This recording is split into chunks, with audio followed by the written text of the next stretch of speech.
Balap mudah di dunia games. Pilih game, masukkan game ID.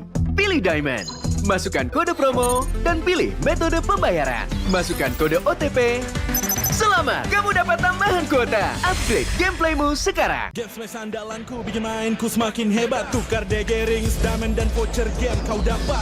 Main MOBA apa aja win streak di tanganmu. Cuma game smash makin no debat. Beli paketnya dan aktifkan boosternya sekarang. Tuh, kalau misalnya musuhnya di situ, jadi kamu langsung terbangin kayak. Oke. Nah, jadi kamu harus pakai skill 2-nya, terus pakai komik. Coba kamu sekarang main. Iya! Akhirnya aku naik.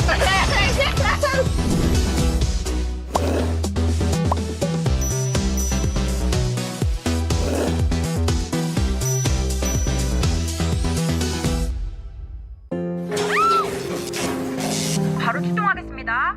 네. 직원이 곧 와요. 걱정 마세요. Staf akan segera datang. Jangan khawatir.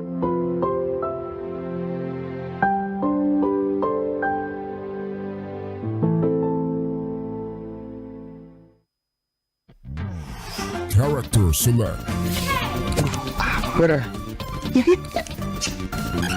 You lapar.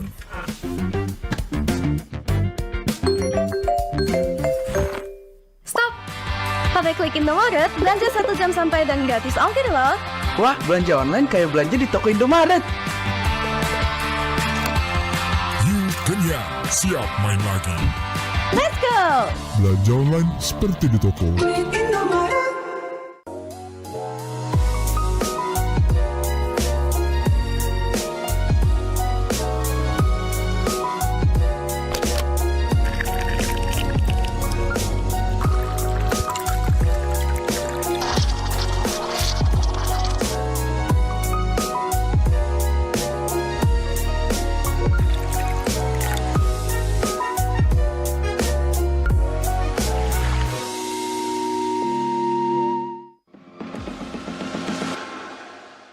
It's only you who rocks my world.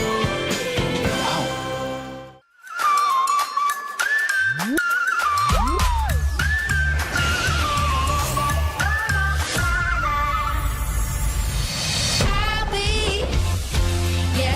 be wherever I wanna be. Wherever I wanna be.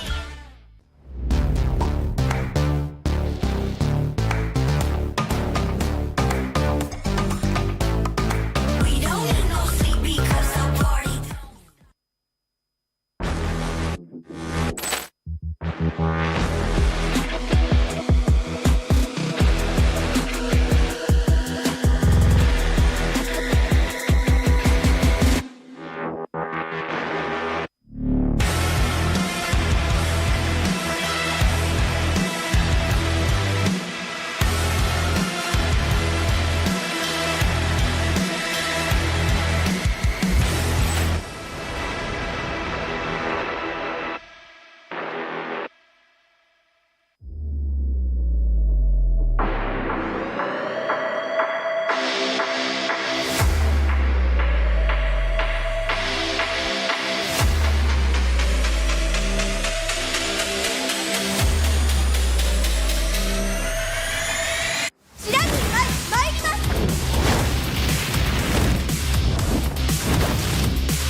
익세.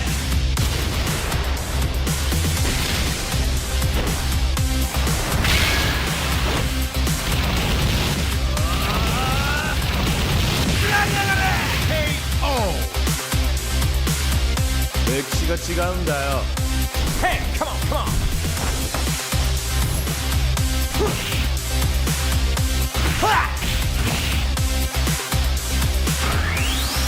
오케이. 파워 게이다.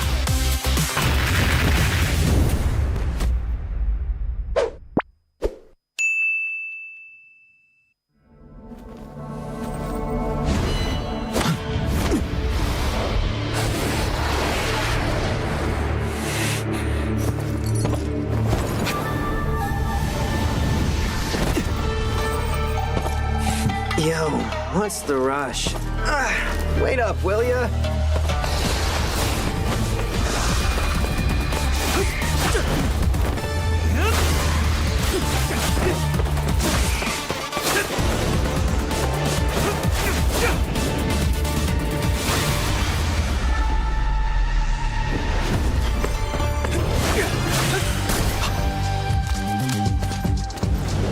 You're welcome.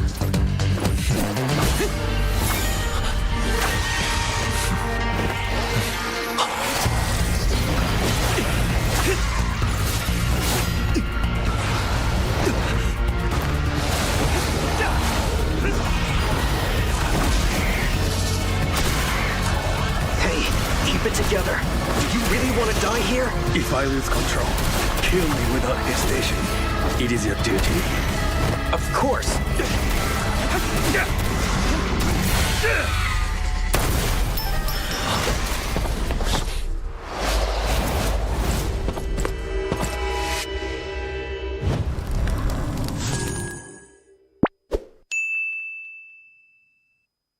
Tuh, kalau misalnya musuhnya di situ, jadi kamu langsung terbangin dia.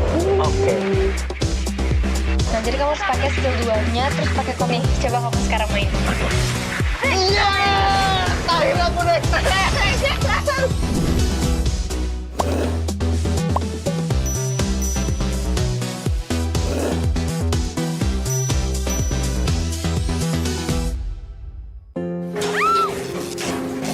바로 출동하겠습니다.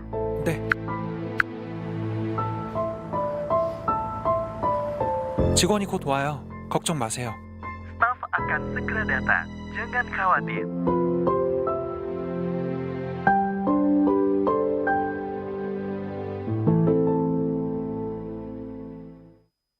Pakai aplikasi GoPay, dompet andalan gamers. Banyak damage-nya.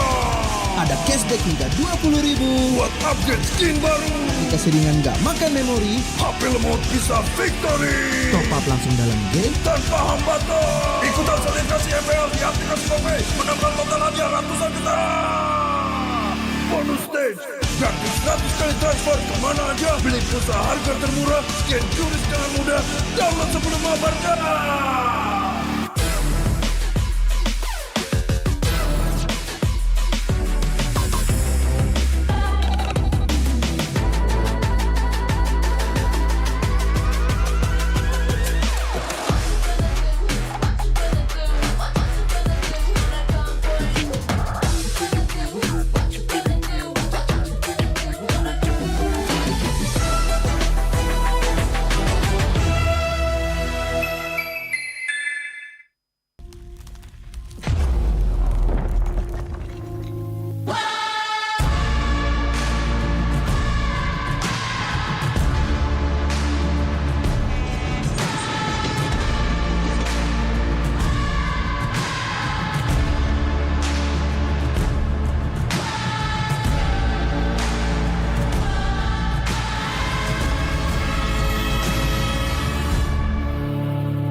Top up mudah di dunia games. Pilih game, masukkan game ID. Pilih Diamond. Masukkan kode promo dan pilih metode pembayaran. Masukkan kode OTP. Selamat, kamu dapat tambahan kuota. Upgrade gameplaymu sekarang. Game Smash andalanku bikin mainku semakin hebat. Tukar DG rings, diamond dan voucher game kau dapat. Main MOBA apa aja win streak di tanganmu. Cuma Game Smash makin no debat. Beli paketnya dan aktifkan boosternya sekarang. Tuh, kalau misalnya musuhnya di situ, jadi kamu langsung terbangin dia. Oke. Nah, jadi kamu harus pakai skill 2-nya, terus pakai komik. Coba kamu sekarang main. Iya, akhirnya aku naik.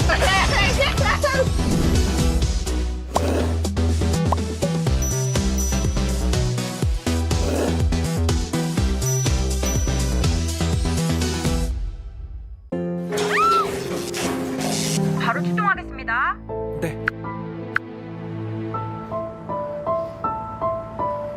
직원이 곧 와요. 걱정 마세요.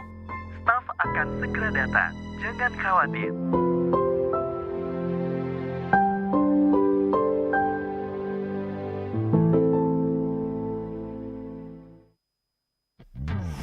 Character select. Brother, You lapar.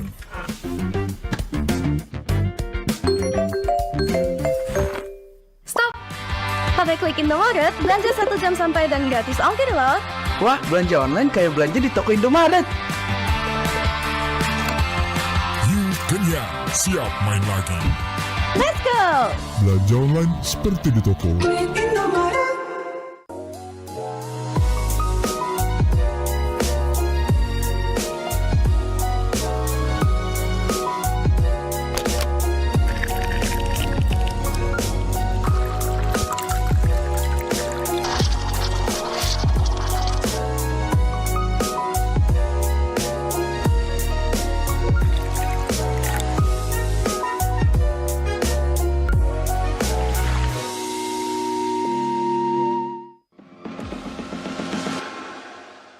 It's only you who rocks my world.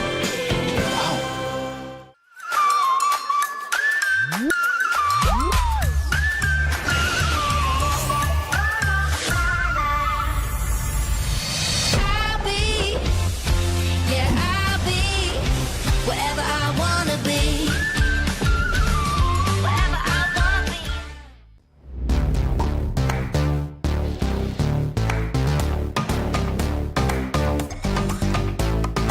We don't need no sleep because our party.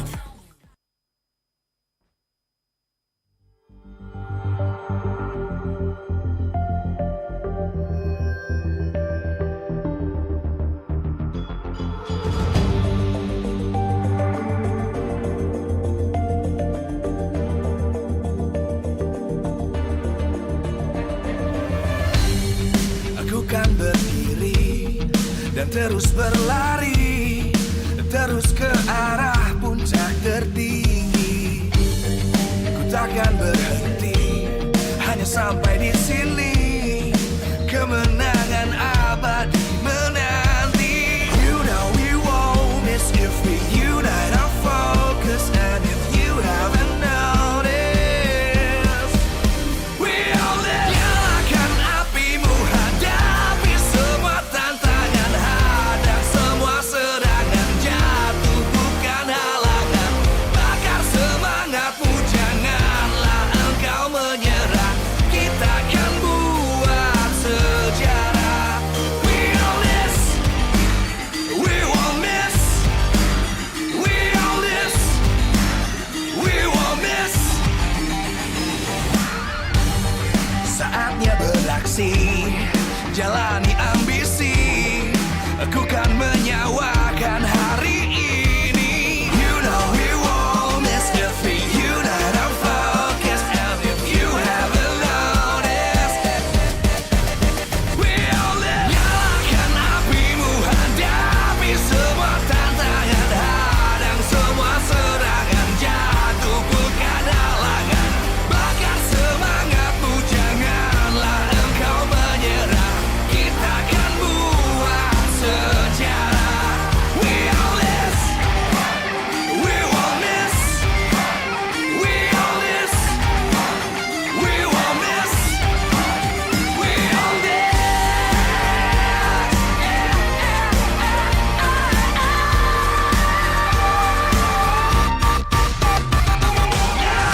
Nyalakan apimu, hadapi semua tantangan, hadang semua serangan, jatuh bukan halangan.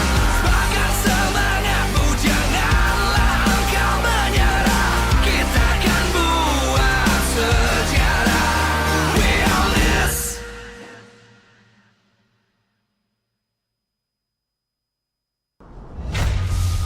Masuki hari kedua di minggu yang terakhir, di mana 3 tiket playoff masih bisa diperebutkan, masih terbuka untuk 5 tim.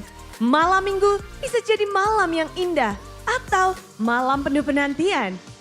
Superfans, bersiaplah untuk menantikan match yang mendebarkan di MPL Indonesia Season 13. Di hari ini akan ada 3 match yang akan bisa mungkin menentukan tiket playoff. Namun, kalau kemarin di sini Bude Clara Mongsar ngobrol-ngobrol bersama para superfans, Hari ini kita akan melihat bagaimana prediksi dari para talent.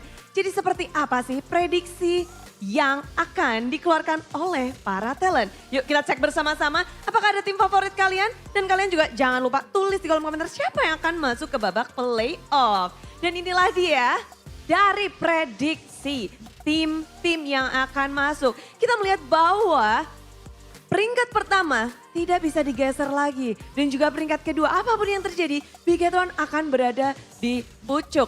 Lalu di sini ada Arashi, Shervin dan juga Eterna bersama Goni. English talent kita sepakat 1, 2, 3. Bigetron, Onyx, Geekfam. 3 tim yang sudah mengamankan tiket playoff. Namun ada yang menarik, di sini mereka sedikit berbeda dari posisi 4, 5, dan 6-nya. Arashi percaya bahwa RRQ bisa masuk ke babak playoff.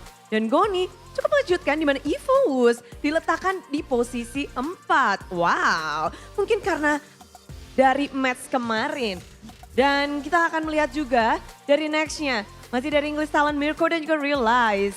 Hampir sama, namun posisi berbeda di posisi yang keempat, Aura, EVOS, dan yang terakhir mungkin ini posisi 6, Rebellion. Mirko ngevote untuk Rebellion, tapi Realize Alter Ego bersama dengan Indonesian Talent kita Aul dan juga Momo-chan. Alter Ego untuk Aul, Momo-chan. Dia berharap bahwa akan ada Derby Classic di babak playoff dengan hadirnya EVOS dan juga RRQ. Namun kita melihat Om Wawa masih dengan Aura, EVOS, Alter Ego, lalu Ranger Emas. Oh, EVOS posisi 3? Menarik. Lalu ada Lim Kochul. Yang kita lihat bahwa akan ada EVOS, Aura, dan Rebellion. Namun KB Profesor dia naruh ada 7 tim ya. Bukan 7 tim karena slotnya cuma 6. Namun dia berharap bahwa akan ada tiebreak. Mungkin bukan berharap namun memprediksi bahwa akan ada tiebreak antara Rebellion dan juga EVOS. Dua biru yang akan bertemu di match pembukaan. Mereka akan bertarung lagi kah untuk tiebreak. Tapi buat kalian yang bingung, tiebreak apa itu? Akankah terjadi? Kita bakal langsung ngobrol aja bersama dengan Profesor KB untuk menjelaskan apa maksud dari prediksinya. Profesor KB, kemari. Kadieu Profesor. Halo Bude. Wajah Anda, tolong posenya, pose Ultraman-nya. Biu, biu. Jadi Danang ya? B, ini silahkan di tengah. Tie break. Waduh. Apa ini? Kamu tiba-tiba meletakkan prediksi tie break. Jadi buat teman-teman yang mungkin baru ngenalin apa ya istilah kayak tiebreaker gitu. Pada intinya ketika liga lagi berjalan dan tiba-tiba ada 2 sampai dengan lebih dari 2 tim. Itu match poinnya sama, terus game poinnya sama. Kemungkinan besar tuh bakal ada pertandingan ulang atau disebut tiebreaker untuk mencari kira-kira siapa yang lebih deserve atau lebih pantas untuk melaju ke babak selanjutnya. Mungkin bukan ulang ya, tapi tambahan. Tambahan. Ya, jadi ditandingin dengan syarat ya kalau kita ngomongin match point tadi yang sama, game poinnya sama, terus ada yang namanya head to head. Jadi kayak di leg yang pertama kan EVOS menang tuh 2-1, ya kan? Nah syarat buat tiebreakernya aktif itu adalah Rebellion juga harus menang 2-1. Jadi head to headnya sama Bude. Oke. Karena kalau Rebellionnya menang 2-0 hari ini, berarti kemungkinan besar kalau diadu dan poinnya itu kemungkinan besar sama, head to headnya tuh menang di Rebellion. Gitu. Jadi skor juga sangat menentukan untuk kedua tim ini. Apakah hanya 2 tim ini aja yang bisa tie break atau? Sebenarnya setelah aku coba-coba dari kemarin ya Bude ya, itu ada 3 tim sebenarnya yang bisa tiebreaker. Yaitu EVOS, terus ada Rebellion sama RRQ juga. Dengan poin yang sama bahkan. Match poinnya sama, game poinnya sama. Tapi kayaknya menurut aku kayak kemungkinan 3-way tiebreaker ini kecil banget. Jadi yang lebih gede tuh kayaknya kemungkinan 2-way tiebreaker ini atau 2 tim yang kebetulan poinnya sama gitu loh. Oke, jadi untuk Rebellion dan EVOS, ini yang paling besar presentasenya. Dengan skenario yang udah kamu bikin. Ya kemungkinan besar seperti itulah. Terus ironi gak sih Bude kan dengar beberapa kali mungkin interview dari Rebellion sama EVOS kan pada bilang kan kita mau 2 tim biru tuh sama-sama lolos playoff gitu kan. Tapi tiba-tiba ternyata penentuan babak playoffnya 2 tim biru ini harus tanding dulu gitu loh untuk merebut satu tiket.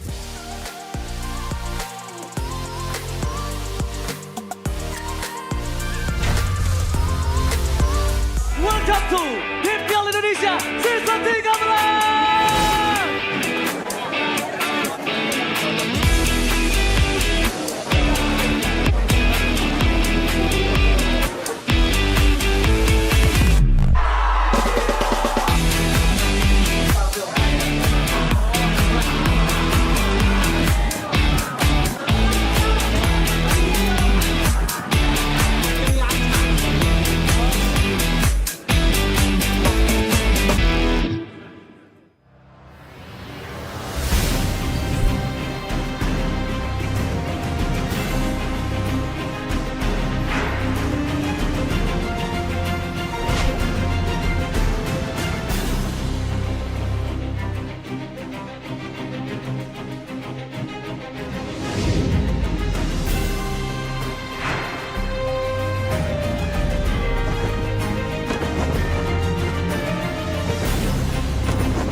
from MPL Arena, Jakarta.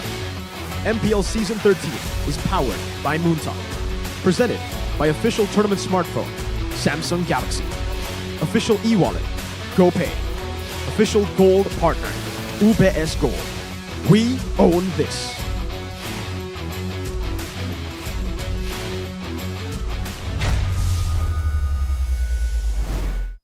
The battle of survival continues here in day 2 of the last week at MPL ID Season 13. You're now watching the English broadcast, ladies and gentlemen. Welcome to it, as we are going to bring you 3 stellar matches ahead of us, starting with the battle of the Blues. Wow. Here on the English broadcast, you have me, Eterna, alongside with Gani, as well as Mirko. And how are you feeling for the next 3 matches? That will tell us a lot of how the standings eventually, finally, will see the conclusion. Yeah. After yesterday's 2 matches, it was, wow, it's a mixed feeling. But today, 3 matches ahead of us, it's not going to be a disappointment, I feel like. And on that note of disappointment, we have never been disappointed this season because of our sponsors. So we do want to give them our thanks and gratitude, because MPL ID Season 13 is powered by Moonton, presented to you by the official tournament smartphone Samsung Galaxy, our official e-wallet GoPay, our official gold partner UBS Gold. We also want to thank our partners in esports. We have Dunya Games, GamesMax, Oraimo, Telkomsel. Thank you so much to our suppliers, Innomart, Point Coffee, Neo QLED, Super Smart TV Plus, Saturdays. And of course, thank you so much to our official government partner PBESI, for without all of you, this tournament would not be here. But what about you? Have you felt any disappointment so far? Especially this season, no. I don't know why. I'm not feeling disappointed. Usually I do in the regular season, but for some reason in Season 13, you know, I feel like I've been in a very good mood since like week 1. It's been a good season for me. It's the first time for everything, huh? There is. There's a first time for me not being disappointed in the standings for no particular reason. I can't imagine why. I know you can't relate, Eterna. Oh, we know she can't relate, Gani. See, this is the times where I miss Arashi on the desk. Because he can relate. Because you and Rashi, okay, Yeah, on the same frequency, I see. Absolutely not what I was referring to. But there will be a team that will be disappointed today, especially in the second match of the day. Either Alter Ego or RRQ's journey to the playoffs will be cut short. Can you imagine, after all their hard work, their triumph, their sweat, blood, and tears, the joy and the agony, we have to say goodbye to either one of those teams today. Yeah, again, second match should be the highlight of the match, especially you, Alter Champs, or RRQ Kingdom. But first, we got the Battle of the Blues here, EVOS Glory against Rebellion. Yeah, fun fact is, if EVOs win this, instant ticket to playoffs.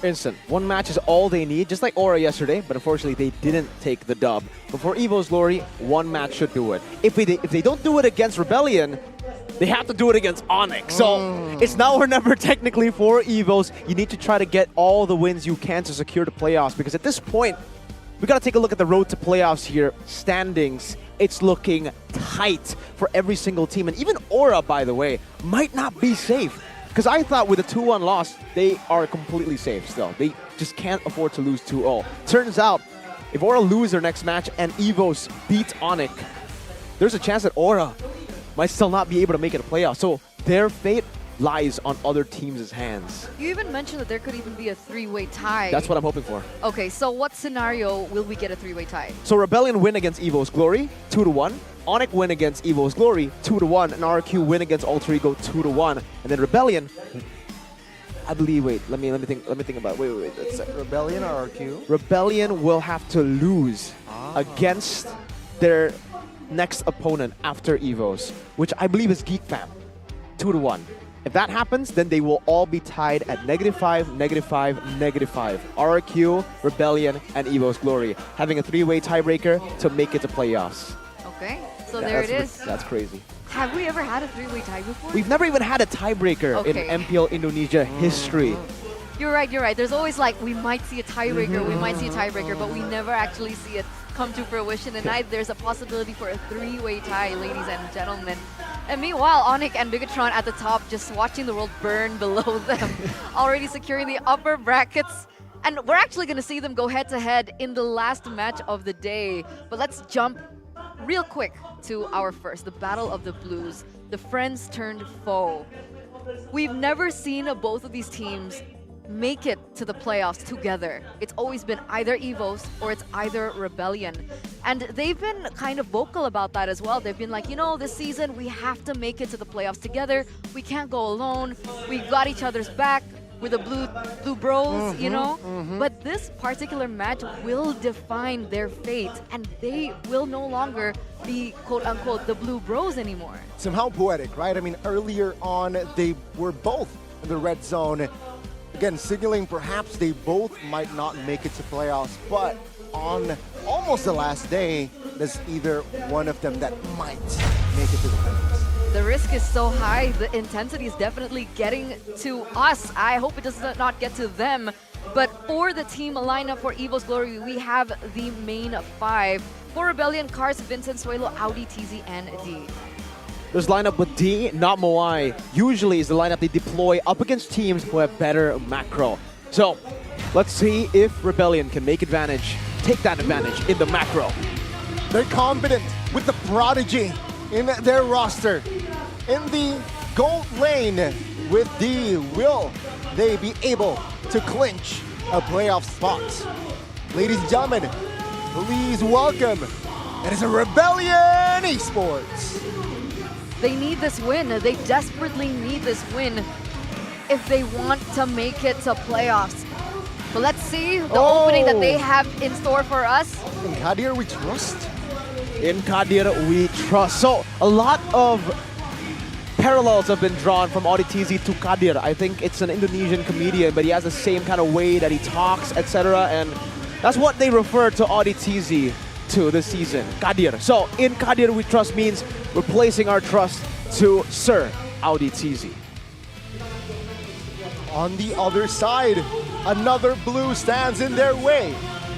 Will they be able to make the blue bulls blue? Ladies and gentlemen, it is the White Tigers, EVO's Glory. One more match is all it takes.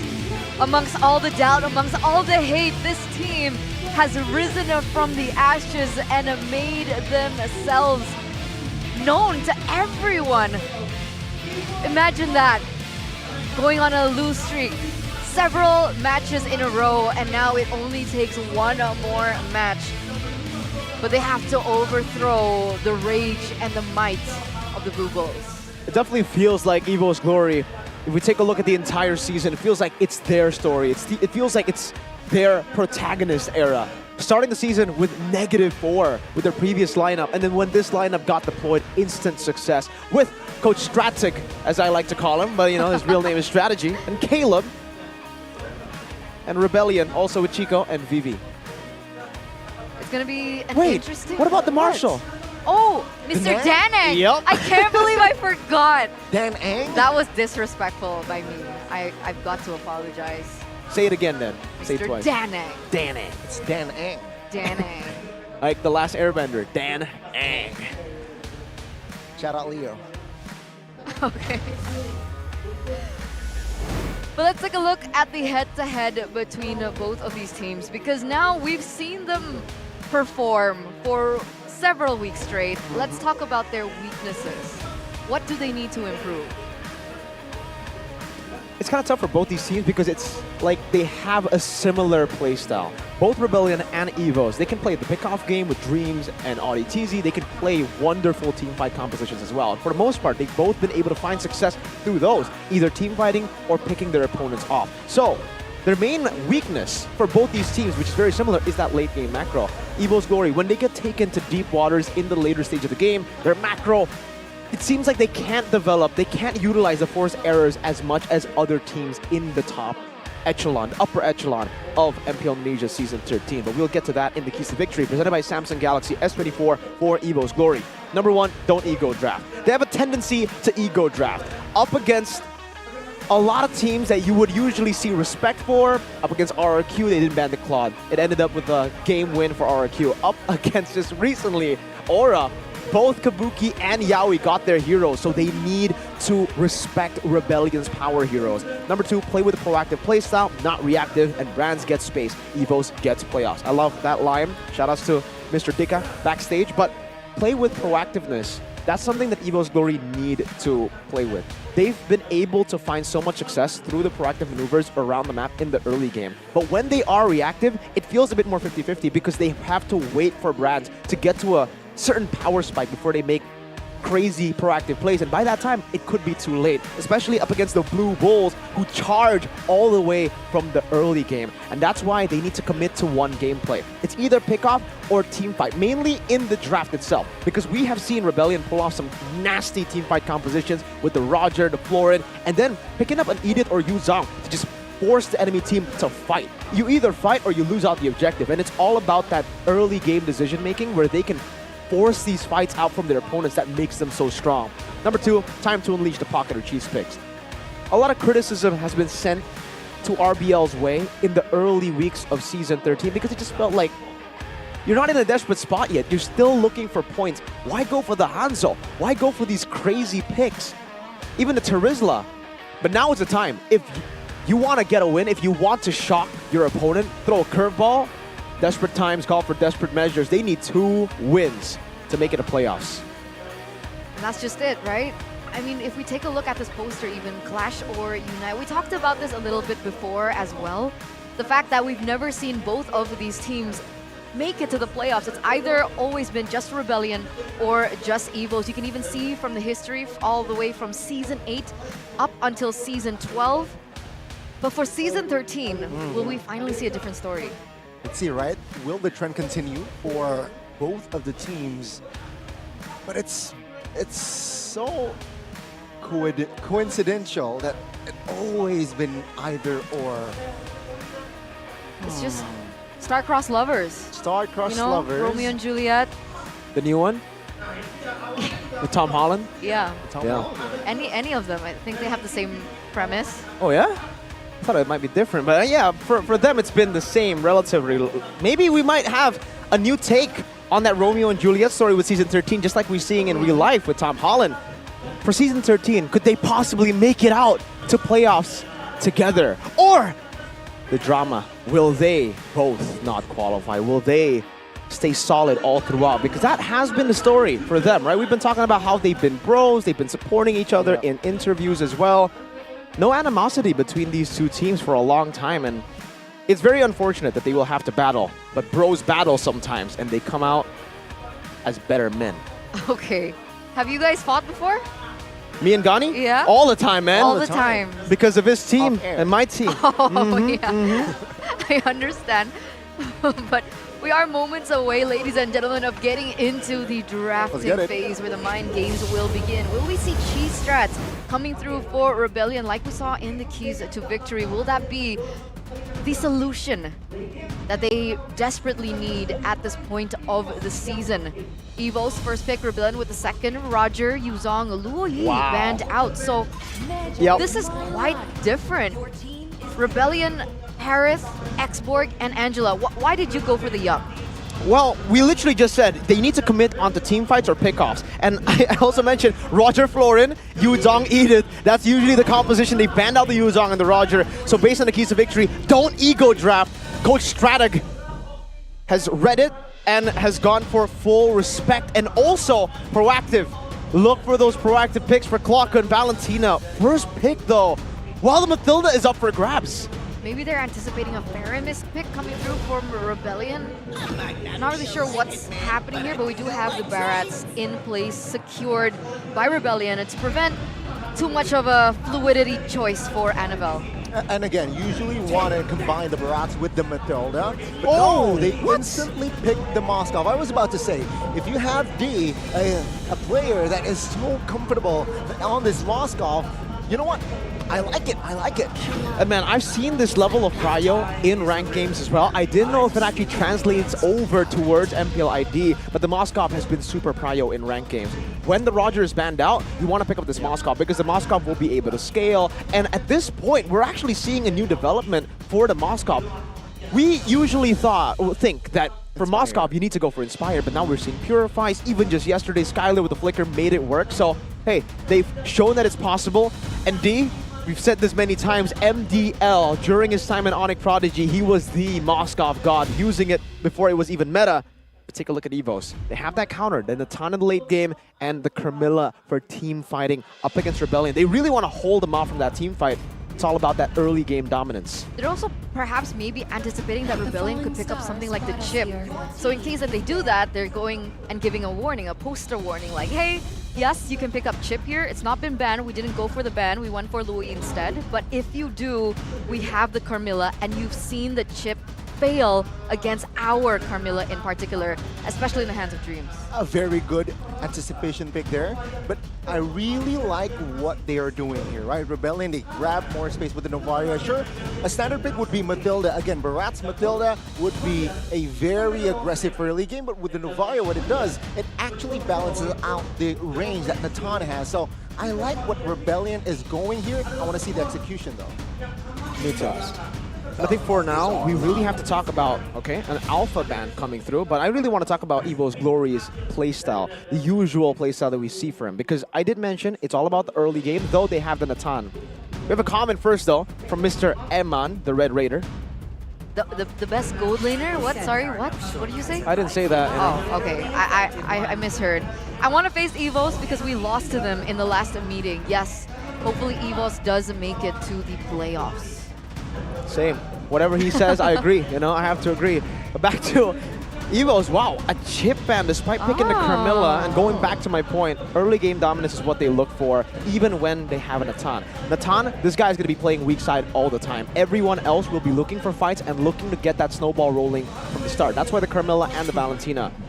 For RBL, they need to respect that assassin potential, but also they need to respect the potential of Annabelle on the Fredrin. If he gets his hands on a Fredrin, and especially if Fluffy gets his hands on his comfort pick, the X-Borg up against the Barats here, it's going to be mad. The four players that they have towards the top side of the map will be so strong, and they'll be able to get the early aggression to weather the early onslaught from Rebellion. Here's the thing though, this is Rebellion. It was on the keys to victory as well. Novaria can be placed in the wrong position. They have the last pick, so perhaps they're hovering around to see the possibilities, but if EVOS does not pick an assassin, Novaria can definitely go to their own position. Okay, another respect ban here from EVOS, denying away that early game pressure that Rebellion is known for, but the Kaja is still available, but they go for the Edith. So back to that. Yeah, they're still trying to go for that team fighting composition, and what is good about the Edith here is that it's flex.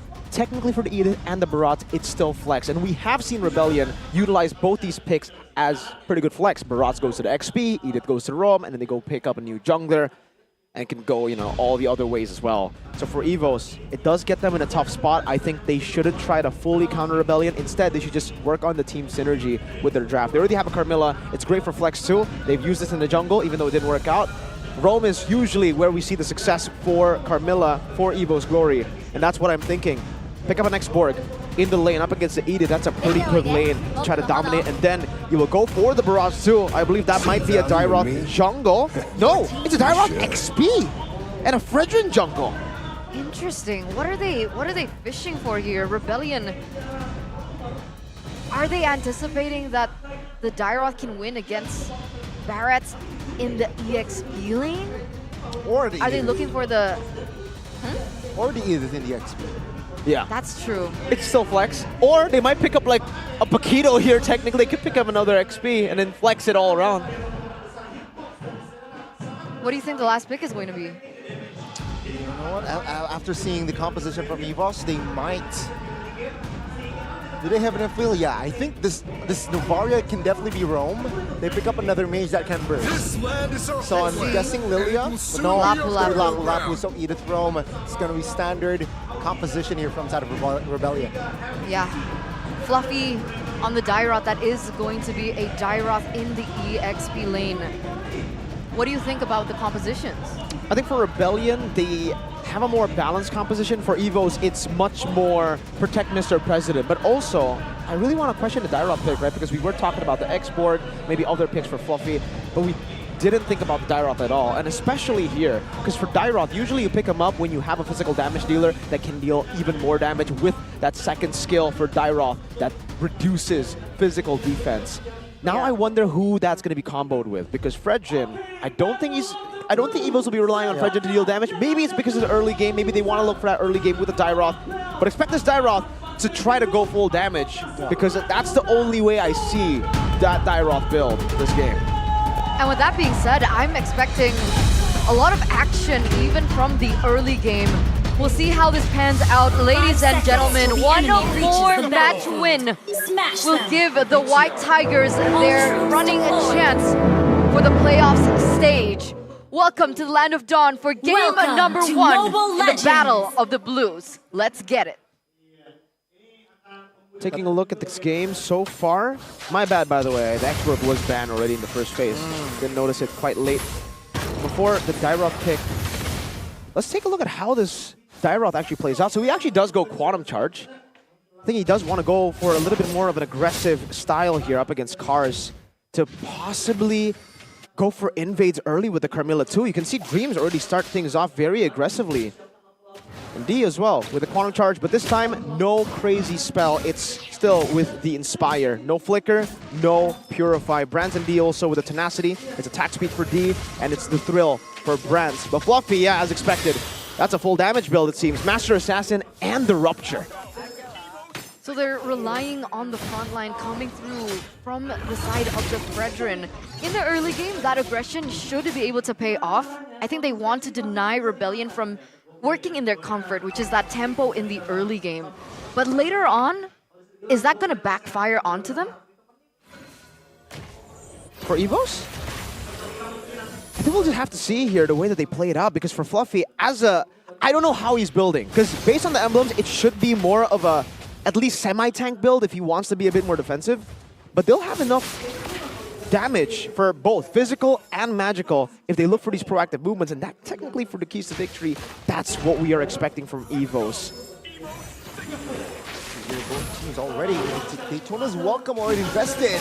The top side, Clockwood flickers out. Good taunt, but Vincent, maybe the first one to fall. Good recovery from the White Tigers here in the early. It's way low. Actually hits that spear from downtown. Yeah, 1-for-1 trade, but meanwhile in the bottom lane, one more hit there for Browns. But now let's see here, turtle take. Annabelle calmly taking the turtle. Retribution on hand. Dreams, though, will be stunned up and taken down. A Rebellion finds a counter. So instantly, right, you get that trigger and all things wreak havoc. With those trades on the board, who is it worth it for? Oh, technically with that, I guess you can say it's Rebellion. They have the gold lead, Suelo gets the purple buff. They get an advantage in kills, and it's traded for the turtle. Realistically, it's more equal. There's no real win for the side, but technically because of those resources, Rebellion will be able to utilize that purple buff now with Suelo also getting a kill and an assist to look for more pickoffs on the map or just to read the movements for Evo's Glory, making it kind of hard for Evos to put pressure on the map. By the way, fun fact, the last time that both of these teams met, it was a 2-1 victory for Evos, but that one game that they won, Rebellion was on Suelo on the Novaria, who was also really active, stealing not just the buffs, but also the neutral objectives. So we're literally seeing the exact same thing coming through from Suelo. The fact that he was able to steal that purple buff did give them a big advantage. And we'll see how they're going to be able to translate it after this 3rd minute. It seems like Rebellion definitely have a buff of their own so far after playing in the Hero Tournament, playing super well here with this composition too. This is a normal comp that we are used to seeing from Rebellion in that competition. So maybe they've been saving a lot of these strats. Speaking of the XP, we did see how lethal this burst could be from the Dairoth. But again, he's a bit glass cannon. So if he does dive in deep later on in these team fights, he's going to have to pick and choose the moments to actually deal damage. He can get bursted. Like an assassin Dairoth, you would say? Almost. That's why I'm waiting for the build. Because for the build right now, it's still semi-tank kind of. He has a leather jerkin, he has a fury hammer, he's building towards a heptasis, I believe. So more on that semi. I expect it to be a bit semi. I don't know, but we'll see. Maybe he goes for damage if he continues to snowball. But right now, both these teams are going to be posturing onto the next digital objective. There you go. The next item for Fluffy. But meanwhile... Defensive Bravest Fighter, not a good signal there for the Blue Bulls to set this turtle up prematurely as well. As Rebellion now, they are still hovering around trying to grab space. Evo's Glory with 5 now already, the top side. Rebellion looking for a contest. It seems like they will not have space. Brands securing the second turtle of the game. Good turtle take by Evo's Glory. Instant response from Rebellion. Great that Rebellion actually knew that that turtle was not fightable. No Bravest Fighter. Evos have so much CC with the Curse of Blood as well. If you clump up in these team fights early game, you are going to get punished for it. So Rebellion instead look for the trade. And so far, they are still able to withstand that gold lead. They're probably looking for that mid-game power spike to really strike, because that's what you can expect from this composition. 2 Dreadnought armors already, though, for the side of Rebellion, and 1 steel leg plate for Aldi TZ. Trying to hold on from that early damage, which will mostly come through Annabelle and Fluffy. But as Clawkun continues to build these magic damage items, that's where they need to really prioritize some more magic. But he caught though. Rebellion wasn't able to recover. They were looking for that top lane. But Evos, a very good read and a very good commitment on towards Audi. Oh, make another jump here, top side. Good stun, good taunt as well. Sway low. Does not even have time to pop the flicker. Another kill on the board for Glory. Talking about surviving that early game pressure coming in from Evos, that's 2 members taken down, traded for nothing. Evos going to be able to pick up a little bit of that gold lead as Dreams. Oh, looking for another play, perhaps? Here, Glory on towards Brands, Inspire, locked in, and Brands is able to be locked down D with practically the solo. So that is a trade over for Brands, slightly slowing the fact that he could potentially go for a snowball. But it does shut him down and put him in his place. But Rebellion, I don't think they're done.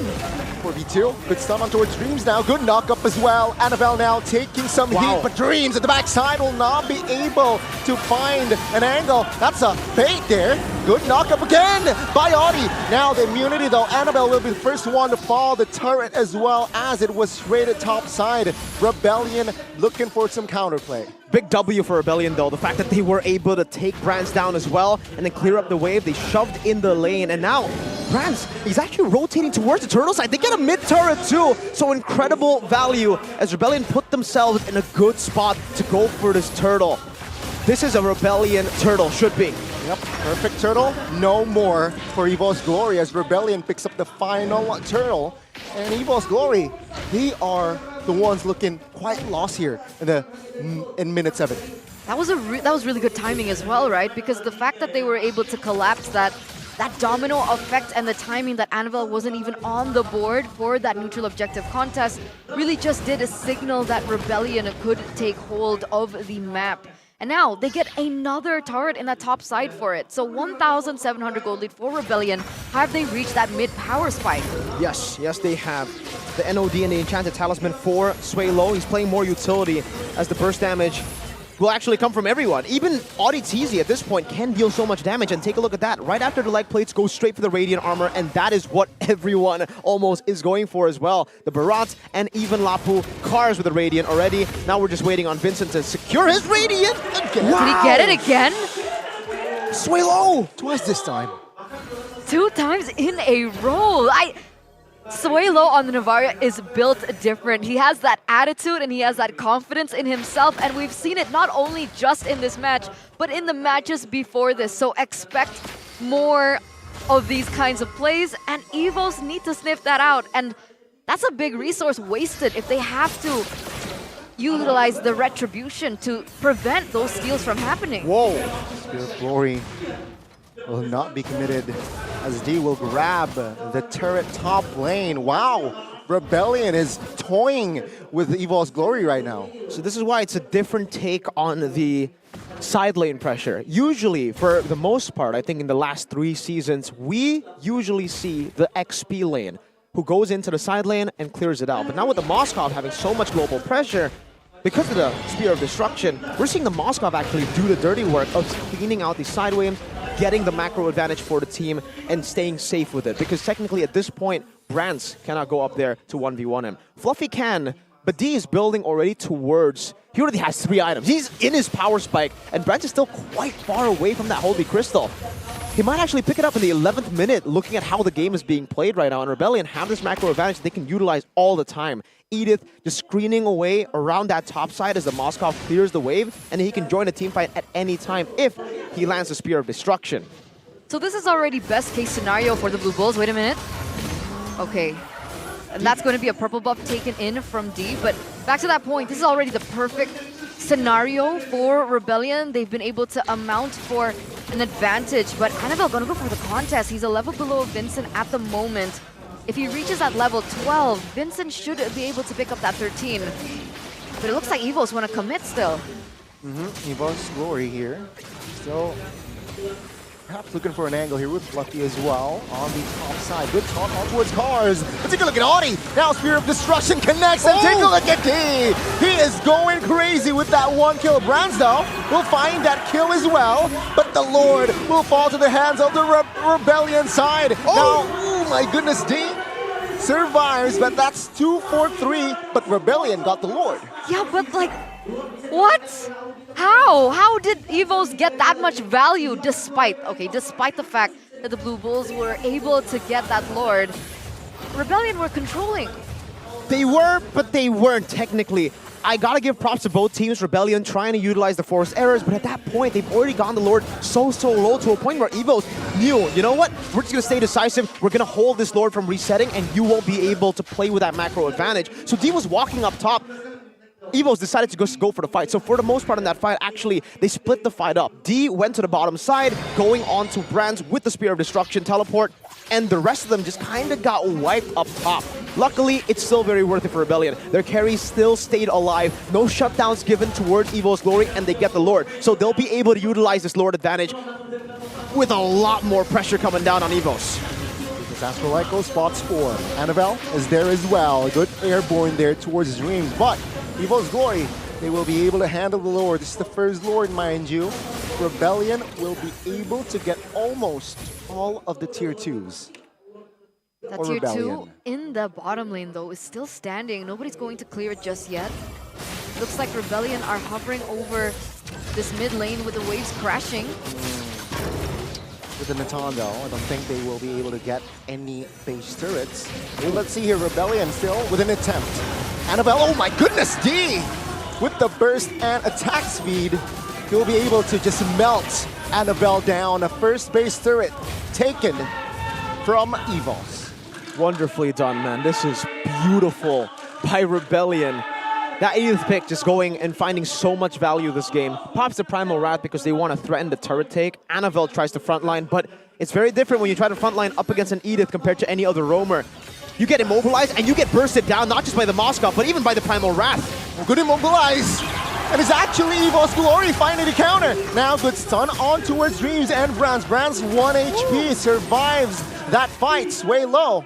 Wasn't able to find and hit it from downtown, but that was a good defense by Evos. Yeah, Audi DZ being traded back, that means that they don't have any initiation power other than Cars, who was forced so low that he now needs to recall.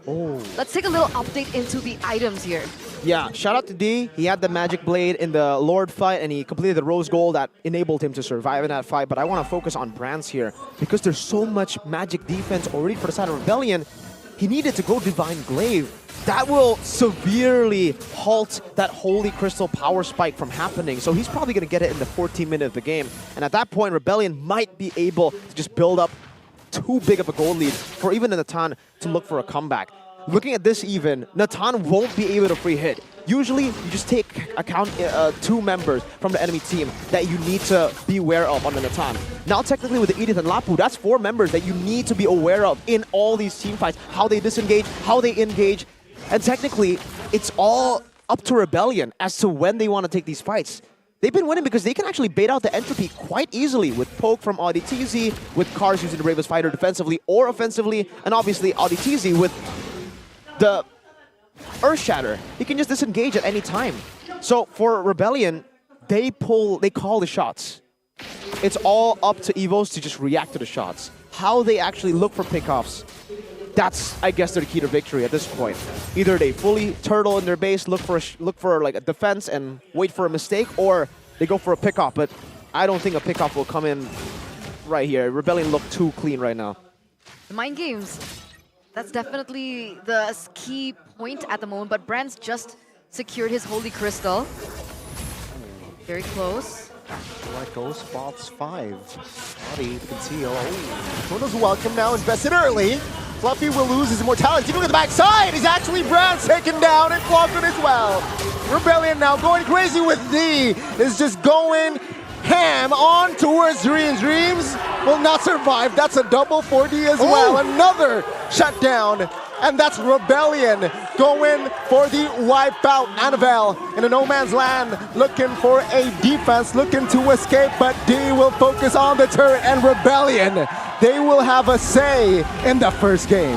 Who needs that power spike? It doesn't even matter if you get the Holy Crystal power spike for Brands. If you're instantly deleted off the map by the Moskov, steered in by D. That last Malefic Roar coming through, that was just like his signal to go ham, go into the team fight. And at some point, I could have sworn that they anticipated that. Evos anticipated that move. They had a 3-man rotation towards that bottom side, anticipating that Moskov would go for the split. But they didn't commit. They decided otherwise. They decided to commit onto the Lord, and Rebellion were able to get the advantage out of that. Like I said, in these team fights, if Evos call the shots, they cannot win. They need to react to the shots made by Rebellion, but that puts them in a tough spot when they are 6,000 gold behind. We also mentioned the entropy. So easy for Rebellion to bait it out, and guess what happened in that fight? They baited it out. They all went to Cars. Cars goes for a defensive Bravest Fighter. Entropy used up. They all just look for the engage. With no entropy, this Natan cannot shred the front line. You need Inspire if you don't have the entropy, and the man did not go for Inspire. The man went for Purify, which again is a normal build. But they found the window to bait out the entropy, smacked them right after that with the engage, and D. The accuracy on the Spear of Destruction. He's been shooting it from the opposite side of the map, and he never misses. Yeah. How do you do that? We've been talking about how he's the Moskov god in MDL. That's how. He has experience. 360 no scope. 360 no scope? Maybe 720 no scope. He does spin twice. Right. Yeah. That makes sense. But there it is, ladies and gentlemen. Game number 1 in this best of 3 in the Battle of the Blues has been taken in by Rebellion. But all of our predictions were 2-1. Yeah. So, Evo's second game? I expect Evos to recover. I mean, this is, I think, mostly this season, Evos Glory has recovered a lot of games. So I expect no less in the series. And we also expected no less from D on his monster pick, the Moskov. He wasn't taken down a single time. I just realized 502 KDA. How?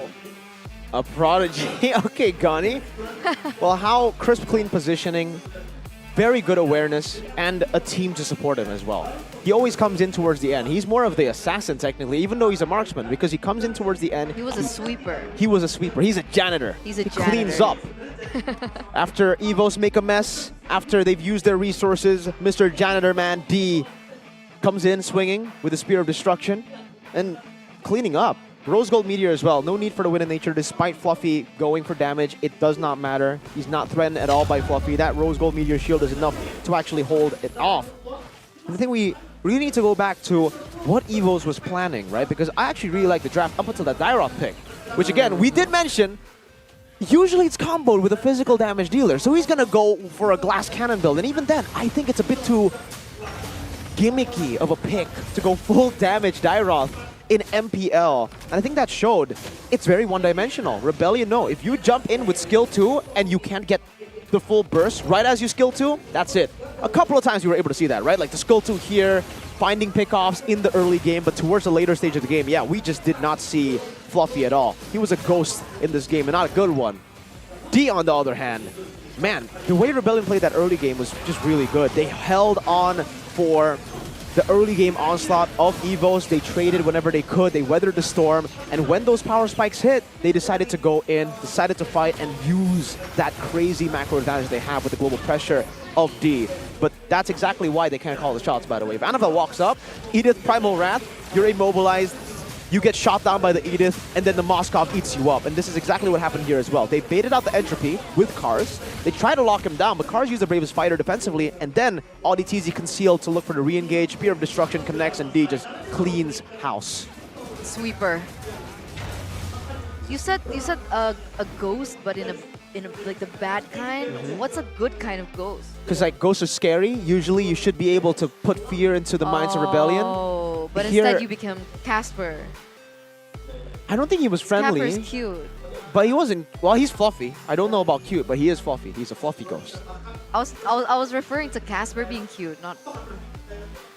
Anyway. Casper is cute. Anyway, 15 minutes of a game, ladies and gentlemen, and it was interesting. It is. It is. It really is. Because I would have thought that Evo's Glory could have steamrolled with the kill pressure from the Dairoths, but I get it, right? There was an pair. Usually I think we used to see a Paquito Dairoth combo. I think that was a big thing, that they were able to get lots of pickoffs on the board and have a little bit more control in the side lanes. But yeah, Evo's Glory, it slipped through their hands.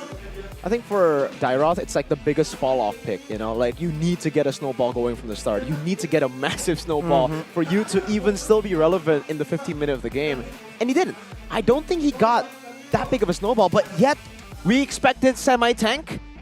He went for full damage. Immortality was the only defensive item he got, but that was more of desperation because he just kept on like getting shredded.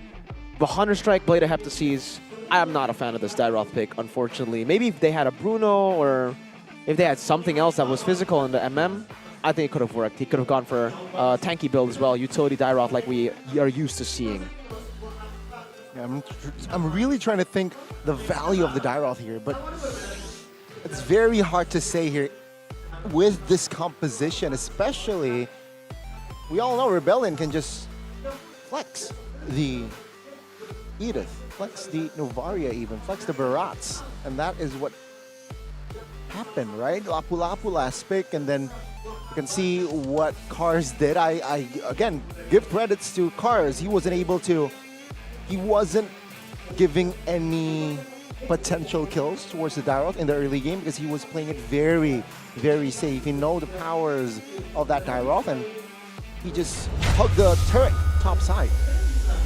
So what would have been a better pick? Terizla? Yeah, I think just a tankier front line would be pretty good, like a Terizla, but they also kind of needed damage in the early game, so it just felt kind of disconnected for Evos. That is how they usually play, which is, again, 4 strong, 1 weak, right? But it just didn't work out there the way they planned. They had the early game, but they never had the advantage. They got the turtles, but the goal lead was always in favor of Rebellion because they were always able to trade. The instant pickup would be Xborg, but yeah, it was banned, right? First phase. Maybe? I think the Lapu could have worked for them, actually. They let it go. They let it go. They picked Dairoth. That's why, you know, when good things happen to you, don't let it go. Don't let it go. Don't let it slip. Don't let the opportunity slide, especially to get your hands on the best device ever, the Samsung Galaxy S24 series. Mirko will show you why. Show us why, Mirko. This is why, ladies and gentlemen. Why? Right? Please, Mirko please tell us why. is just tunnel vision. Wait.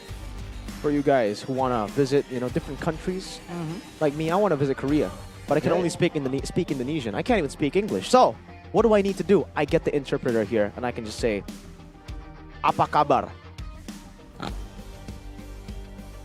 Why is it not coming out, the audio? Oh, okay, here. Apa kabar?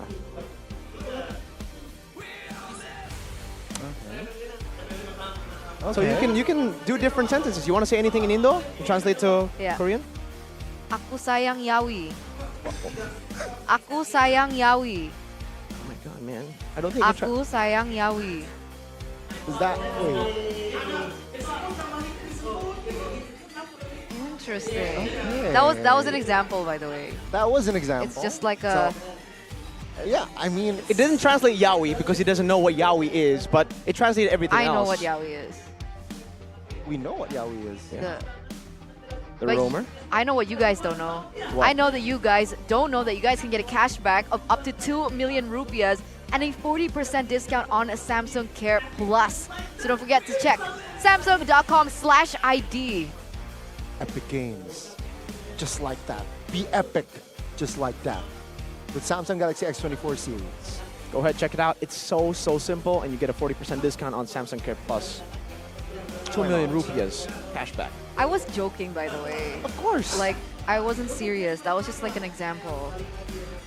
Yeah. Okay. It's like To Gani. get that out of the way. It's like Gani loving Lutfi. But that's not a joke.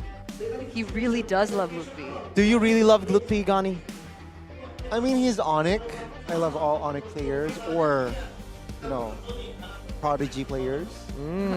So are you a fan? Are you a big fan of D? You like D? I like D. I mean, D's great. D was the reason Rebellion won.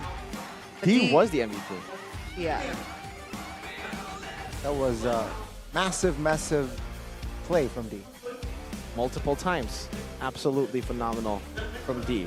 If Gideon was here, he would say something else. You know, shout out Gideon. But remember, ladies and gentlemen, that was just the first game. We are going to get into the second game real quick, and there is a chance that if Rebellion pull the exact same thing, they could look for a 2-0 against Evos.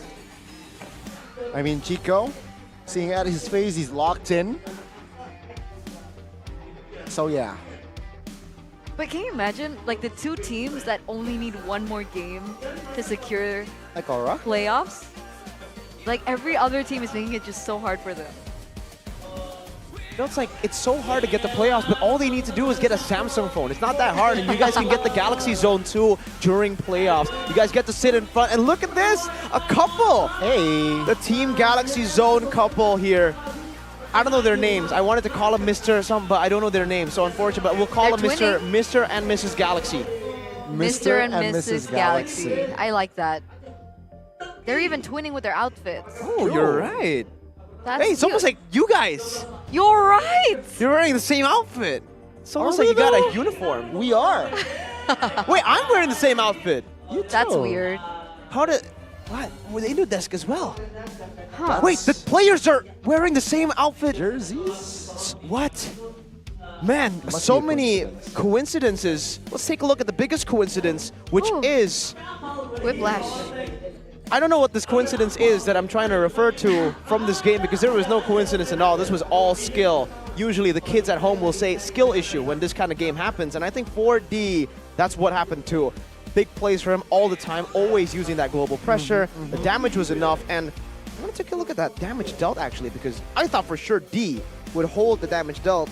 Number one. Turns out it wasn't him, it was Sway Low. Mr. Low doing the highest damage in this game. And he went for like a utility build at the start of the game, so it wasn't even like a full burst build at the start.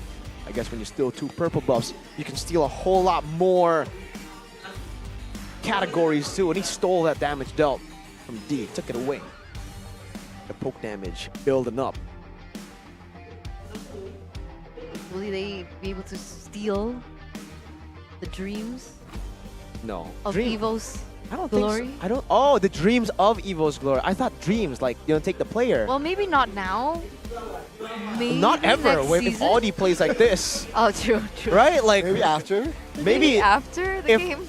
if they really want to take dreams and Audi continues to play like this, maybe for like their second team, because you know Audi's doing so well. Yeah, that makes sense. Remember what Rebellion said at the start, in the opening. What did In Rebellion state? Kadir we trust. So in this man. In this, not him. Oh, the no, guy before. The before one. Yeah, Evos need to put their trust on this guy though, because they need to follow their dreams. Let's see though. They need to follow the keys to victory, honestly. Will they ban the Moscow in this game? Will they take red side? They will, okay. Here's the thing, guys. So, one of the things that people have identified about Evos is if they don't get their comfort and their power heroes, they don't necessarily perform that well. And the fact that Rebellion see it, the X-Borg ban in the first phase, I think that's just so expensive. What has Fluffy successfully played this season other than the X-Borg? Yeah. When you're like, man, that's Terizla. Exactly. But why didn't they pick it in the second phase of game number 1? So let's see the adaptations coming through. Like you mentioned, Rebellion and Evos have swapped sides here. X-Borg Pyramid's gonna be the ban from the Blue Bulls. Evos have taken out the Harith and the Luo Yi. Okay. Harith and Luo Yi ban. There's a Faramis and the X-Borg as well. So this time it's already a different approach from RBL. Full respect from RBL. Meanwhile, for Evos, they're really just dealing with the meta picks, right? The Harith and the Luo Yi. And even last time we got to see the Roger Yuzong ban. We got to see a bit of respect, and now the respect will be for the Moskov. They need to take it out, man. But I don't even think Rebellion have that in mind. If the Roger's up for grabs, they usually go for Roger. But now that the Angela is up, they can just flex that all the time. They can utilize whatever carries that they need. It could be an Angela Natan, it could be an Angela Roger. If Evos don't go for the Barats, it could be even an Angela Barats. Yeah. So with that in mind, I believe in Lost Glory, they need to take the Fredrin away. Or, you know what? Pick up the link, right? Pick up the link here. This early? The Barats is open, that's the problem. True. And it'll be Barats Angela. Yeah. So it's a big guy Barats plus even more. Okay. So comfort picks. Comfort. It was banned out in the first game as well. Yuzong, right? The first phase by Evos. But still. But now Rebellion need to choose. Do they want to go for the Barats or do they want to go for Fredrin? Because so far, Annabelle has found a lot of success on the Fredrin. You can even say it's a power hero for Annabelle. So Rebellion now, what do they want to choose for Vincent? Fredrin or Barrett? I think that's a big question for Rebellion to even answer here. Because I can't even think about it. What do they want to go for? My feeling is still Roger because of the flex, but again, like you said, Annabelle, prio pick on him is the Fredrin, and if they don't go for the Fredrin, which they don't in the end, Evos can pick up the Fredrin or the Barats and then ban either one later on. But luckily for Rebellion, this is a flex pick. We have a CC that does really well as well with the Angela, so it's already kind of baiting Evos to go for the Barats. Go for it. We will shred you down. We will have some kiting pressure to go up against you and the Angela. So technically, he doesn't even need to go for Vengeance with the Hard Guard. He can go for your Purify, for any CC that comes through him. He can just sustain and get out CC immune. Okay, with that, still going to be the Lingo for that third pick, right? After seeing the Roger and CC, there's no crowd control per se, perhaps. No lockdown here up to this point, so it does make sense for Evos Glory to just invest early in the first phase for that link. And then they ban the Barrats in the second phase. They can ban the jungler, yeah. That should be the good way to go. That should be the real way to go for Evos, but they are banning Terizla. This is already getting very, very scary for Evos Glory with the Ling. Because Annabelle, no doubt that he's a very, very good Ling. But if he gets shut down, there's not much you can do. With the CC and the Roger, that's two picks that actually do quite well against the Ling itself, and also are winning lane. So the Natan will actually struggle quite a bit against the Roger, which means that we'll have a little bit more pressure to play with around the enemy jungle later on. Especially if Rebellion secures something like a Lilia. A big pick in the mid lane with the Angela so that they have super crazy mid control. So Evos, they still need to be very, very careful. That's why they ban out the Terizla. That's what usually is comboed in with anything in the jungle that looks for prio, so that you get extra prio into XP. They banned the Tigreal. But remember, this Angela can still be flexed. Suelo can use this Angela in the mid lane, so we might even be looking for a Franco pick, maybe. We're not really sure where this is going, right? Yeah. We do have a comment, though, from the coach of Rebellion. The arrival of Audi TZ has added a new spice to Rebellion, which managed to defeat 3 big teams, RRQ, Onyx, and EVOs. Wow. Okay, that's true. That's a fact. But also, I want to add here in the composition, cars, right? With the chip banned out, it opened up Paquito. Will EVOS Glory deny it though? But they already committed to Yuzong, so I do see cars picking up a Paquito. Very good. CC though, already. You're right with the CC. I don't think it's flex. CC gold lane. Wait, that actually can come through. They actually ban out the Minotaur first though, so they're looking for dive. If the Roger does go jungle, technically you might be able to see a CC gold. Not too sure if D actually plays it, so I would still put my money on something like an MM in the gold lane, even if they flex a Roger into the jungle. But EVOs, let's see here with the Yuzong, Natan, and Ling. They need a bit more prio in the mid lane. They can pick up a solid mid laner that clears fast, something like a Novaria to help this team out. But they go for the Edith instead, which should be insta-roam for EVOs. They're planning to actually force these fights, similar to how Rebellion forced those fights in game number 1. I see Rebellion here still has no answer with the Ling, right? It has potential on that split push. So how do you want to answer this? Is it going to be with Roger? I don't know. I think they need someone that can take care of that Ling. They need someone that can pressure the far lane as well. Technically, the Barats is still open. Yeah. So you can just pick up the Barats, put the Roger in the gold lane, XPCC. If you want to have more pressure in the objectives, in the clear, and so on and so forth. And then you can put in an additional, I would honestly say for CC, like crowd control, Franco is still an option they could go for. But they go for the Barats and the Valentina. Barats and the Valentina. The Barats for the Ling to try to invade early on, the Valentina in the mid lane, and now for EVOs, they need to get additional pressure because the Valentina Angela, super fast clear. 2 damage dealers technically in the early game with base damage that can really shove the wave quick to then support the Barats that can go into the enemy jungle. And also, EVOs are on red side, so their purple buff will be in the bottom side of the map. They have a Roger in the lane against Natan. That's a winning lane and can also help early on into the enemy purple buff. EVOs, last pick, mid lane. If they want to match clear, I would go for Lilia here. Yeah, and Lilia or Novaria. The reason why I said Lilia is because she's a little bit more safer. If anyone wants to go to dive, she has the black shoes to be able to get out of these sticky situations, whereas Novaria, it's not as independent.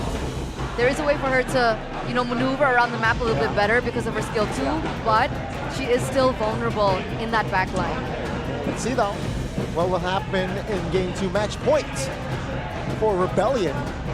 EVOS Glory, they desperately need a win here to actually increase their odds.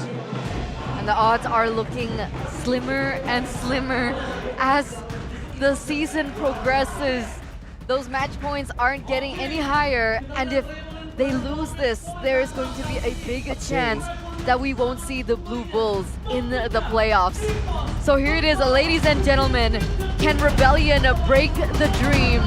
Can they break the Cinderella story that EVOs have so desperately tried to build?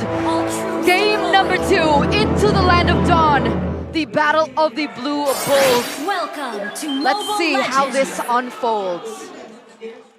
Roger rocking the Purify here.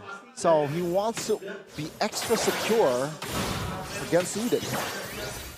Extra secure, you might add. Annabelle, though, still with his typical build here on the Ling. It's the weakness finder. Not the... Oh, what? We spoke about this bit control. This is what... Suelo? Oh, I thought he was going to flicker for that. Yeah, now, luckily for EVOs, Annabelle usually starts on the orange buff, rotates over to the purple buff, but in this game, he needs to go for purple buff first. There's no way he can actually greed for the orange to purple to fight for turtle later on. And you can see, wow, full confidence in the mid lane, man. That's Wilderness Blessing and Inspire. No defense, no extra movement as well. They really want to just dominate this mid lane, and that's what we're seeing so far from Rebellion. It's a good Terrify on towards Dreams early on. Wow. And that 2 mage in the mid causing destruction now though. Tempest Blade already invested in Sway low. Will be the trade. Good response here. Barretts finds the lockdown, and that's a trade in favor of Rebellion. But that was really good follow-up coming through from Vincent. He actually charged his skill before he went into the engage and was able to get that Daytona's Welcome onto Annabelle. But here it is, another 1-2v1 situation. Annabelle, Dreams, and Vincent. They don't want to go for it. There is backup coming through from a D.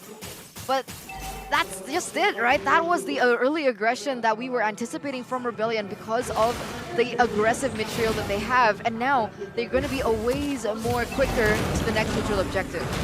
They noticed that in the bottom lane, right now, D is actually not fully bullying Brand, so they go straight for the turtle. Instead, they will look for the purple later on, but it's all about creating a big enough lead to later on invade the jungle, because that's truly how you want to stop this lane from snowballing, stop this lane from getting to a point that can threaten Rebellion, which is that purple buff.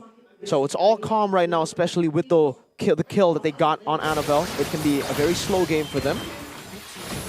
So watch the face check, but take a look at the poke potential here. Dreams figures out of the way, but it's way low. We'll have space, and as well as Cars there assisting. Tempest Blade on towards one member as he will pinch boys out.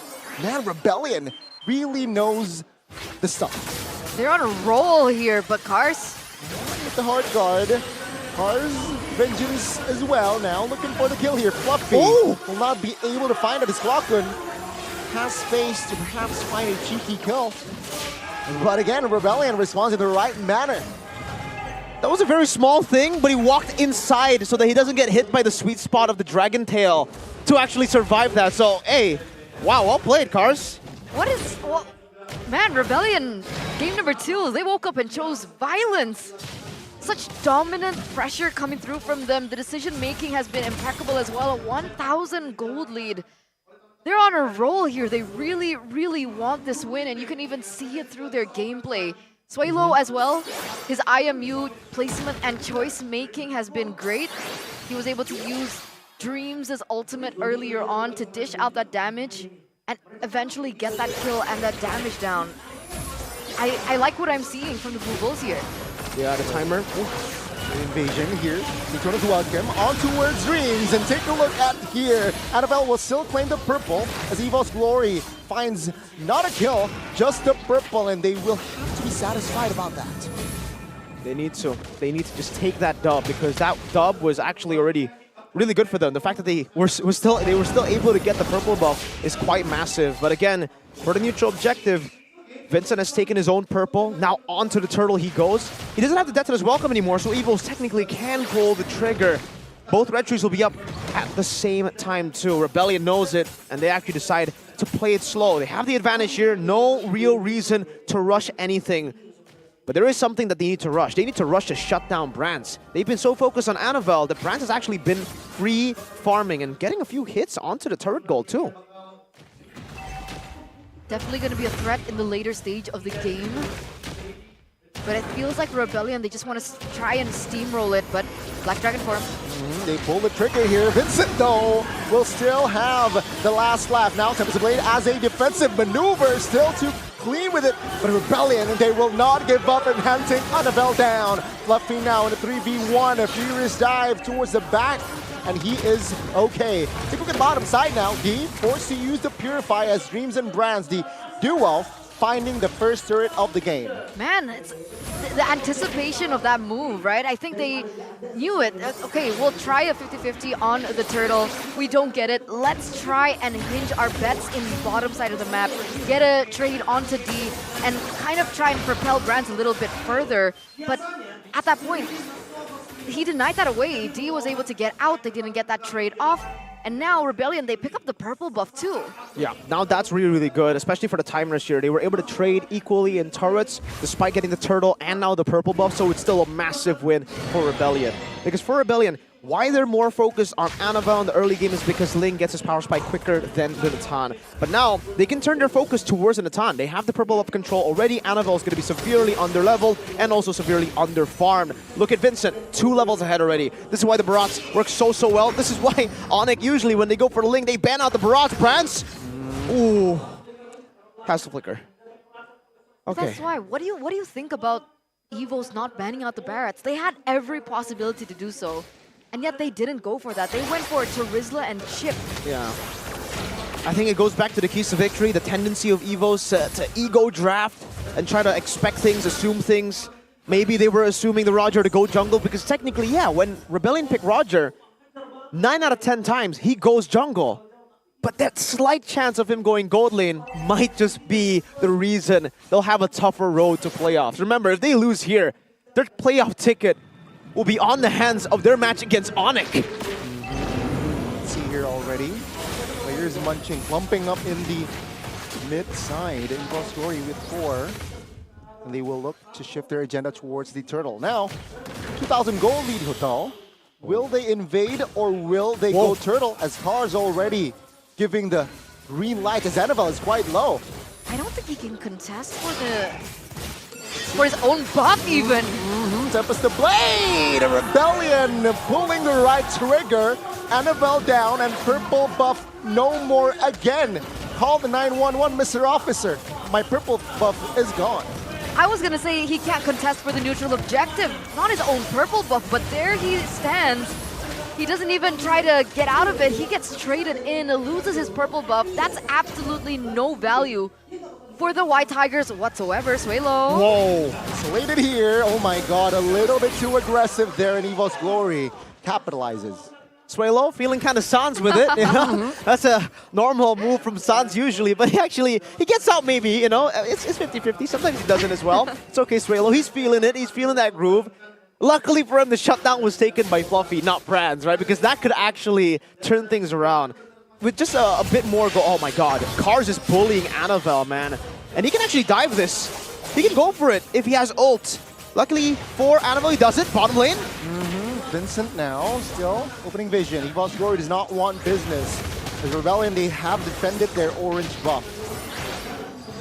Okay, it's all chill. Evo's Glory, keys to victory. Let's take a look at their winning condition here. At this point, Annabelle is so far behind that they can actually just look to play for Brands. If Brands gets his power spike, it's all going to be good. Annabelle just get these side lanes. There is a problem, though, with him getting the side lanes. That means that Fluffy will be the guy who will have to take the fall. He'll have to make the Lutpi sacrificial play to just have all the levels against him, and he'll have to go full tank utility. Vincent is on this purple constantly, and he's technically almost 2 levels ahead. Look at that pull. Well played. Looking for an escape route. Primal Wrath as a defensive maneuver now with the cover from the teammates. Now Vincent actually taking some heat. He is quite low as Annabelle looking for the kill. Finds it. Now Rebellion will not have a response. Actually Sway low. Nice on the board as Cars with the vengeance looking for a kill. Finds it, but he will be traded as well as Annabelle collects the double. D survives with low HP, and that is Evo's Glory actually winning the fight. Yeah, a 3-for-2 trade. They left Brands alone in the backline to dish out the damage that eventually melted all these 3 members down. And Annabelle wasn't even able to be taken out either. So the main damage dealers were just free to hit. And Rebellion lost control.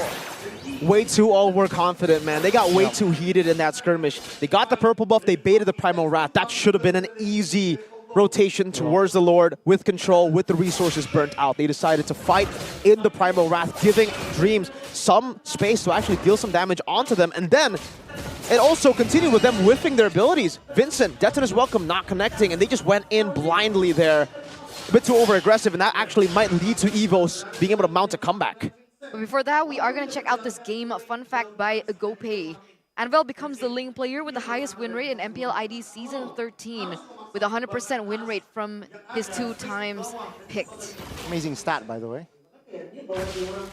That might actually be ruined here with his Ling performance here. I mean, if Rebellion keep throwing like that. That's true.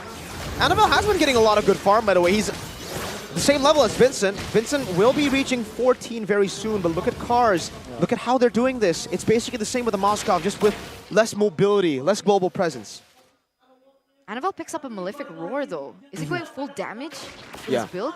He needs to, right? On the Ling, there's really no option to go for a defensive maneuver. It's a Berserker's Fury, Haas Claws into the Malefic Roar. A different build to Kyrie. It is more of the attack speed build, not the full Defiant Blade reliant build, and now they go for it.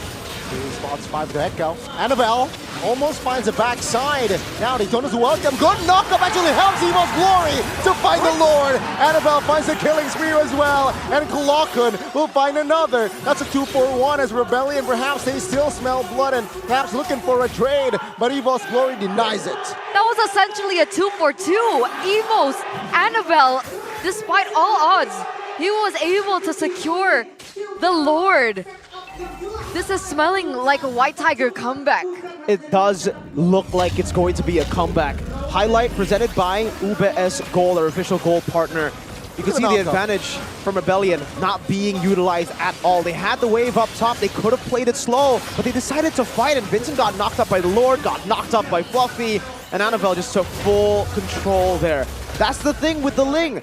If you do clear out the side wave, even if you make a slow push happen, the Ling will be able to rotate faster. Rebellion, they completely lost their lead by not utilizing their advantage, and now they might have to pay for it all with their lives. See here, tier 2, bottom side will be defended. They will defend the mid tier 2 as well. With Rebellion, actually, they are handling the Lord push here very well. Oh, eventually though, Evo's Glory will able to find the tier 2 bottom side. As Rebellion, yeah, their control, their lead diminishes. They had a specific target, the Blue Bulls, Rebellion, right? With the composition that they brought, they had a small window that they could capitalize over Evo's before Brands gets his power spike. Mirko, with the way that he's itemizing, is he at his power spike yet? Unfortunately, kinda. I don't want to say yes because he actually went for Divine Glaive and Bloodwing, so a bit more defensive and a bit more penetration there. But no Holy Crystal just yet, so that burst, that crazy burst that can actually melt Rebellion, it's there, but it's not at the peak point. So that's actually quite scary for Rebellion, actually. The fact that Evos have been winning in these team fights despite Brands not actually hitting his peak yet. When he gets the Holy Crystal, then say goodbye to the big guy stack, say goodbye to that healing because it will not play a part into these team fights. He can just wipe the floor. And Brands has been able to free hit in a lot of these team fights because Annabelle has been distracting the front line, or just technically everyone from Rebellion. If that continues, Rebellion are in for a full comeback, and we're going to see a Game 3. 2,500 gold lead, but whose job is it to take care of Brands in the backline? Would you say it's Cars? Technically, it's everyone's. It's more of a dive comp Rebellion have, but they don't have a lead anymore, so they can be held off by the front line of Evos, and technically, if they do dive, and it does get chaotic, Annabelle will take complete control of that fight. Right. So it's just kind of tough for Rebellion now that they've lost that advantage. So what do? They can't go for a full 5v5 team fight then, in that particular case, right? Because they can't go for the dive because of the lack of lead. Do they look for a pickoff? Is that the way to go now? There's no crowd control though. Yeah, they don't have any crowd control. I will still say that their strength is through Cars in the bottom lane. Cars should continue the split push and try to just 1v1 Annabelle. Bait him into 1v1, because I think it will be a skill matchup there. It's a Vengeance versus the burst of the Ling. Both of them will try to bait each other's resources out. But look at Sway Low. This is a good pick-off angle that they're going for. And if they actually are able to find it, that's the winning condition. Wow. Is already baited. Oh, Brands is there. That's crisp communication and setup. Brands now, again, he might be hungry looking for another as Cars is still able to sustain the damage, but that is very good teamwork now. Take a look at the Lord Pit. It is actually Virat's now committing. Oh. Airborne, good knockup as well this time. Oh my goodness, damage won't be enough as Glockun is there to find the kill. D finds the kill as well, but Annabelle finds the shutdown. That's another big win for Evo's Glory. The crowd goes wild, and Brands is dishing out that damage, forcing a flicker out of Audi TZ, and look at that damage come through. A 3-for-2 trade. Evos, the White Tigers, their claws are out. Their teeth are sharpening, and they're looking for that end with that Lord on the way in the top side of the map. Uh-oh. 3 brands again. Annabelle comes to play both here by Swalo as well, but Annabelle showing who's boss. Finds a kill. Connection with Blocken as well. And now Evo's Glory, they are on the front seat. Rebellion, they need to stabilize here, taking the Lord down, and they need to go back to the drawing board. And now it gets really tough. I don't even think they can defend here. They have really bad wave clear, and Evos have crazy siege. See here, Black Dragon form already. Daytona's welcome does not connect to anyone. And Evo's Glory manages to find the angle here. Base quad exposed, and ladies and gentlemen, welcome to Game 3. They did it! Evo's Glory are a step closer of securing playoffs. They turned this storyline completely around, and they have another fighting chance to realize that dream, to make it come happen. The Ling Gods, Annabelle though. Still 100%. Still 100% on the Ling. Up against the Barats, no purple buff so many times. The team adjusted. Yu Zhong played the sacrificial role. Fluffy gave every single minion in the side lane towards Annabelle, and Annabelle played it crisp, clean towards the top side of the map, clearing out these slow pushes built up by Cars. Straight into the Lord he goes, and utilizing the chaos as an assassin to assassinate the back line, to assassinate the Lord as well. And gee, that Ling is scary. You take away the purple buff, you think you take away Annabelle. Turns out you don't. Reminds you of who? Reminds you of Kyrie. What? It reminds me of Annabelle. Just Annabelle. Just Annabelle. Because you would expect with that much pressure in the jungle that he would be, what, 2-3 levels behind of the Barats?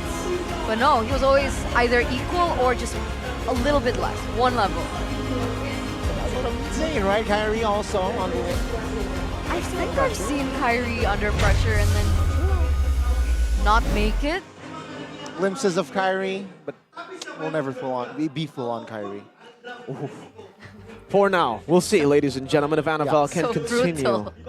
that road, because he is still a young jungler. This is his first Very season in MPL Indonesia. Must so be much potential 16, already. 17 I think he is the youngest player in MPL ID Yeah. season 13. at the moment.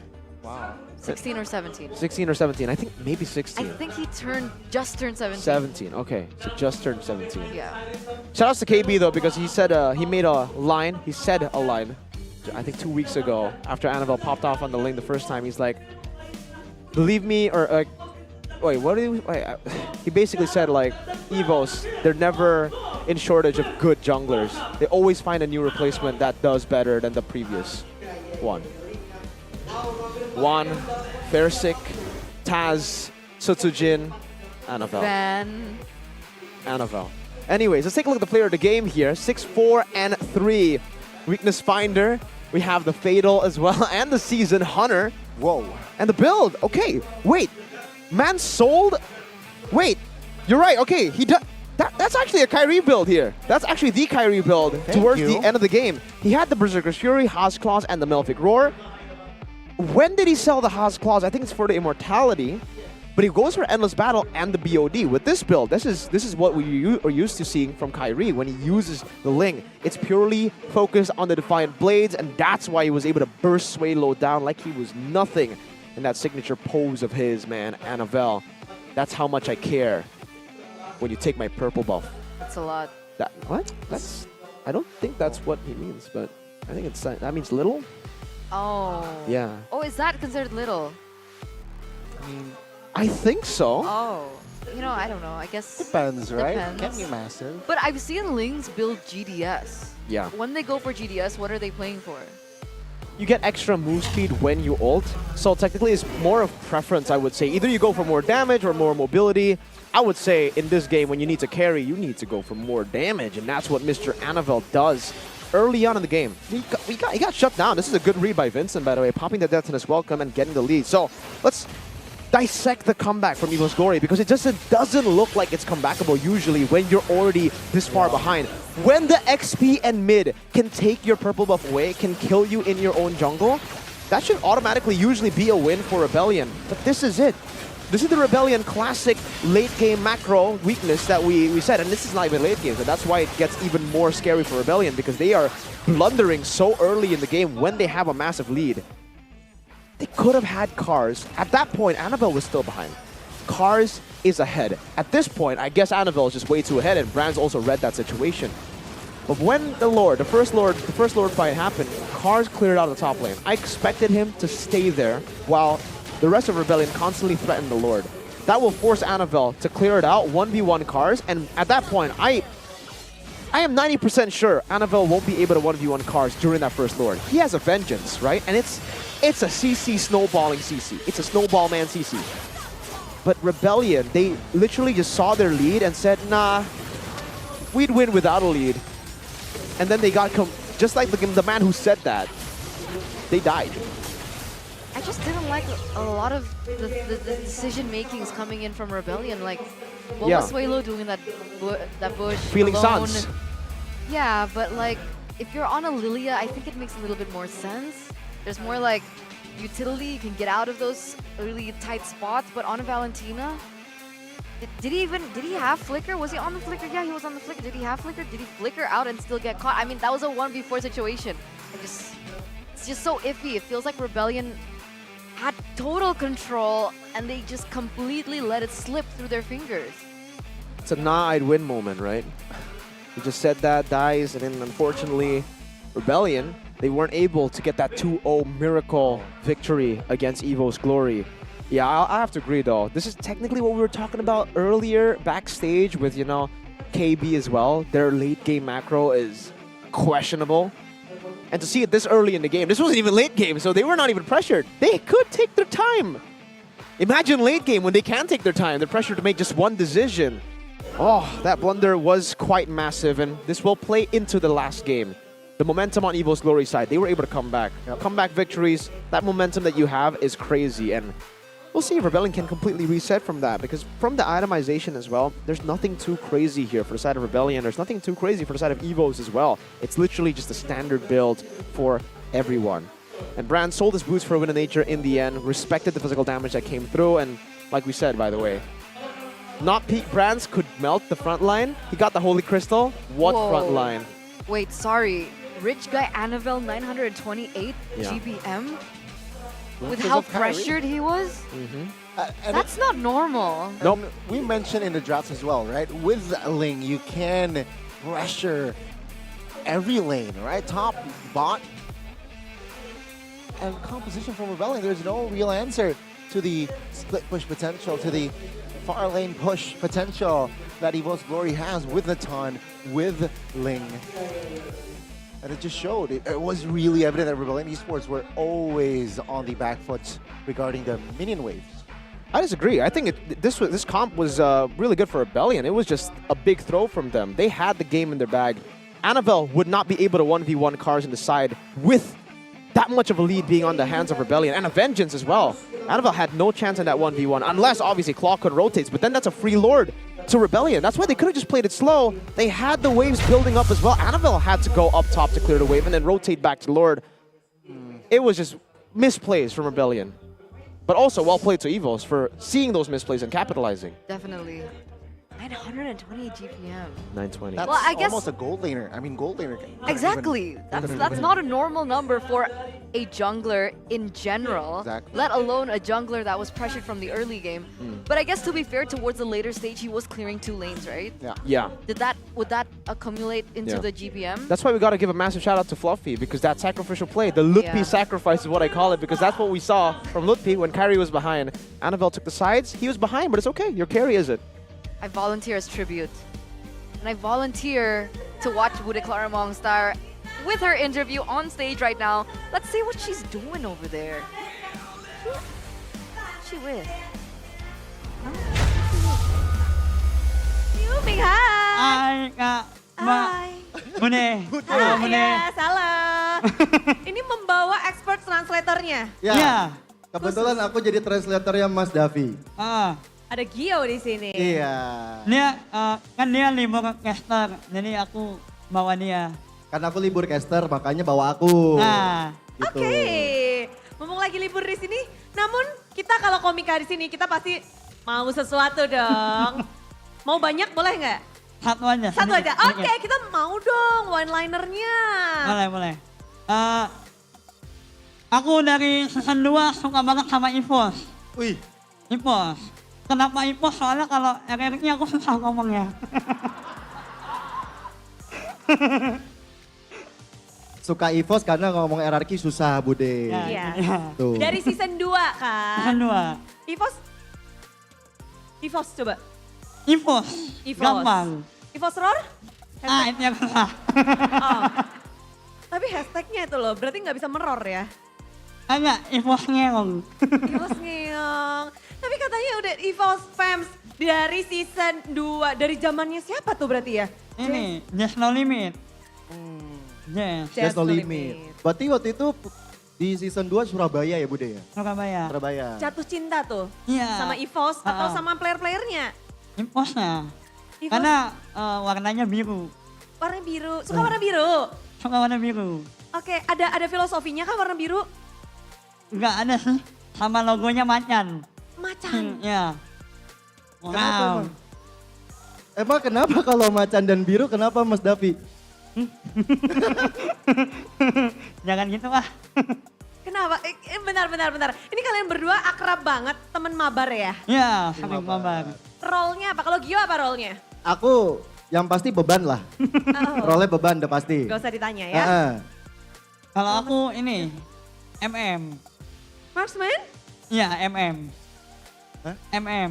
Beneran kan? Marksman Bude maksudnya. Kan? Iya. Marksman, berarti gold laner ya? God. Kalau di EVOS, siapa player mungkin yang gold lanernya kan ada 2 nih. Ada player favorit nggak sekarang? Atau playernya sukanya pas season 2 doang? Yang pasti aku sukanya EVOS Legend. Kan sekarang EVOS Glory ya? Udah ganti nama? Udah ganti nama ya? Aku EVOS. Iya. EVOS, aku EVOS dah. EVOS banget ya? EVOS. EVOSnya udah jadi Glory padahal nih ya? Enggak, Legend aja belum menang. Oh gitu? Gitu ya? Tapi kesini hari ini datang spesial buat ngelihat matchnya EVOS atau ada sesuatu sih? Enggak, aku khusus EVOS. Khusus nonton EVOS? Kali pertama datang? Beberapa kali sih udah. Oh iya? Iya. Kita baru ketemu nih ya. Tapi aku nonton EVOS doang, kalau yang lain gak mau nonton. Kenapa? Cinta mati bro. Cinta mati bro. Apa sih yang membuat sampai cinta selain macan, biru, ada lagi nggak? Yang membuat sampai cinta mati kan cinta mati harus ada alasannya dong. Dulu aku ngeliat penampilannya ini, Aura. Aura. Makanya aku jatuh cinta sama EVOS. Oke. Satu berarti. Aura kan EXP laner ya? Iya. Kok Mas Davi gak pernah mau main XP sama aku ya? Takut. Kenapa? Takut kenapa? Serem. Serem? Iya. Mending gold aja, kan kalau gold ditemanin terus. Gold ditemenin terus? Ditemenin Gio nggak? Dia noob jadi. Waduh. Apa? Enggak, kamu jago. Oh iya. Makasih. Tadi kayaknya Bude dengernya nggak jago deh. Iya. Bisik-bisik ke Bude tuh, noob katanya. Ngomong aja yang jujur. Sekarang kalau hari ini kan lagi deg-degan juga nih ya. Sebagai EVOS fans sejati, EVOS tuh butuh sebenarnya satu kemenangan lagi biar bisa masuk ke babak playoff. Iya. Bisa nggak di sini kira-kira? Kalau untuk lawan RBL mah kayaknya bisa lah. Kok bisa? Ini kan tim yang udah pasti gak lolos. Waduh. Pedes ya. Ada nggak yang mau disampaikan mungkin untuk penutupan game ini? Yang pasti semangat aja untuk EVOS sama untuk Jabran. Semangat Jabran. Kita sama-sama satu role. Sama-sama satu role. Iya. Jadi semangat aja EVOS. Iya. Pokoknya kalau bisa main sampai late game. Oh. Biar puas nontonnya. Biar puas demi penonton nih. Respect streamer, respect penonton ya. Yeah. Tapi sekarang Bude mau minta tolong Bude dong. Apa tuh? Boleh dong?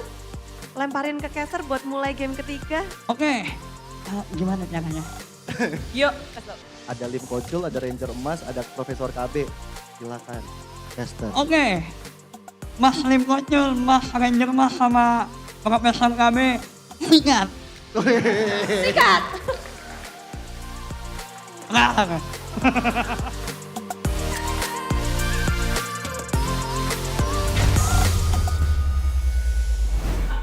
Once upon a time, there was a blue bull who was able to get game number 1 in a best of 3 series. They were looking very strong in game number 2, but then the white tiger. That was so brutal. It's still 1-1 though. It is. To be fair. It is. So not as brutal. So maybe. So it's 1-1. Just like boom. Boom, the punch It's back. just Yeah. Aggressive. But if a bull were to fight in real life with a tiger, who would win? Depends. Multiple bulls or one Just bull? 1v1. I think the tiger should win that. Tiger wins? Does the tiger have limbs? I think if the tiger had gold, That would be unfair. definitely. He would win. Bling. Yeah, exactly, right? He would kill the bull with swag. That's why I think we need gold. Oh, we do 'Cause have we want gold. swag. We have gold. We do? Yeah. What do you mean? Well, it's not, technically we don't have it now, but it's coming soon, very soon. What is he talking about? You don't know about the epic collaboration of UBS Gold x MPL Indonesia Season 13? Oh, but it's not out yet. Exactly. That's why we gotta wait, you know. Good things come to those who wait, and we are very, very patient individuals, are we not? Except Gani. Gani can't wait, bang bang. That's his name that It LaFell gave him. was my character 2-3 seasons ago. M4. He changed his. M4. That's not his character anymore. Oh, it's Gani can wait now. Bang bang. Always. He can always wait. Always patient, bang bang. Gani But always patient. Gani always patient, bang bang. Where do I check out and find more information on this UBS Gold collaboration? UBSLifestyle.com is where to go, or UBS Lifestyle e-commerce. Check it out. It's still 1-1 though between EVOS and Rebellion. Roar. Whoa, is that an Evo's prediction? Did you just roar? Oh, wait, Eterna. That might be a Rebellion prediction. He might have watched your video, your cast. Remember? Rebellion's Huh? You know the content, like the part where you're like Rebellion. That was for the Bulls. Yeah, exactly. So that might be like a prediction to Evos or Rebellion. Why don't you just do a meow, Should have Gani? done that in game 1. What? Oh. Why don't you do it now? Who's gonna win? No, I can't. They have to work hard. They can't always rely on me. Okay. Fair enough. I think Aura relies on you, you know, because for some reason Right? they actually That was win. so weird. When Eterna casts, Aura suddenly win. They won 2-0 against Evos, but when you don't cast, they lose their jam, man. I thought that was really weird too.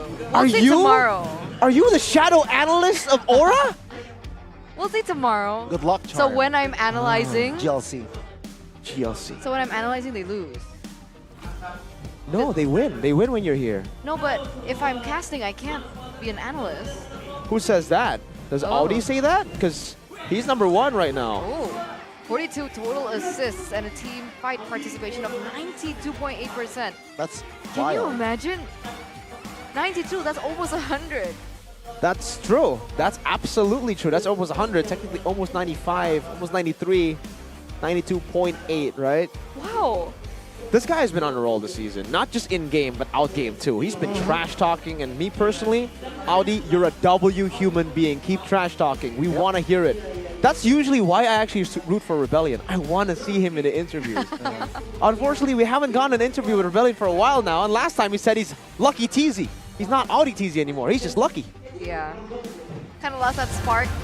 I think he got a little bit pressured Why? by, you know, the netizens maybe. Yeah. Right? No particular group, remember. Netizens. But here we are, ladies and gentlemen. The conclusion. And we were Let's talking see. about this during the break, right? So if Evos win 2-1, RRQ will be brought up to 6th place. Yep. That is what will happen, ladies and gentlemen. So, if you guys are an RRQ fan, you want Rebellion to lose. But if you're an RRQ hater, hey, you want Rebellion to win. I am... What are you? Rebellion lover. So let's see here what will happen. So far, game 1, game 2, red side has been the victor. Yeah. So will the trend continue here in game 3 as Rebellion sits in the red side? But a shake-up already here in the first pick. Novaria taken away. Huh.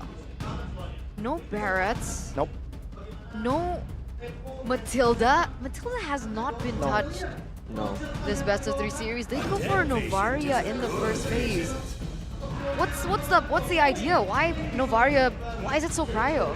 I think it's more of just how Evos play the game with Novaria, right? They have so much vision, and technically they can force these fights away for Rebellion with the vision control that they have with the Novaria. But obviously, the poke has been amazing, and honestly, the wave clear.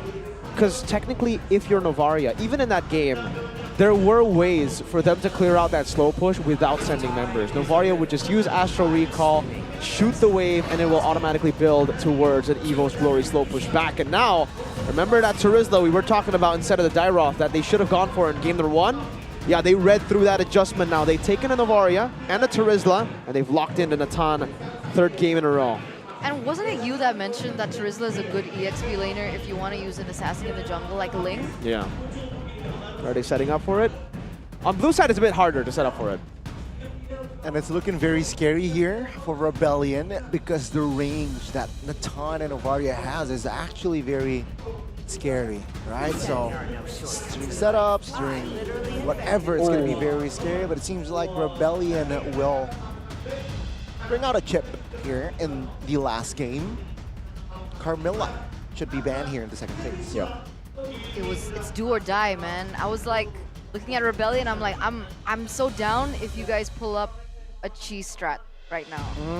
And so the chip does come through in the first phase. Not the cheese though. Not yet. Chip. Oh. Just the chip. Just the chip, no cheese just yet. Hopefully they had some toppings there because the chip will be quite stale if you don't add. Oh, actually, no, chips are really good. I like chips on their own. Yeah. You're R7, right. you know, a lot of people are calling R7 Chip. Why? Because he likes to eat chips while watching MPL ID in his watch party, and he leans back on his chair, so it looks like the pose that Chip does, you know, like he's just leaning back, eating chips. Shout out to R7 if he's all of a sudden watching the English desk, but Yeeve! Wow. Suelo's pick. It's a Suelo special. SS. But for Rebellion, do they want to eliminate that possibility? Do they want to go for an alpha ban?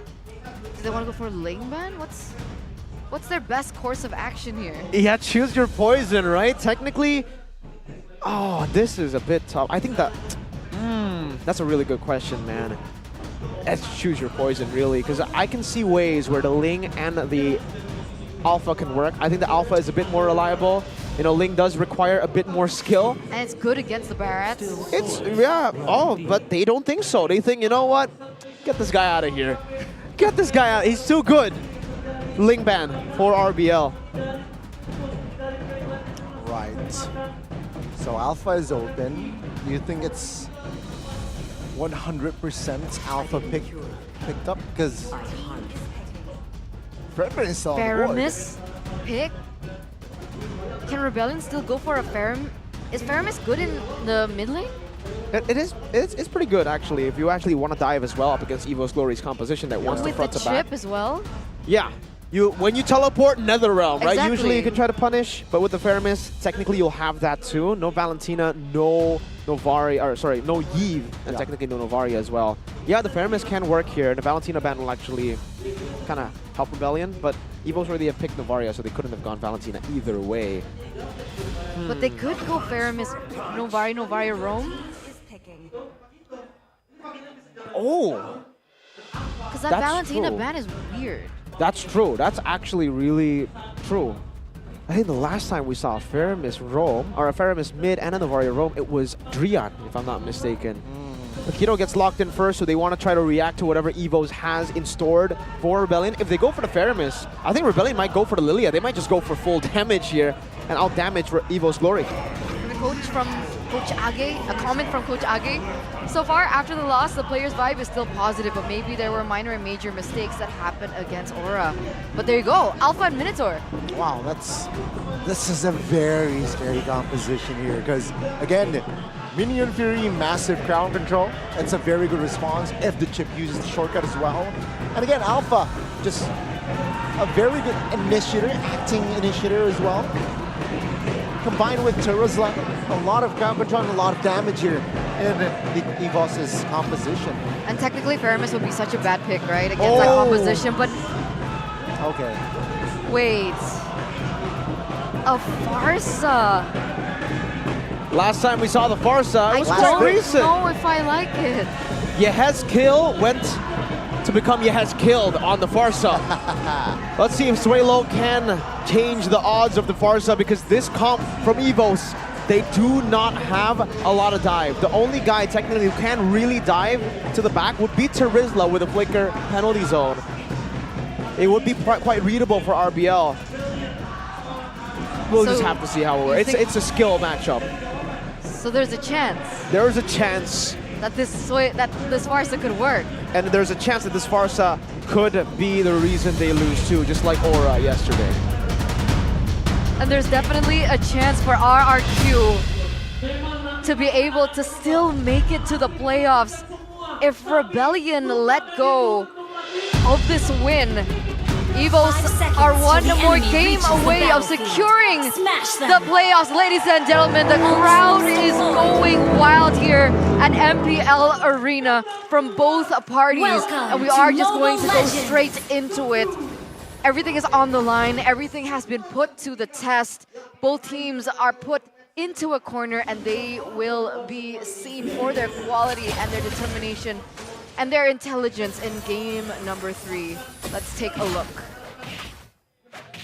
Great game between these two teams. Let's see here again with the Farsa. Straight off the bat. Suelo. I think was wrong.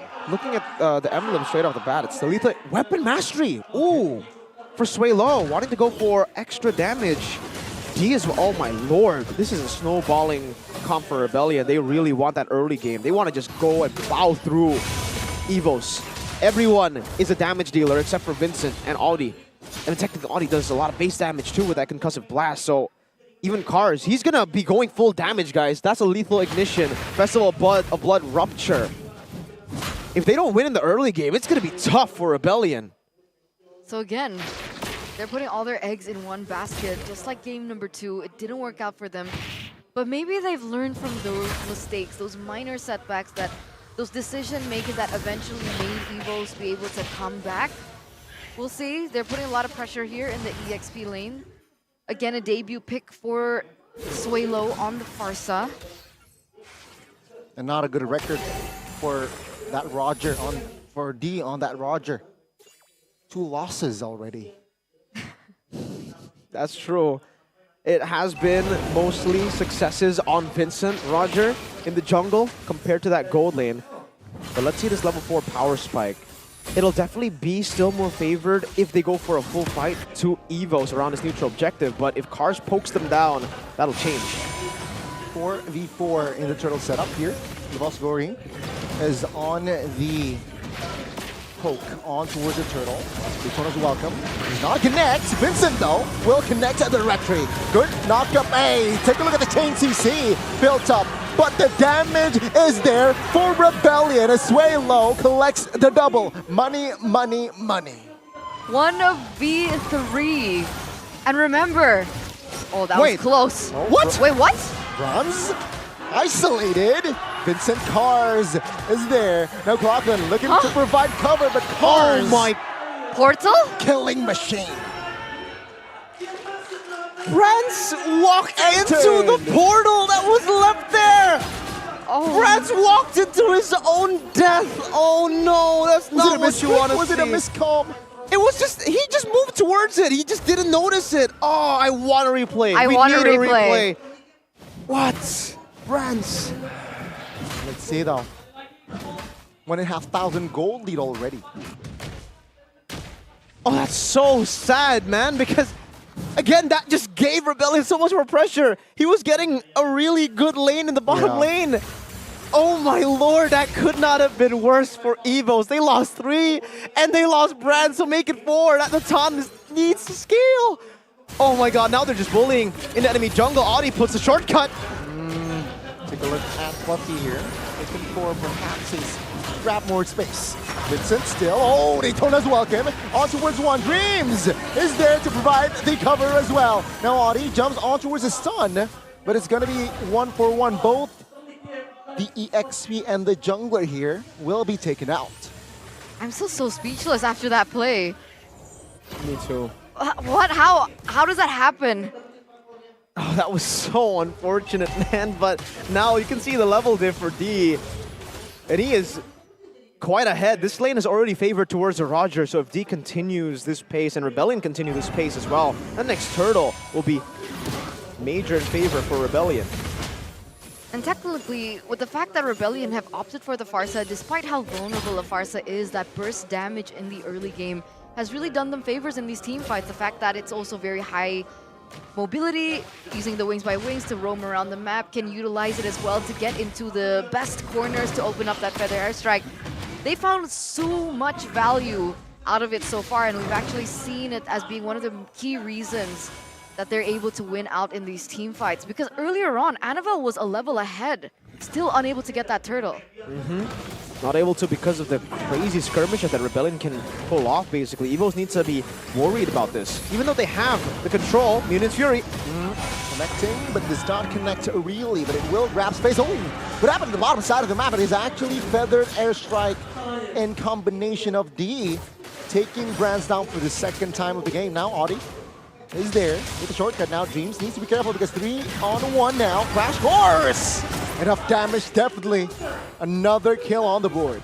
So you can see Rebellion. Whoa. Oh, wait a minute. Fluffy. Fluffy's there, perhaps to find the clear, but Vincent also teleports. All members of Rebellion actually commits on towards the bottom side, but Fluffy calmly will clear the minion. So back to the earlier point, what I wanted to address is the fact that Rebellion have changed their playstyle, right? Earlier on, they were more focused on Annabelle, but now you can see that they're understanding the monster that, wait a minute, Brands again! This is why they picked up the Pharsa, killing pressure towards Brands. And he is feeling that pressure, and that was maybe the mistake that Rebellion made in game number 2, not doing the shutdown, not putting pressure on Brands, not trying to hinge out that late game power spike that he is inevitable to. Oh my lord. All right, so it's all about denying Brands here in the early game, and so far they've been able to do it so well. Getting him out of the lane, and look, he doesn't know where to go at this point. He can't go to the mid lane. Well, technically he can, but he'll have to be swapping or trading gold. Sharing is the right word. With the Novaria, he does finally get a wave there in the bottom lane after the turret has been taken, but this is all going to plan for Rebellion. They've taken the bottom lane turret, and this would most likely be a swap into the mid lane, maybe into up top in the XP lane to go for more turrets and to just fight out these neutral objectives. The adjustment, right? It's been crazy to see, and I think... Oh no. The Blue Bulls, they're so reliant on global presence, if you notice. In game number 2, they didn't really feel it because they were utilizing Angela as a global presence, but against the Ling, it was a little bit difficult. Game number 1, they had Moskov. Game number 3, they now have Chip. So that macro play that we saw lacking in game number 2 has now been accomplished because of the presence of Audi TZ on the Chip. And now they're going to start pressuring for this neutral objective. Annabelle is level 11, so he's ahead of Vincent. Should be able to win out in these retry battles, but we'll see the setup. See, Natural Light goes watch screen. Good stun, Daytona's welcome. Annabelle though will calmly secures the turtle. Now, good minion Fury, and take a look at the crowd control from Evo's Glory. With the collapse as well, actually find the Dino, and Evo's Glory will have more say in that last turtle fight. Well played to Evos. Super decisive. Dreams in the front, forcing Vincent to use the Detona's Welcome or be knocked up by the Minion's Fury. And then Annabelle. Oh, let's see. Cars now on the front side, it's taking heat. EVOS Glory, oh my goodness, the isolation cars, nowhere to run. And EVOS will grab that kill, no problem. Take a look at the bottom side of the map though. Roger looking to grab another structure perhaps, and D, yeah, will grab that, no problem. Gets it, and looks like he might be getting the next buff as well. D, can he do it? I think so. There you go. So they're going to be able to take that away, but it does get traded up with the structure up top for EVOS. And the funny thing was, as everything was unfolding with all that chaos from Annabelle and the damage coming through, Brant was in the back, killing the portal. Yeah. He's like, not again. Not again. No, I will not walk in there anymore. He learns from his mistakes, right? I think that's a good point here as EVOS continue to weather the storm of Rebellion. And they're doing a good job at weathering the storm here. It was a 3.4k gold lead, but this is why the Novaria, I guess, is so prio for EVOS Glory. They're always able to find the vision on Rebellion whenever they want to look for an ambush, whenever they want to try to force a fight. And it makes it very easy to read for EVOS Glory, with those hitboxes also enlarged. The dive comes in way more naturally for EVOS. Usually the Spear of Alpha it'll be kind of hard to actually dive towards the back with a frontliner in front. But with those hitboxes, technically Annabelle was able to hit Sway Low quite easily, getting the double CC on with the Spear of Alpha, connecting onto Vincent and Sway Low and taking him down.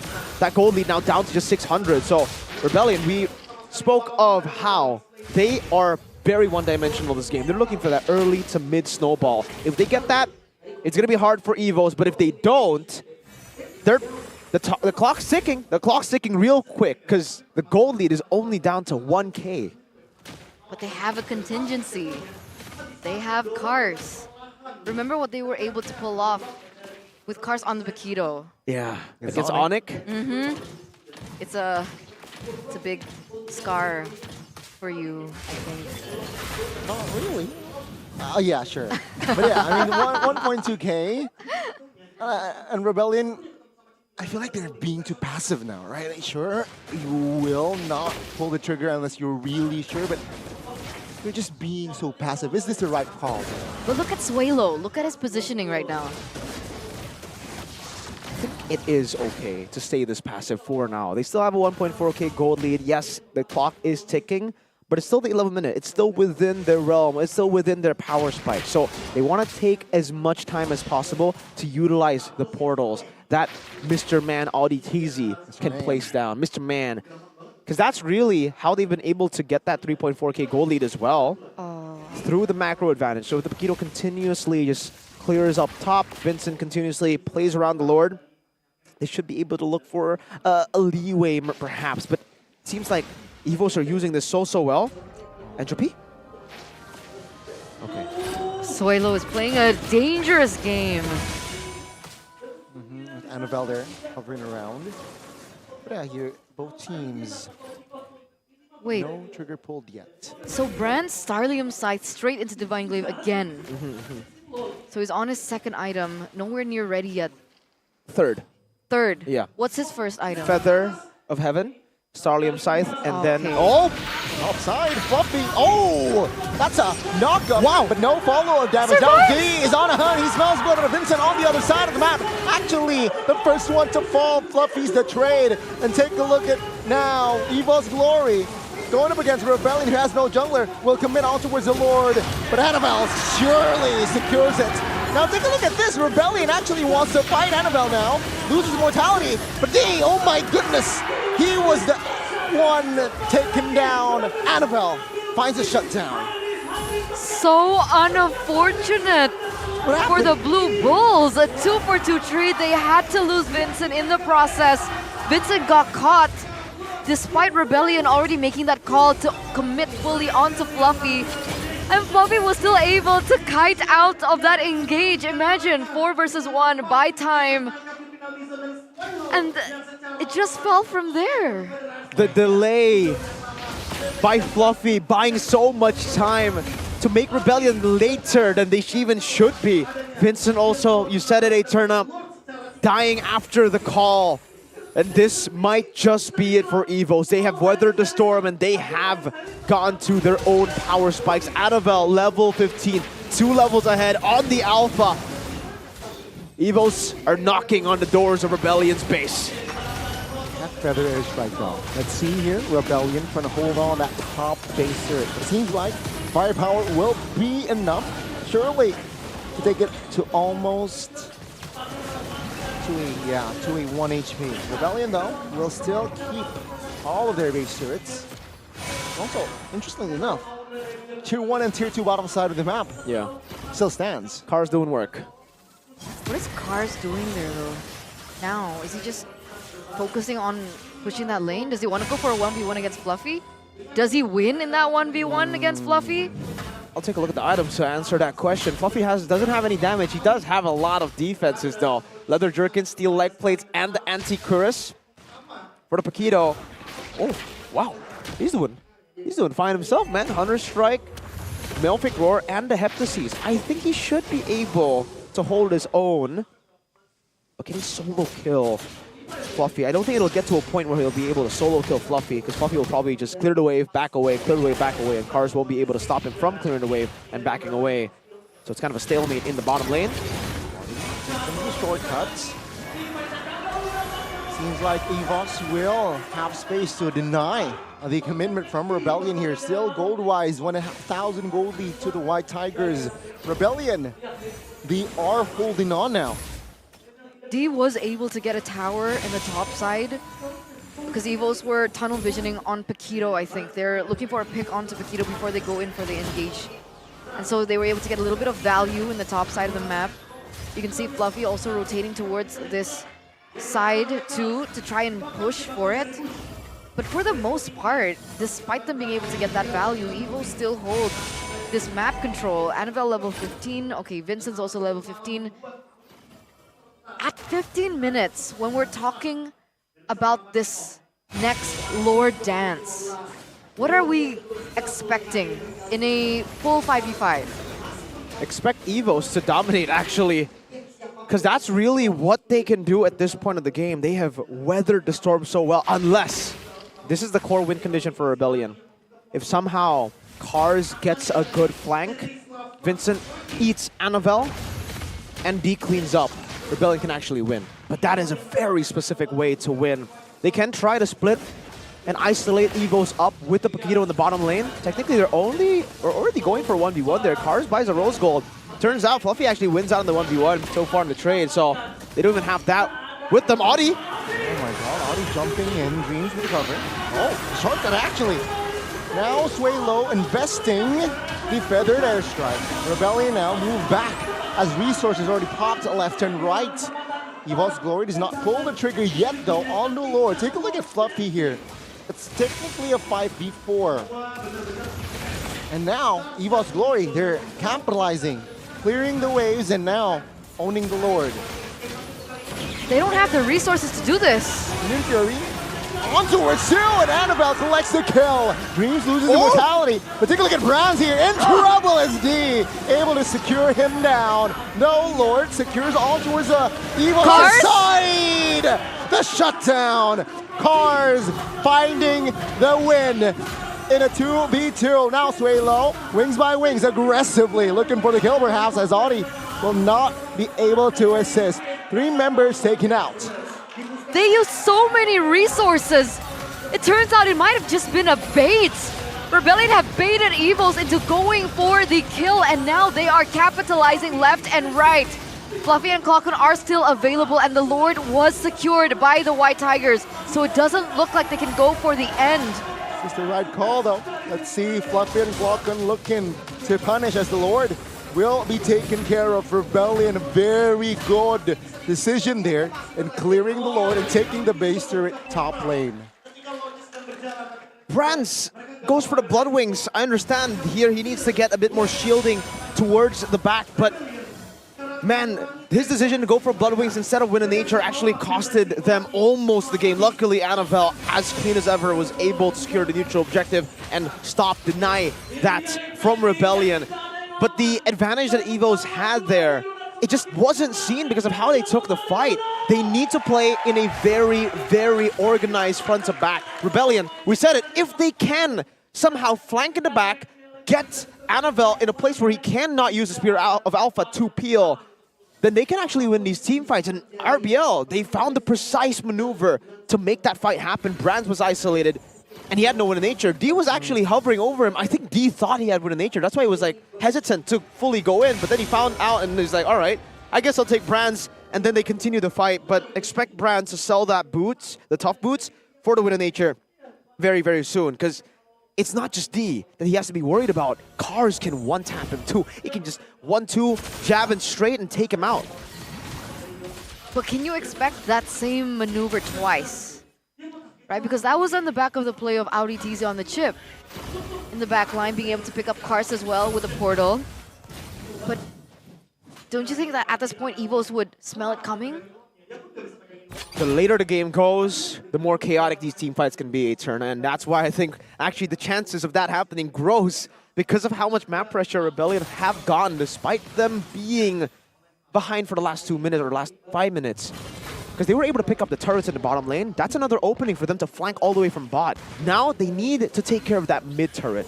If they can somehow destroy tier 1 and tier 2 in the mid lane, that gives them even more maneuvers to actually look for the flanks. So yeah, it'll be a skill matchup. Again, both of these teams will try their best for Evos to keep it organized for RBL to make it messy. But it all depends on how they set up for it. And remember, ladies and gentlemen, everything really does hang in the balance of this match. Evos need this. They need to win this particular game to win this match in order for them to make it to the playoffs. So imagine the pressure that not just Evos are going through, but also Rebellion on the other hand. Yeah. 20 minutes in, the longest game in the series, right? It was 15, it was 16 on the second and third game. Got a bashing 20 minutes. That's fine, and both teams here already poking, especially D here, poking the Lord. It's a great benefiting Rebellion, I think. Yeah, I think so. It's a good slow push that Cars has in the bottom lane, and he's continuously just playing with it. And this is what they need to do. At this point, there's no more scaling. Everybody is almost at full items. We're almost getting to that 60k gold mark as well for RBL. You can expect everybody to be at full items. Brands has used the entropy. Bottom lane pushing will be the key for RBL. Play it slow, because top side will be even with 2 of the base turrets already taken down. Those super minions will be clashing together. It'll all come down to how RBL can bait Evos to be messy. Right now, it doesn't even look like it's possible despite having the Paquito. Terizla, Fluffy's been doing a great job of just screening, and now he's cutting too, which is really, really good. It's risky, but at this point of the game, I don't even think it's risky anymore. Really good build by man. Shoutouts to Fluffy, Queen's Wings. So if RBL send more members down there to deal with him, it's an easy Lord for Evos, an easy Lord fight at least. And if Fluffy continues to do this, RBL's advantage kind of gets nullified. We're at a stalemate. I'm just watching Brands go back and forth. I'm watching the chip. My eyes are locked on these heroes, right? And there it goes. Chip is gone. It's going to the top side here, providing cover. Potentially. Lord will be resetted. 22 minutes here, Popcorn. Opening vision as well here. Nobody pulling the trigger yet. You can see here all ultimates and all spells are up. So Audi TZ doesn't go for that backdoor play that he went in for earlier. Meanwhile, Fluffy and D are caught. They know where Fluffy is, but Audi TZ on the other side. Flickers out. That's already a resource wasted. And Evos Glory, they will tone it out again. Very, very slow play here. Slow Lord dance between the two. I think RBL have figured it out though. At this point, send 3 members down below, kill Fluffy, and then teleport to the Lord. But they need to reset this first. No, they're just going for D. Wait, D's going for it. Portal. Let's see here, Red Tree Battle, 9,000, 8,000. Who gets it? It's Vincent! And now Audi TZ will fall out of it. No Immortality will be out of the map. Rebellion, they will pull the trigger, but take a look at the damage by Bronze! Eagles just re-hitting every member of Rebellion. Wind of Nature popped as well. He almost gets taken down there by the Sphere, and Evil's Glory, they will find the right answer. Again, though, a 2-for-2 trade. But this time, Rebellion were able to secure this Lord in the palms of Vincent's Retribution. But with 3 members left standing, can Rebellion close this out with how much clear speed Brands already has? Oh man, wait, Brands might have just made a mistake. He used the entropy in the mid lane. That's a window. Let's see. Swaylo, D, and Cars looking to clear. Feather Airstrike invested early to poke Fluffy down. He has an immortality though. Lord baited towards the mid, not the Bane base. That will help with the clear, but Rebellion will be satisfied with taking 0 turrets. Will have to be satisfied with jungles here. Should be the main targets for Rebellion. Whew.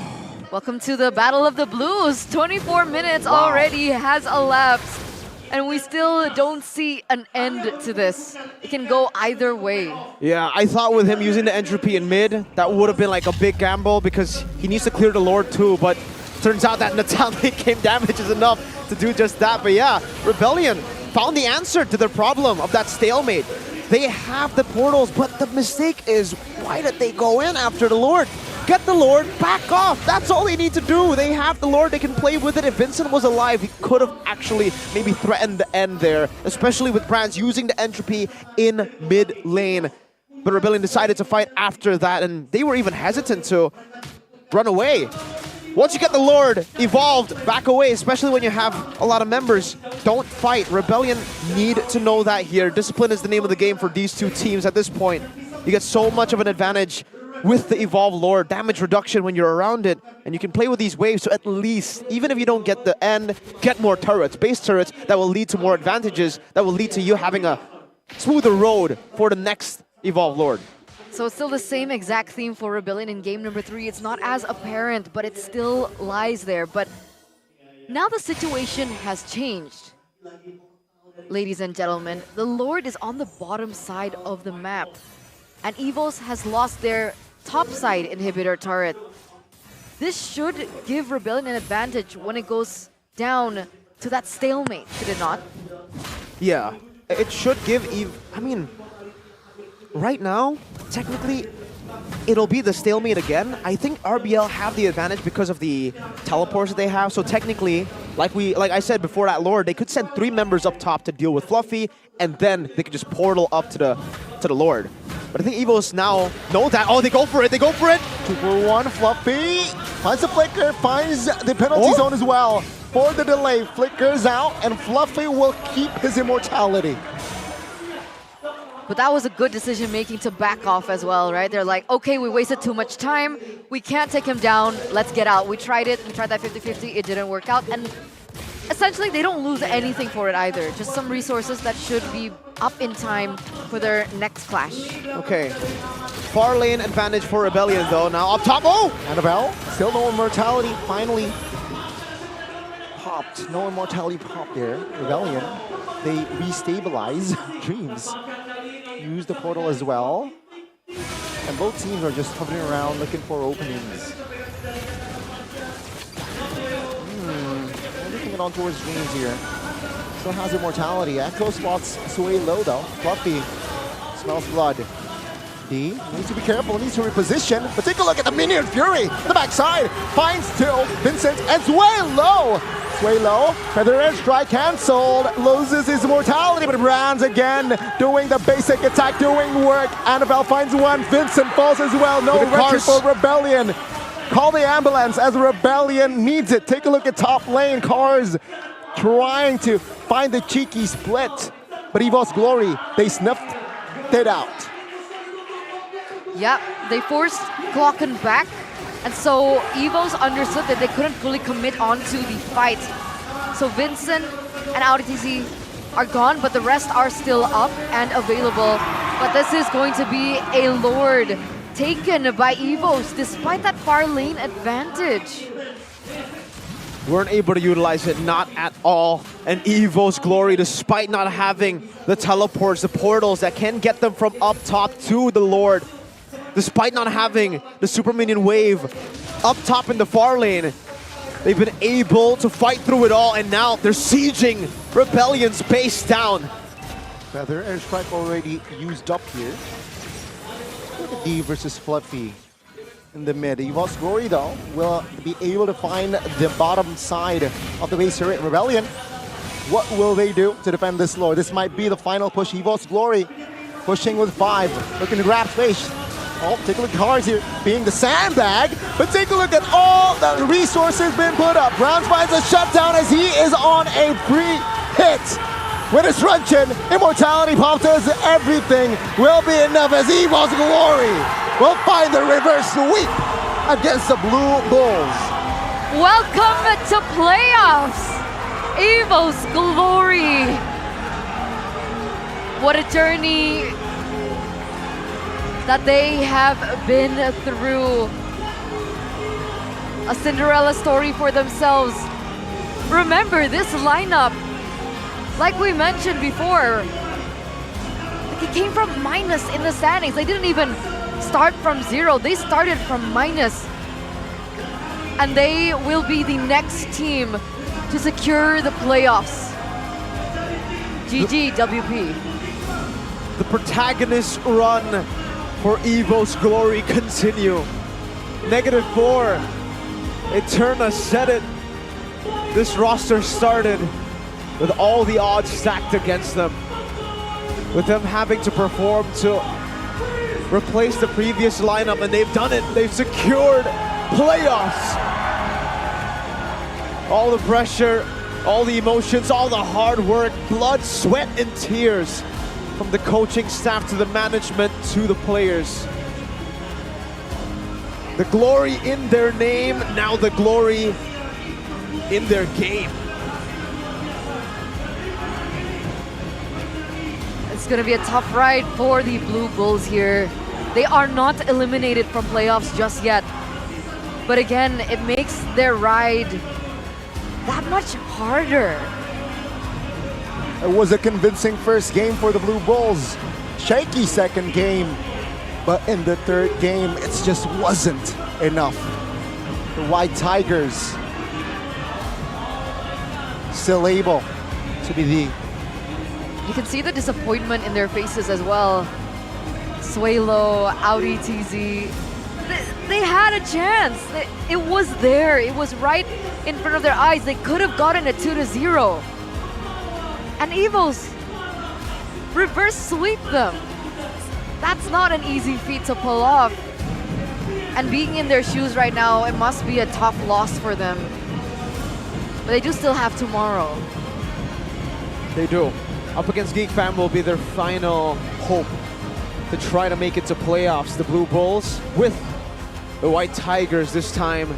The Blue Bros, as we call them in Season 13, and the fans are loving it. The glorious White Tigers are going to play off the roars from the Evos fams. Is he gonna be escorted out of the building again? Is the cameraman gonna smack him again? Oh wow. I'm actually excited to see what Evos have to say about that best of 3. That was so intense. Like even the audience, they were feeling it. They were screaming on top of their lungs because at that point, I think anybody would have just written Evos off by game number 2.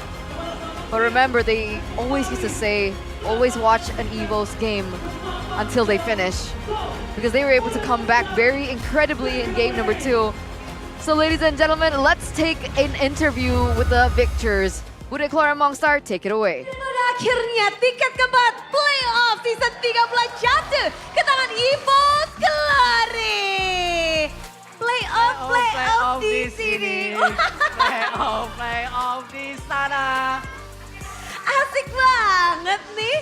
Akhirnya Evos. Setelah kalian mungkin story yang cukup panjang.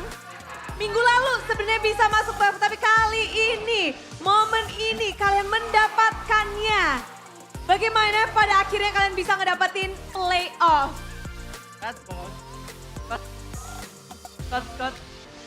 Coach Valdo mau ngomong? Oh. Apa tadi udah? Gimana kalian kan Mungkin kalau dari coach, Bude bakal nanya beda nih, lebih rumit. Karena semua orang penasaran, EVOS atau kalian line up ini hadir pada saat posisi 9. Di pucuk bawah, bukan pucuk atas. Di dasar klasemen dan pada akhirnya kalian menjadi tim keempat yang masuk babak playoff. Gimana tuh dari perjalanan kalian? Kalau perjalanannya sih ya main aja kita kayak biasa lah. Karena kan memang kita dari papan bawah banget kan ya. Lebih dibilang kayak ya udah kita fokus untuk menang. Ya kalau rezeki dari Tuhan kita dikasih menang ya mungkin itu jalannya dan tetap kita kan nggak keluar dari permainan tim juga sama ada dalam game tuh udah pasti ada namanya hoki juga lah. Mungkin ini hoki dari Tuhan buat kita untuk kita berjuang untuk di playoff. Yes, melanjutkan kehokiannya Kak. Namun di minggu lalu tuh kalian selangkah lagi gitu ya. Minggu lalu tuh ada apa? What happened minggu lalu? Nge-lag Bude. Nge-lag? Iya kan mainnya pada nggak benar. Kalau kata orang kan ngasih menang ke Aura, padahal mah enggak, emang kitanya aja yang lagi jelek banget mainnya. Apakah karena pressure? Oke, satu menang lagi guys. Apakah ada pikiran itu dari player-playernya? Nggak tahu sih, tapi harusnya ada dari akunya juga ada waktu itu. Terbawa pressure untuk satu menang lagi? Iya mungkin. Dan hari ini kayaknya nggak ada ya beban seperti itu? Nggak ada sih.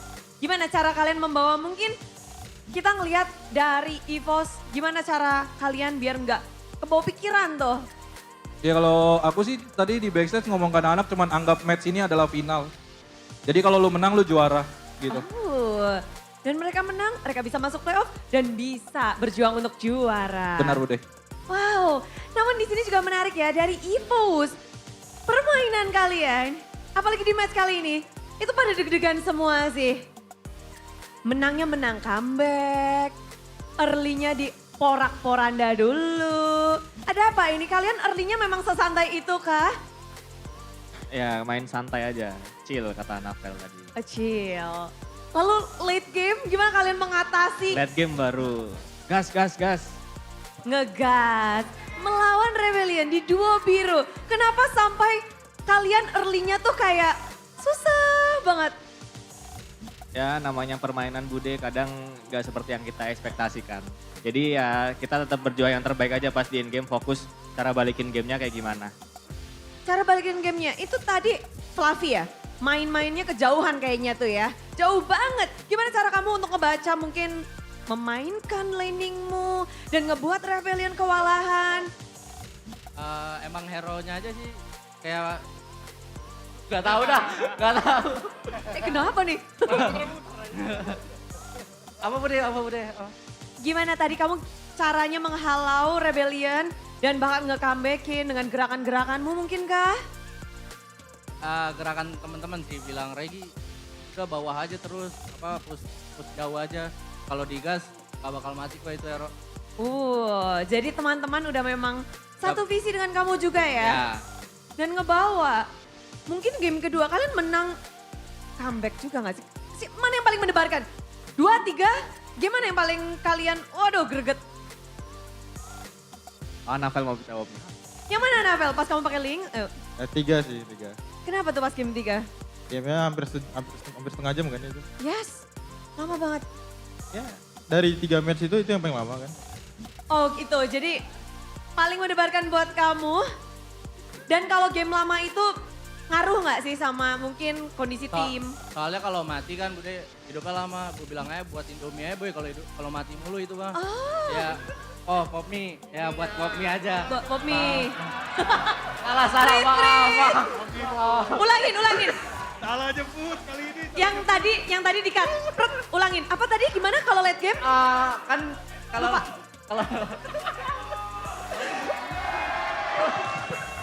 kalau kalau late game hidupnya tuh lama. Bisa seduh pop mie dulu lah. Oh gitu. Jadi memang harus lebih hati-hati. Sambil main ITL. Sambil main. Dan memang ya di sini EVOS ngedapetin babak playoff. Namun perjalanan mereka bisa dibilang naik turun. Gimana kalian ada yang mau curhat kah? Perjalanan kalian di babak regular season ini? Klaukun dari mukanya kelihatan banget. Mau curhat gak sih Klaukun? Cerita dikit gitu. Klaukun udah banyak, kayak bener banget. Ayo dong. Kasih sepatah kata mungkin maybe Theo Flow. or Cloud. Selby. Boleh Anabel. Season ini berdarah-darah sih Bude. Yes, buat kami. kenapa tuh? Berdarah-darah ini. Beneran dari ranking 9 kan kita. Jadi ya udah. Makasih yang udah dukung EVOS. Makasih yang udah dukung EVOS. Meranjak naik dari posisi 9. Berdarah-darah posisi keempat. Menjadi tim keempat.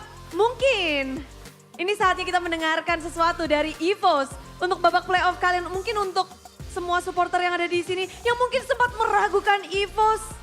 Ada yang mau kalian sampaikan?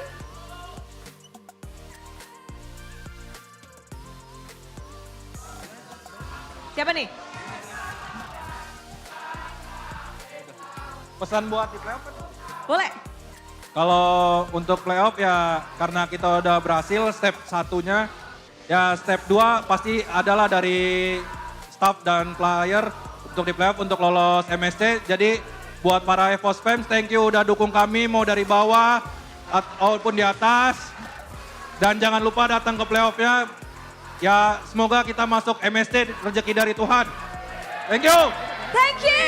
Dan inilah dia tiket keempat yang sudah di-secure oleh EVOS Glory. Caster, what happened? EVOS Glory luar biasa.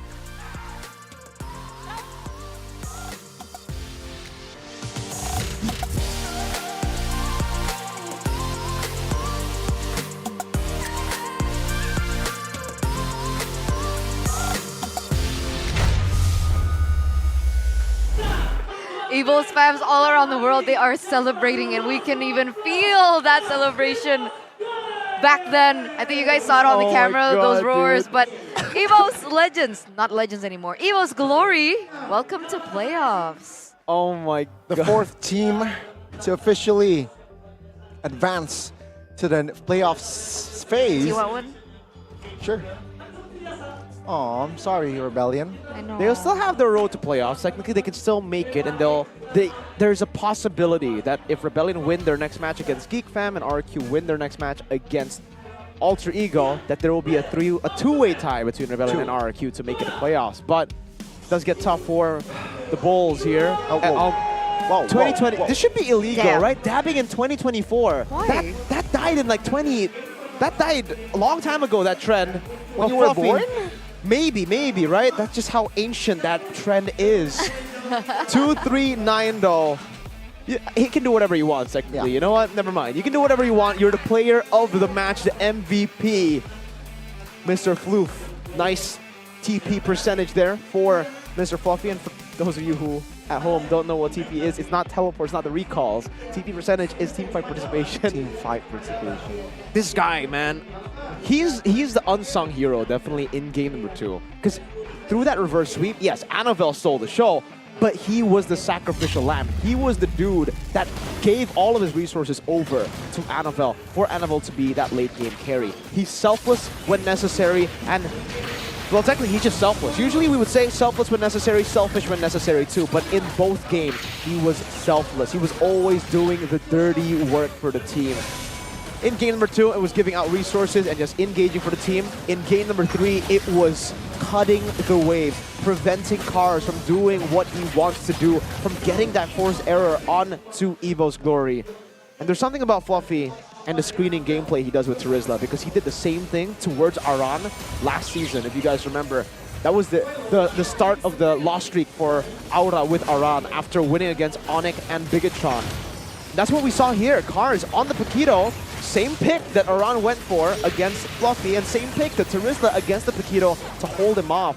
The Queen's Wings build from him was really, really good, because he was actually ahead of the curve against RBL. RBL found out a bit late. They were like, you know what? We can actually engage on the Terizla and then portal towards the Lord. That's something they could do.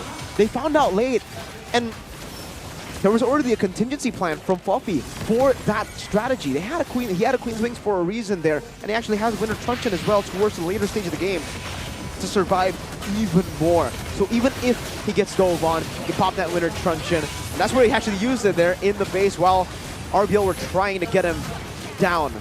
And really, this is all the dirty work of Fluffy turning into a glorious, glorious win to Evo's glory. Shout outs to the rest of the team though, because it was not... Stop dabbing, bro, please. It was not a solo effort. It was a team effort. Everyone played their part, especially Annabelle, Claw-kun, and Fluffy. Those are the three standouts, definitely. And Brands. Brands as well. And his portal play. That's the thing about Brands, right? He can be Mr. Bombastic, doing things like that, but he can also be Mr. Fantastic. He can lose the games for the team, but he can also win the games for the team. He's like Duality a of coin. brands. He's a coin. He's the duality of brands. Flip the coin. That's what you get today. Mr. Bombastic or Mr. Fantastic. Ooh, and again, it's the longest duration today, especially in this series, right? 28 minutes, almost to the 30th minute mark. But what an attempt from the side of Rebellion Esports. They were proactive. They looked for trades, but at the end, it was just Fluffy baiting out most of the plays. Yeah. Amazing. And stopping the plays from happening. That two-man gank, Farsa and Paquito up top. And then he just decided to go in like a Chad. He's like, yeah, let's fight. Let's keep on going. And then they continued to go on. Oh man, Rich Guy, let's take a look at who it is. The damage dealt for the carry here will be 100,000 to Mr. Claw. Hey. GPM. Why is it always 7? Oh my What's wrong with Evil's God. Glory and the number 7? 777 GPM in their game to make it a playoffs. And it's 100,070. Oh? And 14 total assists divided by 2 is 7. Okay, that's a bit forced right there, Eterna. That's not. Nice try. It's nice. not. It's not forced. All What are right. you talking about? Oh my lord. You're right. It's not forced. It's natural. Let's take a look at the... Whoa, damage taken. 517. 701. Whoa. That's crazy. Definitely not more 7s on the other side. Nope. No? No 7s. No. What's it with them with 7s? What's up with the golden moment by UBS Gold? Sabar ya, bisa ya. Aman. Nice. Cabut. Gue demo. Nice. Mereka udah tele, nggak ada teleport. Timing kita atas bagus buat Lord. Dia nggak ada tele. Bagusin bawah, langsung gasin aja kita. Iya, boleh. Ayo, boleh. Goskan tuh. Gak ada paku nih. Dia tuh kena semua tuh. Boleh lo itu Emet. Ditribus dia. Banyakin lu. Nice. Lihat, gue liat. Flicker si ini. Roger flicker. Taris dulu. Bisa balik satu poin nanti. Balik. OF-nya jelek itu. Aman gue yang balik. Oke, nice. Nice. Datanya WF tuh jelek banget, Cok. Langsung bawa lagi, ya. Gue bisa depanin. Sama. Flicker. Aman. Ulti. Ulti itu kena banyak. Ya, orang dulu aja. Lihat barat. Gue dimakan. Mati sama gua. Menang. Aman, boy. Aman. Nice. Alhamdulillah, guys. Let's go. I'm a little bit disappointed that they didn't roar towards the end. Because that was not their job. That was Yeah, the dude's but like, job. why would you're a white tiger and you won? Like, why wouldn't you roar like? Roar. Oh. That's the sound of a bull. That's not a That's not a bull. A robot? No. You wish. Hedgehog? I don't know what sound hedgehogs make, to be honest. Really? Right? Sounds That's because he's an Onyx fan. And he just did that. But it's a porcupine. It's so weird that's a porcupine. It's a porcupine, right? It's an inomarat. Oh. Oh, what is that? What's that? That is a convenience store you will find everywhere and anywhere in Indonesia, right? So you want to watch this show, or even you want to play games together, it's more exciting if there are snacks, right? So don't need to be confused. You just shop online in the store by Click Indomaret, the Indomaret shopping app. If you want to try, there is a 15,000 rupiah discount with the code Click Discount MPL. So come on, become a new member and get the discount. Indomaret. Go ahead and check it out, ladies and gentlemen. And also, my personal favorite, coffee. I love coffee. No, you don't. I don't like any coffee. It's I- just amateur baristas. All I right? know. And luckily, Okay. Point Coffee is actually made by trained baristas. Yep. With authentic 100% Indonesian coffee beans. That's why I like it. And that's why. But for those of you who can't enjoy coffee like me, I cannot enjoy coffee. I thought you said you love coffee. I love coffee, but I can't enjoy coffee anymore. So I convert onto a different realm. The realm of frappes and tea. Ah. Yes. And you can find out too in Point Coffee. Mhm. But I don't want to get Point Coffee if there's no discount. I want extra value. Dude, look beneath you. Whoa! 30% discount using the code always on point. Always on point. So at this point, what Point. point do you have against Point Coffee? It's all W's. Good coffee, 100% Indonesian coffee beans, trained baristas, value, tastes wonderful. Gani, 100%. rate it right now, the one that you're drinking. Live testimony. 777 out of 100. Evos out of 100? That's What their brands? number. Yeah, it almost seems like, what is it with Evos and a number 7? Oh, so it's like above 100, right? So it's good. Yes. Oh, yes. Okay, don't be angry. Sorry.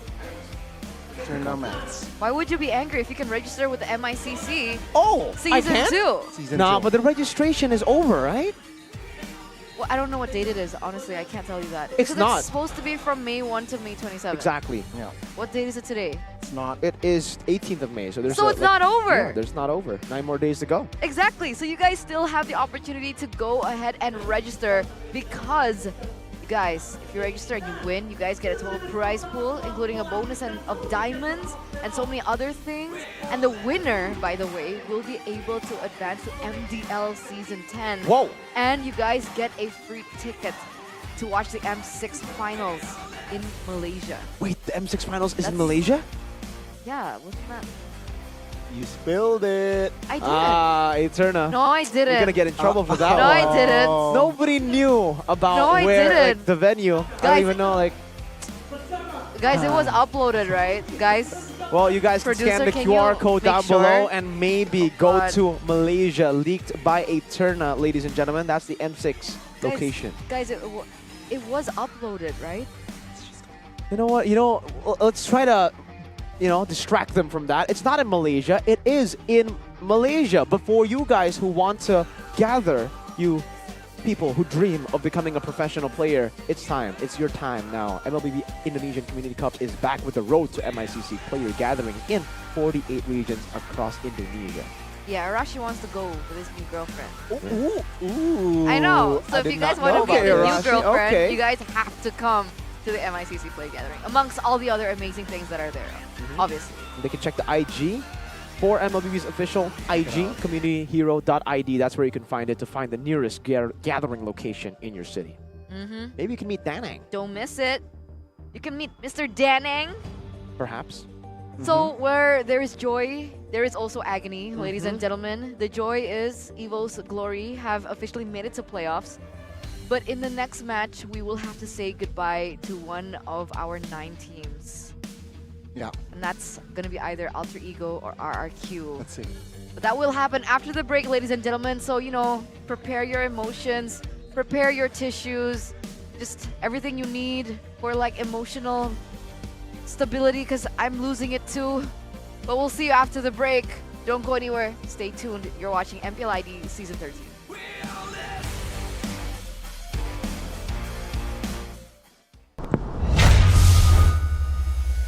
Welcome to MPL Indonesia Season 13.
kalau misalnya musuhnya di situ, jadi kamu langsung berbagi kayak.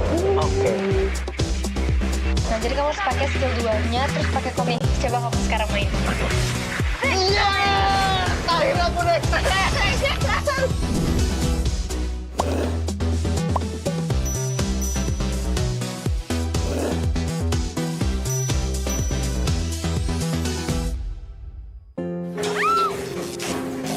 바로 출동하겠습니다. 네. 직원이 곧 와요. 걱정 마세요. Staf akan segera datang. Jangan khawatir.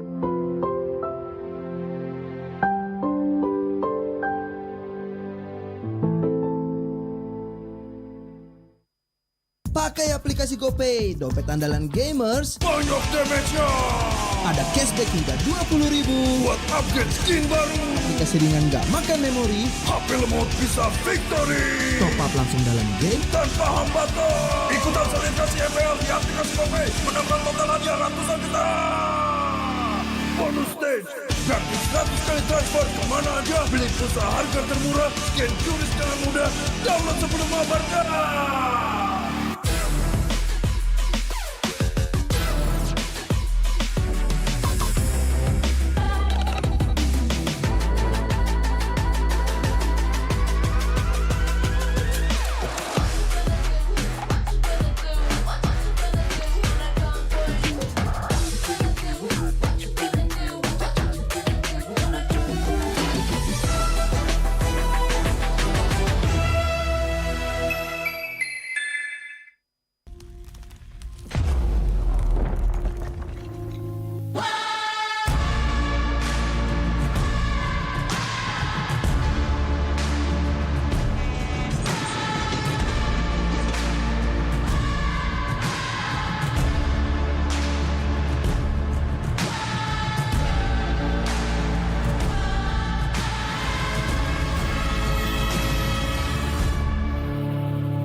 Top-up mudah di dunia games. Pilih game, masukkan game ID.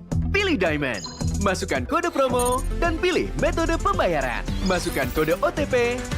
Selamat, kamu dapat tambahan kuota. Upgrade gameplaymu sekarang. Game smash andalanku bikin mainku semakin hebat. Tukar DG rings, diamond dan voucher game kau dapat. Main MOBA apa aja win streak di tanganmu. Cuma game smash makin no debat. Beli paketnya dan aktifkan boosternya sekarang. Tuh, kalau misalnya musuhnya di situ, jadi kamu langsung berbagi kayak. Oke.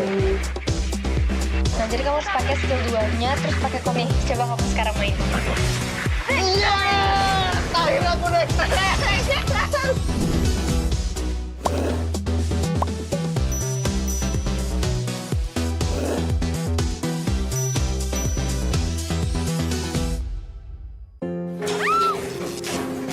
바로 출동하겠습니다. 네. 직원이 곧 와요. 걱정 마세요. Staf akan segera datang. Jangan khawatir.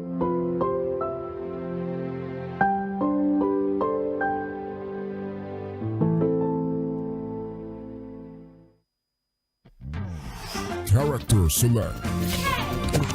Bener. You lapar.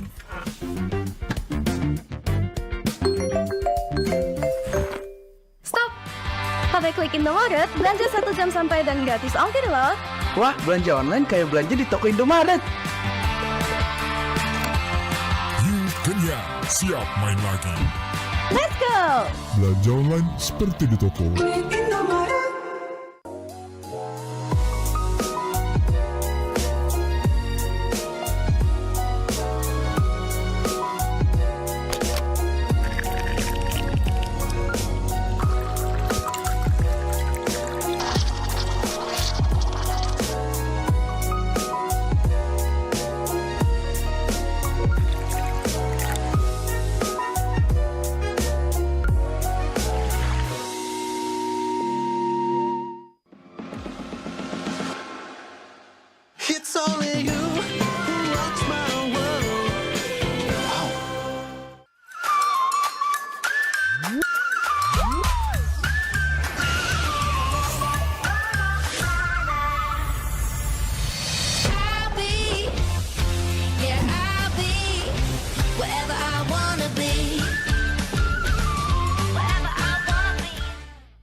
ぜ。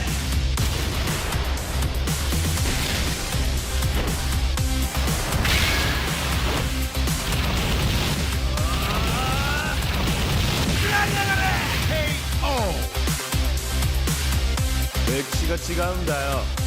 Hey, come on, come on.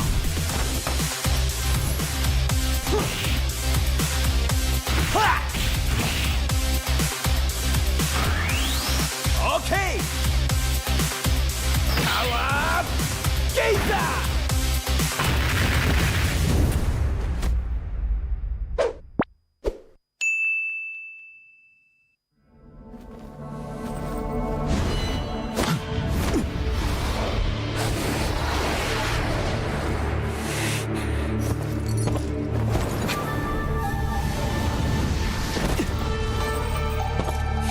Yo, what's the rush? Wait up, will ya?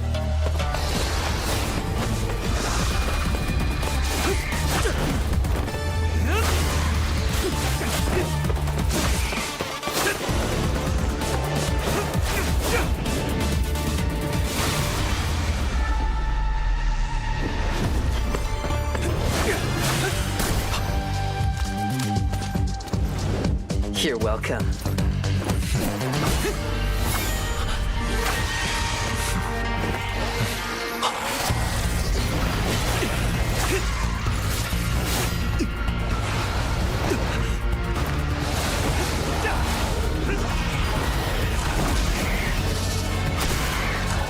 Hey, keep it together. Do you really want to die here? If I lose control, kill me without hesitation. It is your duty. Of course.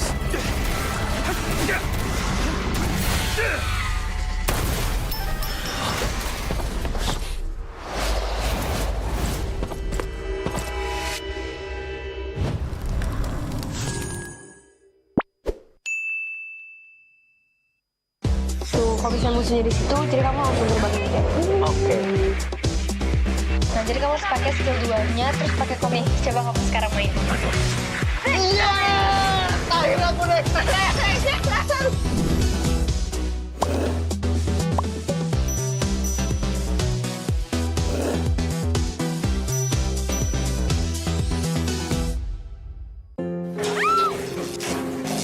바로 출동하겠습니다.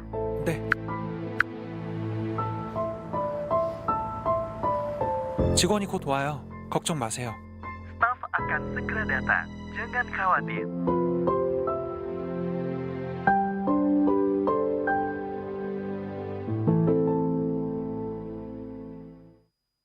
Pakai aplikasi GoPay, dompet andalan gamers. Banyak damage-nya. Ada cashback hingga 20.000 buat upgrade skin baru. Aplikasi ringan gak makan memori. HP lemot bisa victory. Top up langsung dalam game tanpa hambatan. Ikutan selebrasi MPL di aplikasi GoPay. Menambah total hadiah ratusan juta. Bonus stage. Gratis 100 kali transfer kemana aja. Beli pulsa harga termurah. Scan QRIS dengan mudah. Download sebelum mabarkan.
Tabrak mudah di dunia games. Pilih game, masukkan game ID. Pilih Diamond. Masukkan kode promo dan pilih metode pembayaran. Masukkan kode OTP. Selamat aman. Kamu dapat tambahan kuota. Upgrade gameplaymu sekarang. Game Smash andalanku bikin mainku semakin hebat. Tukar DG rings, diamond dan voucher game kau dapat. Main MOBA apa aja win streak di tanganmu. Cuma Game Smash makin no debat. Beli paketnya dan aktifkan boosternya sekarang. Tuh, kalau misalnya musuhnya di situ, jadi kamu langsung berbagi kayak Oke. Nah, jadi kamu harus pakai skill 2-nya, terus pakai komik. Coba kamu sekarang main. Iya! Akhirnya aku naik.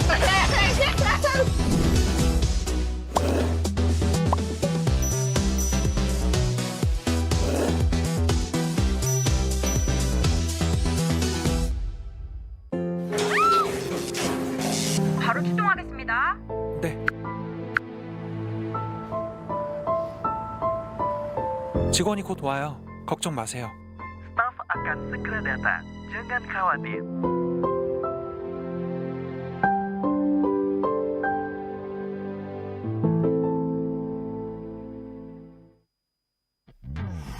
Character select. Bener. You lapper.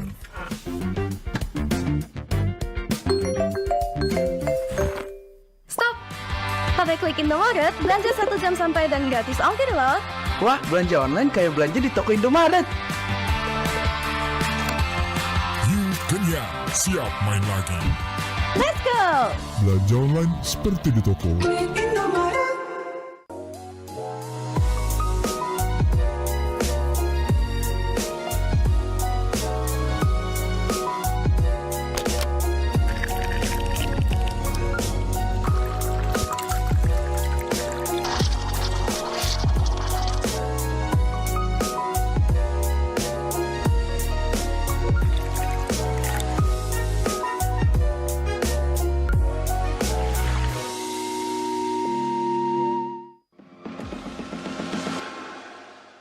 It's only you who rocks my world.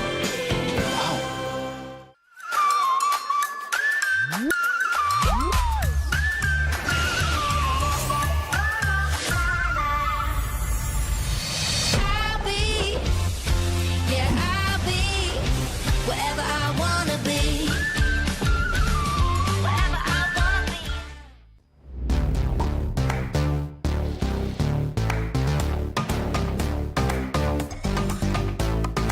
We don't need no sleep because the party.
익세.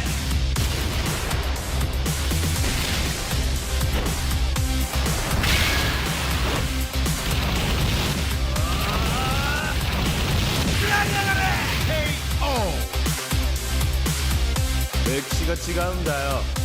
Hey, come on, come on.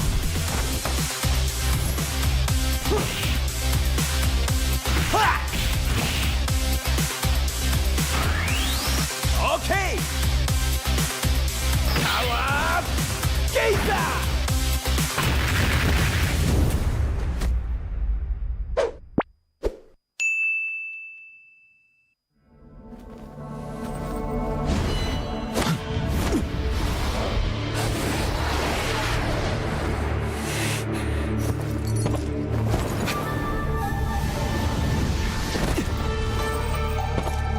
Yo, what's the rush? Wait up, will ya?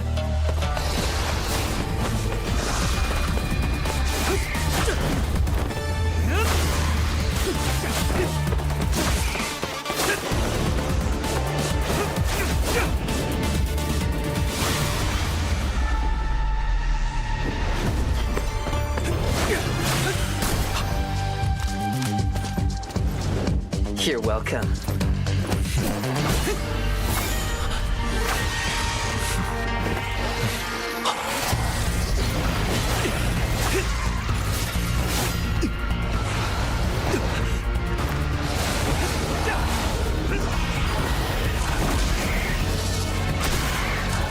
Hey, keep it together. Do you really want to die here? If I lose control, kill me without hesitation. It is your duty. Of course.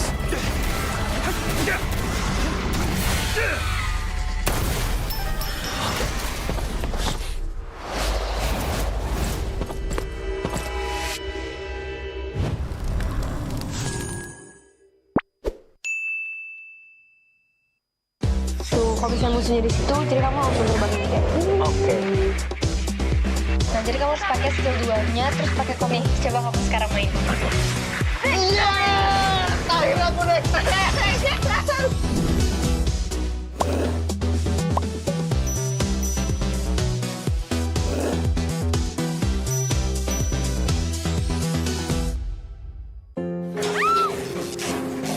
바로 출동하겠습니다.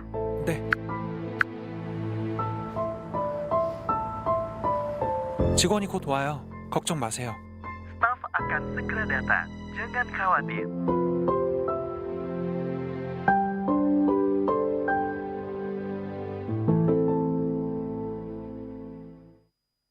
Pakai aplikasi GoPay, dompet andalan gamers. Banyak damage-nya. Ada cashback hingga 20.000 buat upgrade skin baru. Dikasih ringan nggak makan memori. HP lemot bisa victory. Top up langsung dalam game tanpa hambatan. Ikutan selebrasi MPL di aplikasi GoPay. Menangkan total hadiah ratusan juta. Bonus stage. Gratis 100 kali transfer kemana aja. Beli pulsa harga termurah. Scan turis dengan mudah. Download sebelum mengabarkan.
Tambah mudah di dunia games. Pilih game, masukkan game ID. Pilih Diamond. Masukkan kode promo dan pilih metode pembayaran. Masukkan kode OTP. Selamat, kamu dapat tambahan kuota. Upgrade gameplaymu sekarang. Game smash andalanku bikin mainku semakin hebat. Tukar degering, diamond dan voucher game kau dapat. Main MOBA apa aja win streak di tanganmu. Cuma game smash makin no debat. Beli paketnya dan aktifkan boosternya sekarang. Tuh, kalau misalnya musuhnya di situ, jadi kamu langsung terbangin kayak. Oke. Nah, jadi kamu harus pakai skill 2-nya, terus pakai komik. Coba kamu sekarang main. Iya! Akhirnya aku naik.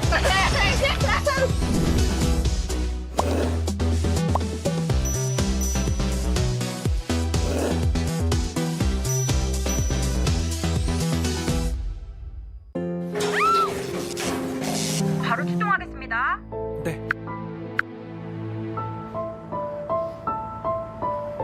직원이 곧 와요. 걱정 마세요. Staf akan segera datang. Jangan khawatir.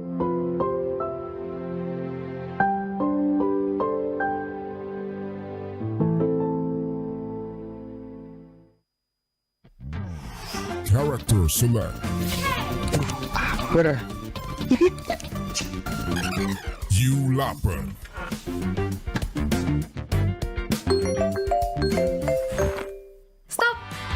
Pakai klik Indomaret, belanja 1 jam sampai dan gratis ongkir loh.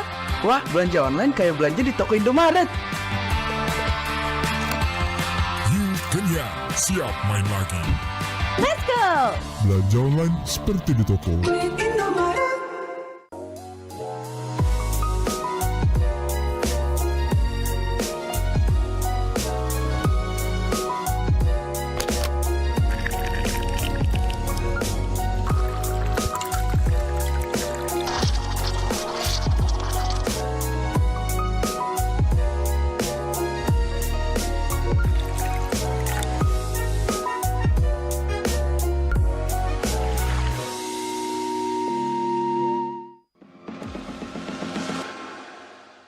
It's only you who rocks my world.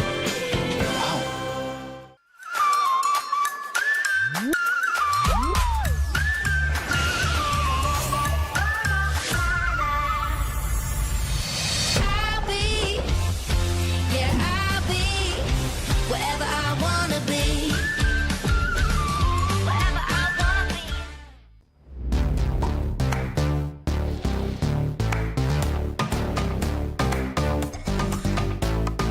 We don't need no sleep because I'm party.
맥시가 지가운다요.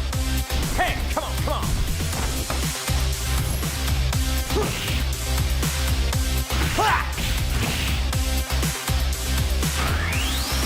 Okay.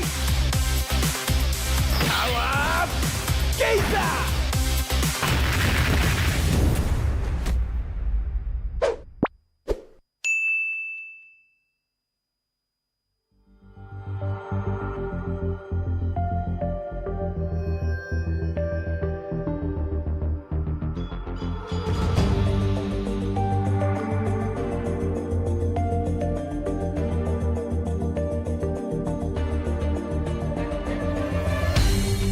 Aku kan berdiri dan terus berlari, terus ke arah puncak tertinggi.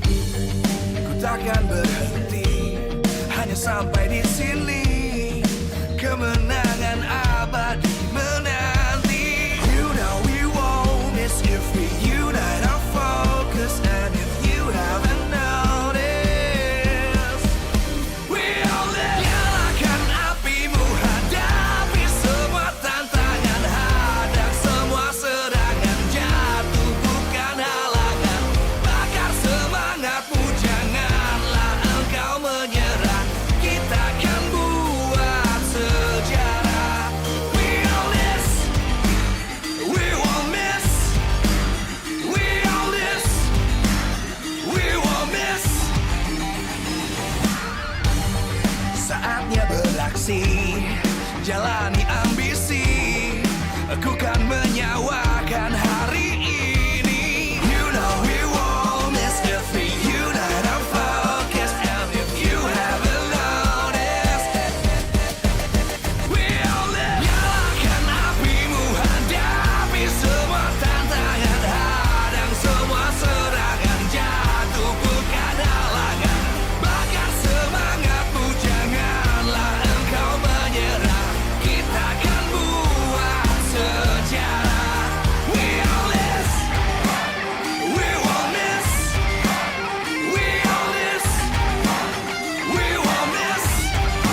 kan berdiri dan terus berlari, terus ke arah puncak tertinggi. Ku takkan berhenti, hanya sampai di sini. Kemenangan abadi menanti. You know we won't miss if we unite our focus. And if you haven't noticed, we all live. Nyalakan apimu, hadapi semua tantangan, hadang semua serangan, jatuh bukan halangan. Bakar semangatmu, janganlah engkau menyerah. Kita akan buat sejarah. We all this, we won't miss. We all this, we won't miss. Saatnya beraksi, jalani ambisi. Aku kan menyawakan hari ini. You know we won't miss if we unite our focus. And if you haven't noticed, we all live. Nyalakan apimu, hadapi semua tantangan, hadang semua serangan, jatuh bukan halangan. Bakar semangatmu, janganlah engkau menyerah. Kita akan buat sejarah. We all this, we won't miss. We all this, we won't miss. We all this.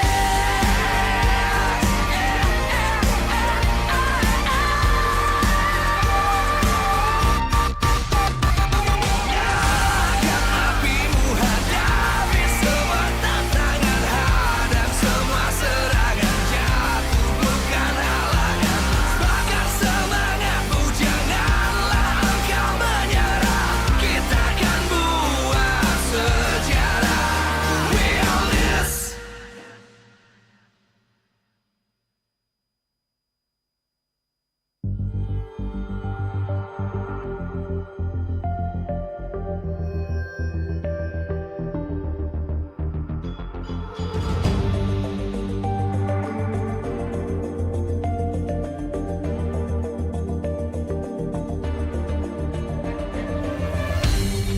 Aku kan berdiri dan terus berlari, terus ke arah puncak tertinggi.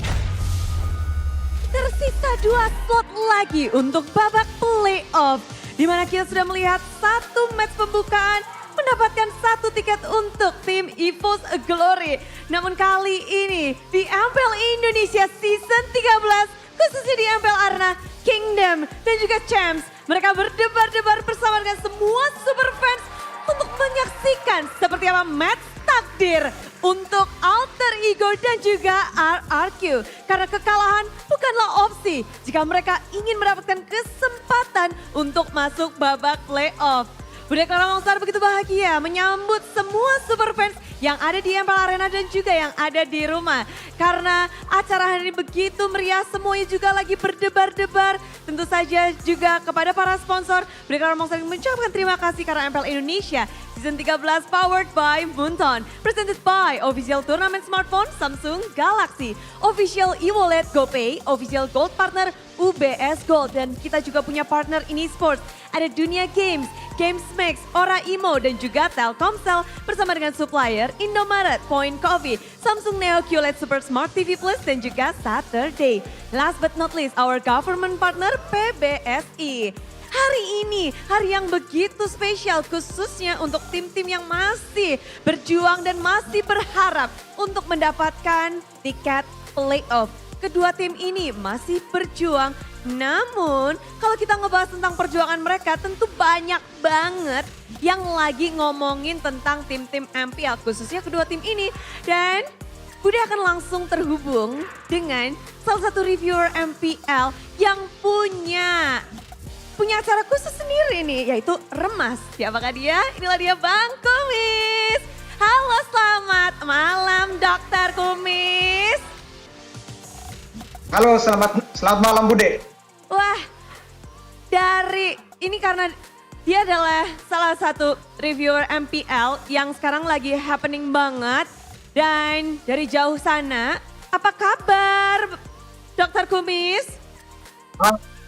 Oi, selamat malam Bude. Kabarnya baik, sampai hari ini masih sehat, belum dicari pengacara kebetulan ya.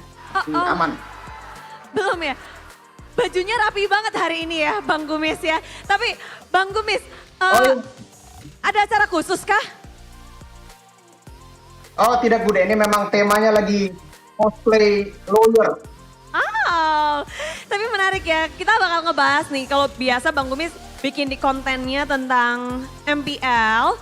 Bude sekarang mau langsung penasaran, gimana sih ngelihat sekarang tiketnya tinggal 2 doang nih direbutin sama 4 tim Bang Kumis?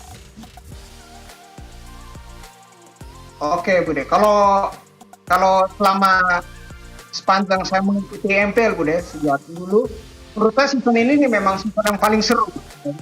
Kalau dulu kan cuma 1-2 tim yang bersaing, tapi kalau sekarang tuh semua tim tiap season makin improve, jadi persaingannya tuh ada. Sampai di minggu terakhir bahkan kita bisa menemukan nih siapa yang bakal lolos playoff. Jadi ini merupakan hal yang bagus menurut saya, dari tiap tim itu ada improvementnya, ada perkembangan ke arah yang baik. Persaingan tidak hanya di 1-2 tim saja, begitu sih. Persaingan yang sangat ketat dan memang season yang kompetitif banget ya. Dan kita akan ngebahas nih Bang Kumis, ini 2 tim yang lagi mungkin mengadu takdir di match kali ini. Ada Alter Ego dan juga RRQ, kita akan ngebahas bersama-sama dengan yang sudah kita siapkan juga. Inilah dia, adu untung 2 new jungler. Ada Tas dan juga Irat. Keduanya kan baru pembelian teranyar nih. Dan menurut Bang Kumis sendiri, gimana sih ngelihat 2 jungler anyar bagi kedua tim ini nih Bang Kumis?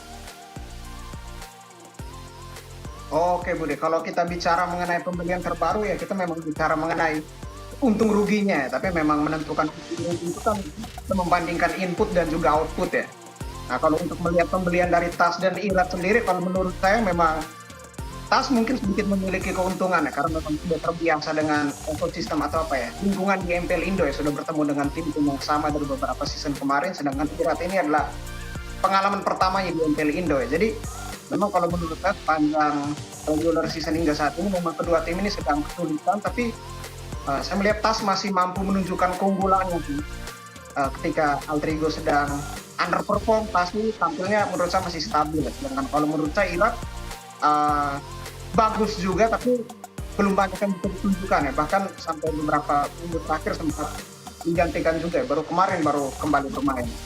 Oke, tapi kalau boleh di rating nih, 1/10 untuk kedua jungler ini berapa Bang Kumis? Untuk season ini saja Bude.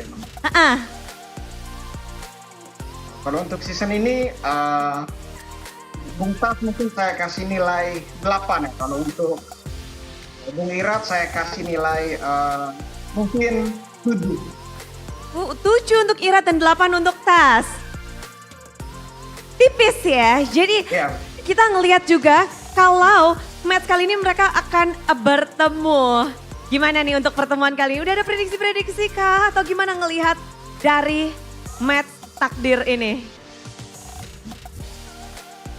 Kalau untuk pertemuan Alter Ego dan RRQ hari ini memang kalau kita lihat dari formnya, dalam beberapa minggu terakhir memang kedua tim ini formnya lagi jelek ya. Baru putus lose streak dan melawan tim yang sama, melawan Dewa 2-0.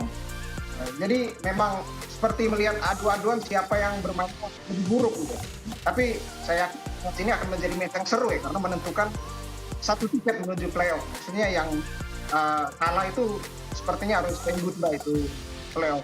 Dan untuk pertandingan ini sepertinya saya lebih mengganggukan Alter Ego, karena memang kalau untuk RRQ saat ini masih belum stabil dengan roster yang ada sih.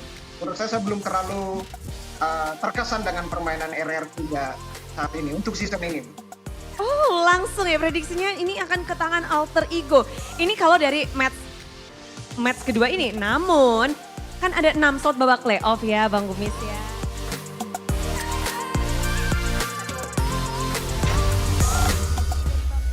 Welcome to MPL Indonesia Season 13.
MPL Arena, Jakarta.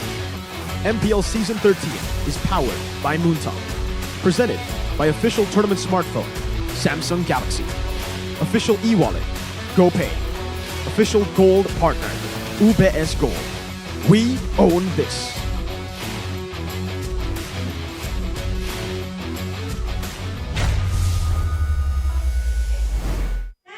The final stand for two remaining teams. One more match away of going home and saying goodbye to their playoff dreams. Ladies and gentlemen, welcome to the second match of week number 9 at MPL ID Season 13. You guys are now watching the English broadcast brought to you by me, Eterna, alongside with Goni as well as Mirko. And we are going to be witnessing history.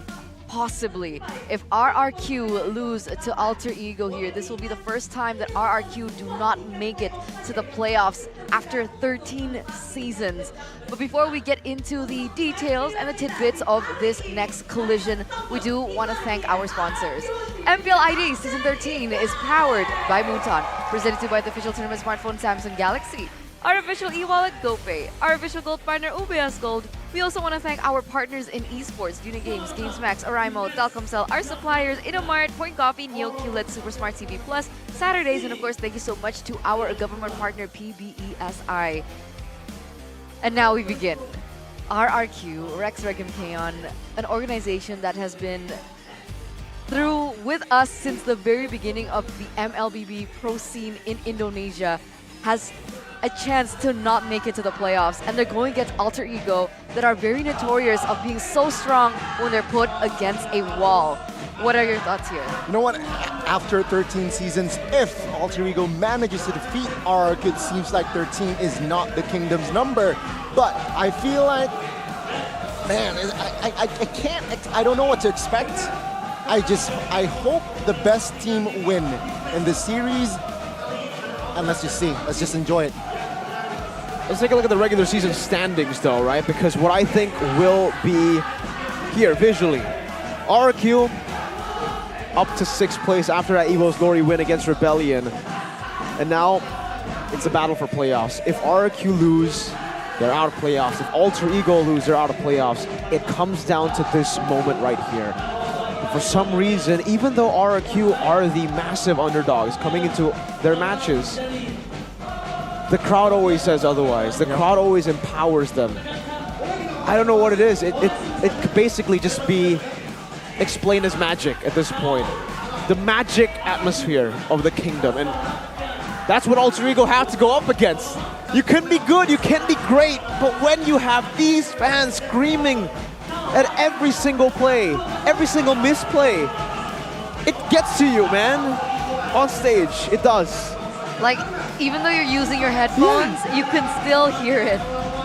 It will pierce through the headphones. It even pierces through our headphones. It will pierce through the players' headphones as well. Do you think that it's a factor in this next match? You know what, at this point, it might be a factor, but they're pro players. They need to be just be ready in this quote-unquote hostile environment, right?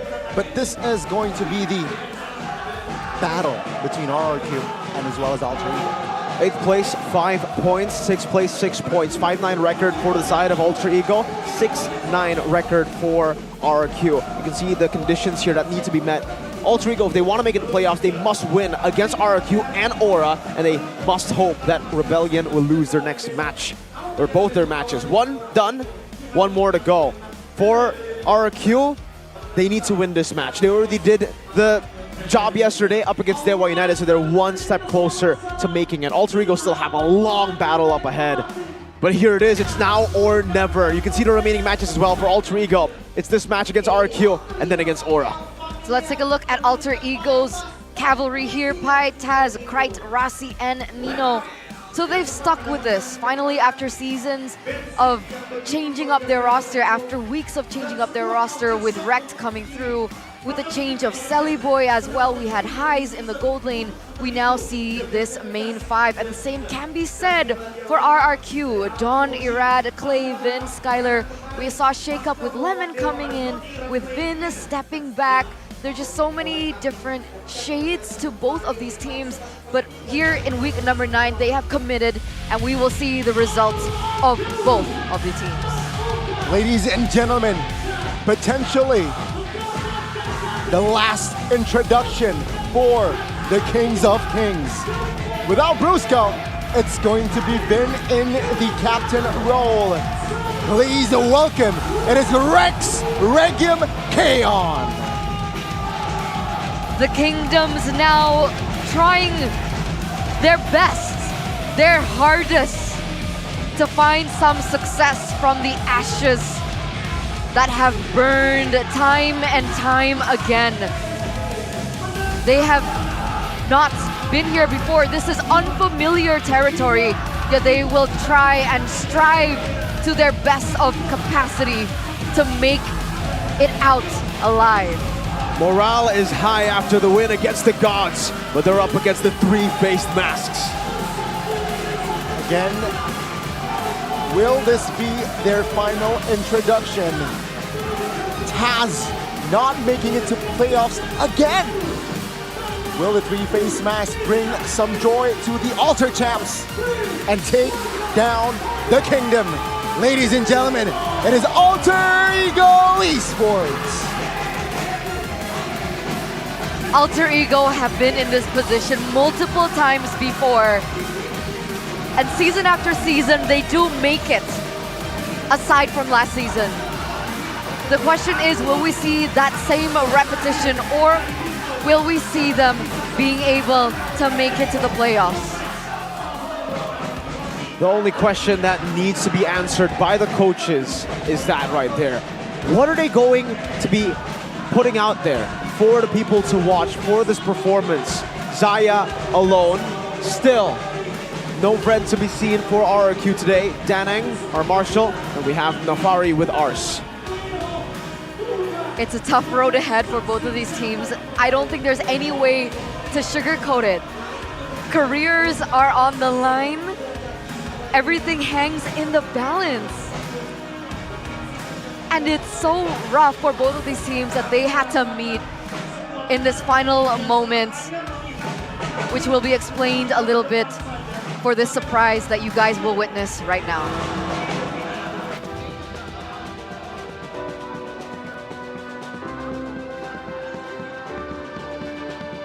RRQ gue sebenarnya kurang tahu kenapa, tapi gue masih percaya mereka masih bisa masuk playoff.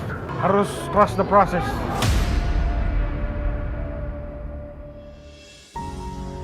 Kita sempat naik kan minggu kemarin. Kembali menemukan permainannya. Terus minggu selanjutnya juga kita sempat turun. Mungkin kita di minggu yang kemarin ini kurang disiplin aja lah mainnya. 2-0 Israel. Record yang cukup buruk sebetulnya untuk RRQ juga. Mereka harus reset, semakin kecil lagi chance mereka untuk lolos ke babak playoff. Masih ada, namun semakin sempit.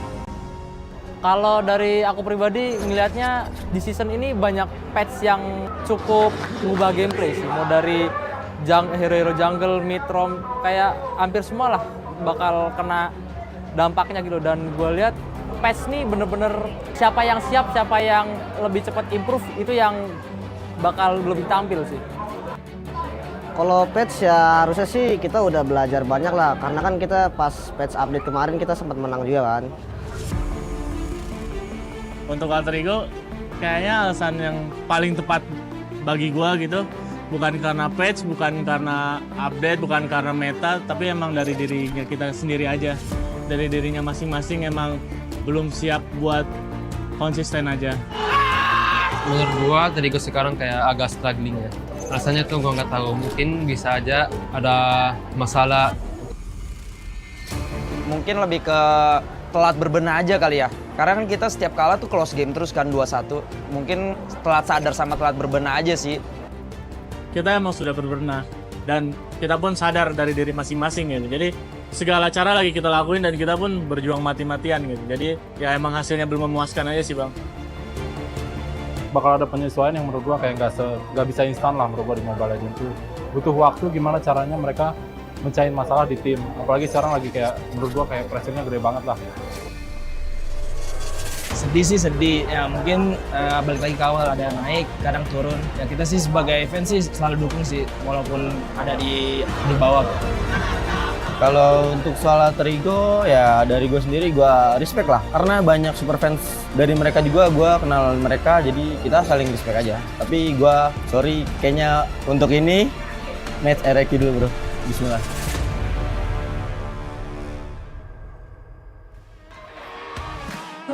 We said goodbye to Dewa. Will we say goodbye to RRQ or Alter Ego? But that video just really gave us more context as to the journey that both of these teams have undergone. The heartaches, the battle, the struggle. It hasn't been a smooth ride for both of these teams. Despite Alter Ego having a little bit of a better performance in the early stage of the season, ultimately it's come to this point. They're literally on the brink, I don't want to say failure, but just losing that chance to make that name for their entire team, their organization at MPL ID. I mean, both teams clearly need a lot of reparations, but they have one more chance to find retribution. And it is in this match, they need the dub. Let's take a look at the drafts. Right as we get it, Alter Ego, a team notorious for their early game dominance. They want to create that snowball as fast as possible. RRQ, on the other hand, the complete opposite. They want to wait for Skylar to hit his power spikes on hyper carries. Claude, Natan, and just recently, Moscow. But the Claude will be banned out by Alter Ego this time round with the Angela and the chip too. And here it is, the drafting phase presented by the official tournament smartphone Samsung Galaxy S24 series. With his Claude being respected away from Skylar, do you still think that Natan is better or Moskov? What your personal opinion? My take? Your take. You know what I think? I think Natan and Moskov, I need to put my money on the Moskov, right? Moskov now.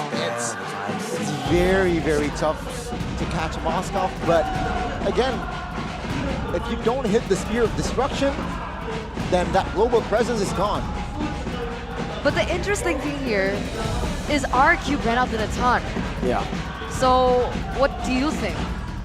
I think at this point, it seems like he's comfortable on the Moskov, right? Both the Claude and the Natan, the only other pick that we've seen him find a lot of success on is that Moskov. So Gani said he also prefers the Moskov. I think I have to agree, the Moskov has there's so many ways to actually tackle the Moskov. You can bring the Purify now as well. We saw it from highs. You can bring the Flicker with Skylar's performance just yesterday, and obviously you can just go back to the Inspire if there's not much CC. Global presence, you have a knockback, so built-in CC as well, and you have the AoE. It's not AoE, it's piercing damage, right? So technically AoE because you can hit multiple targets, and you can see straight off the bat why they go for the Natan ban.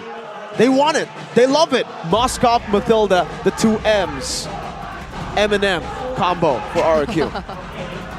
The Barats will be secured by Alter Ego. We've seen it become so prio at the later stage of the season, especially... Oh, wow, okay.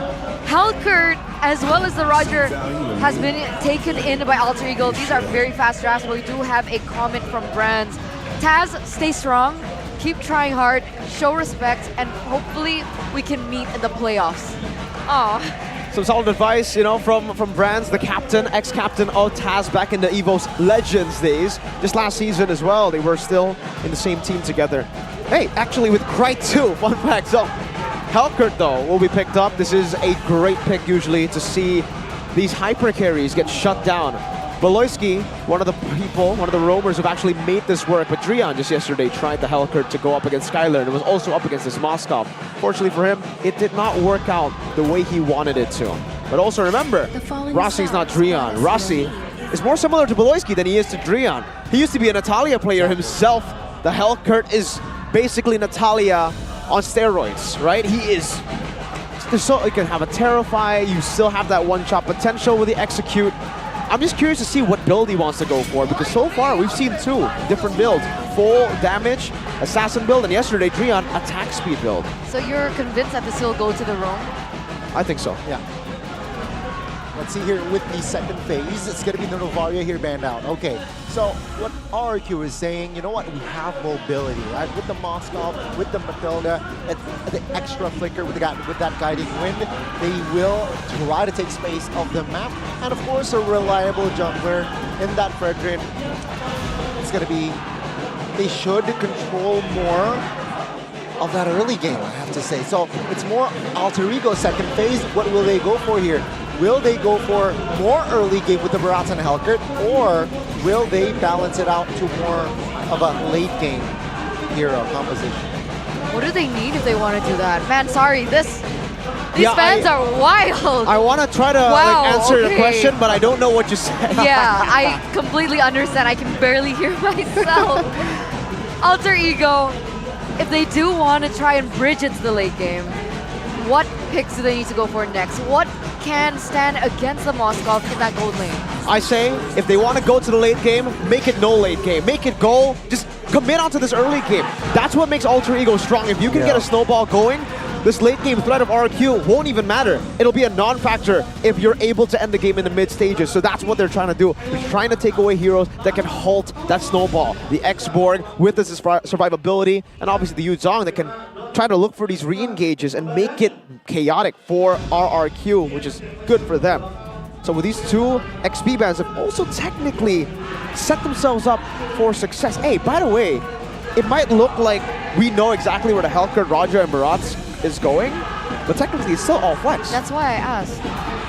Now it gets weird, because I think Helkert will be going roam, but Taz can play Helkert. And he plays a mean Helkert too, and that's why they need some more survivability for RRQ. They pick up the Faramis, and now I guess we'll get to the answer for our questions. What is it gonna be? What is it gonna be? That's the question. Because we've seen Helkert, Taz, right? We saw what he was able to do last season. Despite his entire team like crumbling down, he made that insane play by the Lord. It's still seared into my memory, and that definitely can still be done. So we'll see. It goes to Rizla, so Barrett should be the jungle here. Helkert roam. That's already clarifying the composition here. What mage though will they commit to? Because that's a good ban, that Valentina. Oh, it's gonna be the Gord. A very, very good, I believe, because since there's no dive except the Matilda, this Gord should have more say and dictate the fights. Like, despite the vulnerability of the Gord in this particular composition, the one thing that I've noticed of the Gord into a Faramis pick is that his ultimate can sometimes trigger the Netherrealm, so it's a good baiting tool as well for Alter Ego. It's good bait, and it's actually a really good follow-up too. Let's say the Netherrealm gets used up first, and Mystic Gush could be used to execute all of them who are clumping up. The Mystic Projectile too, an AoE stun that could punish clumped up composition. So RQ, last pick in the XP. Do they want more PO or they want dive? I think Arlet should fit the bill, but they go for Tamis instead. Whoa! Shoutouts to Anti-Mage. Does he like this pick? Yeah, he's like, guys, like, hear me out. Thamus is like really broken right now. Ooh. But like nobody believes him. Well, I guess RQ does, right? We'll see. We'll see if it works, right? So what Anti-Mage requested? Dawn. Dawn. Dawn. Dawn. Dawn by Dawn. Well, RRQ and Alter Ego have set their heroes here. They will send the 10 heroes to the Land of Dawn. Who will take game 1 in this best of 3? Depends who you ask. Oh, Moscow Purify. Yeah. That's there are multi-layers to it, and I think in this game particularly, you need that Purify. That Terrify from Helkert is going to do a whole lot. Lineup rating, counter index, favors Alter Ego. Everything on the line for both of these teams. On one end, the Kings of Kings don't want to go down without a fight, but neither do the three-face masks. Who will move forward? Who will end here? Ladies and gentlemen, the deciding match of both of their destinies. Game number 1 between RRQ and Rex, Regum, Kaon. With the Hoshi this And time. the Hoshi. And the Hoshi. And Don't the forget Hoshi. the Hoshi. My oh my, Rossi execute. That's the Hellcurt battle spells that, you know, we were speaking about the battle spell options at the start after the revamp. A lot of people were like, okay, Petrify, right? You jump, you get a Terrify plus the Petrify, but Beloyski, Drion, and now Rossi, everybody's been going for Execute, so I guess this is the new standard. Wow, Rossi's expecting to assassinate a whole lot. Master You're right. Assassin too. So he's trying to figure out a way to flank and maybe possibly look for this weak side in the gold lane to try to punish Skylar as much as possible. Lino too though, the Master Assassin in the Thrill. So technically they are doing what we said in the drafts. They're committing to this early game and they want blood. Let's see here, already a jump on towards Skylar, but good response there by Skylar, able to dodge from that pressure. I've actually been personally waiting for this Hellcurt pick for Rossi. He hasn't picked it up yet. No. This is the debut of the Hellcurt on Rossi, and you mentioned it in the drafts, right? This is so Rossi. It's a Rossi thing, the way that he was able to utilize the Natalia back in the day when it was still meta, and the fact that it can easily be translated onto the Hellcurt. I'm excited to see if it can find as much success as we saw him being able to get on the Natalia. So far, there is pressure that we do see Skylar going through, but not so much as to shut him down just yet. Yeah, not yet. And I don't think there's even any kill pressure for now to Skylar because Vin's been rotating around that bottom lane. Really good maneuver here by Pi to deny the cannon minion, the XP cannon minion from Dawn. So they should be able to clear this quicker and they should be able to get that level 4 power spike to just fight for the first neutral objective. An early W for Alter Ego in setup. Taz is already alone here. Now with the help of Krite and Pi, who is level 4. Let's see the setup as well. Vin, still level 3. And it seems like Taz is in no hurry to take the first nuke here. RRQ, though, will take initiative as Vin will provide vision here on the whereabouts of Taz. Dawn trying to be the front liner, trying to open things up here. Spear of Destruction connects. Daytona's welcome as well. But Irad will take the first neutral objective in the game. Yeah, he just got harassed way too much in that engage. There was absolutely no chance for Taz to get that. He was even a level below at that point, right? I think Taz was trying to go for the purple buff first in order to get that level lead, but it just didn't work out, and then they were able to blitz the turtle, and then they lost control. They weren't able to use the advantage at all. The Gord already rotated up top, but Rossi was too fixated into the bottom lane, so he didn't actually clear the mid wave to get level 4. I think that would have been a different story for Alter Ego had they gotten Rossi to level 4 so that they could rotate over towards that top side into the jungle. But yeah, for now, Taz and Alter Ego will be behind. A good setup from RRQ, and you can see that power for Dawn on the Thames. Really good at poking. If you want to go and force fights, that's the hero that you go for. Especially with the Vengeance, there's really not much of a threat at all from Alter Ego early on against him. Oh! Spear of Destruction connects as well, and Rossi will fall first. Oh, Mystic Cushion will not have a response here. Alter Ego, they need to be careful as Nino actually caught here and taunted everything. And RRQ, they want the kill, they will get it. 2 members taken out here in the first 3 minutes. The Kings of Kings smelled blood in the water, and that instinct, that killer instinct that has been dormant for so long, instantly turned on. A 2-4-0 trade for RRQ. Looking good with the momentum. You can see Skylar. This is a losing matchup for him, but with the Mathilda, with this pressure, he's gonna get all of the hits on the turn, even in the mid lane. Dawn! Wow, good rotation to punish Alter Ego's macro. Their template macro have been completely read out in RRQ. They just punish every single mistake. 1,700 gold lead for RRQ because of the fact that they were able to punish these mistakes, but the mid lane, they're trying to punish Clay, still able to get out.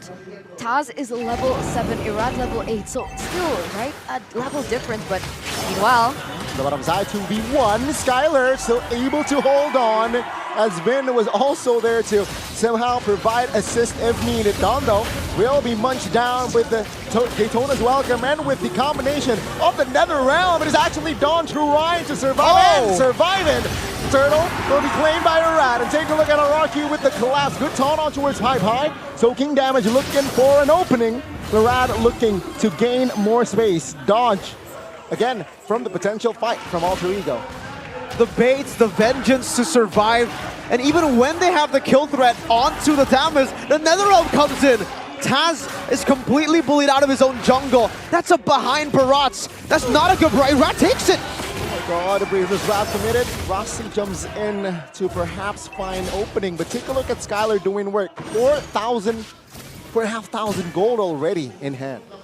Wow. Take a look at the items here straight off the bat. It seems like Irad is really feeling it. The Eradicator of the Kingdom. 1,000 gold. He takes the orange buff. And he's building towards a Thunderbelt, my dudes. This is an aggressive Fredrin. Irad's back to that psycho Fred that he was once known for.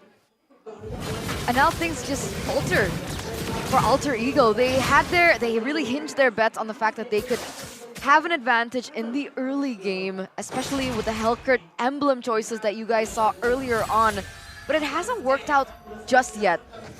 Is there a way for things to turn around? I don't think so. Honestly, I have to be honest with you. I don't think so. This is a gambling kind of draft for Alter Ego. They gambled on the early game. It did not work out, and RRQ will outscale them too. For Alter Ego, the only glimpse of late game is Kryde probably on the gourd. Their mid game is still quite strong, so I guess, yes, you could give it over to them, but RRQ have a 4,000 gold lead. Skylar's on his second item. He's building towards his third. And it's, what, just the 6th minute of the game. If he gets that in the 7th minute, which he's on track to do so, what mid-game will Alter Ego have to fend off against this composition? Nothing surviving in his path already. These towers are falling down like flies. He's getting objectives left, right, and center. And he has the global presence, but can it be threatened here? See, Mr. Gush. Again, pride is low. He needs to back off. Pai, though, receiving a lot of heats as well, just by Skylar. And take a look at this. Irad is opening up for that perfect turtle, and Alter Ego, no counterplay whatsoever. They can't. Taz is 2 levels below Irad. And now they're going into the jungle. Taz, do you really want to go for this contest? Let's see here. Dark Knight falls. Committed for nothing.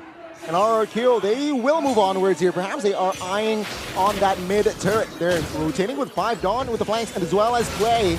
They will collapse. Guiding Wind, circling Eagle on towards the backside. That's nasty. The top side, actually, Skylar was able to gain some space and not be committed. No structure in the mid will fall, though. That's a good defense from Alter Ego. They're too far ahead. There's nothing Alter Ego can even do. Irad, I think he got healed by the stingers of Rossi. And yeah, no threat. It's Rossi who's at threat of dying every time he steps up. Skylar, he's only used to Purify once this game. Irad is going on Pai. Oh man, this is a stomp. If there's, you know what the people, the kids would say nowadays? Alter Ego are cooked this game. You mean like you would say? Yeah, because I'm a kid, yeah. But back in the game, you're right. 6.7k gold lead already, and it looks like they're going for a snowball at this point. If I'm not mistaken, Skylar already has his next item, right? The DHS was locked in, but wait a minute. Penalty zone, Dark Knight falls as well. 2 ultimates from the side of Alter Ego used. And RRQ, they're still standing strong now. They want to invade a purple buff. See here, again, the Dino does not eat. Good taunt. And RRQ, they will move on towards the next objective. Oh, that Thunderbelt is really hurting, man. That's 1 stab onto Kryde. And that's not even the basic attack, so he didn't even use the Thunderbelt technically with the slow at least.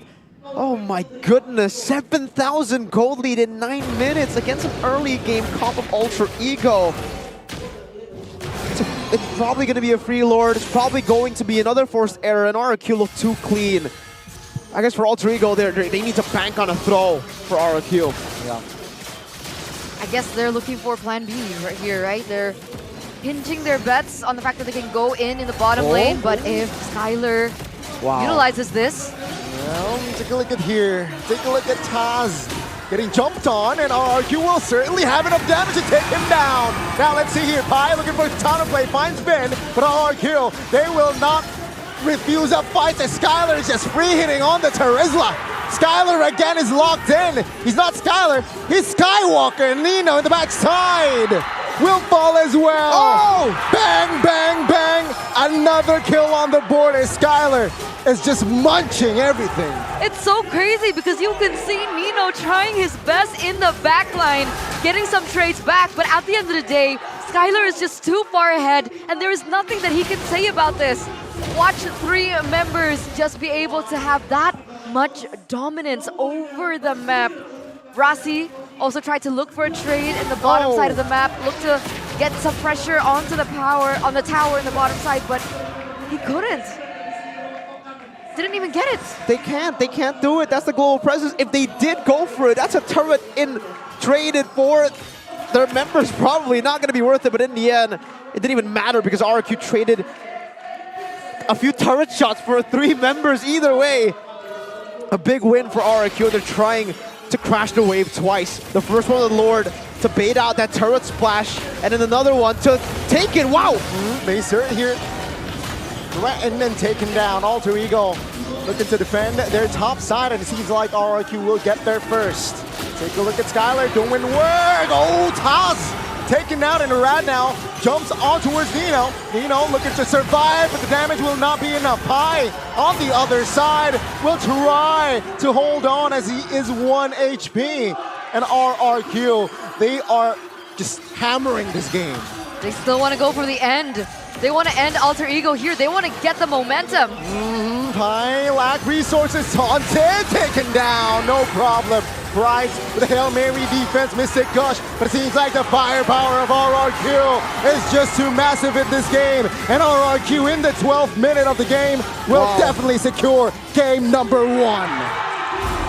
A triple kill for Skylar in those final breaths of what was a slaughter of the 3-faced masks.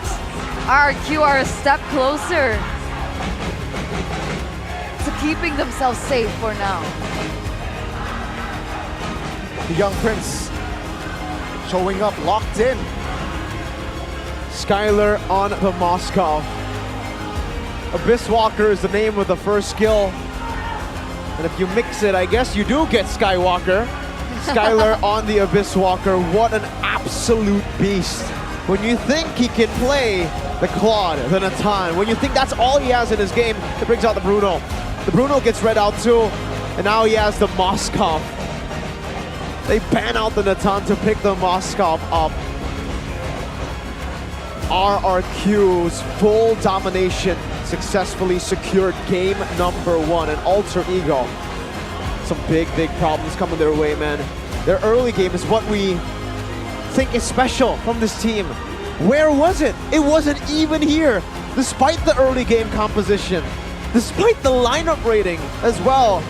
Not using their advantages, still with their template.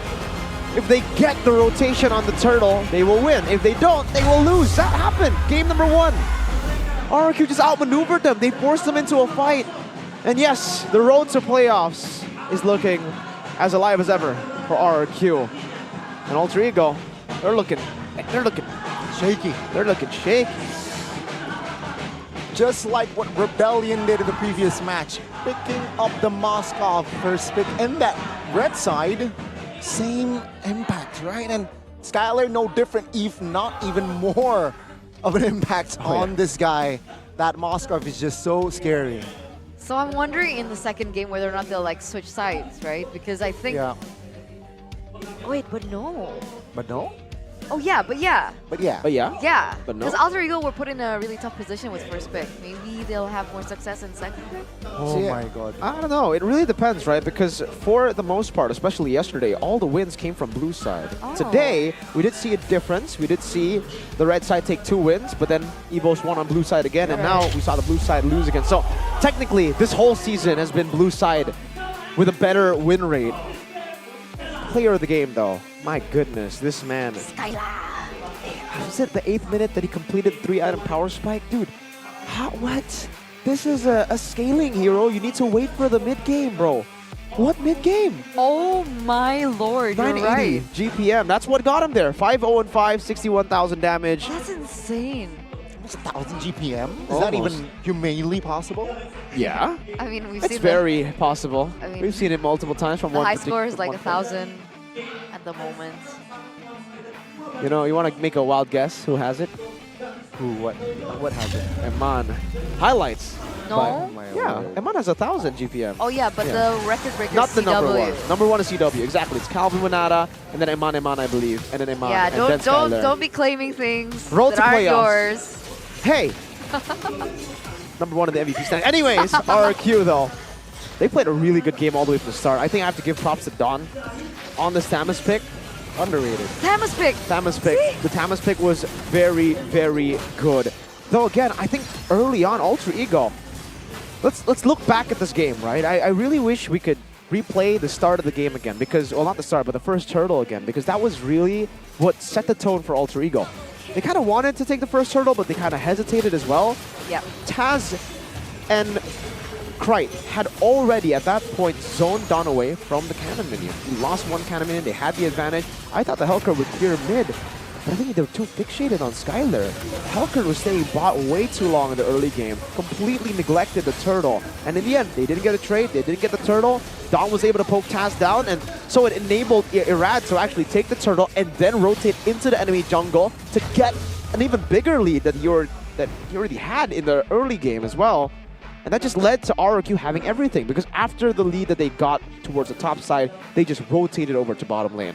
Mathilda as well. This is why this hero is busted, right? I really wonder why we haven't been seeing Mathilda in the last few matches.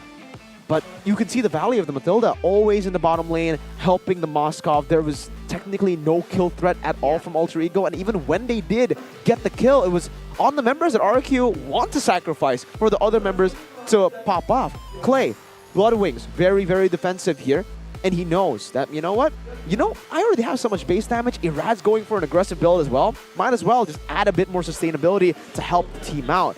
Hellcurt, though, we're seeing a mix of that build. The Blade of Heptaseas here. And then the DHS. Really, for builds for the side of Alter Ego, they're just so underfarmed, so underleveled. Interesting choice for Krite though. Divine Glaive and then Glowing One. Yeah, because early on, the frontliners of RRQ were winning already so hard. They needed a way to get through the front line. That's a desperate, very desperate attempt at trying to go against the front line because, yes, you have penetration with Divine Glaive, but if you have no extra damage, base damage, then the penetration is it's not really going to help you that much. But that's what he could build. That's the gold he got, right? It's just a desperate game for them. The sandbag, obviously, Pi with a lot of misplays this game, missing the penalty zone, crucial moments. On this Charizla pick, which again is his signature. We know him to be good on this pick to set up for his team.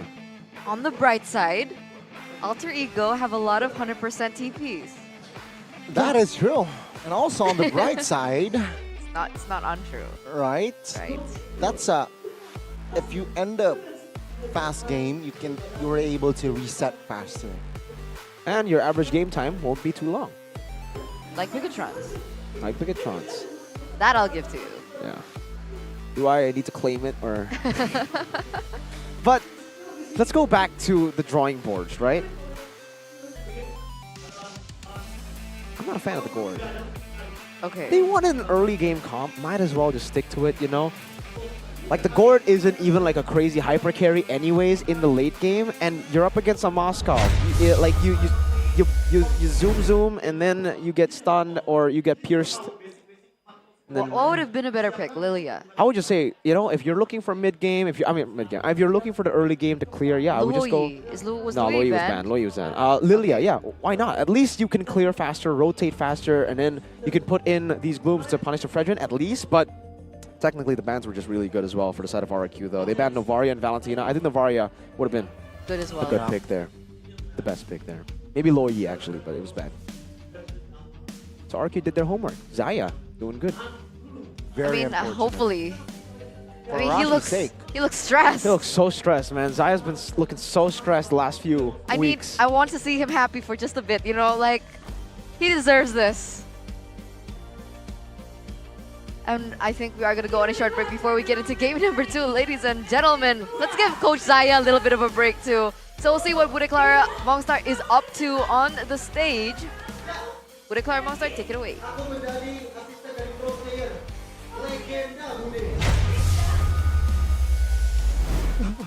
Hai bro. Hai. Ini bukan Tuturu. Ini mah turu. Ini Turu.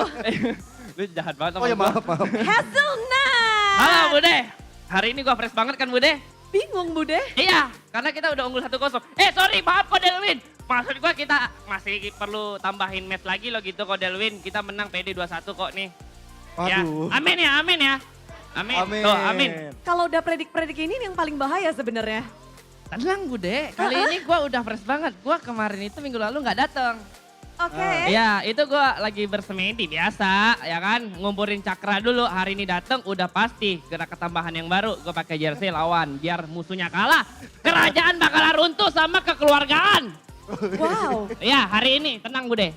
Oke. Ya. Ini teori baru yang Teori kamu baru. hadirkan untuk match kali ini. Udah berapa teori yang gagal? Jangan gitu lah Bude. Oh. Malah aku denger ya Bude ya, rumornya kalau Hazelnut datang, kadang-kadang bikin AE itu kalah. Loh, itu udah terpatahkan juga, nggak datang tetap kalah. Yang bener gimana sih sebenarnya lu? Harusnya udah paling bener farewell kata Kodelwin itu kayaknya. Jangan dong.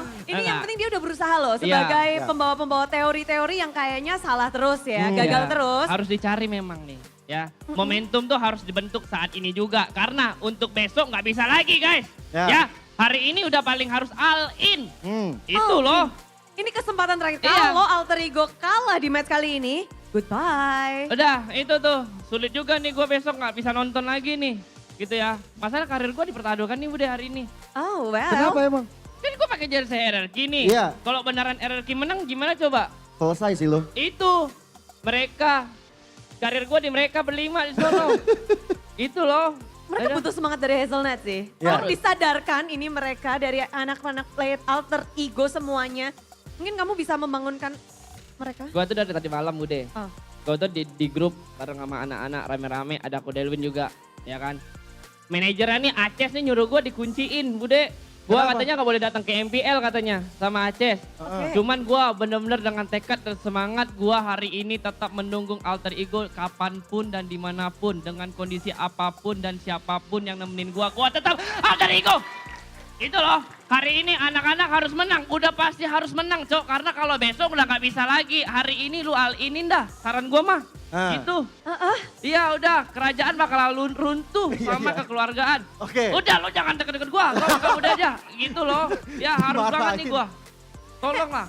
Bisa nih. Bisa. Yakin banget gua Bude. Kekeluargaan. El sabar. Familia, El Comeback. Semuanya ada di anak-anak. Ada di anak-anak, semua player hari ini. Tapi kondisi dari Alter Ego gimana sih untuk menghadapi match hari ini? Kondisi hari ini sih tadi dilihat dari muka-mukanya mereka sih alhamdulillah lagi fresh ya. Maksudnya senang lah melawan RRQ hari ini. Terus juga kemarin-kemarin kayaknya itu memang strategi mereka supaya hari ini lebih seru sih kayaknya. Ya. Wow. Jadi ya udah gue lihat tadi kayak Epai, Nino udah sumringah aja gitu untuk melawan RRQ ya. Jadi harusnya moodnya bagus hari ini. Amin. Ya, amin. Amin. Tapi menarik. Di sini kamu hari ini udah pakai teori baru. Namun ada lagi nggak sih yang kamu biasa membawa sesuatu nih ke sini? Nggak ada sih, bawa batin doang sih. Oh, batin ya? Batin ya. Ya kan. Kalau bawa semangat aja karena mau bawa keyakinan kan. Iya, kalau menang juga gue ditandain sama tim musuh, kalau kalah gue ditandain sama tim sendiri. Gue nggak tahu udah mau gimana ya udahlah. Pasrahin aja. Ada nggak sih kunci biar Alter Ego menang dari kacamata Hazelnut menang game kedua ini? Kayaknya mainin suaminya dia noh. Mainin suaminya dia nih. Celiboy main kali ya. Celiboy, kita tunggu Celiboy main lah kali ini. Kita tunggu ya. Tapi jualan nggak ada nih hari ini? Ada. Tenang udah. Nah itu. Tenang. Apa tuh? Hari ini ya gue kasih tahu kepada lu semua yang ada di sini, yang ada di planet manapun ya.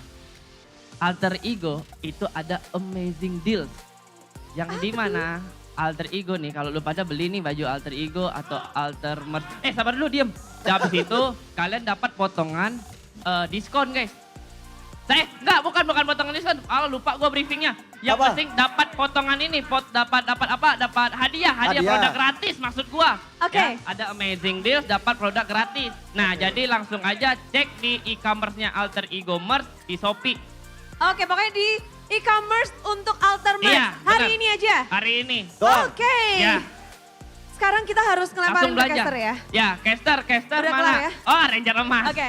Langsung, mangga. Ranger Emas dan kawan-kawan yang lain dukung alter ego ya. Bismillahirrahmanirrahim. Bismillahirrahmanirrahim. Dah.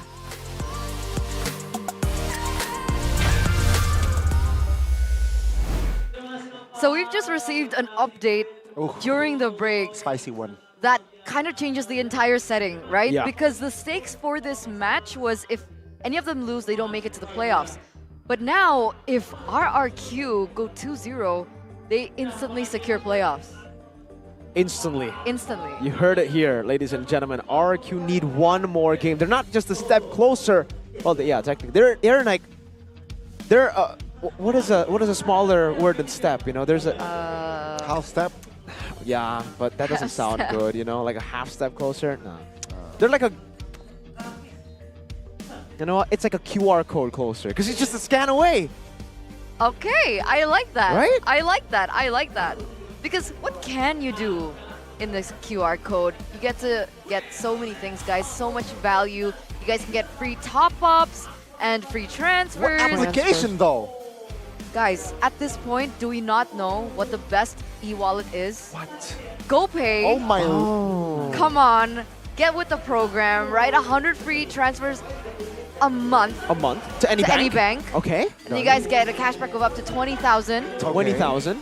And then you guys can download the GoPay app to participate in exclusive MPL ID Season 13 celebration activities within the app. Okay. Where you guys can get lots of rewards. You guys can vote for your champion. And if you guys get it correctly, you guys can actually win hundreds of millions of GoPay coins and smartphones every week. That's so crazy. And then obviously my favorite, daily quizzes and the gift arena. And daily quiz, you obviously just answer a quiz every day. The questions will appear every day at 10 a.m. and you guys could get a chance to win tens of millions of GoPay coins every week. The gift arena, get 1 token for every MLBB top-up, exchange tokens for prize ranging from free skins to free smartphones.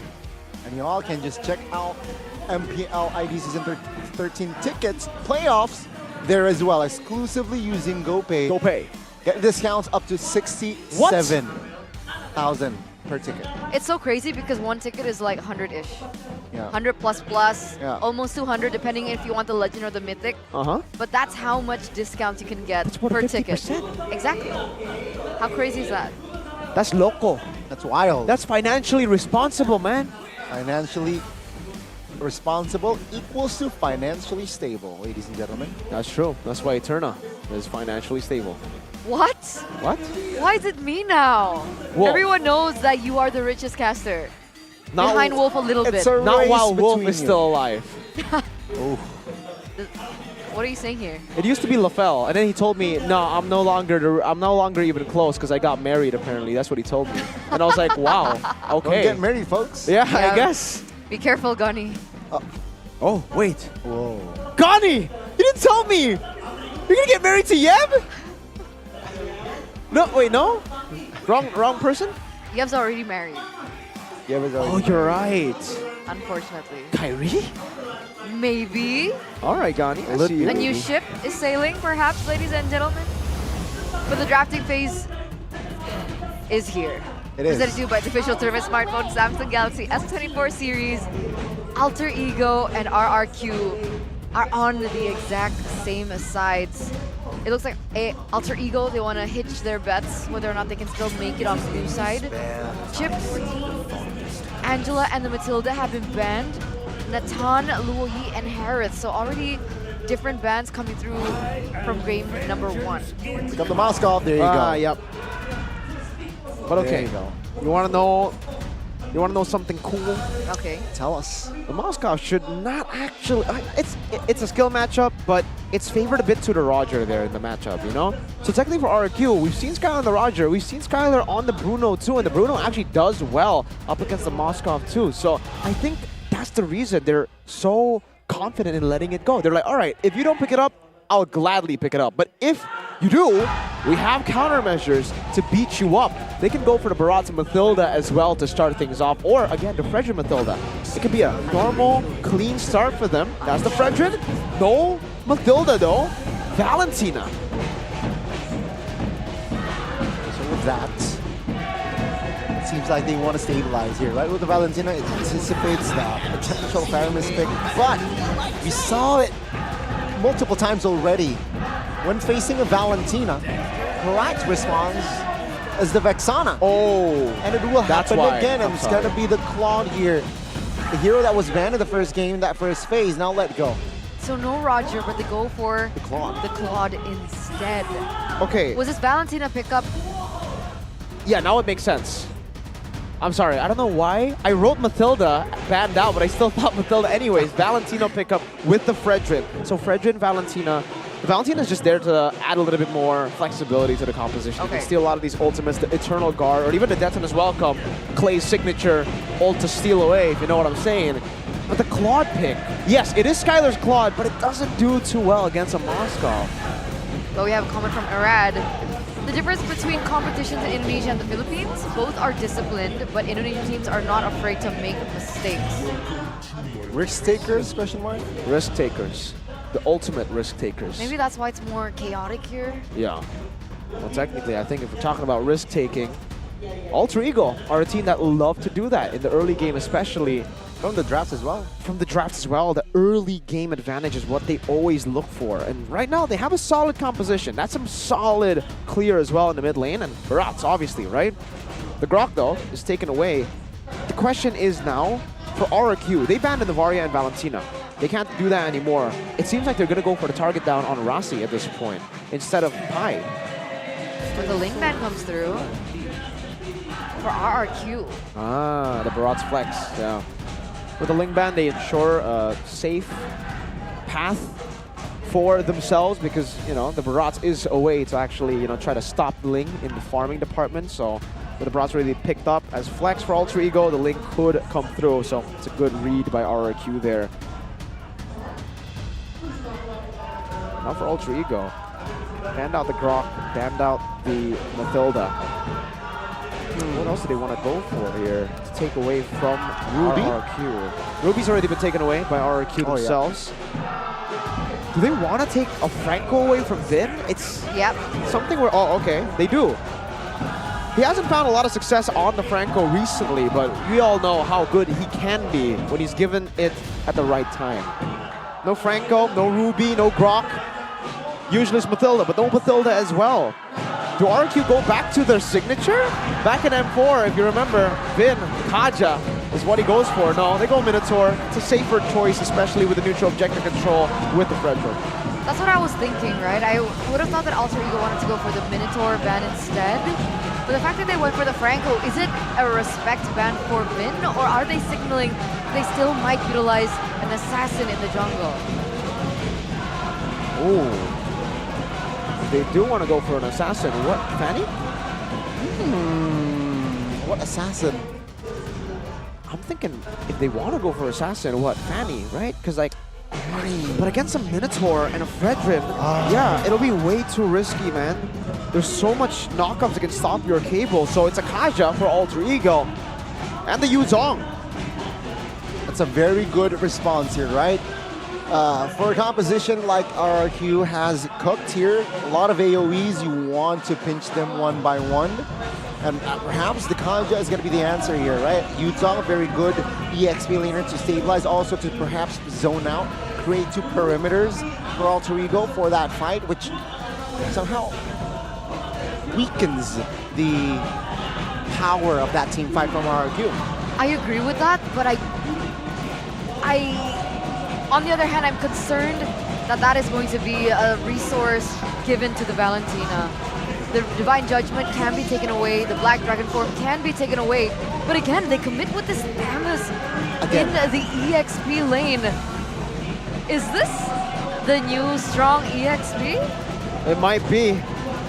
I wrote down 3 different possibilities. Thamus, Terizla, Xborg. They go for the Thamus because it worked in game number 1 as well. Technically up against a Moskov, it's really good too.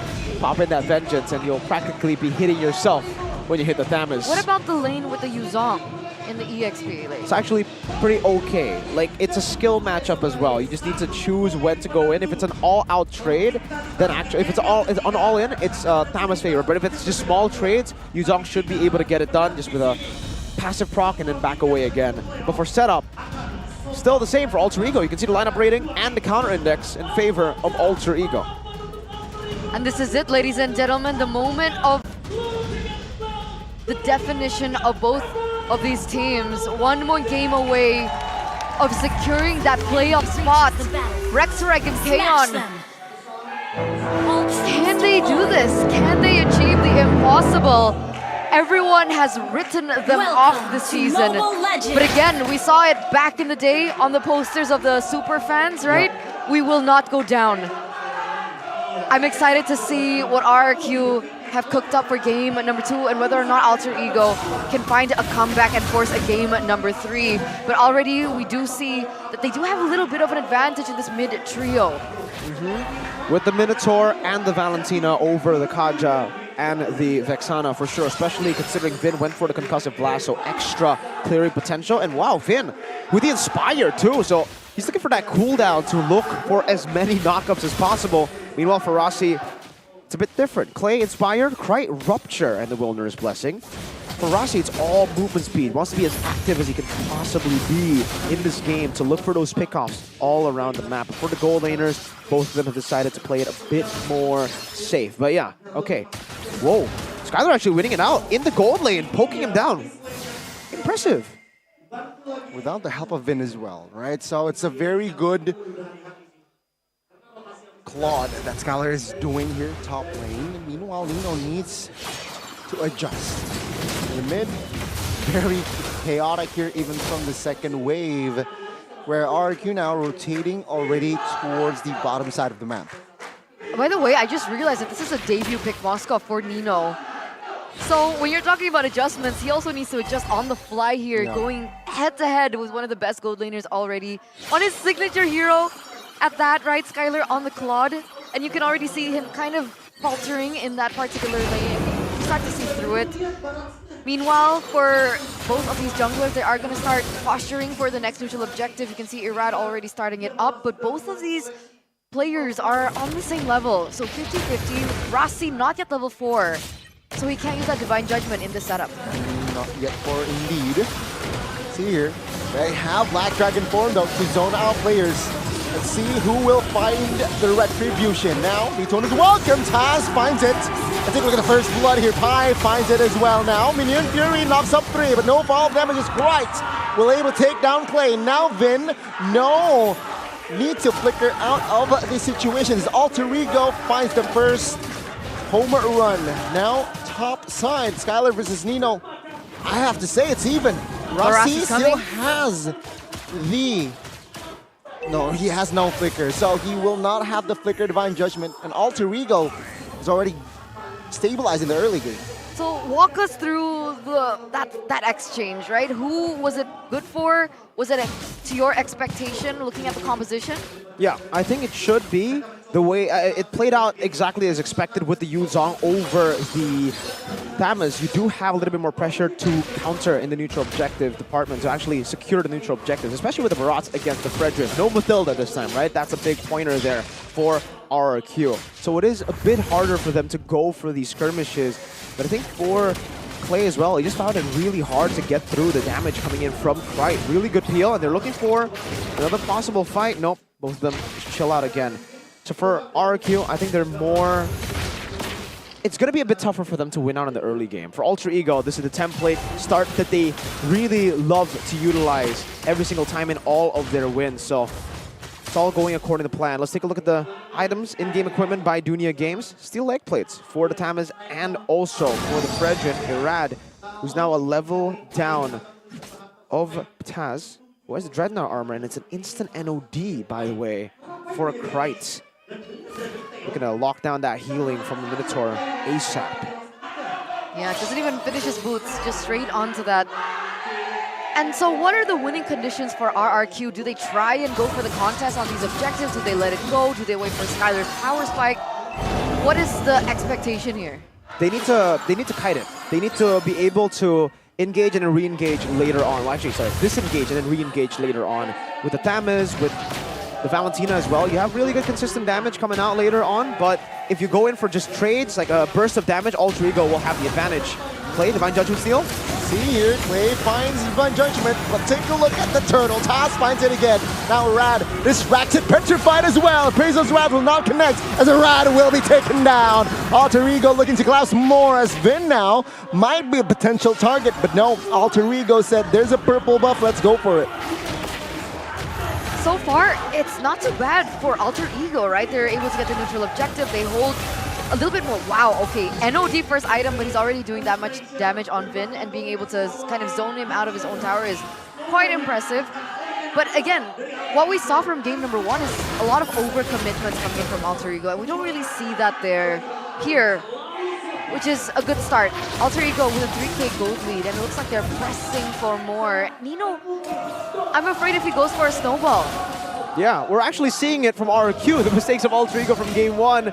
Now on RQ, because they are overcommitting here when they should not be. Alter Ego still have a big advantage when it comes to the neutral objective contest because of the AoE CC that they have, and also the big guy stacks and Taz being a whole level ahead of Irad after the first turtle.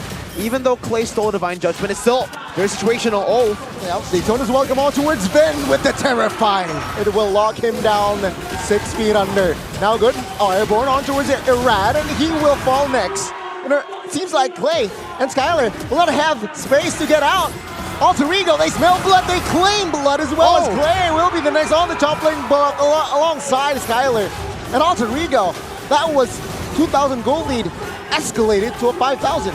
This is the exact same story that we saw in game number 1. Nino is dishing out that damage. I don't even think he's at his power spike yet, is he? Nino? Yeah. No, he's not at his power spike yet, so imagine when he does get that power spike. He has the corrosion side of the golden staff at the same timing, by the way, as Skylar got it last game as well. So yeah, it's almost the same game, just on reverse. It's played for Alter Ego and RQ. They're making even more mistakes than Alter Ego in game number 1. They are fighting, and they are way, way further away from their own power spikes. At least for Alter Ego, it made sense for them to gamble in the early game. In game number 1, they had a Roger, they had a Barats. RQ have a Claude, and they want to fight early.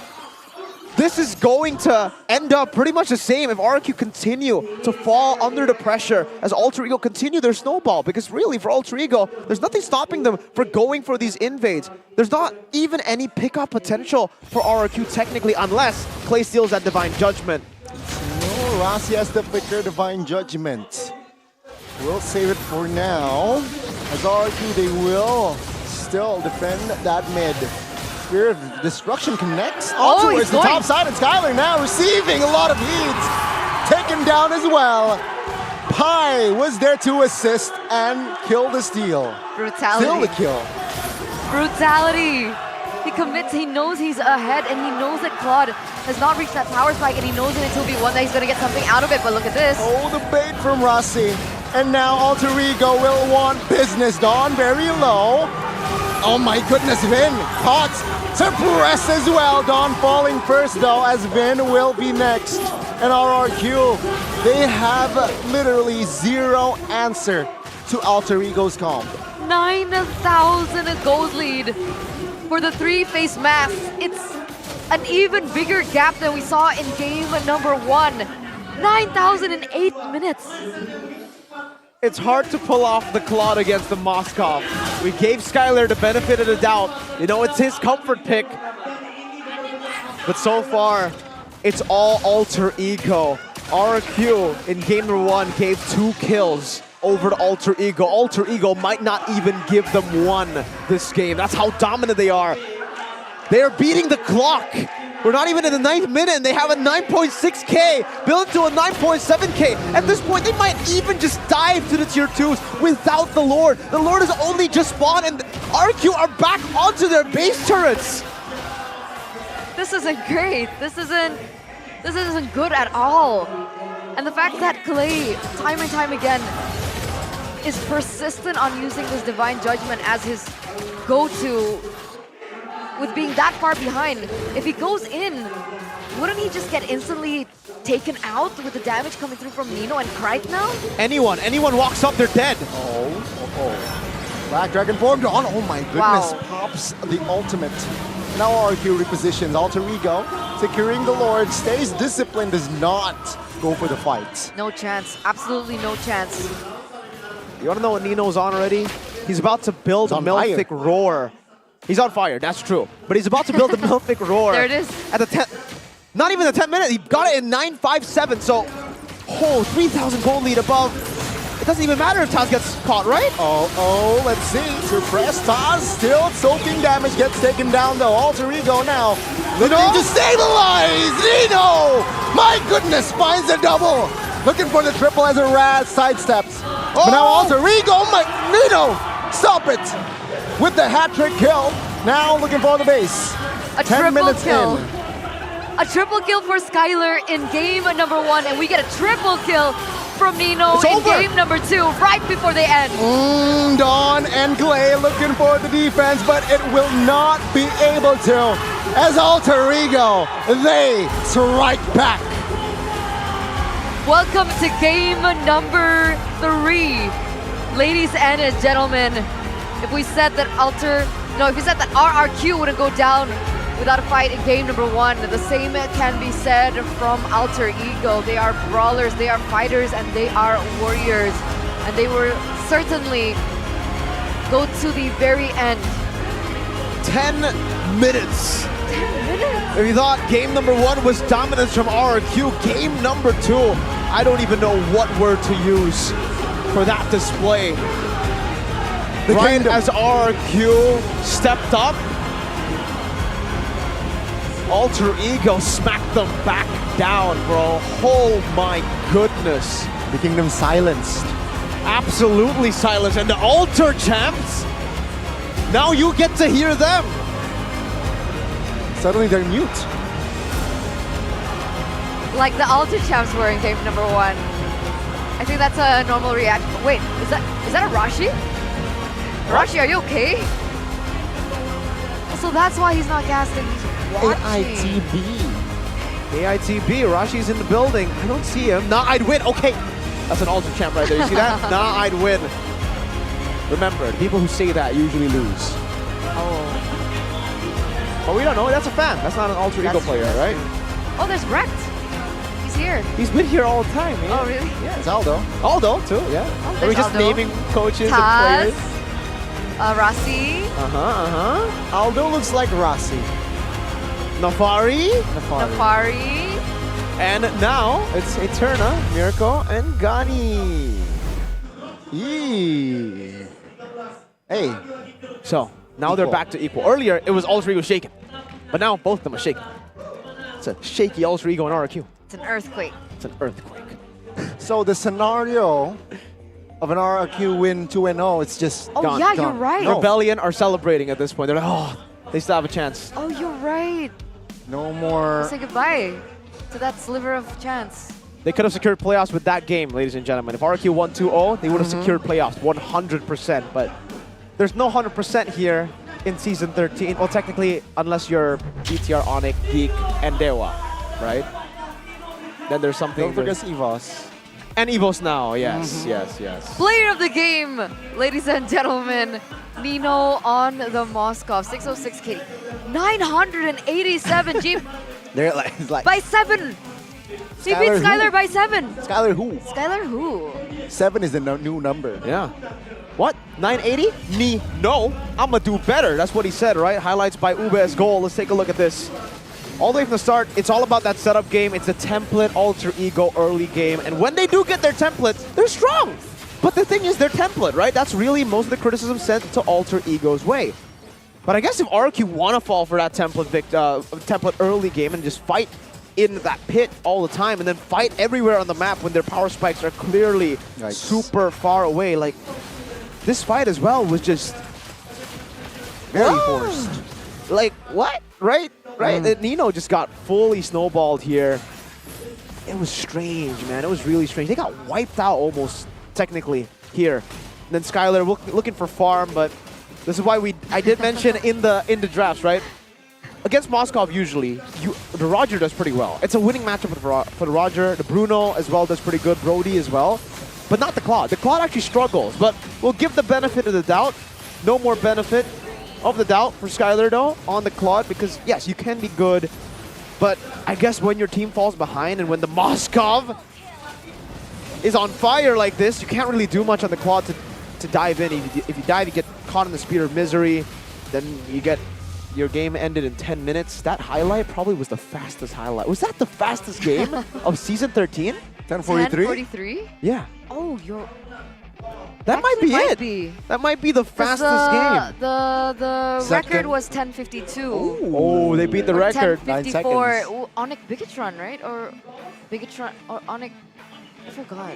Onyx Rebellion. Onyx Rebellion. There it is. Sorry. Don't be so Maybe so later. feisty. Maybe Can't believe later. it. Don't claim. Don't claim. Remember what you said. Okay, don't claim. Let me get to work here. The items, ladies and gentlemen. All right, 6-0-6 for Mr. Nino. And Taz just with the full defense. Okay, there's really not much to say here in the itemization department for the side of Ultra Ego and RRQ Hoshi. Everybody just played their game and they were just chill with it. They took every single fight. RRQ also took every single fight. But they lost. That's a different outcome.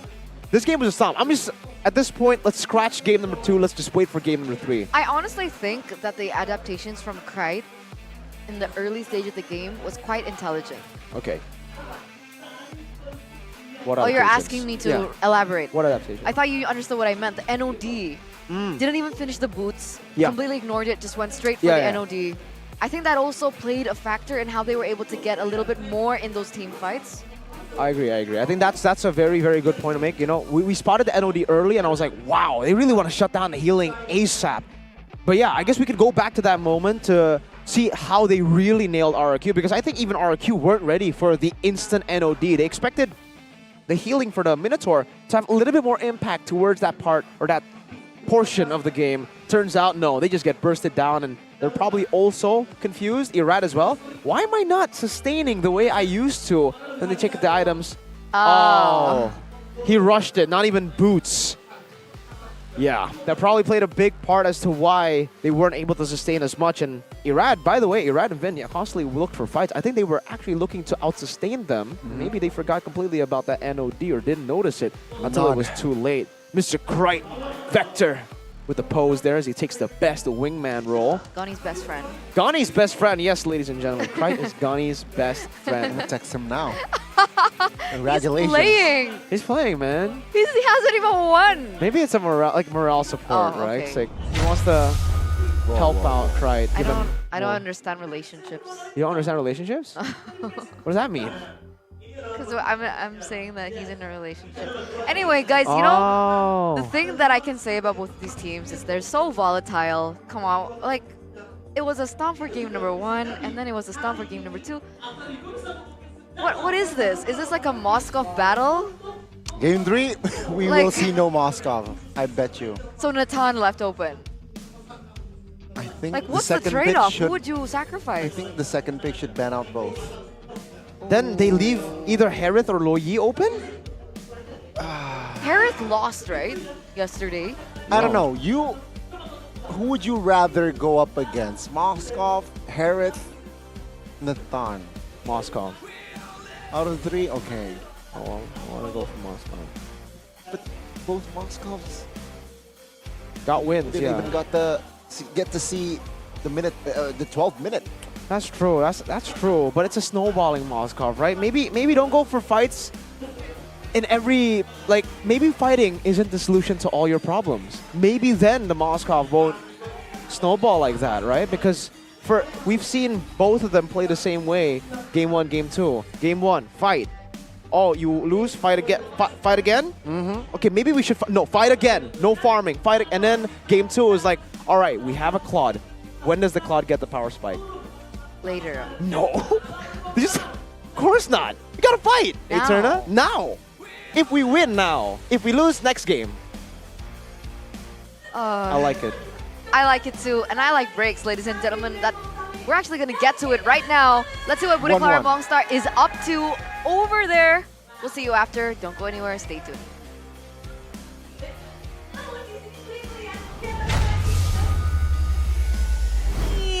Hadir ke MPL Arena. Halo Claire. Halo. Halo. Di sini Claire sama Mama Claire dan juga Papa Claire ya. Jauh-jauh dari Solo bukan? Ya, dari Solo. Ini khusus datang ke sini untuk mendukung RRQ?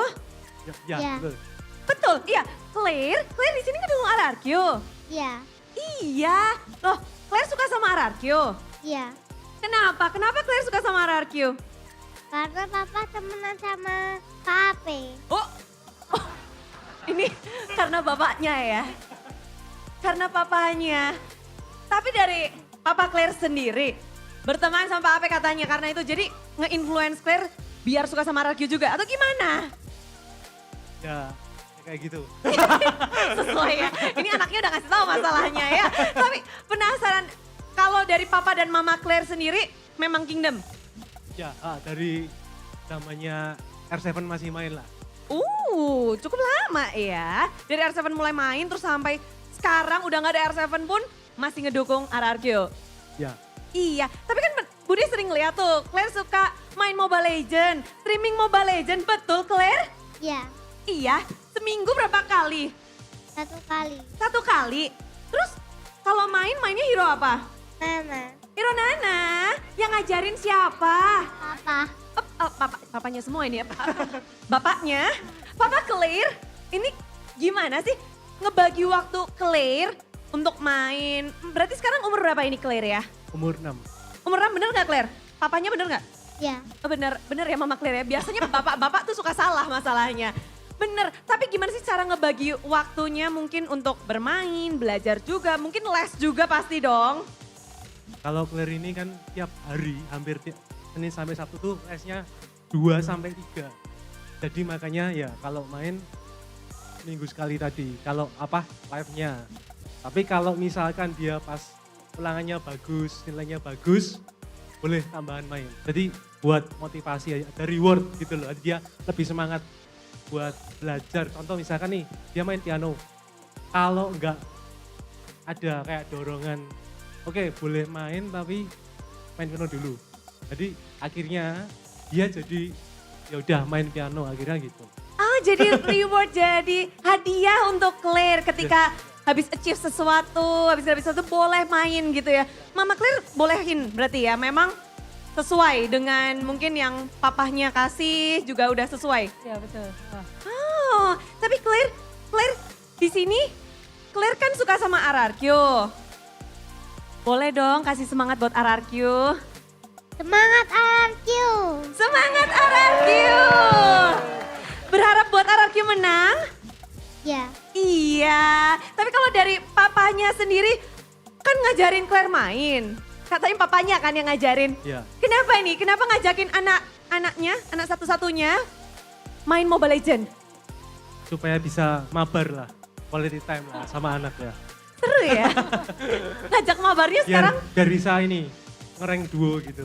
Wow, ngereng duo. Kayak temenan gitu lah. Mendekatkan diri bersama keluarga gitu caranya main bareng. Happy nggak di sini? Happy. Happy banget. Kenapa happy-nya di MPL Arena? Karena saya lihat RRQ menang. Gitu ya. Claire sekali lagi boleh semangatin RRQ? RRQ menang. RRQ menang. Dan akankah itu terjadi? Terima kasih sekali ya Claire, selamat menonton. Melanjutkan game yang ketiga. 2 tim bakal siap-siap nih untuk bertarung kembali RQC dan juga Alter Ego. Kita akan menyaksikan lanjutan dari game ketiga.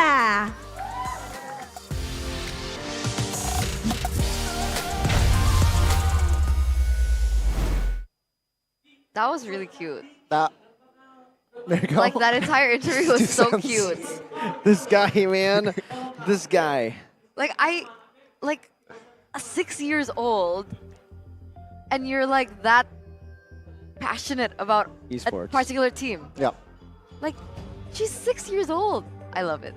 Maybe because she has Games Max, so instant connection to all, the live streams ready for you guys to She's a watch live MPL streamer, ID. by the way. She's a live streamer? Yeah, No if anyone's wonder. like interested. So she's a Games Max booster user for sure. 36 gigabytes of extra quota with just 25,000 IDR that starts there. Is that the package? Yeah. Can they get the package too? Of course. How? All you need to do is hurry up and buy the package.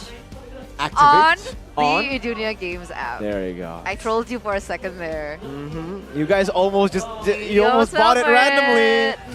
Yeah, 100%. There's a website down there too, tsl.id/GM Booster if you guys want the extra beats. You want Check the it extra out. beats? I do. Me too. Extra beats? What did you say? Deets, details, Oh. deets. I heard beats. I'm like, yeah, I'll just go with it. Metro. Oh. That's an example of lag, guys. Need some game snacks. That's why you need games back. You've been, you know what? You've been Look, lagging every single week. Whatever Eternal. you say, I want to like support you. So if you say beats, I'm like, yeah, okay, I'll roll with the beats. Maybe it's your eye as well. Maybe you need Maybe. you know, some Saturdays because today is Saturday and you need to look swag with Saturday's That's glasses. true. That's true. Let me put it on. Do Oh, yeah. That is not how you wear glasses. It's hard to put on because of the headset. That's true. How did you put it on yesterday? I just put it out, man. You know, the MVP collection. Very, very. Oh, There that's you a go. stylistic choice. Styling. Creative choice. Stylist. How do they go for it? You guys can follow at Saturdays Out Lifestyle on Instagram and TikTok and all Saturday stores. Or you can also visit the website www.saturdays.com. Check it out, ladies and gentlemen. Check to it out. Elevate your style indoors and also outdoors. Ooh. Indoors and outdoors. Let's talk about the in-game equip. No, this is the in-game recap. Previous game recap. Dawn versus Pi. Okay, do we need to talk about game 2? You know, like I want to know your thoughts on the Thamus. Yeah. First game, second game. I think it's okay if they wanted to take their time, but they wanted to fight in the early game. So Is Thamus not like early game pressure EXP laner? yes, but not like that, you know? It's like more of like you want to poke your opponent, you want to try to get them low before, or just force a fight and isolate some of the members. You don't join the clumped up team fight because you're not an AoE dude, you know? You can win in the isolated battles. That's why if they really wanted to go in that way, maybe an expert should have been better. It was completely left open. There was a Barats as well. Yep. You could just do what Fluffy does usually and just yell fire. That's his voice line in game. Fire. X-Word? Yeah. Oh. In Indo, it's Api, right? That's what I Omawa always literally says. thought that he was referring to Fluffy saying that while he's playing No, that X-Borg, and I was like, how do you know? That's number one. And two, that's a little bit unique. he dabs in 2024. That's unique. That's true. That's true as well. But here we are, ladies and gentlemen. Game number 3, the final game in this series, presented to you by the official tournament smartphone Samsung Galaxy S24 series. Again, the same exact sides. Will we see a difference? Chip Angela, Matilda, exactly the same. Harith Luoyi. Last time RQ bent out the Natan. Mm-hmm. Are we going to see a difference here? Will we see a trade between the Natan and the Moskov, perhaps? I think that can be an approach, right? You trade out the Moskov for Natan or vice versa. Attack speed versus attack speed. I might not be a Oh, legend, man. it's going to be that way, right? Ferraz, good call. Assassin time? Oh. For Irad? The Eradicator? The Eradicator, man.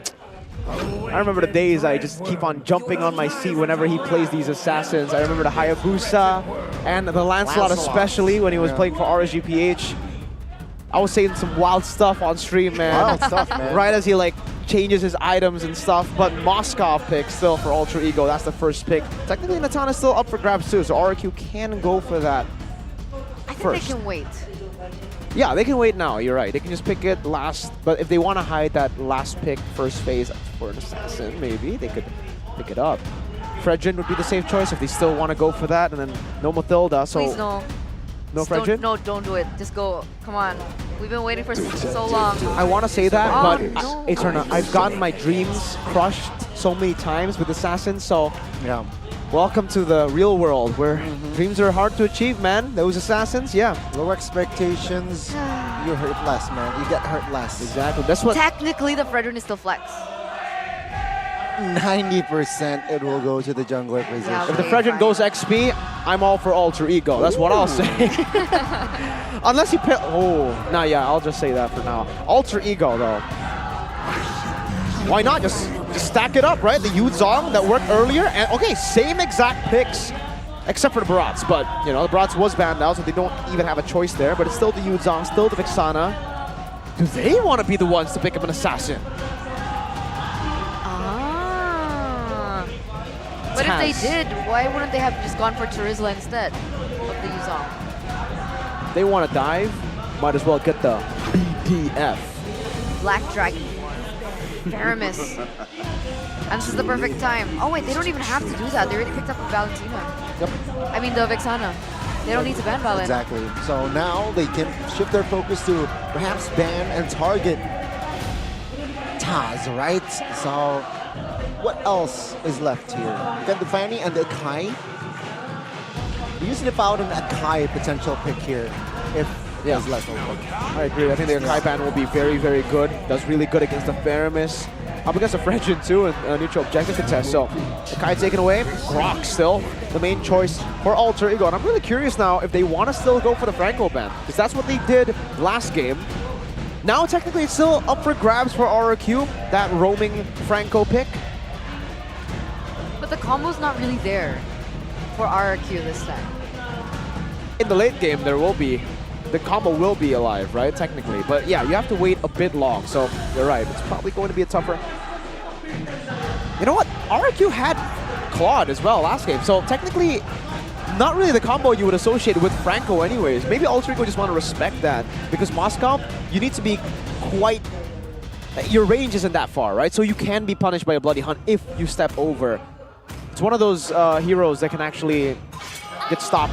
It doesn't matter if you have... I like that. Last time the Natan was picked up for RRQ, it was countered by Bigatron with the Lolita. Plus, they also have a Faramis. So the Numnon Blast will find extra success as well against the Faramis, because naturally the RRQ team would be clumped up. We have a comment from Dreams though. Taz, stay strong, respect the opponents, and keep building chemistry with everyone. There's so much support for Taz. Not right. Brands and Dreams. Brands and Dreams. Right? They used to be same team. Krite used to be in the same team too. But unfortunately, I don't believe he played, right? Like he played for a bit and then they kept on swapping with Hijume? Was it Hijume? Hijume. Okay. It was Odil, right? Whoa! Look at that. An Arlet ban, a signature pick for Vid, remember? The final slashes. With the flicker? Yeah. The one that Beloy reacted to. That was a negative reaction.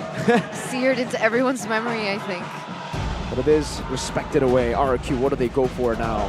Ruby Minotaur is still up. Is up for grabs still. Minotaur, you're right. Minotaur, Ruby, those two are up for grabs. It'll be the Minotaur. What do Alter Ego go for in the jungle? Akai ban, Fredrin taken out, Barat's banned out. For utility, what's left? Mardis hasn't found that much success. Baxia is like the next best thing. Or just go for the assassins. Pick the Fanny up. Pick it up, Taz. Do it. What about Ruby? Ruby Fanny? I think Hanzo might work actually. Oh, Hanzo. Okay, Guinevere. And I told you, don't expect the assassins, because if you do, you're going to be disappointed. Let's see for RQ though. Aeterna did mention, this Fredrin could be flexed. That's usually totally not. That's usually an Onyx move, right? And they can swap the Fredrin into the XP and then play the jungle, and then the XP will still do fine. For some reason, Lutpi and Boots are able to make that work. I think if they want to win, they can't. Oh! I share the same hatred for the Fredrin XP. X-board. It's still up for grabs, yeah. Benedetta, does it work? There's Dawn. I don't know about the Benedetta for Dawn. Does Dawn... You know what? Usually he plays glue, like for crazy moments in MDL, but I guess he'll just go for the safe Lapu. Yeah. Don't expect assassins, ladies and gentlemen. You'll be disappointed. You know, I would think that I'm like used to disappointment after all these seasons, being used to disappointment. Yeah. But it still hurts It does. every time. That's why you don't expect it, Aeterna. Don't expect the Fredrin to be flexed unless it's Onyx. Okay. I made a mistake. Even the chat's like, Please, Lancelot, please. Right? Guys, stop it. Me Don't too. expect assassins, because you will be disappointed. This time, though, counter index says RQ. It's quite like... It's quite even. Yeah. Minus 0.1, 0.1, 7.0, and 6.9. Nice. But one team will walk away disappointed, that's for sure. Will not advance to the next phase as well. No, it's go big or go home. Playoff points for Alter Ego and RRQ. Ladies and gentlemen, the Land of Dawn for the final time. It is Alter Ego Esports taking on Rex Regular Chaos. This is it. This is the final chance that both of these teams have. They've been able to linger a little bit longer here in the Land of Dawn and in MPL ID Season 13, but no longer. After this, we have to say goodbye to one team, and one team only can move forward. The Guinevere in the jungle. Oh. Whoa, that's a lot of damage. That is a lot of damage indeed. Impure Rage choice for Clay and Krite Pie with the Quantum Charge. And everything looking quite standard. Skylar actually with a Bargain Hunter, so no Tenacity will be a bit more easy to kill, I would say, in these team fights. But I guess for RRQ, this is what they usually do for Skylar. They let him lane alone, just farm it out up until he gets his item power spikes. And technically with Bargain Hunter, you do get your item power spikes quicker. So I get the vision. Also, the Guinevere, fun fact, used to be the counter to the Fredrin in the jungle, because you can just use the Spatial Migration and the Violet Requiem together to go for turtles, and you'll have a better way to just CC down to Fredrin. But with the changes to the Guinevere, is it still applicable, that notion? Yeah, the Spatial Migration range has been nerfed, but you still have the same CC, so technically, yes. As long as you're able to land the Spatial Migration, get the Violet Requiem, you're pretty good. One win on Taz so far this season on the Guinevere. Actually collapsed early here, right? Ruby now trying to shake things up here, but RRQ responds in a very great manner, and thus Rossi will recall pre-turtle. Okay, so that does buy them a little bit of time. Remember, Rossi's not yet level 4. And they definitely do want to try and utilize that I'm Offended in this next neutral objective contest, but it looks like RRQ want to put some pressure in the EXP lane first. Oh, they're jumping on towards Pi here with a Furious Dive! And the Violet Requiem. It will find first blood as Taz collects it, and now they will move on towards the next objective, neutral. RRQ, 3v4, Black, a Dragon Form popped. Minion Fury with the jump as well. Finds Zero, but no follow-up damage. Take a look at Rad with the Appraisers. Rad will get the turtle and the kill. Clay with the help as well, as Alter Ego does not find success on that new take. And they successfully go for a retreat. So essentially, Alter Ego were able to get a pick off on the board, but RRQ take control over the neutral objective. For RRQ, they have denied that early game template from Alter Ego. It almost seems like whenever Alter Ego get that early game template, they get the game. So a big hurdle already gone. Wow, a steal on the Gold Crab with the Spear of Destruction, an attempt. I'm Offended. With Skylar, still able to be okay though. He doesn't even use Purify. Yeah, exactly. So confident. He's chill. He's all good there, right? Rossi might be offended, but Skylar doesn't care. That basically just shows it. It's okay. He's still able to clear out these waves. He's still able to play this bro lane. Nino, gotta be careful. Oh, woo! He actually committed, and the basics will come through, Nino. Still there, though. If they want to re-engage, they might hear Vin caught in the stun. Irad there. Oh, no. Oh, Minion Fury now invested. Purify committed, but Nino still falls. RRQ.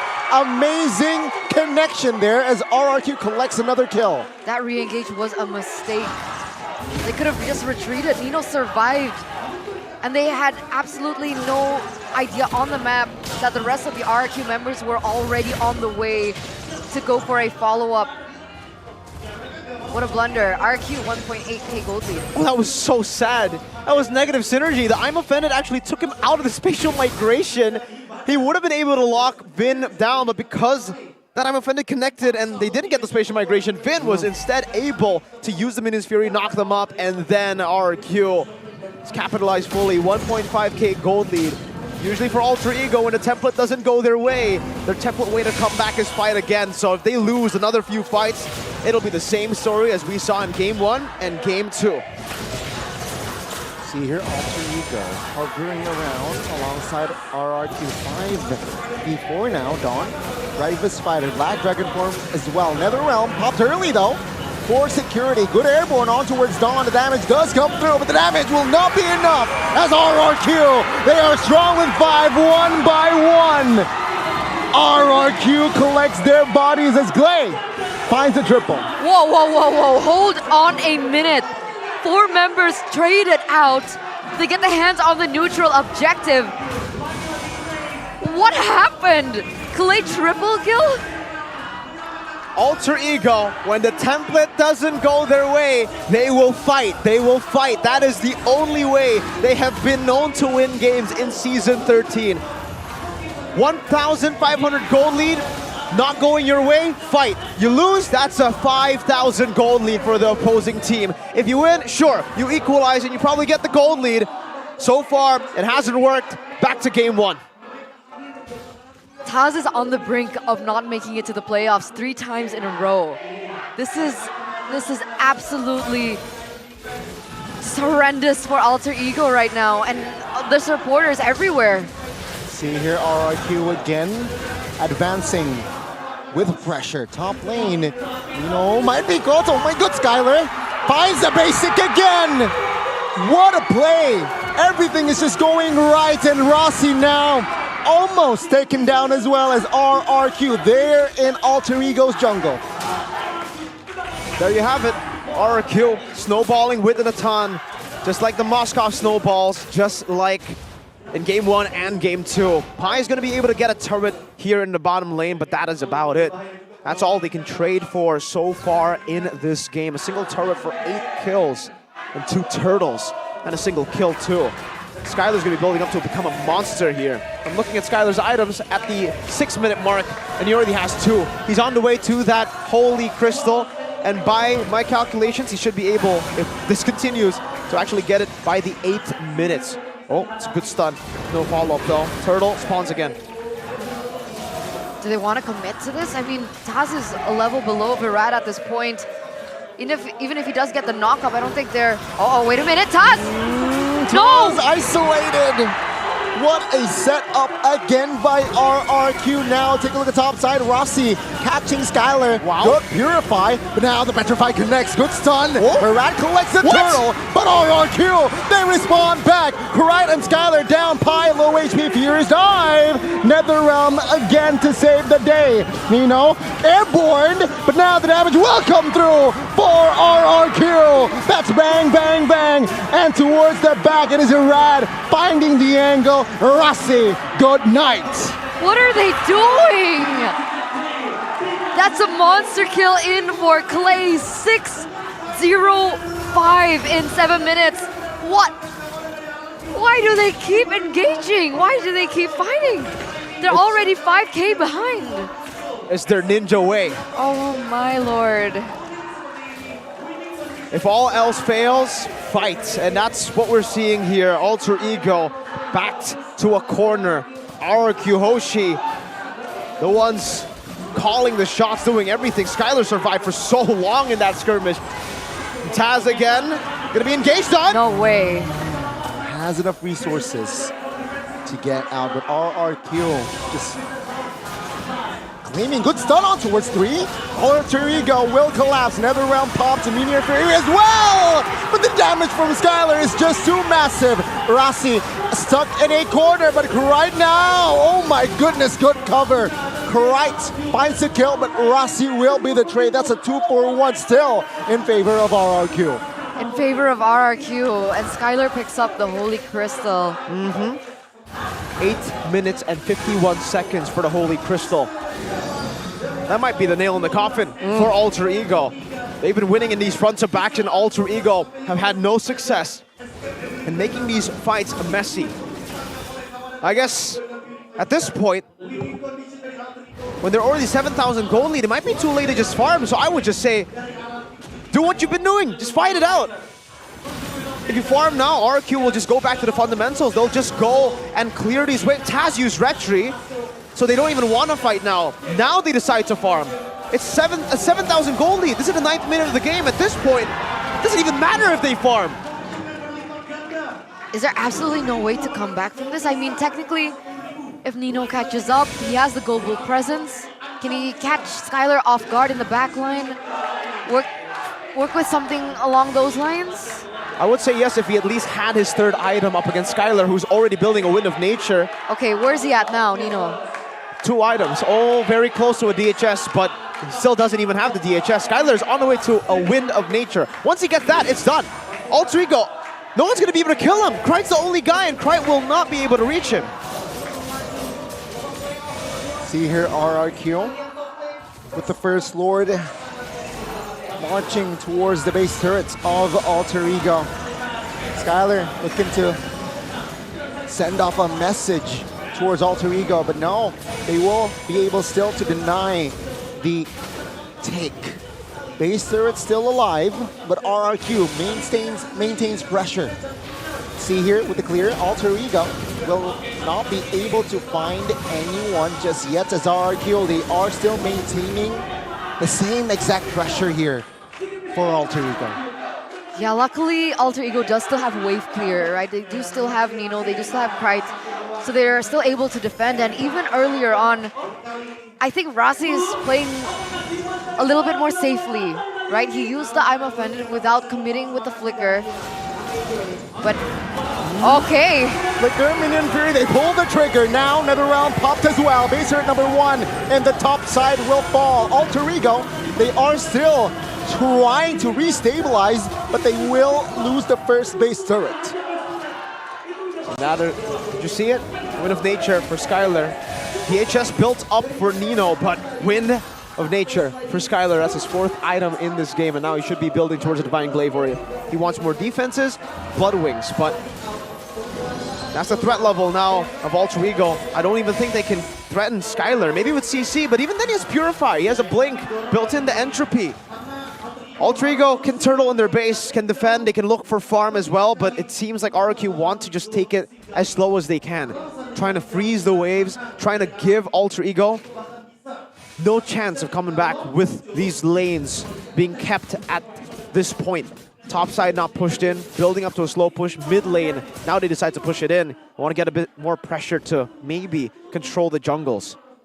I mean, like that Hail Mary play that I would have thought worked out with the one already built up. In a 1v1, Nino and Skylar would win, right? Yeah, I think so. I don't think Nino, unless, I mean, technically if he gets stuns after stuns after stuns, it's very conditional though, to a point where, yes, it is heavily favored to Skylar. And at this point, yeah, Alter Ego, they don't even want to go for the Lord. They want to try to just defend. They want to try to just hold the base down. They have okay wave clear with Nino. And look at the timer. They're going to use this big Lord. Is this it? Is this really how Alter Ego goes? Is this their send-off? An 11k gold lead, 13 minutes in. A complete snowball from Rex Regum K on a team that everybody completely just wrote off from like mid-season. Is this how they want to go down? They still have a fighting chance. Let's see. What will Alter Ego do? That's a pull on towards a Rad. Skylar, though, will focus on the mid-base turret. He will get it. And now, shifting their focus on towards the bottom side of the map, it is actually now RRQ looking for the final push with the Lord marching top lane. Alter Ego holding on, Nino trying to clear. Good knock-up by Krite, but Vin jumps in with the flicker. Minion Fury does not connect. As take a look at the other realm, Taz goes down first. Arad looking on towards the jump on towards Pi and Rossi, who falls, and the young prince claims the double. RRQ finds the triple, looking for the maniac. The young prince gets it. Does not get the savage, but with the young prince and the hand of the king, Clay and Skylar, RRQ eliminates Alter Ego. We will not go down. Match after match after match after match, amidst everything, they have done it. They remain in the playoffs, ladies and gentlemen. The Kingdom fights another day amidst the ruin of their empire. And unfortunately, the receiving end of that chaos is the three-face mask alter ego. You can see the despair on their faces, even in the back room as well. The coaches, the CEO, the players, the managers, the team. Silence. The pain and the agony. Defeating Alter Ego, RRQ one step closer to the playoffs. They couldn't secure it with a 2-0 win that would have guaranteed playoffs for the Kingdom, but they have done it in a 2-1 fashion. That'll mean it'll come down to the other teams for RRQ to make it to playoffs. It's in the hands of Rebellion and Geek Fam. If Geek Fam beats Rebellion 2-0, RRQ will pass. If Rebellion win, we're gonna see a tiebreaker. The Rebellion versus the Kingdom once again. Crazy scenarios in Season 13. And for Alter Ego, they pay the price for having the same gameplay 9 weeks in a row. Can you imagine early in the season being #1 on the standings? This was week 2, day number 3. #1, a win streak, 3-0, 0 match losses. How the mighty have fallen. It was a landslide to the bottom. The uncrowned kings remains uncrowned. Season 13 and RRQ, they were the ones. Back-to-back no playoffs for Alter Ego. Let's see the interview with RRQ. Yuhusi! Mereka memperbesar chance mereka ke babak playoff dengan kemenangan 2-1 mereka. Padahal nyaris loh kalau 2-0 langsung secure. Namun sempat kepleset di game kedua. Tapi pada akhirnya kalian memperpanjang dan memenangkan match kali ini. Match yang mendebarkan apa sih yang mungkin kalian persiapkan untuk match penutupan kalian hari ini? Apa yang terpenting untuk match penutupan ini? Siapa aja boleh. Dia mau ngomong. Apa yang paling penting yang kalian persiapkan untuk match penutupan dari RRQ? Persiapannya sama kayak biasa sih, cuma ya paling kita ya seperti biasa aja. Kebawa adrenalin gak sih? Ini kan match penentuan juga. Dan apakah ada pikiran-pikiran atau sesuatu kah? Enggak sih, kita pasrah aja sama lolos atau nggak lolos ya. Kita cuma pengen menang. Coba pengen menang. Namun apakah kalian tahu bahwa chance kalian itu besar juga? Nanti tergantung dari match esok hari. Tapi ngelawan Alter Ego, tim yang bisa dibilang brutal. Untuk match penutupan kalian, menghadapi tim yang brutal. Siapa nih yang paling was-was mungkin? Udah. Melawan Alter Ego, tim yang brutal. Bagaimana kalian menghadapi mereka di match penutupan ini? Kita masih pakai metode kayak kemarin aja sih. Kita pakai metode nothing tulus. Gak mikirin menang atau kalah. Gak mikirin playoff juga. Metode nothing tulus. Ada metode kepepet nggak? Metode Kepepet. Enggak. Kita metode nothing tulus aja. Nothing tulus saja. Dan ngelihat hasil sekarang dengan 2-1 kalian. Gimana sih perjalanan, mungkin kita bakal, ini karena last match kalian, gimana sih perjalanan kalian di regular season 13 ini? Mungkin Skylar ya, Skylar kan yang dari awal. Belum tahu sih gue. Nah, kita banyak ganti-ganti player juga kan. Jadi belum menemuin chemistry. Masih OTW dan mungkin nge-startnya lumayan ini ya, lumayan berat untuk RRQ untuk berganti-ganti dan pada akhirnya kita melihat bahwa inikah RRQ yang ingin kalian tunjukkan?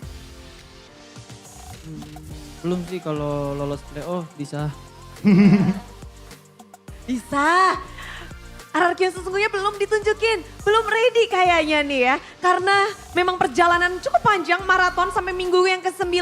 Namun kalau dari RRQ, chance kalian itu akan tambah besar dan mungkin slot kalian bisa di-secure asalkan esok hari Geek Fam lawan Rebellion mereka mendapatkan gamenya.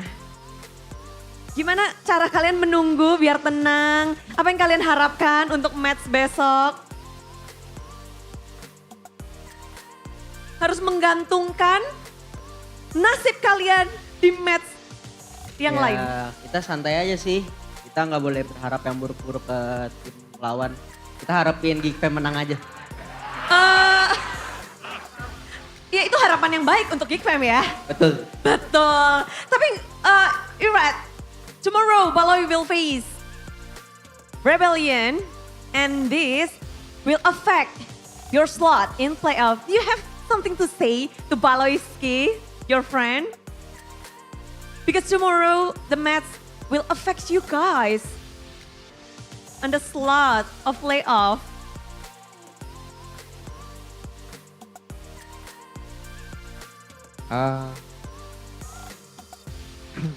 Message coba lagi. Gak tahu deh. Or nggak tahu Bude. Atau kalian kan udah menang lawan Rebellion. You guys have won against Rebellion. Do you have any tips for Geek Fam? Any input for Geek Fam? Kita menang kemarin hoki aja Bude. Terus respect aja, respect. Respect, tetap respect siapapun lawannya. Dan kita belum dengerin Clay ngomong nih, ini match penutupan untuk tim RRQ. Ini Kingdom yang minta sih Dan. Mereka minta kata-kata dari Deden. Ada. Minta kata-kata dari Deden gak ada nih? Gak ada. Penyampaian terakhir mungkin ada sesuatu yang mau disampaikan? Ya alhamdulillah aja menang kan, kasih menang gitu. Ya. Alhamdulillah dikasih menang. Dan mungkin ada yang mau disampaikan untuk Kingdom dan juga semua yang menonton. Apa sih, bentar, Budi mau penasaran. Challenge terbesar dari RRQ di season ini? Apa yang kalian hadapi challenge terbesarnya? Kayak hambatan kalian di season ini, hal terberat yang kalian lalui apa sih? Hal terberat, ya kalau kalah terberat gitu. Oke. Dan namun kali ini menang, tentu itu adalah hal yang baik. Ada yang mau disampaikan kepada Kingdom? Ya thank you Kingdom, selalu support kita. Kita lagi di bawah maupun di atas, tapi nggak pernah di atas sekarang kan. Jadi thank you buat Kingdom lah. Terima kasih, dan inilah dia perjuangan dari RRQ setelah usai di regular season. Kita masih bertanya-tanya, akankah kita melihat RRQ di babak playoff atau tidak? Tapi mari kita beri tepuk tangan yang sangat meriah untuk tim RRQ. Hosi dan caster kemenangan barusan begitu ganas dari sang raja dari segala raja.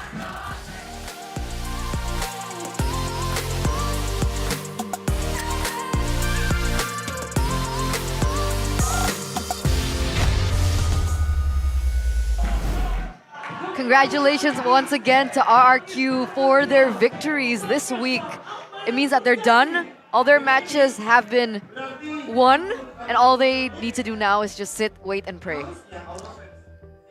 Best of luck for RRQ and the Kingdom, but yes, I believe especially after a long week, last week, this week, it's just check and check, right? Against Dewa United, done. Against Alter Ego, done as well. And now, it is all down to Rebellion, I believe. And Geek Fam. And Geek Fam. And Geek Fam. RQ are the biggest Geek Fam fans now of all time. They're the biggest Beloyski fanboys. And for, I guess, you RQ haters, you guys are the biggest Rebellion fanboys. We'll see if, things happen the way that... Okay, Bruce hey, getting smacked by Skylar. No kisses. No. Not now. Player of the match. It's Skylar. 8-1 and 5, 870 GPM, 53,045 damage. When you get the Holy Crystal at the 8th minute, 852, 851. When your team is that far ahead with an Natan, it's over. It's over. That should have been over. Yeah. That was, by the way, just yesterday, Watt had that too, and they lost. RQ came back against Watt on a Natan with a Holy Crystal at that minute, at that timer. And it was on Skylar with a Moskov. See, maybe when you don't fight for everything, you can actually farm up and look for an opportunity later. And I think, for real, we have to talk about the elephant in the room, Alter Ego. 1,500 gold lead is not the end of the world, but to them it is. They just fight for everything. And RQ just capitalized on every single fight. Skylar was in those fights. That's how you know RQ knew how Alter Ego plays. How they just go for fights constantly. So Skylar was like, all right, why do I need to farm? Usually you would see him on the weak side of the map just farming. Yeah. But there it was like, you know what? We're already ahead. Might as well just 5v5 because they're going to fight anyways. And then Alter Ego continued to fight, when it was still possible that they could actually still farm. Wait for a moment. But then when the moment is... Like when they get to a point where it's almost impossible to come back, that's when they decide not to fight. It's the opposite, right? Like, when it's all over, that's when you try to pull the trigger. That's when you try to look for these big gambles. But they made those gambles at the start of the game, and they had to pay the price for it. It was all over then and there. After RQ, they know how to dictate, and of course, with this Lord push, they were able to just dismantle Alter Ego's formation. Yeah. And GG. I just want to give, Skylar did amazing. Hey. Finally was able to get that kiss, by the way. But I really want to give props to Coach Zaya because, that final adaptation in the first phase of the drafts, banning out that Barats, the fact that they were able to pick up the Natan themselves gave them a fighting chance as well in that gold lane against Nino. And that really just laid out the foundation of success for RRQ in this particular game. It really did. Amazing. 19-4, an absolute stomp. That's been the whole series. Game 1, it was an RQ stomp. Game 2, it was an Alter Ego stomp. Game 3, it was back to an RQ stomp. Maybe if we could have gotten Game 4, it would have been an Alter Ego stomp. Maybe then Alter Ego stomps again, and then Game 5, RQ stomps again. Best of 7 then. Yeah, okay, we get it. We get the pattern, all right? Maybe if it's the best of 9, we can go all day with these stomps. Even for the itemization this time, nothing too fancy like the NOD first. Technically for Krite, he also did go for the same thing, but they fell way too behind, so they weren't able to utilize that.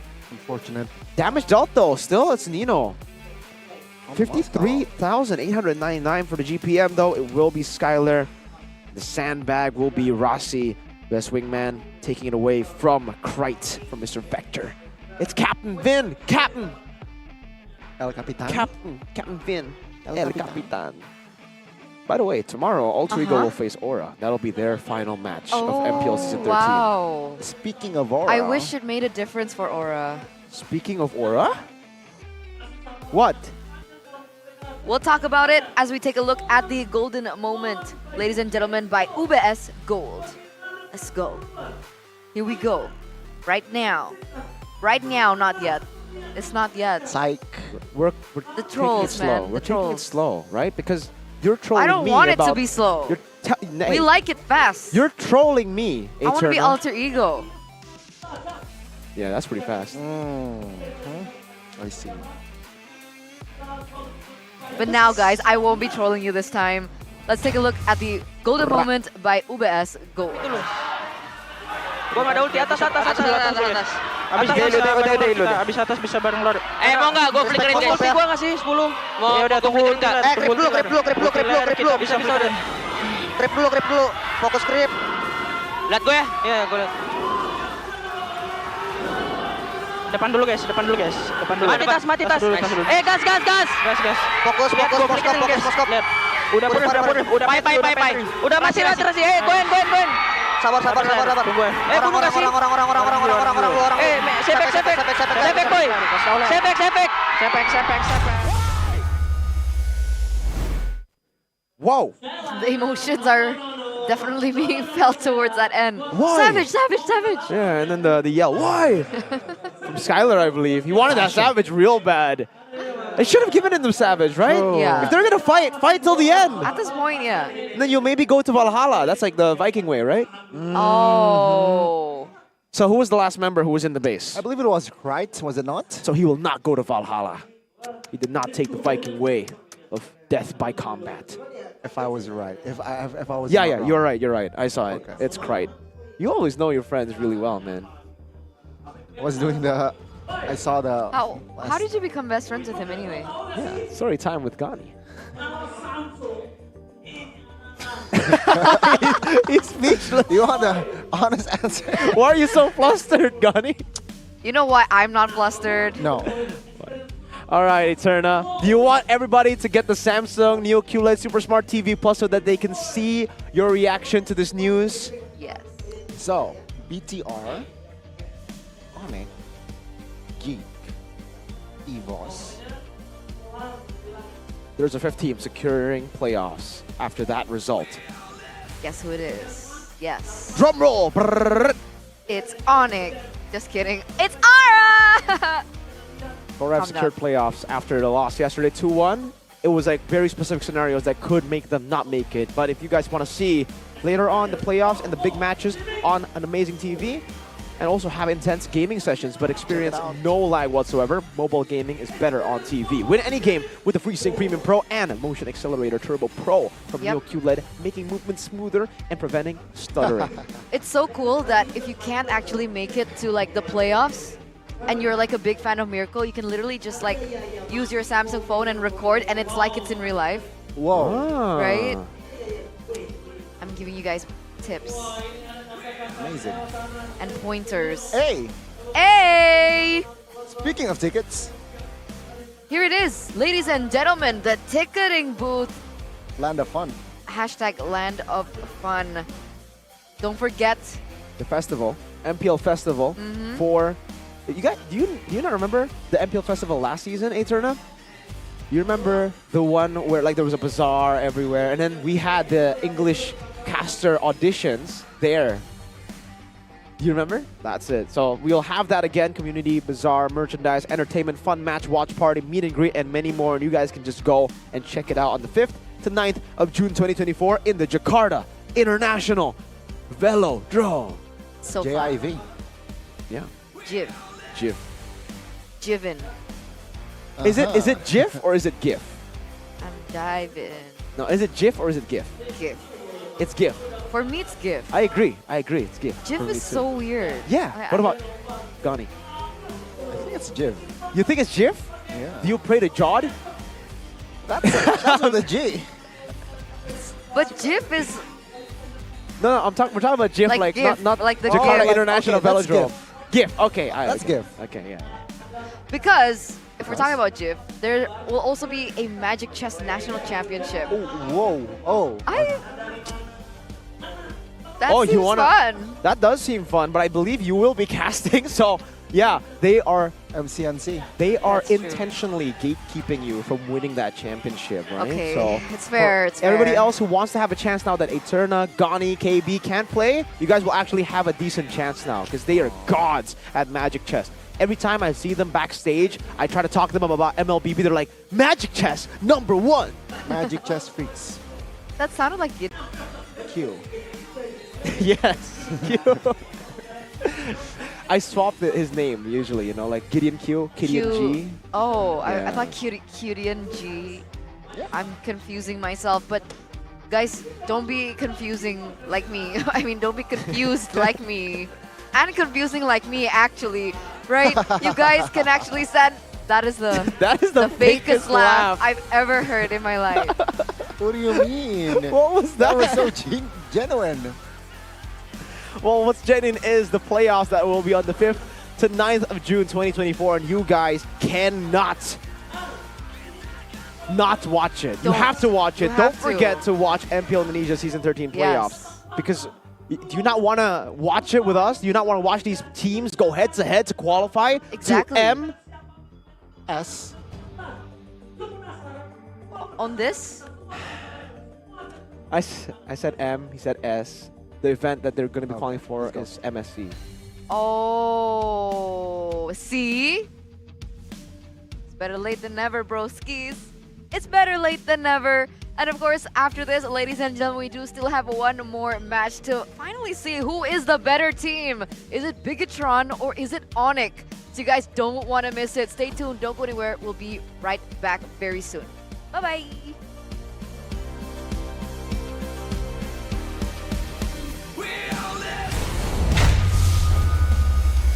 Welcome to MPL Indonesia Season 13.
Kalau bisa musuhnya di situ, jadi kamu langsung terbangin kayak. Oke. Nah, jadi kamu harus pakai skill 2-nya, terus pakai komik. Coba kamu sekarang main. Iya! Akhirnya aku naik.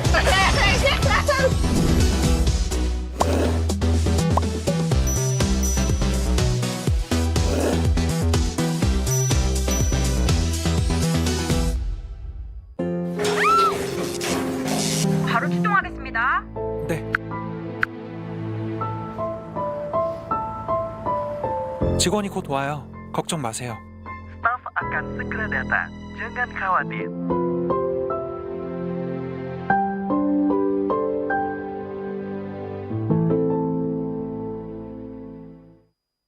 Pakai aplikasi GoPay, dompet andalan gamers. Banyak damage-nya.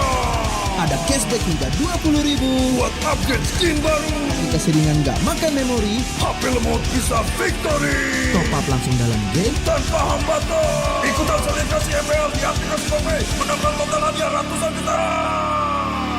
Bonus stage. Gratis 100 kali transfer kemana aja. Beli pulsa harga termurah. Scan QRIS dengan mudah. Download sebelum mabarkan.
Mudah di dunia games. Pilih game, masukkan game ID.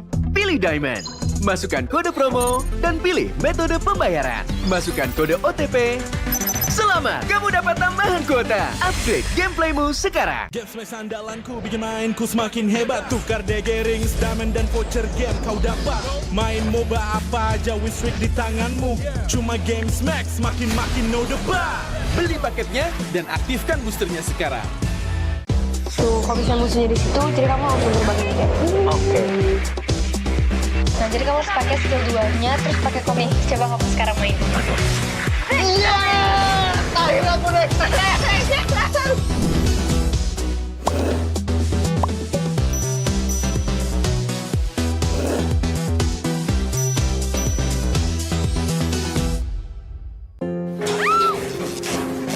바로 출동하겠습니다. 네. 직원이 곧 와요. 걱정 마세요. Staff akan segera datang. Jangan khawatir.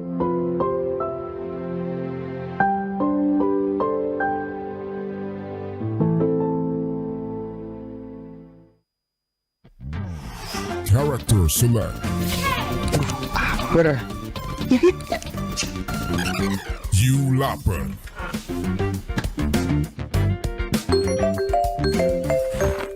Stop! Pakai klik Indomaret, belanja 1 jam sampai dan gratis ongkir loh. Wah, belanja online kayak belanja di toko Indomaret.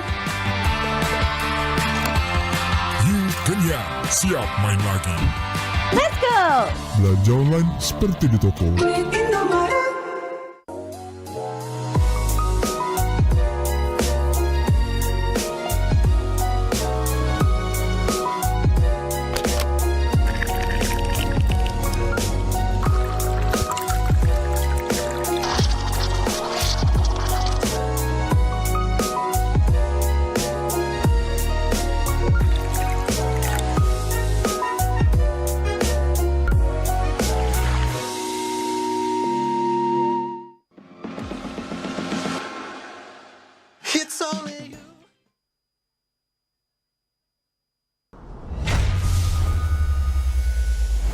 Di minggu ini spesial MPL Takeover akan Bude Takeover nih. Namun Bude tentu nggak sendiri. Karena Bude di MPL Arena ini spesial juga mode offline ya. Bersama dengan ada All. Halo All. Hai Bude.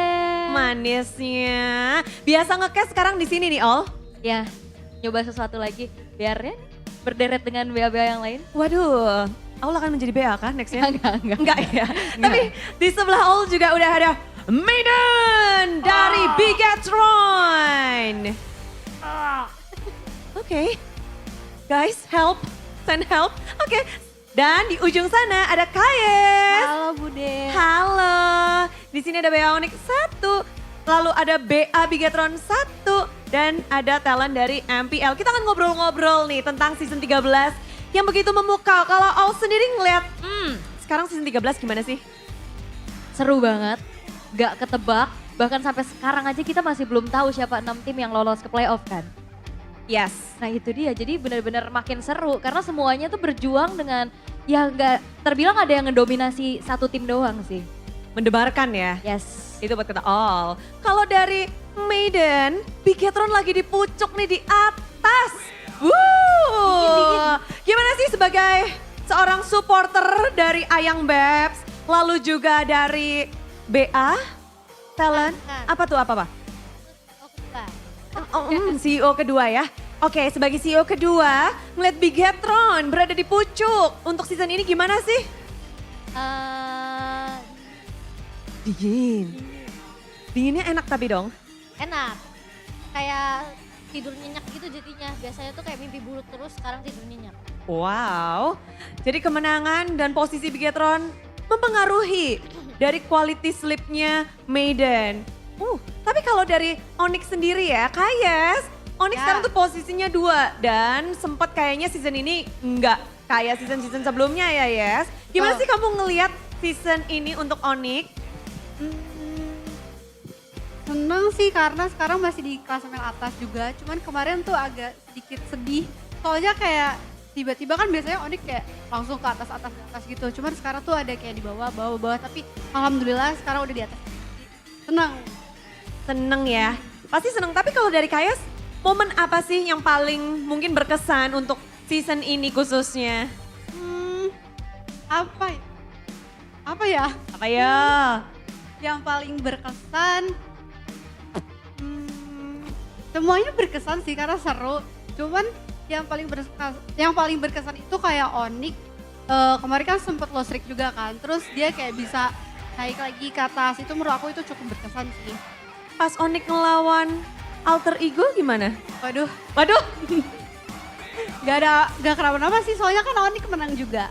Oke, menarik ya. Tapi kalau buat Maiden, apa sih momen paling berkesan di Maiden? Karena season ini, wah Maiden jarang absen sih.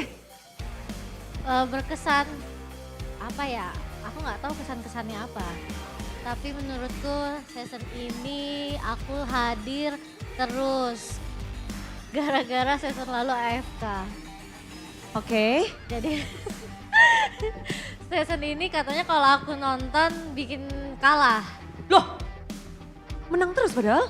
Iya, kan ada waktu lawan Onyx season lalu, minggu lalu kalah kan. Itu gara-gara aku nonton kata orang-orang. Wah.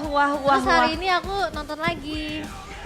Waduh, artinya apa nih? Ada artinya nggak? Aduh jangan dong. Oh jangan. Mau membuktikan kalau kata orang itu salah? Ya. Ya dong.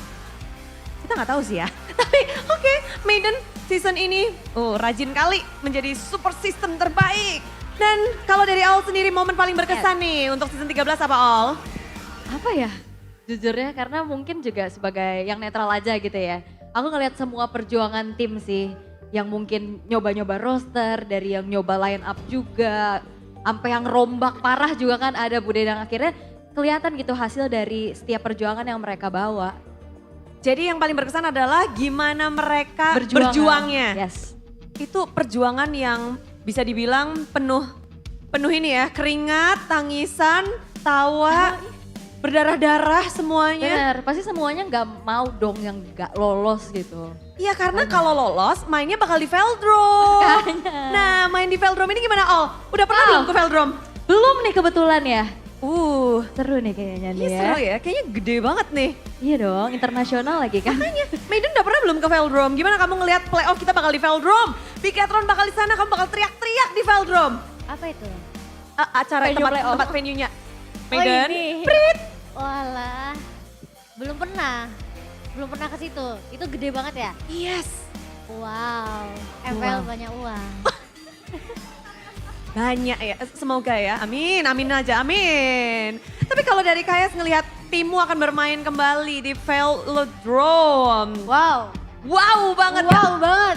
Kamu udah berapa season berarti ya di Onyx? Aku udah 8, 9, 10, 11, 12, 13, 14. 13. 6 season, berarti kan ngelihat banyak banget venue. Kali ini kita berpindah venue di Jakarta. Ya. Apa yang kamu harapin nih? Apa yang kamu nantikan untuk di venue ini? Aku pengen semua Sonic sempetin datang nanti nonton playoff. Sonic dipanggil sama Kayas buat datang mendukung Onyx. Kalau dari Maiden, ada yang pengen kamu harapin nggak mungkin buat Biga Troopers? Minta apa gitu? Suruh pada pakai kostum kah? Kayak kamu, daster-dasteran? Jangan. Yang penting sehat aja biar bisa teriak-teriakin BTR. Yang penting sehat. Kalau dari All? Kenapa tuh? Berharap apa nggak? Berharap semuanya datang. Mendukung siapapun yang ada di sana. Karena kan dari kemarin juga aku udah dengar info tiket playoff nih udah mulai sold out kan. Nah jangan dilewatin kesempatannya karena ini bakal seru banget. Season ini season yang menurut aku dari sepanjang MPL ya paling kompetitif. Maksudnya kerasa banget. Jadi susulannya. Betul, sayang banget kalau kalian ngelewatin. Nah. Ini season yang benar-benar mendebarkan, jadi siap-siap untuk memacu adrenalin kalian ketika menonton match-matchnya. Namun kalau kita ngebahas tentang playoff, itu nggak cuma ada match yang seru. Ada juga MPL Festival. MPL Festival itu walaupun nggak punya tiket kita masih bisa di situ, masih bisa seru-seruan bareng. Nah kita akan berandai-andai ya. Apa yang ingin kalian munculkan nih pada saat playoff MPL? Lalu mungkin ada sesuatu kah kalau dari season lalu BTR tuh ada BTR bernyanyi bersama ya, bener nggak Maiden? Betul, aku mau lagi dong itu. Mau lagi? Udah langsung mau lagi ya? Mau nyanyi lagi. Rap, udah sih nggak? Iya, mau. Oke. Maiden the Rocker is back. Tapi selain itu ada lagi nggak? Apa ya? Makanan gratis. Chef-chef diharapkan untuk berkumpul, membagi-bagian makanan untuk kita. Ting. Betul. Itu. Kalau dari Kayes? Ya. Kamu pengen tuh, Bude? apa? Pengen apa di playoff? Sebenarnya sih aku pengen playoff-nya tuh kayak di luar kota lagi, Bude. Kayak waktu season berapa ya? Yang di Bali. Di Bali? Itu. Iya, betul. Sebenarnya aku pengen kayak gitu. Oke, tapi kan kita di Velodrome nih untuk season ini. Ya. Itu venue yang besar. Kita mungkin bisa kayak menghadirkan sesuatu yang fresh. Mungkin mau ada lomba balap karung atau mungkin lomba buy one sama Kayes. Kayes pengen apa tuh? Aku pengen ada lomba balap lari. Mau. Ya. Kamu jago lari? Jago. Lari dari kenyataan. Nyuaks. Suka gitu ya. Tapi kalau Au ada nggak? Apa ya? Ada pengen ngarepin sesuatu nggak? Kalau Budi sih kepengen ada cosplay competition kali ya. Cosplay. Terus mungkin itu adu mekanik ya, pack by one. Pack by one. Pack by one. Boleh. Dan ada yang menarik lagi, selain ada MPL Festival, ada pertarungan, kita juga punya banyak sekali award. Nah, award pertama kita akan ngebahas bareng-bareng ya. Akan dimunculkan juga di sini. Untuk award pertama yang akan kita ngobrolin adalah tentang performa para player-player ini di regular season. Wush, regular season MVP, season 12 tuh Kairi. Season 13 bakal siapa ya? Kalau dari Kayas, coba Kayas nih. Kairi kan langganan. Ya. Kira-kira season ini bakal siapa? Bakal tim Onyx lagi nggak yang dapetin? Harusnya sih tim Onyx lagi ya, cuman aku pikir mungkin Sans. Ya. Kenapa Sans? Karena gila Sans. Singkat pada jelas aja karena gila Sans. Emang Sans bener-bener sih. Kalau dari Maiden, siapa nih kira-kira yang bakal jadi MVP regular season? Player yang paling bersinar selama regular season? Cowokku. Meskipun dia ngeteng gak bakal MVP, ya udahlah yang penting MVP di hatiku. Berarti kalau nggak dapet di sini kamu bakal kasih medali bikinan Maiden sendiri nggak sih? Betul. Betul. Tapi kayaknya iya sih. Apa? Kalau nggak Kairi ya aku yang MVP. Kamu? Iya. Kejauhan dari jauh ini nih yang paling jauh ya kalau Maiden yang dapat ya. Bude kaget sih. Ini MPL baru di print. Oke. Ayang Babes, ada Sans, ada Ki. Memang timnya masing-masing. Kalau Aul, ini yang si paling netral. Siapa? Siapa nih kira-kira yang bakal ngedapetin MVP regular season? Kayla. Dibisikin kayak temennya aja boleh gak? Apa? Eman. Iya. Oh iya ya. Season pertama ini bisa ngedapetin regular season. Kita tak tahu, tapi performa Eman emang lagi konsisten sih kalau menurut aku. Konsisten. Tapi itu dari yang pertama dari regular season kita akan move on nih ya. Kalau tadi ngomongin tentang MVP regular season, sekarang kita akan melihat satu awards lagi, satu nominasi juga. Dan ini dia Rookie of the Season MPL Indonesia Season 13. Player yang bermain di Season 13, player baru. Untuk dari Kayas siapa nih Yas? Aku Lutfi. Anak sendiri? Iya. Soalnya dia jago bisa ngalahin Buttes. Buttes. Menggeser Buttes jadi coach ya? Betul. Wow, memang sih nggak perlu diragukan lagi. Lutfi dari Kayas. Kalau dari Maiden? Aku nggak tahu ini siapa. Ini nggak ada player BTR masalahnya. Gak tahu nama-namanya. Tunjuk deh, tunjuk. Pilih yang mana, Cap, cip, cup. Kembang kuncup, pilih mana yang bersinar. Ini merah. Ini merah, Gugun. Siapa namanya?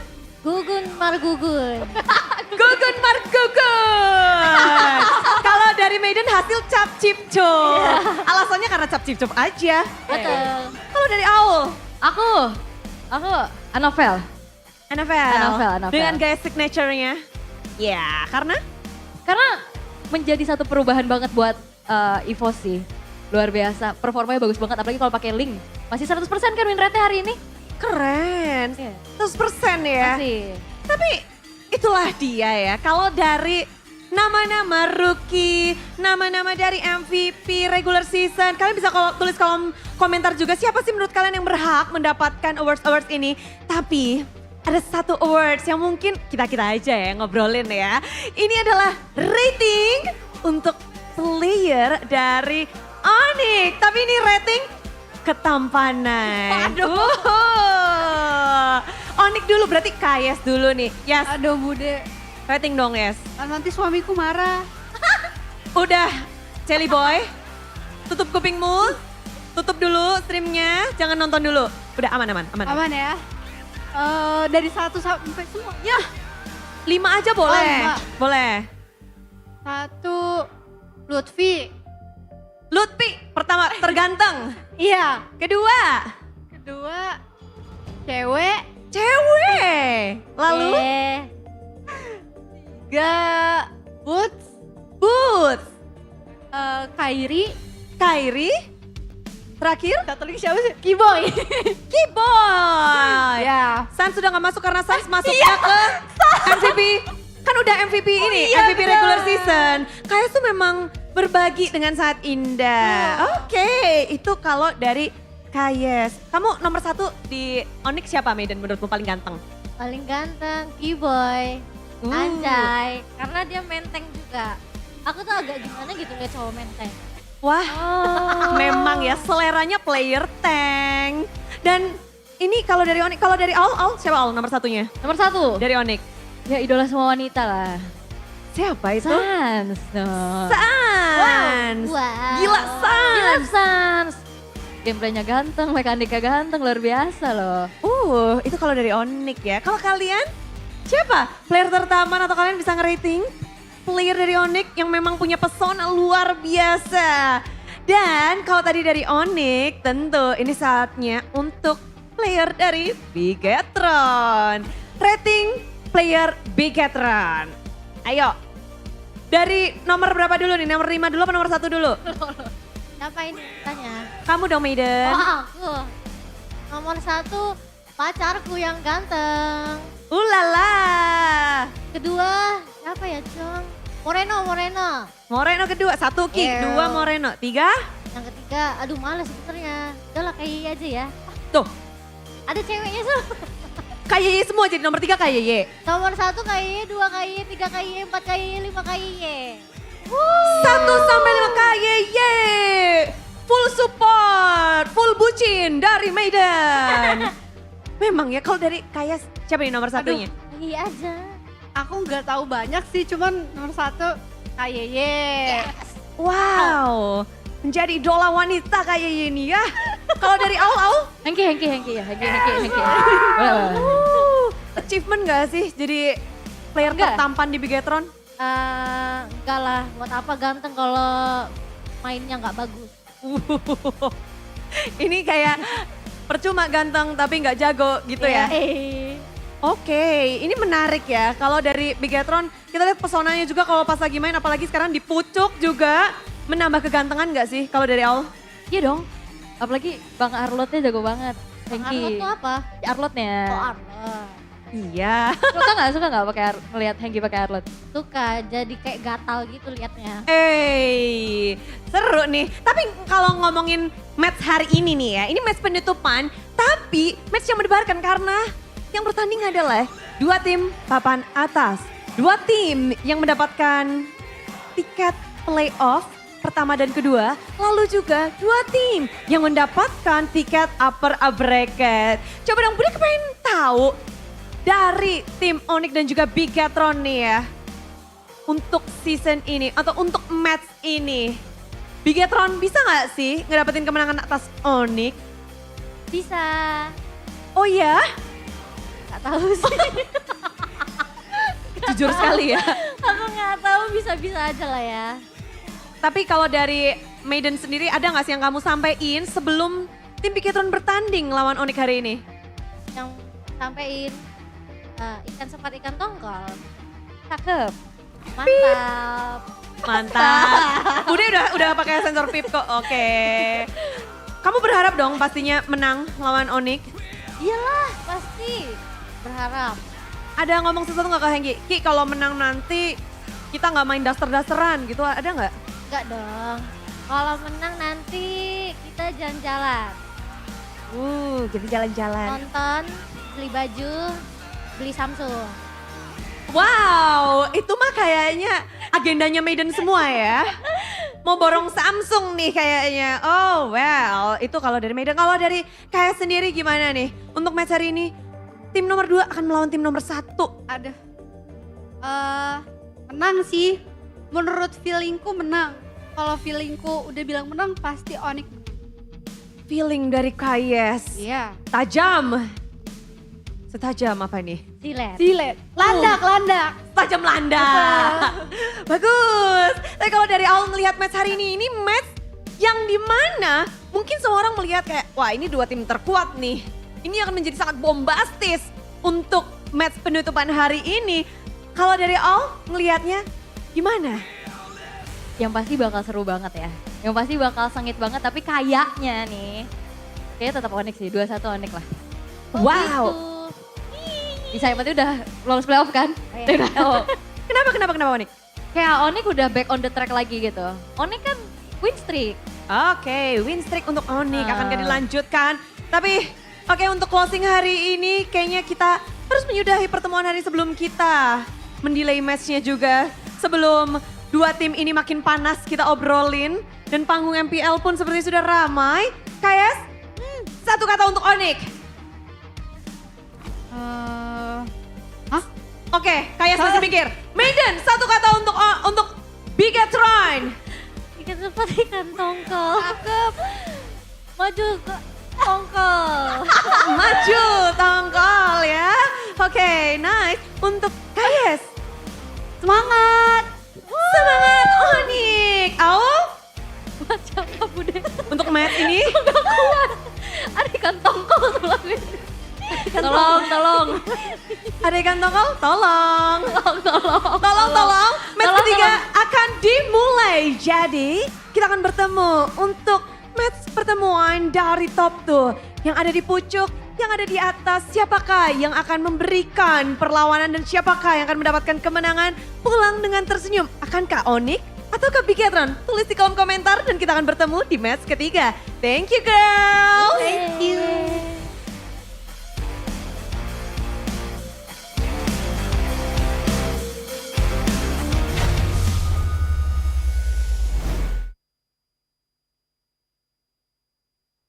Tuh, kalau misalnya musuhnya di situ, jadi kamu langsung terbangin kayak. Oke. Nah, jadi kamu harus pakai skill 2-nya, terus pakai komik. Coba kamu sekarang main. Iya, akhirnya aku naik.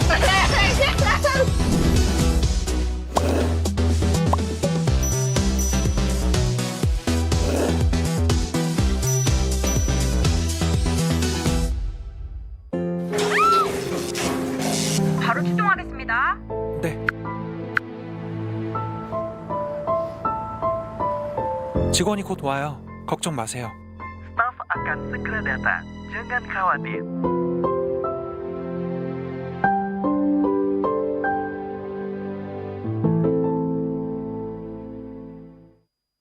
Pakai aplikasi GoPay, dompet andalan gamers. Banyak damage-nya. Ada cashback hingga 20.000 buat upgrade skin baru. Jika seringan gak makan memori, HP lemot bisa victory. top up langsung dalam game tanpa hambatan. Ikutan selebrasi MPL di aplikasi GoPay. Menangkan total hadiah ratusan juta. Bonus stage. Gratis 100 kali transfer kemana aja. Beli pulsa harga termurah. Scan juris dengan mudah. Download sebelum mabarkan.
Mantap muda di dunia games. Pilih game, masukkan game ID. Pilih Diamond, masukkan kode promo, dan pilih metode pembayaran. Masukkan kode OTP. Selamat, kamu dapat tambahan kuota. Upgrade gameplaymu sekarang. Game Smash andalanku bikin mainku semakin hebat. Tukar DG rings, diamond dan voucher game kau dapat. Main MOBA apa aja win-streak di tanganmu. Cuma Game Smash makin no debat. Beli paketnya dan aktifkan boosternya sekarang. Tuh, kalau misalnya musuhnya di situ, jadi kamu langsung terbang ini kayak. Oke. Nah, jadi kamu harus pakai skill 2-nya, terus pakai komik. Coba kamu sekarang main. Iya! Akhirnya aku naik.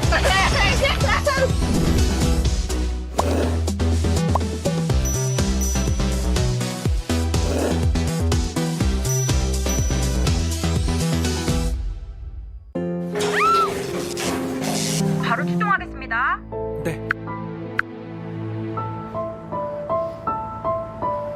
직원이 곧 와요. 걱정 마세요. Staff akan segera datang. Jangan khawatir.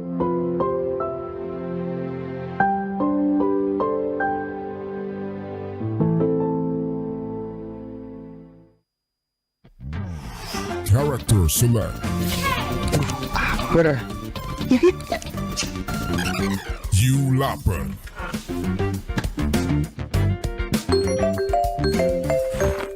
Stop! Pakai klik Indomaret, belanja 1 jam sampai dan gratis ongkir loh. Wah, belanja online kayak belanja di toko Indomaret. You kenyang, siap main lagi. Let's go! Belanja online seperti di toko.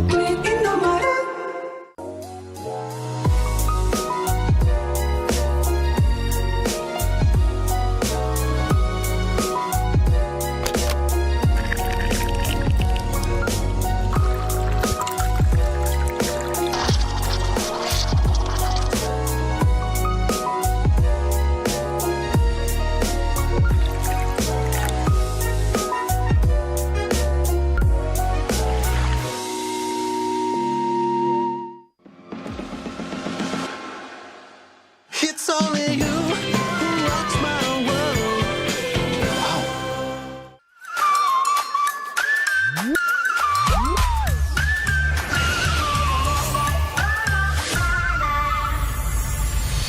I'll be, yeah, I'll be wherever I wanna be.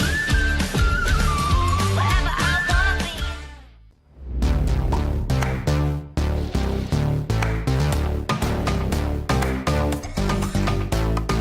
We don't need no sleep because the party.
Aku kan berdiri dan terus berlari, terus ke arah puncak tertinggi.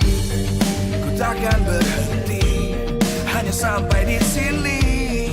Kemenangan abadi menanti. You know we won't miss if we unite our focus. And if you haven't noticed, we all live. Nyalakan apimu, hadapi semua tantangan, hadang semua serangan. Jatuh bukan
terus berlari, terus ke arah puncak tertinggi.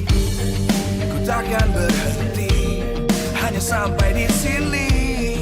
Kemenangan abadi menanti. You know we won't miss if we unite our focus. And if you haven't noticed, we all live. Nyalakan apimu, hadapi semua tantangan, hadang semua serangan, jatuh bukan halangan. Bakar semangatmu, janganlah engkau menyerah. Kita akan buat sejarah. We all this, we won't miss. We all this, we won't miss. Saatnya beraksi, jalani ambisi. Aku kan menyawakan hari ini. You know we won't miss if we unite. Bukan dua tim yang berada di posisi puncak regular season ini. Tak bisa diganggu-gugat, namun kita akan menyaksikan mereka bertarung untuk terakhir kalinya di regular season, pertemuan antara Onyx dan juga Bigatron. Selamat datang di MPL Indonesia Season 13. Dan kita akan menyaksikan dua tim dengan adanya performa yang bombastis dan juga pencapaian yang fantastis. Akan seperti apa pertarungan dari kedua tim yang sedang memiliki win streak.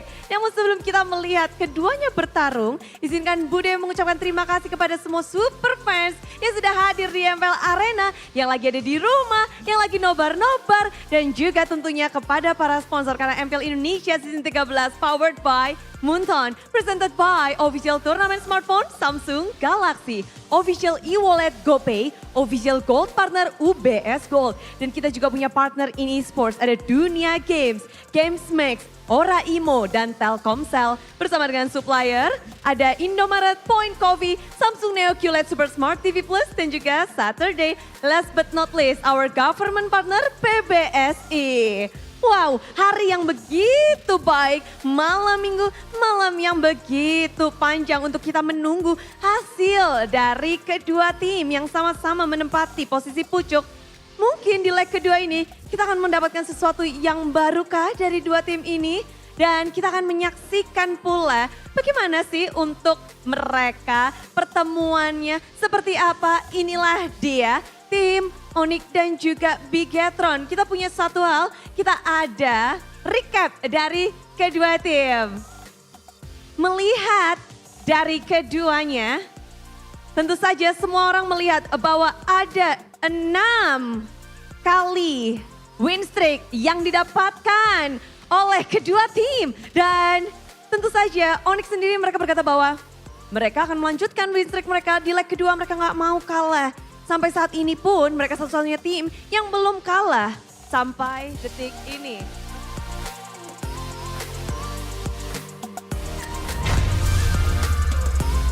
Welcome to MPL Indonesia Season 13!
Live from MPL Arena, Jakarta.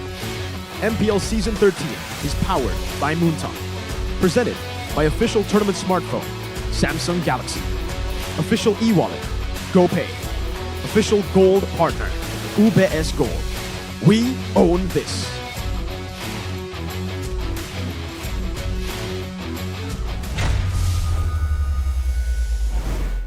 The Apex Predators will collide once again here in leg number 2, the final week of MPL ID Season 13. The Yellow Porcupines, or now called the Sky Kings, are going to be battling it out with the number 1 in the standings to settle once and for all the ongoing debate of who is the better team at MPL ID. Before we begin, you guys are watching the English broadcast. Welcome. You guys are going to be accompanied through the last match of the day with me, Eterna, alongside with Gani, as well as Mirko. And of course, we do want to thank our sponsors before we begin. MPL ID Season 13 is powered by Moonjon, presented to you by the official tournament smartphone Samsung Galaxy. Our official e-wallet is GoPay. Our official gold partner, UBS Gold. We also want to thank our partners in esports, Junior Games, GamesMax, Oraimo, Telkomsel, our suppliers, Inamart, Point Coffee, Neo, QLED, Super Smart TV Plus, Saturdays, and of course, thank you so much to our official government partner, PBESI. And I find myself in the middle today. I am the monkey in the middle. We have a Bigot Trooper on my right. Yes. And we have a Sonic? A Sonic on my left. Yeah. Yeah. Absolutely didn't get that mixed up there. But we are going to take a little peek into the standings here. Number 1 and number 2. If I had to ask you, Gani, who do you think will win this match? You know what? I don't need to give an answer. Okay. Repeat. Okay. MSC twice. Okay. So, with that being said, I don't need to give out an answer. Who is the better team? Interesting. But what about on this end? Well, it's funny that he says that because me neither, man. I don't need to give an answer. Win or lose, Pikachu still say number 1, right? There ain't gonna be any changes in the regular season. 17 net game win. So even if Onic win 2-0, net game win will be 15, and then Onic will be 12. So still number 1. Okay. Well, what about you guys? Who do you think is the better team? Because this heated debate has been so back and forth, it's insane. And of course, these two teams have similarities. The fact that they were the first 2 teams to be able to secure the playoffs, and then later on, the first 2 teams to be able to secure the upper brackets. Even if we take a look at their stats, sure, it's leaning towards a certain color, but let's let the analysts today explain a little bit about it. 12 matches win, 3 matches lose. Match win ratio 80%. Onic do have the chance to actually equalize that with a win here and then a win tomorrow against Evo's Glory. Still, you can never count both these teams out, right? You think Onic are so good, but Pikachu are really good. And the same thing goes, if you expect Pikachu to be great, Onic can be better some days. Hopefully not today for my sake, and for Gani, I guess he will wish the opposite, but this is the lineup. So Rizzo, not Lord JM. Still the same 5 there for the side of Bigatron, but for Onic, still sticking with Lutfi in that EXP lane. With CW constantly winning in the gold lane. We have Kyrie as well in the jungle. Let's welcome both of these titans onto the stage. Still undefeated in the second half of the season. Looking to put that spotless record in this match again.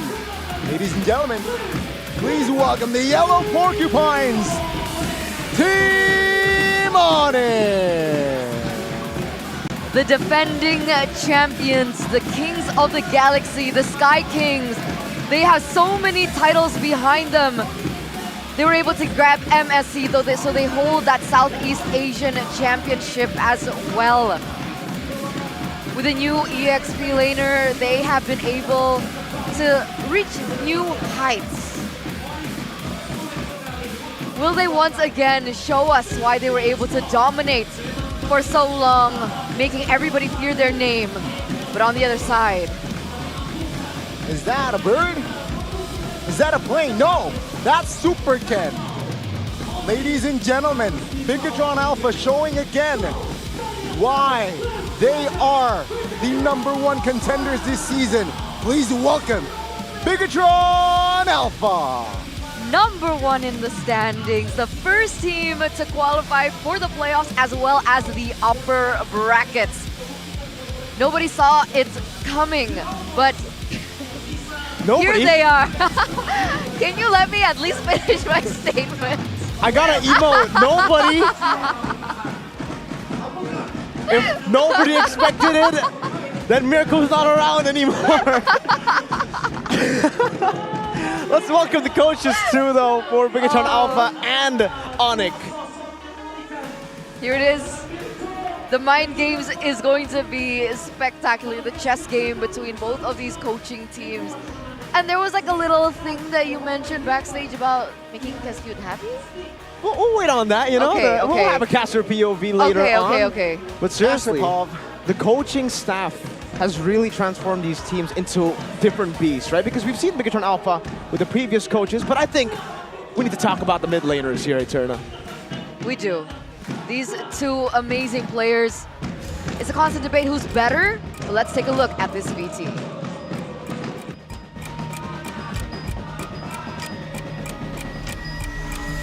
Sans sama Moreno sih.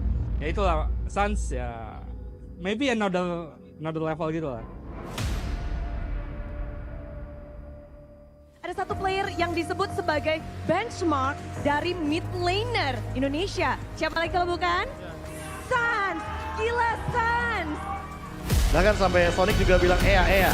Oke, saya boleh terlihat lagi. Oh my god, Sans! RRQ dan sekarang dengan wipeout-nya RRQ. Ini sangat menakutkan di dalam base. Sebenarnya kalau mid lane tuh sekarang yang gue lihat metanya tuh benar-benar harus sepaket sama tank lah. Kalau midnya jago tuh tanknya udah pasti yang bisa ngebantu juga. Jadi bisa kelihatan kayak misalnya contoh Moreno sama kayak kayak. Lagi tapi Gugun masih ingin berjuang, penalti zone dikeluarkan dan Gugun begitu sulit untuk bisa mendekat ke arah dari Lordja. Ini luar biasa, again and again Lordja walaupun tertahan di dalam satu dinding dan juga Yawi. Miskalkulasi sepertinya. Gerakan mereka tuh benar-benar yang cepat. Mereka benar-benar gerakan yang defensif, bisa bantu teman-temannya. Kalau misalnya Sanski Boy, mereka gerakannya agresif, yang bisa nge-pressure semua lane-nya. Bahkan sampai Sonic juga bilang Ea. Oke, saya lihat nggak boleh terlihat lagi. Oh my god, Sans! Terus kalau menurut gue ya Yesiel juga kenapa bisa gue bilang karena ya ada Yawi juga yang gerakannya tuh hampir sama kayak Sans sama Kibo yang agresif. Jadi ya menurut gue top 3-nya itu. Samaan nih lo sekarang. Ketumbenan ya. Impulsion yang udah langsung diambil dari paling tidak badan saja. Vincent dapat jadi korban dari tersebut, bahkan sekarang ada 2 player. Kalau aku cukup realistis sih, aku ngelihat dia #1 Moreno dan bener-bener itu dia ngebantu tim buat bisa jadi #1 tuh ada pengaruh dia lah. Dia bener-bener andil di situ, mau dari positioning dia, cara dia ngedamage tuh cukup bisa dibilang jadi mid laner, top mid laner lah di Indonesia. Minimal wardnya akan dikacangin sebentar, base turret di arah bottom lane akan diambil. Benar. Oke, tapi ini serangan ke arah mana? Surprise! Happy birthday Kiss bersama dengan Dexan. Double kill didapatkan. Happy birthday anak dewa. Paling Aboy sih, Aboy lumayan berkembang juga dia. Dia salah satu rookie yang baru masuk beberapa season ke belakangan. Dan dia udah bisa buktiin di season kemarin dia sempat juara 2 juga kan. Lihat, usaha untuk melakukan sprint move dari Skylar ternyata masih belum berhasil. Punishment mungkin karena Ray yang sudah mulai hadir. Aboy masih punya immortal, masih aman tapi Lordnya ditinggal. Gue sih ngeliatnya semua sama sih, kayak semua sama rata lah. Cuman kayak orang-orang kan pada nilai kan. Tapi gue juga pasti ngeliat Sumansan sih menurut gue di atas gue. Selain itu kayak biasa aja sih, sama aja.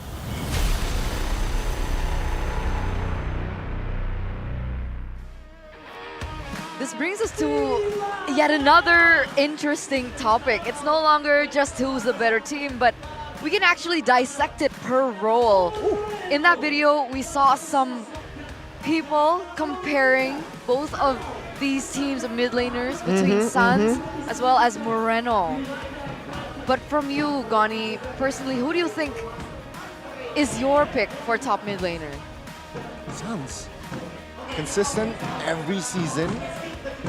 Still bring out the same gameplay as in the Killer Instinct, and yeah, I think Sans over any mid laner in ID. And now we also get a look at the comparison between both of the coaches. We're gonna have to really pay attention to the coaches because the draft have been phenomenal. These two coaches have brought their teams, their lineups, though it may be the same, just with a few changes, to a different level entirely. They've taught the fundamentals, but most importantly, I really want to talk about the way they draft. Coach Jeb, this guy's mad, literally. I've never seen any other coach draft in the way he does. Look at him right now on cam. He's the only coach in MPL ID, at least, that doesn't bring a book, papers, whatever it is. He has it all in his head. So it truly is instinctual. He knows how the players look at the game. He has that perspective. And I really have no words to describe that knowledge that he has. Meanwhile, on the other side, it's a newcomer to MPL, Keskut, making his debut in MPL Indonesia. And it's all about that knowledge. He has learned the game thoroughly with a lot of those notes, with a lot of preparation to make the same drafts happen. And this is where the magic happens. The drafting phase, ladies and gentlemen, let's get into it straight away. Game number 1 presented to you by the official tournament smartphone Samsung Galaxy S24 series. Bigatron, blue, Onyx, red, Aramis, Ling, banned by Bigatron in the first phase. Whereas Onyx, they go for the Luoyi and the Harith, the standard picks in the second pick. But Bigatron, how are they going to close this out? They closed it out with the Valentina. So both the Valentina and the Aramis have been banned. What do you think is the idea here? Again, we talked about the mid laner earlier, so it's just Sans now being the highlight of Keskut and the whole Bigatron Alpha team. Luoyi banned out as well, so that's technically 3 mages out of the question. Perhaps we expect a Novaria pick early here in the first phase. Oh, that's a good call to make, knowing that, you know, again, the Valentina and the Faramis has been banned out. You want to try to nullify as many or neutralize, take away as many heroes away from Onyx, but they go for the Prio first. Mathilda left open. Though not a lot of teams have been able to utilize this in their drafts, Bigatron seemed very, very happy to take it away from Onyx, but that still gives Onyx a chance to react, to pick up a hero like a Novaria, to actually use the bans from Bigatron to hurt Bigatron themselves. It's a mind game here. Novaria Moskov. Is Moskov a Prio hero for C-Dubs? It can be. We've seen CW utilize the Moskov even before this entire meta, but it looks like Onyx go for something different. They take the Fredrin, that for Onyx can be flexed, and they go for the Natan instead of the Moskov. We saw the Natan and the Moskov kind of play out the value of the Natan as compared, but Bigatron, they don't take the Moskov bite just yet. They go for the Barats. The Barats pick and the Mathilda, that's the signature combo that we know. You get so much clear speed. Usually for the Barats, the main problem in his kit is the mobility. So with the Mathilda, he just brings so much more dynamic here. He's gonna have so much more pressure to invade in the enemy jungle and also just play super aggressive with the big guy stacks because he always has the escape tool in the guiding wing. The Moskov, though, will be a pickup for Eman. This is the normal trade that we are used to now. Usually it's Natan Roger, even Natan Claw to a certain point. The shift this week has been quite crazy in Moskov. Oh, Arlet as well. Utilizes flex. Can go to Keyboy, can go to Lutpi. So expect another mid laner ban here, perhaps from the side of Bigatron, right? No mid laners picked up from both teams. Though Onyx has the first say in that second phase, so it might backfire. Remember Gord? What else? Lilia? Vexana. Vexana is still on the board. Novaria. So Novaria, so a lot of mages still on the board. Will Onyx commit to a mid laner ban? Like, honestly, I would love to see both of these mid laners get put to the test. But if we're talking about hero pool, I think Sans has a lot more. He's played the Odette this season, the Kadita this season, he's played the Eve, the Lunox, the Nana. Like, you name it. If you go for that strategy against Onyx, I don't think it's going to work in their favor for Bigatron. It's going to backfire on them. But for Onyx now, they go for the Yuzong ban first. But we do have a caster POV. See, this is what I've been hearing backstage. I don't really understand the context, but he's mentioned if Keskut smiles after the draft, Bigatron will win. Let's ask him straight away, all right? What do you mean by this? All right, so I spoke to the players of Bigatron Alpha, and they told me one thing. They're like, all right, how do we win? Because I'm asking them, okay, how do you win against Onyx or against all the teams? If you look at the camera, at the face of Kescue after the drafts, if he smiles, that's a win. If he doesn't, uh-oh. Uh-oh? Uh-oh. They might not win, but they can still win. But yeah, the smile was a big takeaway. That's just, you know, for fun. We'll see if that's actually true. The mythical creature, smiling Kescue. Is it a gimmick thing or is it like a sign when he's satisfied with the drafts? I guess we'll have to see if it's true or not, right? Alright. Just based on this game, we'll see if he smiles or not, and then we'll see the result. The rock band coming through from Bigatron, and Onyx go for the Novaria band. So you mentioned the Novaria earlier on in this drafting phase, and it does get taken away from Moreno. We see what he was able to do. He does steals left and right. Yep. Very similar to the performance of Suelo, but in my opinion, Moreno does it a little bit better. Respect coming through from Onyx. You want to know a fun fact?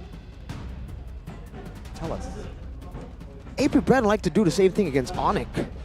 Valentina and the Feramis taking it away. Usually it's traded. If Onyx banned the Valentina, AP Bren banned the Feramis. That's vice versa usually in the grand finals of M5. We also saw that. So it was contested, and then also, usually AP Bren respect the Kadita too, so there's so much respect placed on him, and I've been actually opening my Samsung phone to check the stats out for the grand finals of M5. There's a cute comment here by Superken. Against Onyx, it's the same as the other teams, but you just keep losing. Aww. That's always been the case for them. Maybe it's a mental block. They Maybe lost it's just 2-0 in leg number 1, by the way. they lost 2-0 in leg number 1 in the SPS Grand Finals as well. They tore through the lower brackets, but then when they meet Onyx, what happens? 4 or 3-0 in the Grand Finals as well. That's their hurdle for Bigatron for the longest time. But I think it's good for Bigatron, right? Because they've been showing promise since last season, and the fact that there's still a team that they have yet to conquer, it should light their fire, ignite that flame for them to find a loophole in terms of macro, micro, performance, drafting phase, you name it. Onyx go for the Yves for Sans. Bigatron respond with a Paquito. What's your guess for the mid laner? Looking at this comp, it's going to be tough to play something like a Gord. So I will say, I don't know, maybe they'll go, the safe choice is Vixana. If they want to go crazy, maybe. Ooh. I'm not thinking Odette. I'm thinking more Lilia as well. You could do a bit more damage towards the Fredgen as well, stopping the choke points, but the range is definitely a big problem there. So they go for Gord there. The signature Sans actually. It's not exactly safe, is it? Nah, it's not that safe. Yeah, against an Arlet, I think a Joe might work here for Keyboy as well, right? Arlet EXP Joe. Seeing the Gord, seeing the Moskov, but no, they went for the Khalid. So Arlet Rome will be the solution here for Onyx. All right, we're gonna see Khalid again. We saw Khalid yesterday. We were gonna see Khalid today. Not naturally a common pick so far at MPL ID Season 13, but in occasions it can work. How does it work? I haven't seen the Khalid work, not an MPL at least, but I've never seen the Fredrin XP work, not an MPL. And then Lutpi plays it, and then Boots does well on it. So Onyx have a way to make these heroes that have looked. Kescue's not smiling. We got information from the casters. Oh, Kescue's not smiling. I don't know. The lineup rating in the counter index says otherwise as well. It says Onyx. So we'll see if that Kescue signature smile will end up with, or the no smile will end up with BTR losing here. Oh no, oh no, oh no, oh no. But either way, the inevitable is here. Till the enemy reaches the Titans are calling, and the Titans are here to fight. Ladies and gentlemen, we have the red robots on one end. Welcome to Mobile and Legends. the Sky Kings in the other.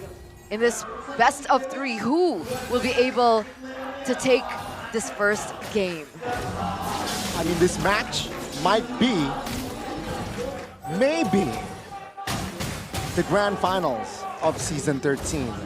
Oh. Based on the standings, it does look like that might be the case, Gani. Maybe a glimpse into the future of what might happen. CW Oh, early on Moreno getting chunked though. Want to talk about CW, same emblems as what we saw from Skyler earlier for Eman. A bit more defensive and the agility too. So he's going to play more on that maneuverability of this Moskov, trying to outmaneuver Onyx. And Eman, this time, has opted to go for Flicker instead of the Purifying. They are going for the early invade though. Superken and Keyboy is there to cover, but Superken will gladly use their retribution, gets level 4, and Daytona's welcome towards Keyboy. Flickers out though. Sorizo almost gets the first blood, but Keyboy was able to dodge that. See, that's already a very entertaining first few minutes here between both of these teams. Jumping back into the emblems earlier on, Sans goes for quite an interesting path as well, right? Does he go for more defense there? Yeah, he actually did. So it's very interesting to see him go for Tenacity and Rupture, because a lot of mid laners, you want to try to get that Wilderness Blessing, right? That's usually the emblem that you always have for mid laners. That doesn't change. What changes is the one on top. He goes for the Rupture for more damage and Tenacity, so he knows that he's going to be more often than usually. Wait, Keyboy? No Flicker. Mystic Gush committed. Keyboy low HP with Key and Moreno. Definitely, no way! Right? Definitely Keyboy will fall. Take a look at Chorizo though. Low on HP, Lutpi finds the kill. That's a trade. Kyrie secures the turtle and Super Ken will fly out with the help of Key. Wow, what an early action. Quick feet, Keyboy. He bought so much time, and by the time they finally were able to take him down, the setup was already done. Yeah. Kyrie, easy retry, being able to get that turtle under the nose of Bigatron just from that quick feet mechanics. Circling Ego committed though, on towards Sans, and Mystic Gush with the flicker will finish him off. But take a look at the trade there, final slash and the taunt will find the mid laner for Bigatron, from Bigatron. Aggressive. Did we expect anything less from number 1 and number 2? Spear of Destruction! Yikes, just yikes. Again, Super Ken, with the help of Eman, top lane, finds a kill on towards C-Dubs. All right. All right, 3 minutes in, we finally have a little bit of downtime here. Talk us through what happened. All right. I think it was just setup over setup, right? For Onyx, they had the better setup around the turtle, so Bigatron looked for the instant trade into the mid lane while Keyboy tried to get level 4. So it was punishes after every single movement. There was proactive maneuvers from some of them, like Chorizo, who tried to open up the turtle, and reactive maneuvers from both teams as well. Onyx reacted to how Chorizo was alone and how they had better control over the turtle. Bigatron did the same towards the mid lane which had Keyboy, and then same thing goes to Sans, who's going to be more planted. That's something they wanted to say with the emblems that you were asking about, Eterna. He's going to be more planted to the ground with the real-world manipulation around these team fights as well. So he was prioritizing how he can actually stay planted to the ground and just deal damage towards the back of Bigatron, or just even towards the front to play that front to back. Definitely, we saw that come through, and that's exactly what they wanted to go for. But right now, there's a little bit of a... Oh, what? Lutfi, 2v1 actually gets taken out just like that. That was... I don't know what happened. I guess they were able to just burst him down, but I would really love a replay to see exactly... He probably got stunned by Moreno. Yeah, and then bursted down by the Mystic Gush too. Miscalculation there, and see here, Sprint on it a little bit late to the contest. Second turtle will fall to the hands of Bigatron. Top lane again, CW. No flicker yet, so Eman and Key will try to gang him down, though CW will find a trade, but Eman will gladly take the shield turret. There's just so many things happening at once. It's getting a little confusing here. Kyrie lost that Retribution battle because he's a level below. Why is he a level below? Does he clear slower than Super Ken on the Barats? Yep, instantly the Barats has, from the start, a very, very good lead in terms of clearing, and this is something that we were talking about as well actually backstage just yesterday. Me, Arashi, and our scriptwriter Mr. Dika about the Barats. Wait, there's another fight. Circling Eagle, Kyrie airborne now. Daytona's welcome on towards Keyboy though. Oh, take a look at the Mystic Gush. On towards Sans. Sans flickers out of the way. Kyrie will find their Princess Wrath, but not to anyone's death. Bigatron, they move onwards. Conceal now to help Kyrie escape, as Eman will gladly take the turret top lane. No kills on the board just yet, but it's enough for them to be able to get that turret in the top side. Meanwhile, Kyrie Fast pace, circling Eagle. He will secure the kill. And Onyx, slowly but surely, they got dismantled. Now take a look at the mid side. 4v2 Sands now. No flicker, no spell. Moreno secures it down, and the mid turret will fall as well. 4,000 gold lead for Bigatron on top of these small skirmishes that they've been able to capitalize over. What makes San so special in the mid lane is how he's so proactive. When you put him on a pick like the Eve, we get flashbacks instantly to also the M5 Grand Finals. In the final game, he was on the Eve as well, when he's not able to make that crazy play, zoning, looking for space, that spatial awareness that is his main strength, when it's not utilized. I guess this might be a way to punish them, and Bigatron, they might have found that way here with the third turtle being contested, and no contest at all. They give it to Eman. Yeah, there was no possible angle for Onyx to penetrate. Now he spots Loot P. Will not commit on towards a fight just yet though. Bigatron, they realize that they are just so comfortable with this lead, so they will hold on before pulling the trigger. Before the team fight occurred, you were on a certain point. Do you still remember what it was about? Yeah, it was the build path for the Barats. You were asking about the clear speed, how he's so much far ahead earlier. Now it's only a 1 level diff, but still, he is ahead. He does have faster clear, that's number 1. We're gonna get cut off again. Using Sandstorm defensively with the flicker. The Loot P survives. Onyx now, will they have counterplay? No, they will not.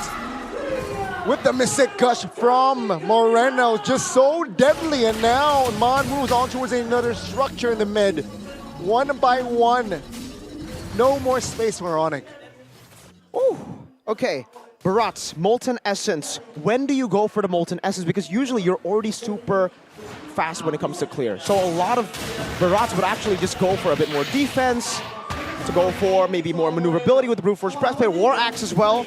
But for Supercan here, he decided to go for Molten Essence because he wants to get as much of an advantage as possible in the clear speed department, because he knows he'll be invading, he'll be contesting for the neutral objectives, so having a level lead is crucial.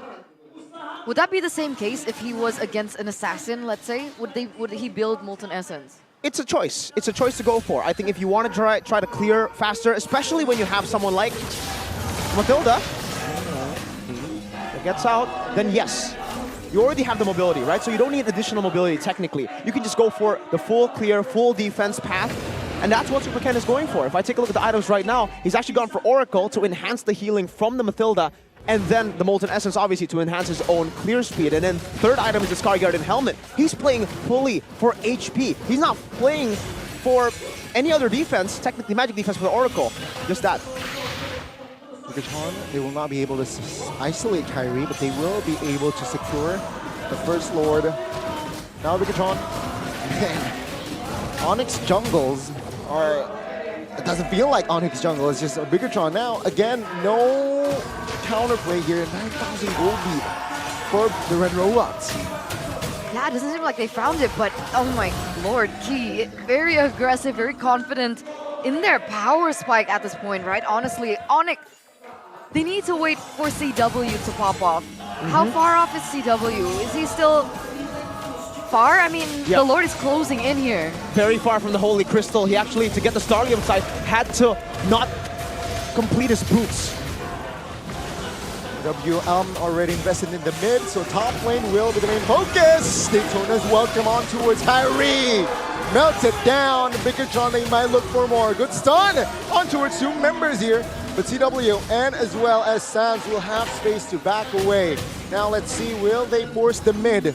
Onyx forcing again on towards the defense here. So Rizzo looking to grab more space as Bigatron plays another base turn in the mid. So Rizzo falls though. Perhaps that is the breather that Onyx needs. All right, this lower side of the map, this bottom side of the map will be cleared out by CW. He's gonna be able to clear. Oh, he gets caught really low though from the damage output coming in from Moreno already.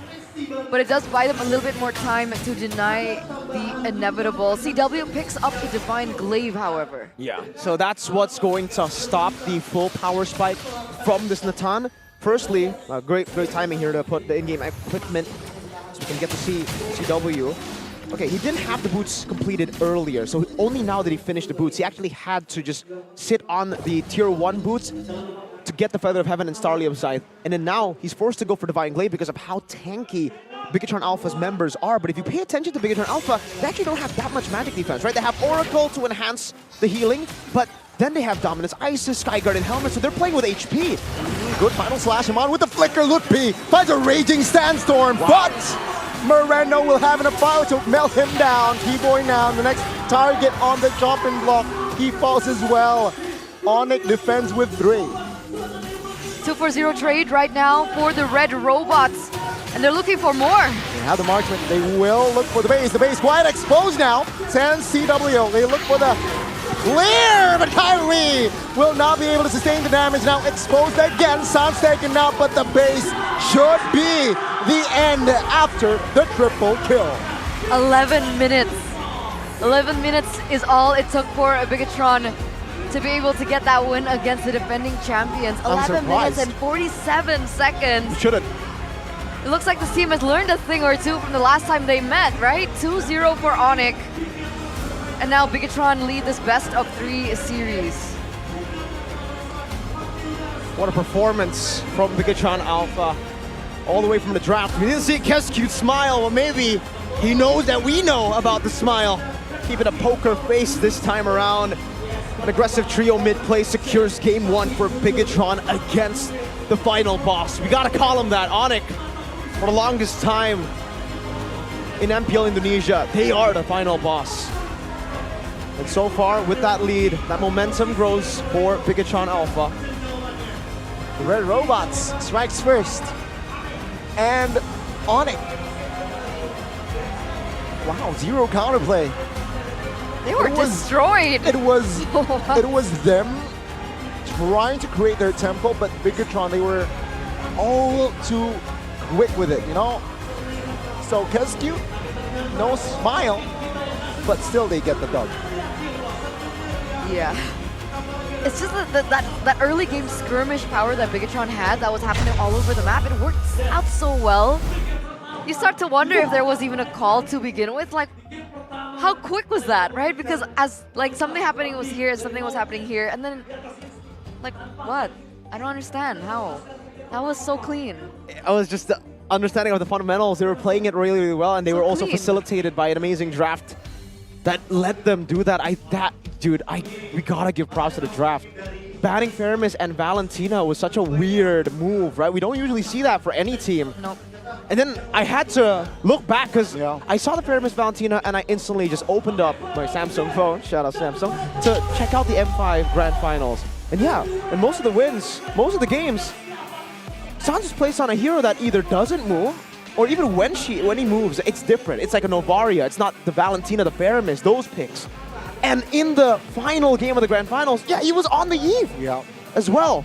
He was able to outmaneuver him with the Feramis this time. They just planted themselves as well. So because the Feramis was banned, they were thinking, okay, if Sans is gonna be planted, now he's a normal dude. Now he's not the Gila Sans. He can't make those crazy plays anymore. We just need to out-team fight, out front to back them. And Moreno has to be the key in these team fights, constantly going in and, you know, very aggressive. You said Eterna in the early stages of the game. Yeah. But he found Sans, and he only got traded in for a kill onto Fredrin, I believe. So utility jungler kill for Moreno killing Sans, who will miss a wave. These are some calculated risks that they are taking, and it definitely got my heart beating whenever he did that. You know, it's like, oh, this is one of the plays where they were able to get Keyboy down as well.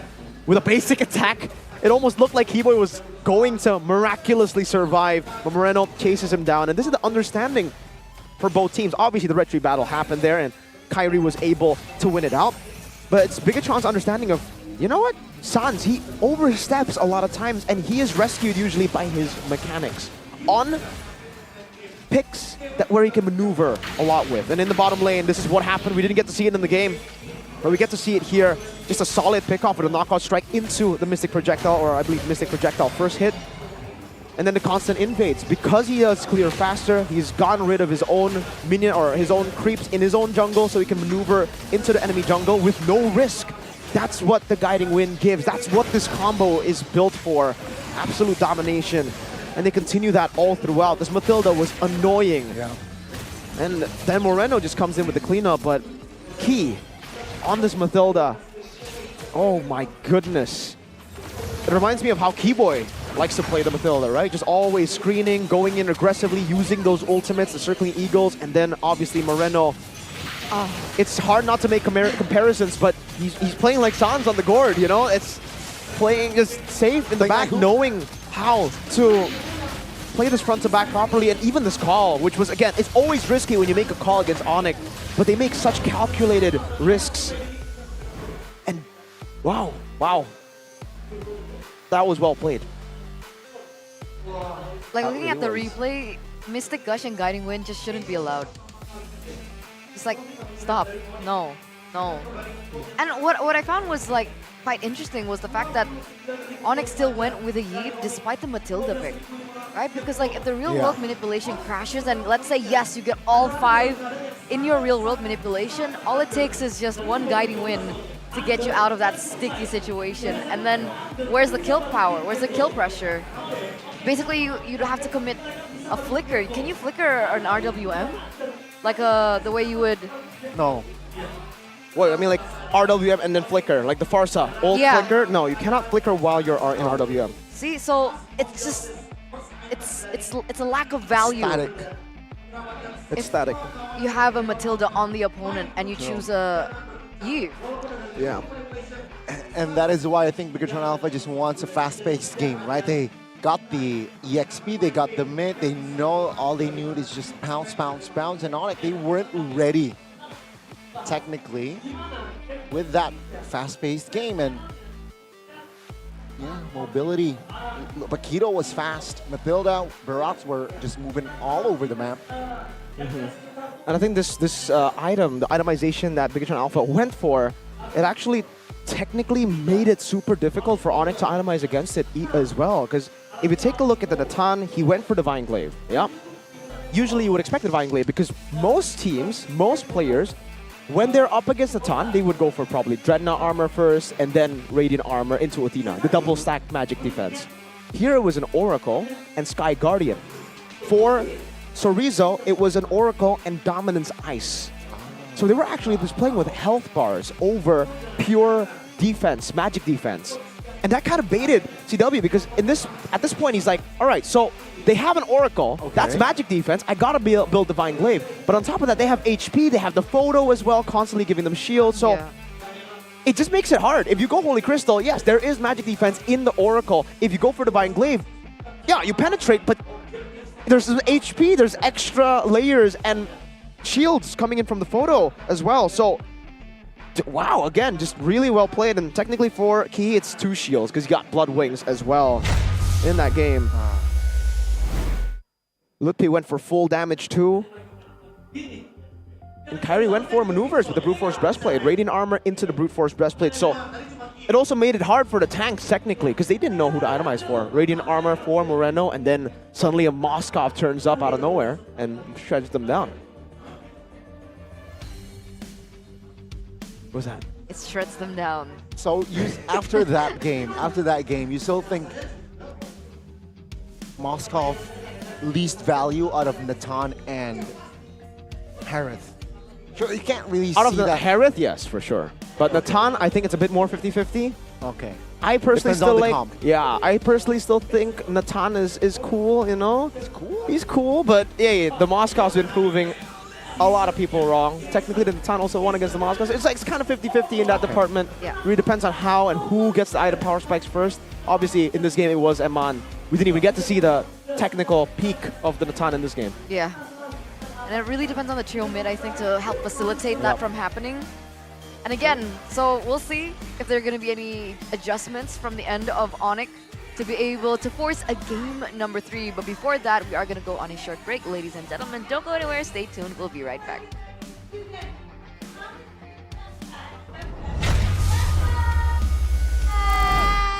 Halo. Waduh, boleh dong satu-satu nih. Biasa kan kalau girl group ada openingnya, ada perkenalan dirinya. Silahkan BTR7. Maiden bang. Maiden bang. Maiden bang. Oke. Kamu mana nih? Itu kameranya. Maiden bang. Oke, nextnya. Citra. Aku Rachel. Halo, aku Nadine. Ini, wah langsung pada rame ya. Kan Seven nih ya, kok di sini cuma 4? 3 lagi nggak tahu ngapain. Gak tahu ngapain? Ada kendala Di rumah, data. di rumah. Oke, tapi di playoff datang dong Seven-Sevennya. Datang dong. Soalnya katanya ada yang spesial kan, selain Bigetron upper bracket, tapi respon Better Seven gimana? Bigetron upper bracket. Hah? Bigetron kan dapat upper bracket nih. Ya. Kalian responnya gimana sih waktu itu? Mungkin ada grup pribadi kalian gitu, rame gitu ngomonginnya. Citra katanya ngomong. Apa? Gimana reaksinya ketika Bigetron dapat upper bracket tuh? Happy banget ya. Pasti happy banget. Bangga banget begitu bisa dapet. Kita tiap hari doa soalnya. Iya. Wow, mendoakan ya.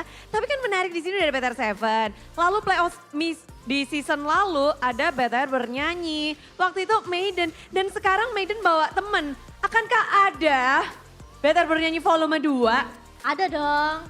Ada Maiden teriak volume 2. Previewnya sudah ada di sini ya ternyata ya.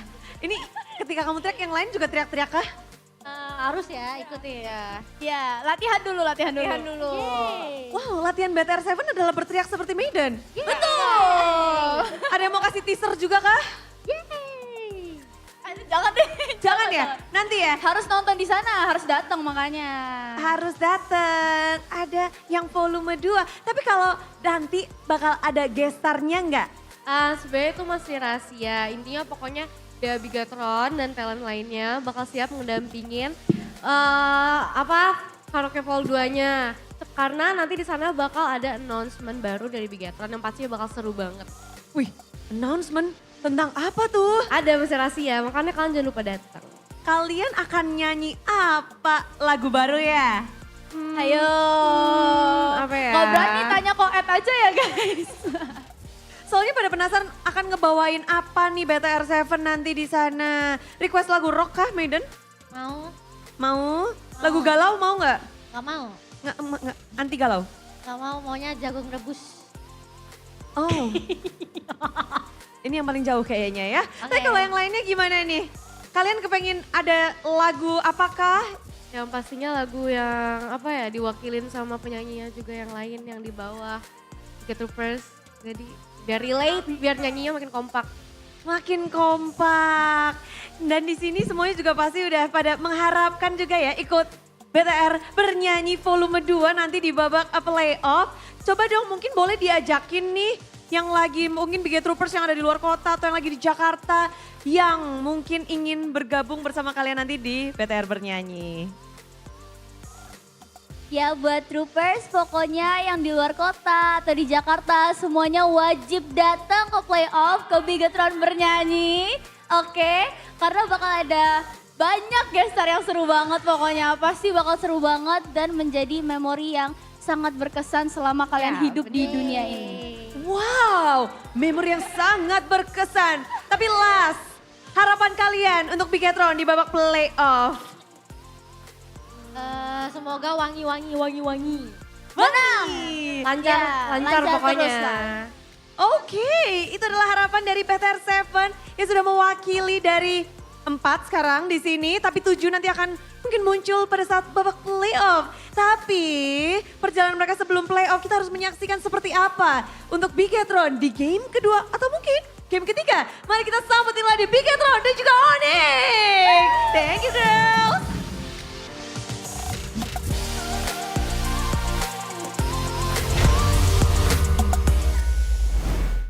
We're back, ladies and gentlemen, and we actually got an exclusive interview with the BTR7.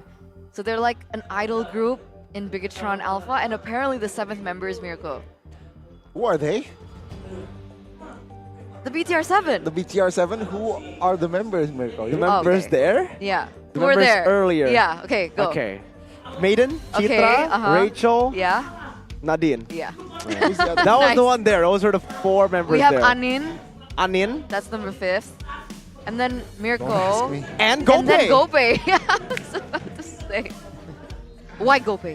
Why Gope? Well, for you guys back at home, you guys might be annoyed, right? Because when you go and transfer to other banks with your own bank, you get extra charge. You're like, man, I have to pay an extra fee to just transfer on GoPay. Free top-ups and free transfers 100 times per month to any bank. And you guys can get cashbacks up to 20,000 for direct diamond top-ups in-game and the cheapest credit top-ups everywhere, all around in the world.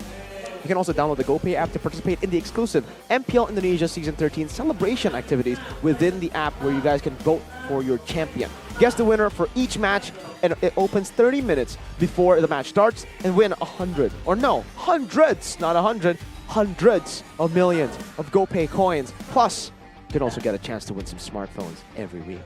Every week? Every week. Wow. How? Well, just scan the QR code, Eterna. Here's your Samsung S24. Scan the QR code. And then just join the app. It's as easy as that.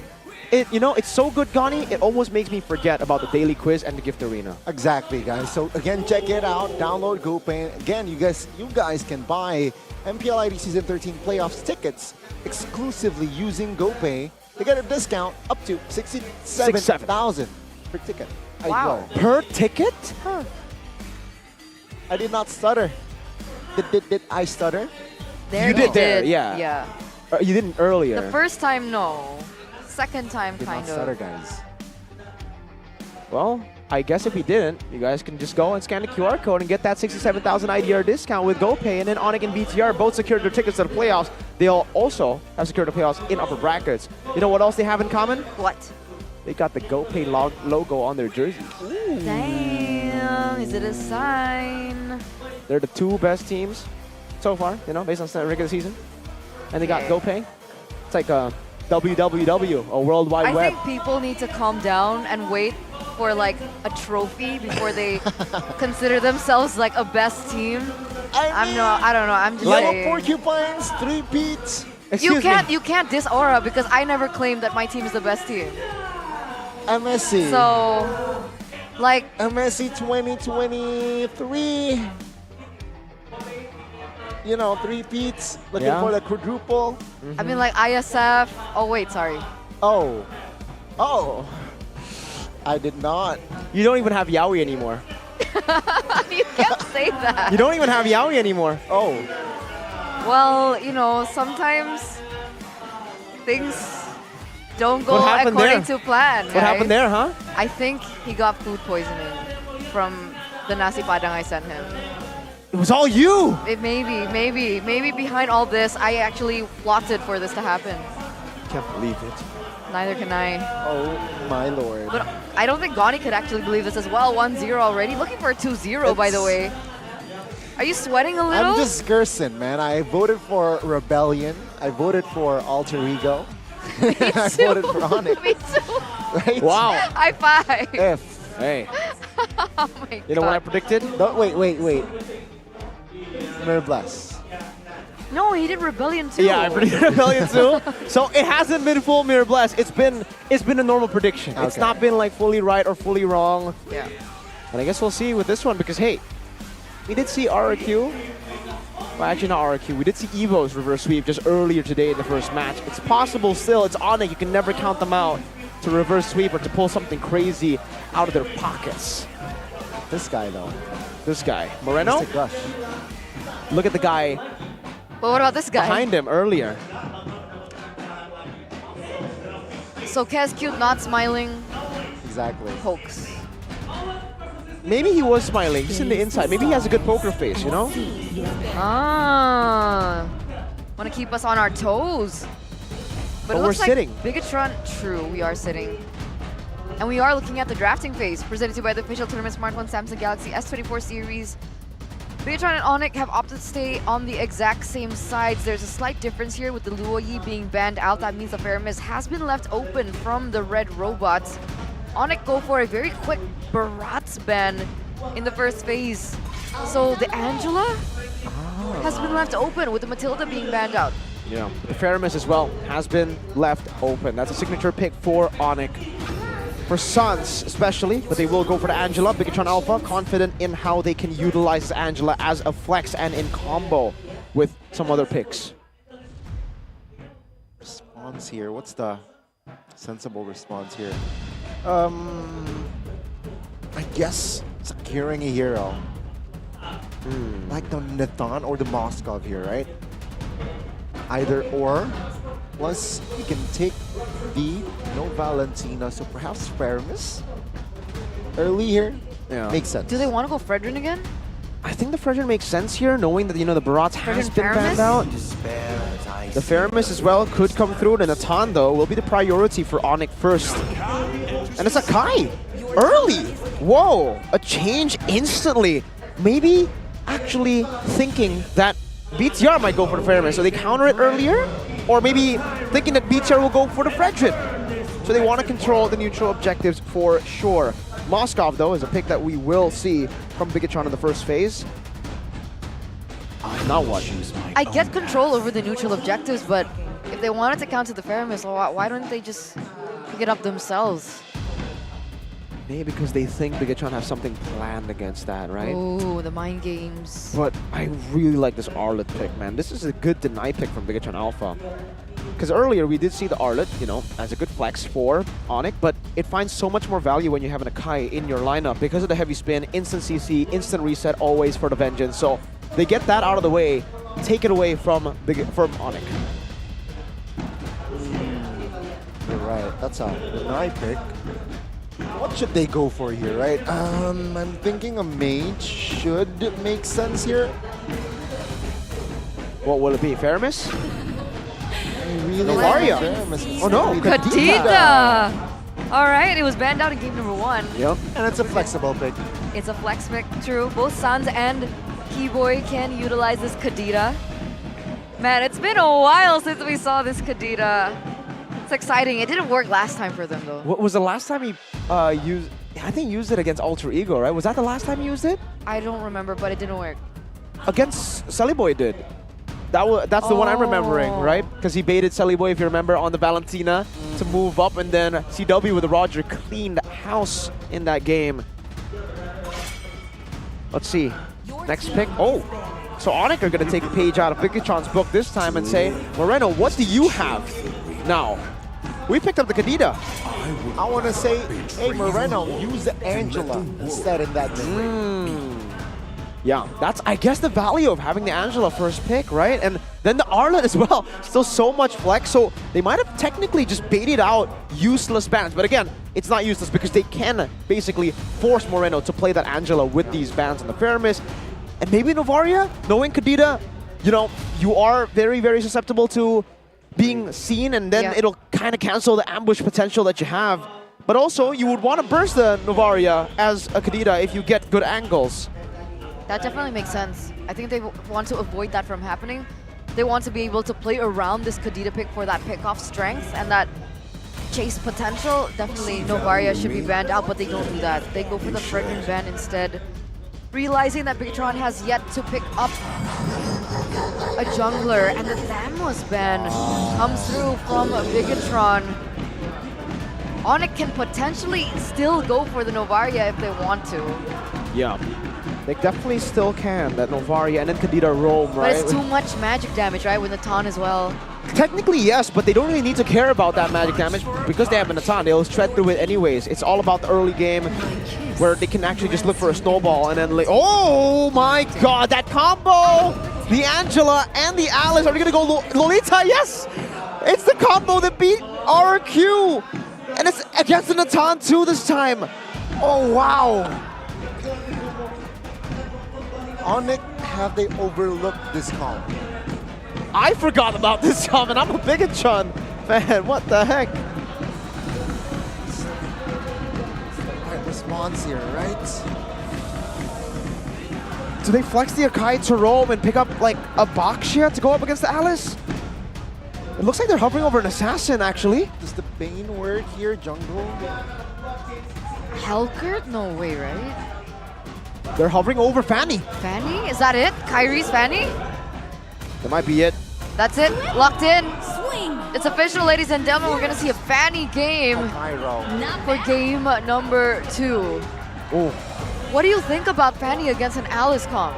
Well, technically, the good part about having the Fanny here is there's technically no cancels aside from a final slash that doesn't come out instantly, so you can try to maneuver out of it. The Moskov Spirit of Misery is the only real skill that can stop the Fanny. So I guess it'll come down to how Kyrie uses the Fanny. We all know him for his crazy Fanny performances at least. Let's take a look at the lineup rating here. That does favor Bigatron Alpha, but the counter index is equal, level on the board. First time, I think, this entire season where we get a equal counter index. All right, so it is leading towards one end. In terms of composition, it's leaning for the Red Robots. And now will the Red Robots be able to go for a 2-0 clean sweep against the reigning champions here at MPL ID, Onyx? Or will they be able to stop this and force a game number 3 with Fanny, with Kyrie on the Assassins again? Let's jump into game number 2, ladies and gentlemen. Bigatron Alpha and Onyx. Match points for BTR Alpha. And of course, Onyx here with the Fanny last pick. They were able to try to perhaps force a game 3. Yeah. Something I do want to talk a little bit about is the fact that, you know, for Onyx, they actually have the Paquito. So they were going to have that wave control in the bottom lane, a bit more prio. So you actually might see some invades towards the purple buff later on. Luckily for Bigatron Alpha, though, they are still on that blue side, so the purple buff will be around that top side where the Moskov does have an okay time against the Moskov. Against the Natan. CW still with the same emblems. Keyboy is actually in a Kai Roam. That flex potential, Inspire, and the tenacity for Sans. It's the pull yourself together with the Rupture this time. Still no Wilderness Blessing for him, and Moreno, Inspire, and Bargain Hunter. So looking to get that fleeting time ASAP to help the team rotate around.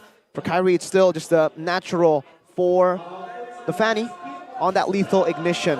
But I do want to say that Lutpi on this Paquito has not lost a single game so far this season. He's still on a 100% win rate on that Paquito. Will it break today? That's a big question as well. He's being put to the ultimate test. I mean, laning against Sorizo, one of the strongest in that EXP lane as well. You're right, win 6L0. Not dropping a single game. But so is the case for all the other heroes, for the rest of the Onyx members, as well as Kyrie. Where's he going here? Is he looking for a pick perhaps in the bottom lane? Will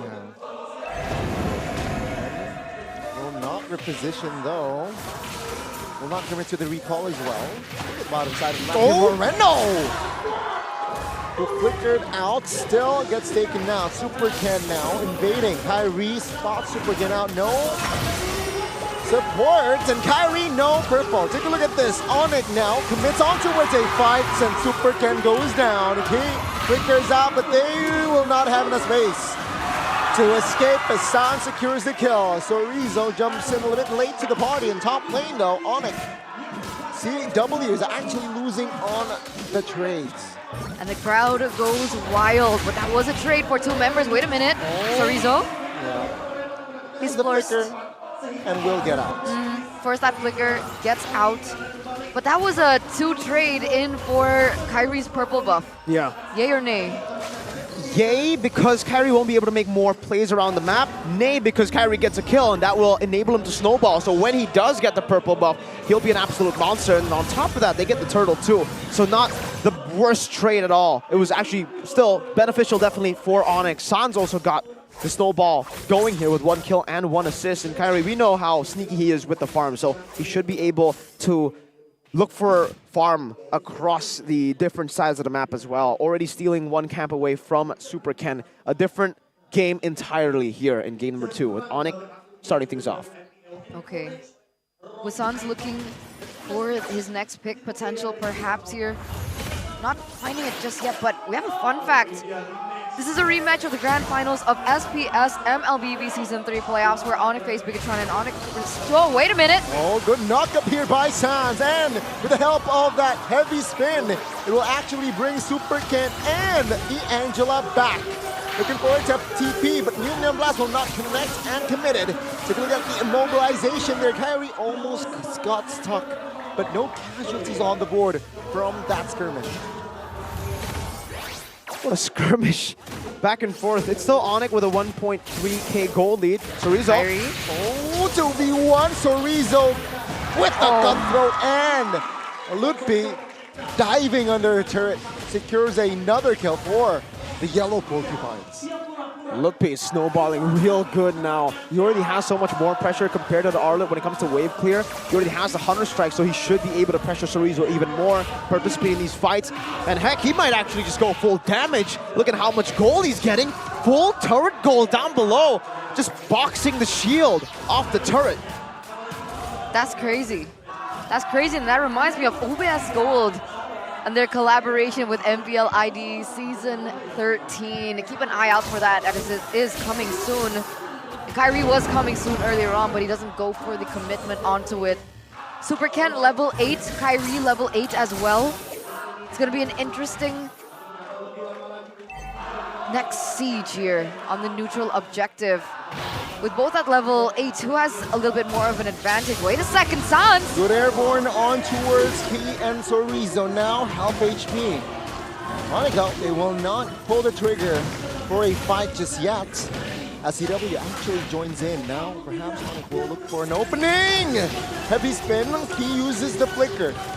And with that, Onyx will take space. Super Ken jumps in with the help of the hard guard. Kyrie, my goodness, finds a retreat and the kill. Taking the backside, Sans actually caught and taken out. Keyboy looks for the trade, but he will not find it. As Amon now looks for the kill on towards Keyboy. But Onyx, they should not have business here. Ludpi is just going crazy. CW now free hitting on towards Key. Amon with the slide. Kyrie. Greenhouse claims a double easily.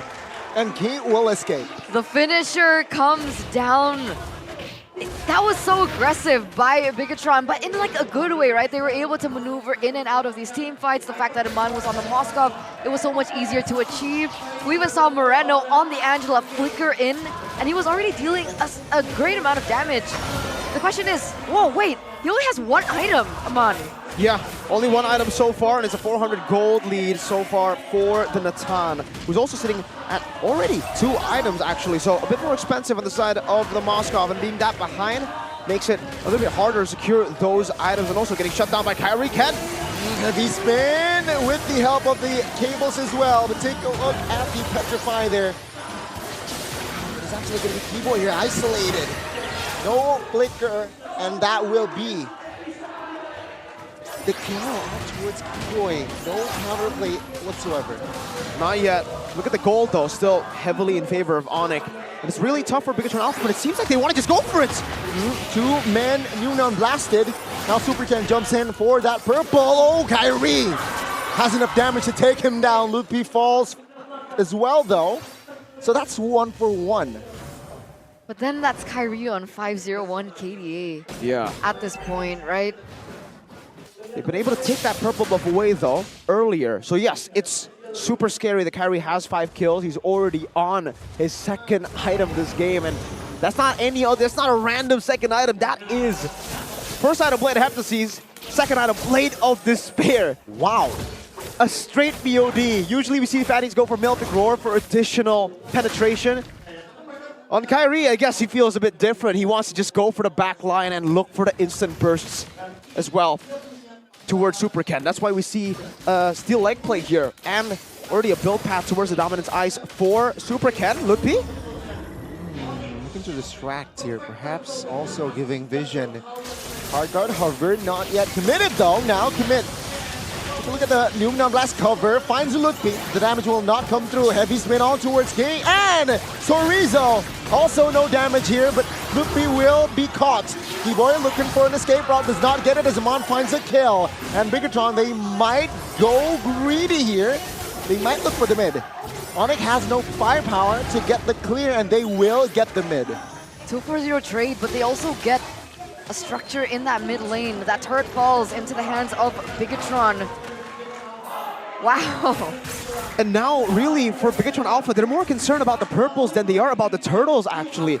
They really don't care about the turtles from what it looks like earlier, right? They go for their own purple, straight into a fight. They go back and forth with the healing of Moreno, and obviously the sustainability of Super Ken. And then what do they do after the mid lane turret? They don't go straight for the bottom lane. They go for the purple again. So it's all about shutting down Kyrie Onyx needs to find a way to give Kyrie this purple buff because that is one of the keys to victory for them in this game. Obviously, a second key to victory will be CW, who's, oh, whoa, so much damage from the piercing basic attacks, but CW is building to be a beast right now. He's already on the way to the Holy Crystal, but that might just be a Divine Glaive as well. We'll just have to see. Third item power spike for CW will be massive in this game for Onyx as well. This mid game can go either way. I mean, but technically Iman's already on his third item, right? Yeah. DHS, that's a power spike. That is, and that's why you've been able to see BTR be so confident with their engages, because yes, Onyx were almost able to threaten Ken with some of these, you know, assassination attempts. Oh. But unfortunately, even if they take down Ken, the real threat is Iman. This is the guy who's free hitting, and that's why they were so confident with Super Ken being so low to take the fight again. At that point, I think even Super Ken was like, it doesn't matter if I die. If I die, as long as Iman's able to land these free hits, we should be able to get the win. Now it's all up to Moreno to choose the right targets to hard guard. Oh. Again. Oh, that's... Wow, Sans, he was there, but then he was not. Num Blast will not be able to find anyone else, but Super Ken surely gets a purple, right? Yeah. This is such a scary comp. From both of them, right? Honestly, but at this point, despite Onyx holding into the gold lead, Bigatron has still on control. He goes in, but so does Kyrie! Yes, with the cables, he's low. Heavy spin invested early.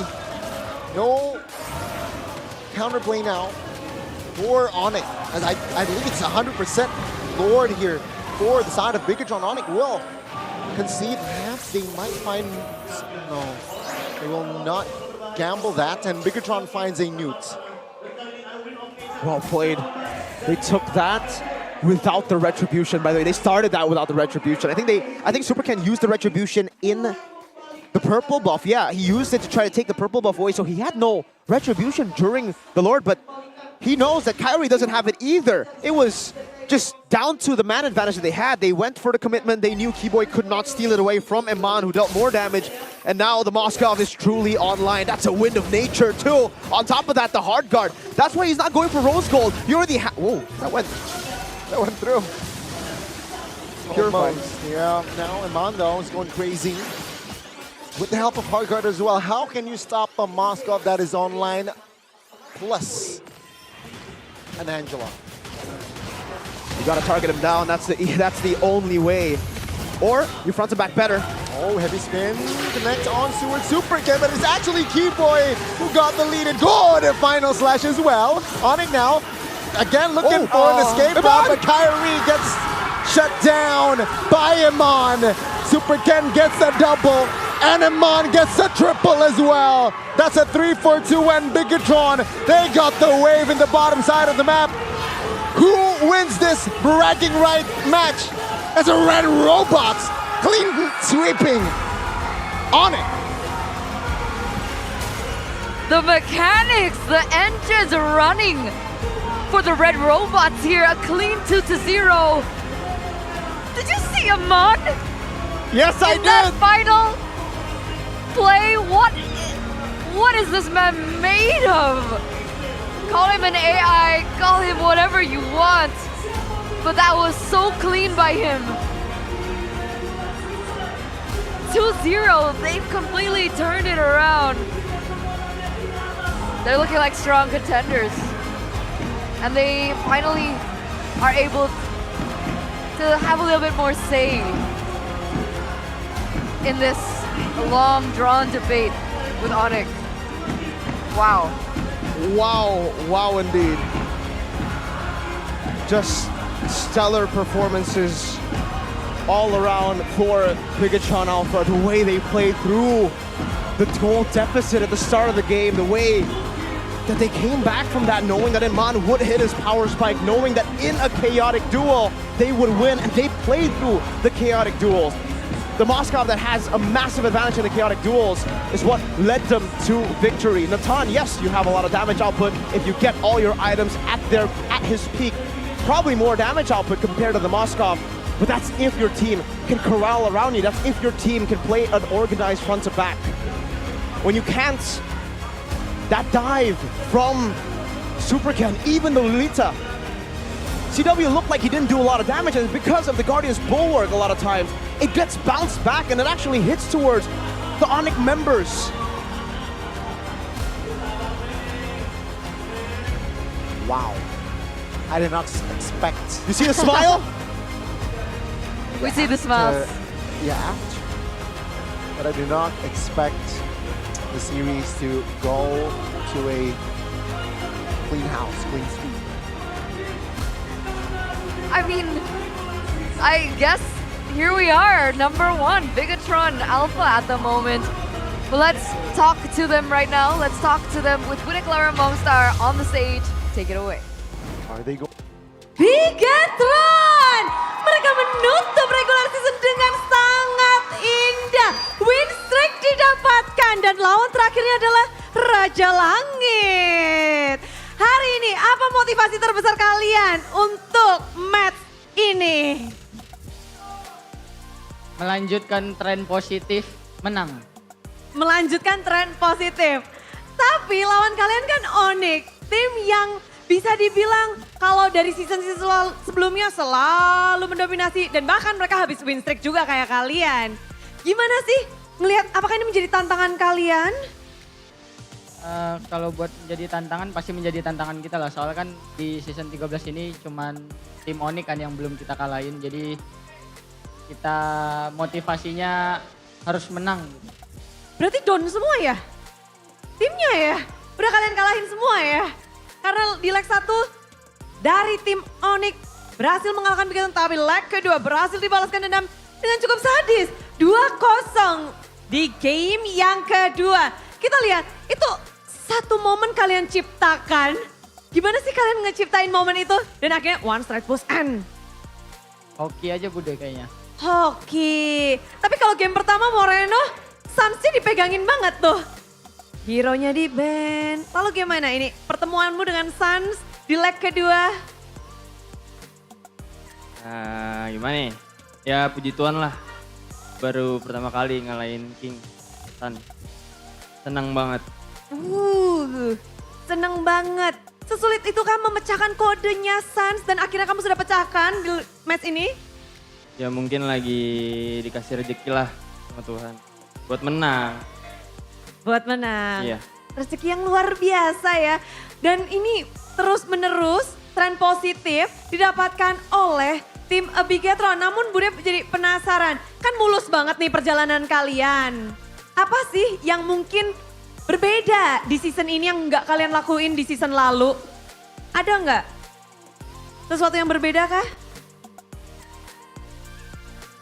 Bisa dijawab Ken sih sebenarnya. Apa Ken? Di season ini apa sih yang berbeda dari Bigatron kok buset, super strong? Gak ada bedanya, sama aja.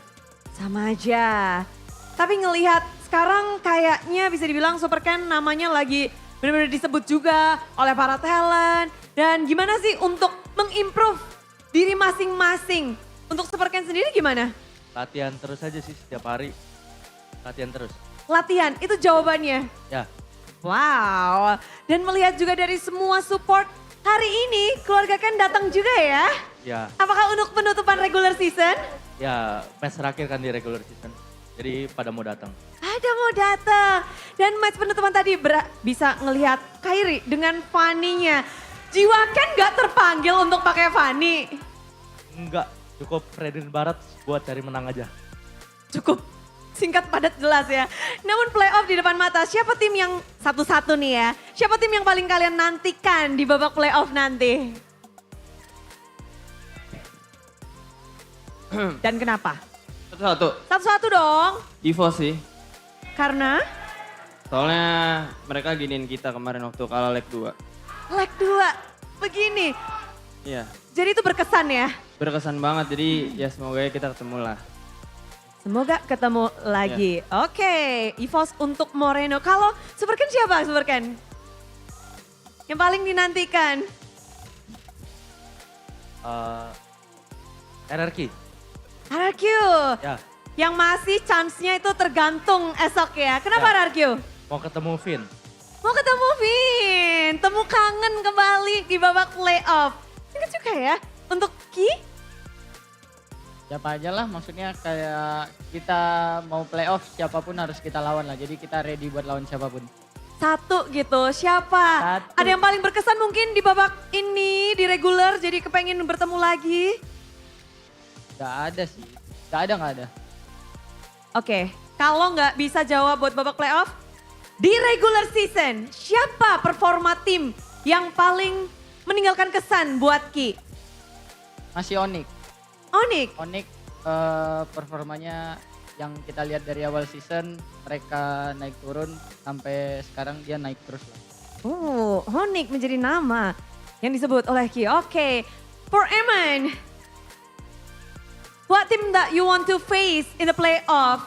Ada nggak tim yang dinantikan gitu untuk bertemu kembali? Geek Fam, because right now they're improving so much. Geek Fam, karena dari perkembangan Geek Fam yang sangat besar, jadi Eman mungkin penasaran ya. Kalau Sorizo? Onyx. Kenapa tuh Onyx? Gak tahu, pengen aja sih. Pengen aja. Ya. Hasil hari ini emang belum bikin puas untuk Sorizo 2-0. Biasa sih, kalau gimana. Masih ada yang kurang ya? Ya, soalnya masih belum playoff kan. Kangen Boots atau Lutfi? Lah, kasih main burst lah. Kasih main Boots lah. Dan ngelihat juga hari ini, Bigetron dengan sangat indah. Dan kita masih menantikan sebenarnya satu slot lagi untuk mengisi babak playoff. Masih tanda tanya, jadi besok matchnya benar-benar akan mendebarkan. Kalian sendiri bisa kira-kira nggak satu slot terakhir akan di tangan siapa? Apakah Rebellion atau RRQ? RRQ? Karena ada Calvin. Singkat ya. Memang ini Vivin.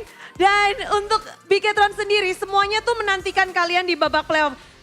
Ayo dong kita kepengin dari tim Bigetron, tim yang paling dipucuk untuk ngajak semua Superfans, semua Bigetroopers untuk hadir di babak playoff. Buat Bigetroopers, regular kita udah selesai.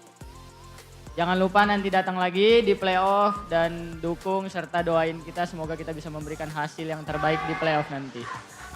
Itulah dia, satu kata untuk regular season dari Bigetron. Mantap. Mantap, semantap itulah 2-0 dari Bigetron. Caster, mantap.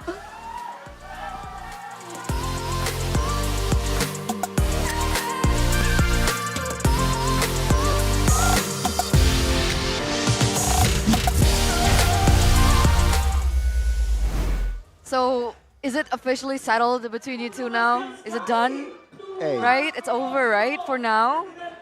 See you at playoffs kind of thing? See you at playoffs, and I'd rather lose now. You know, I could say the same thing if Bigetron lost, but they didn't. You know what they say, Eterna, losers clarify, the winners just celebrate, you know. You know what, Onyx? Right now, they're focusing on Riyadh, all right? They need to focus on playoffs. They're already on, their head is already on who's our opponent in Riyadh, you know? That might be it. That might be the case, man. But the trophy, we still go to BTR here, looking at their performance. God, this guy, he's not just any boy, not any man, he's a man. Amen. The E-man, Eman. Wait. Uh-huh. First match, POTM, was it? Moreno. First match. Oh, first match? Was it the gold laner? Let me... With the Muchos Moskov, grasos, check. Evos, Glore, No, Rans? Fluffy. No, it was Ah, Fluffy. it was Fluffy, never mind. Fluffys, The second match Kyla, and third match? and then Amon. Yeah, both. I thought it was a Yeah, all gold gold laner day laners. Yeah. with the Moskov. I mean, it makes sense that you assume that way because it feels like this entire day we've been seeing Natan Moskov, Natan Moskov, Natan Moskov. But here it is. Wow, Amon, 886 GPM. Hey, that's pretty low, you know, for Eman standards. Right. Honestly, Eman's got to step up here. Usually he gets 1,000, you know, in these games. No, seriously, in the highlights here, Onyx were actually dominating in the early game for the most part, getting the turtles, getting fights as well, and getting Kyrie mainly. That's the key, right? Getting Kyrie killed, because when he gets the purple buff, that's when you're in trouble.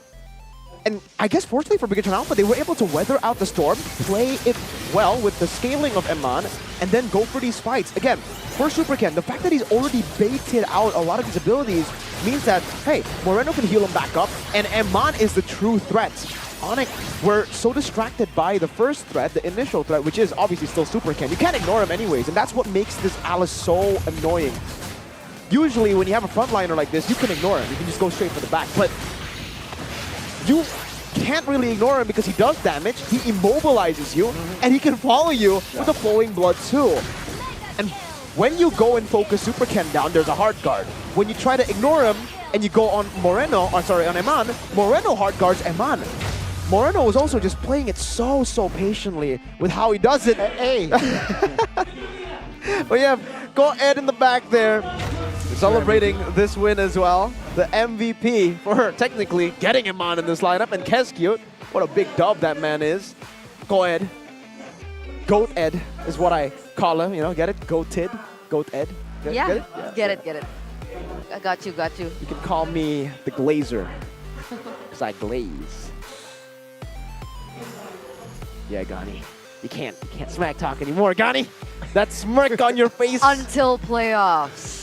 Eterna. They will He's meet. been smirking for 4 seasons in a row. Does it not feel satisfying to see him finally get humbled? Yeah. Yeah, right? Kind of does, actually. Always with his word, unbothered. Exactly. That's now what it looks like Onyx are kind of bothered, though. See, that's what I'm saying, man. You know, it just feels good to see him humbled now, you know, but hey, Gani, it's okay. It's okay. Yeah, like you said, playoffs, Copium is still there. Anyways, let's take a look at the itemization again. Yo, Onyx didn't have physical defense, not at all. Again, they were so distracted by the magic defense, or by the magical damage of Bigatron Alpha, by the initial damage from the Alice, that most of them went for Radiant Armor, only having Dominance Ice, and that certainly isn't enough. And this is why Eman, you know, that's why I've been glazing him even from the RSG days. He's intelligent. He will look at the enemy build patterns and then he will adjust. He will never have the same, you know, template build pattern. He didn't go for Melphic Roar. He didn't care for it because, hey, enemy team doesn't even have a lot of physical defense to play with either. Let me just go for pure damage and do Win in Nature. He rushed that instead of the Melphic Roar to kind of like deny the only threat that can get to him. Usually you would expect the Kadita and Natan, but for some reason this game, Bigatron just had Kadita's number all the time. Kadita was always going to Alice. And the hard guard tanked it up. He was able to immobilize Sans multiple times. Yeah, so the only threat left there was Kyrie and Lutpi. With the Win in Nature, there's no threat technically there at that point. Yeah.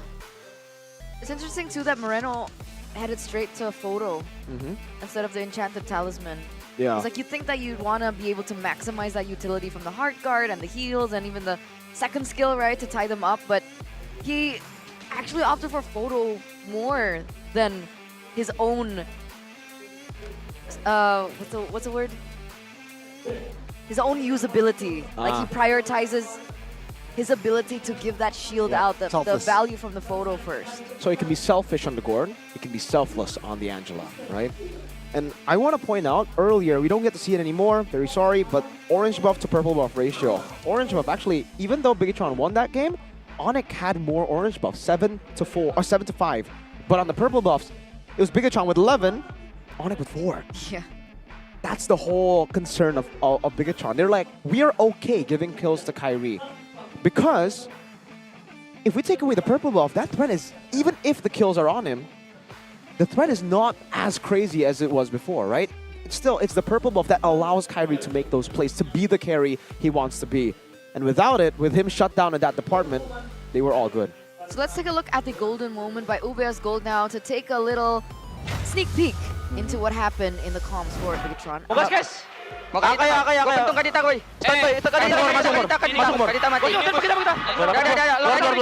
Lor aja, koy. Aman. Gua aman. Tunggu, gua left dulu ya, guys. Bisa lor. Udah trigo 8 detik. Paninya lo. All in aja, man. Si Akai nggak punya ulti kan? Nathan ulti. Akan kamu jangan. Nice boy. Balik. Gak ada Pirigo ya. Bisa mid, mau mid nggak? Boleh sih, tapi gak ada Pirigo guys. Ada birunya, ada birunya. Jangan tahu dulu, biru dulu aja. Man, gua cover lu man. Ya. Pukul man. Konsil dia konsil. Kadita awas. Gua ada ulti ya kan? Dapat gua. Nice one. Balik. Akai di gua. Gak ada ulti gua. Gua. Pakito, target. Pakito target. Pakito mati. Nice boy. Bisa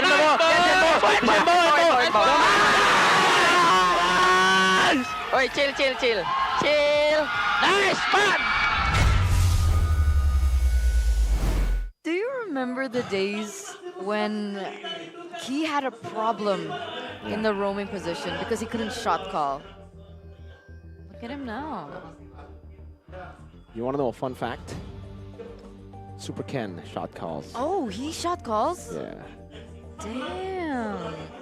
It's crazy. It really is. As a jungler, it's normal, quite normal, right? A lot of junglers actually do shot call from the early game. The main shot call, at least like this is the thing I think for most teams as well as Onyx, right? They have everybody shot calls, but they have a main shot caller that they listen to. In the mic check, it was Key that was vocal. Yeah, but the main shot caller role, it's Ken. So how does it work? So like Key would be like, take Paquito, and then what? I think he's more of the like macro-oriented shot caller, you know, or maybe if Key says Paquito, that's his recommendation, right? Maybe Ken can be like, no, Natan, you know, and then they would go on Natan, stuff like that. I think it's just like on the go. So there's like a layer of command. It's kind of like Onyx where everybody makes shot calls, but there's a main shot caller that they listen to over everyone else. Yeah.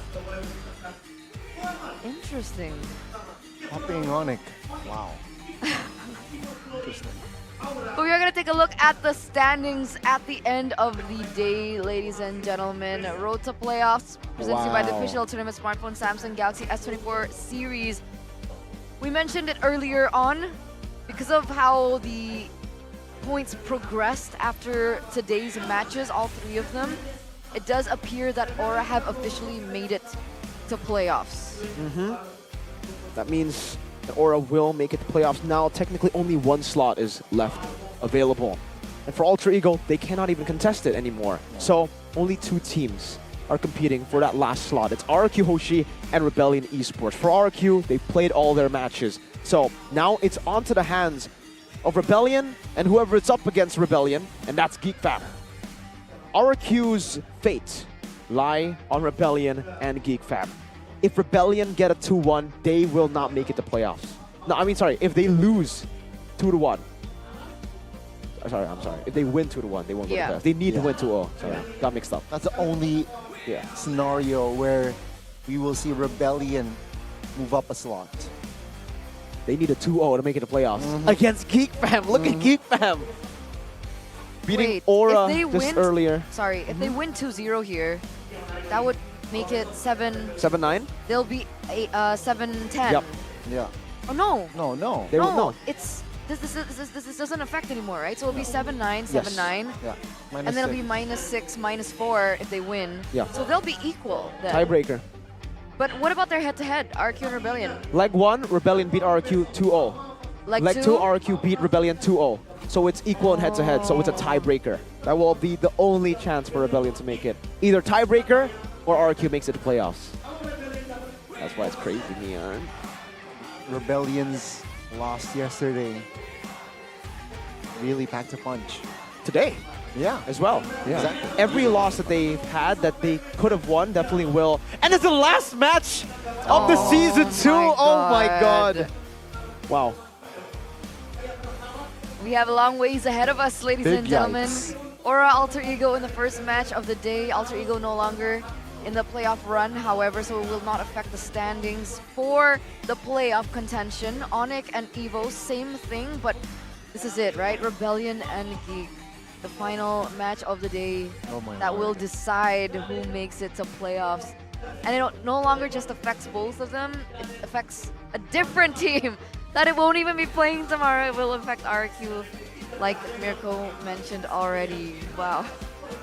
Stay tuned tomorrow, folks, is all I can say. What an eventful day. So if, let's say there is a tiebreaker tomorrow, that tiebreaker will be on Monday. Yes I or believe no? so. I believe so. We will have Should more be, confirmation. right? We will have more confirmation, I think, Okay. tomorrow, because we're still hovering over that possibility, Yeah. that chance. We don't know if it can actually happen today, earlier, but now we do. We do know of the certain that it could actually happen. So it's no longer a three-way tiebreaker though, right? No, no longer. There's It's two, just that. because Evo's won. Okay. That was crazy, Are right? you ready? Are we? I honestly have no idea if I am ready for tomorrow. Me neither. Me neither, but I am ready for quality. Right, ladies and gentlemen? If you guys want quality, especially in one of your six senses, which is hearing, your ears, right?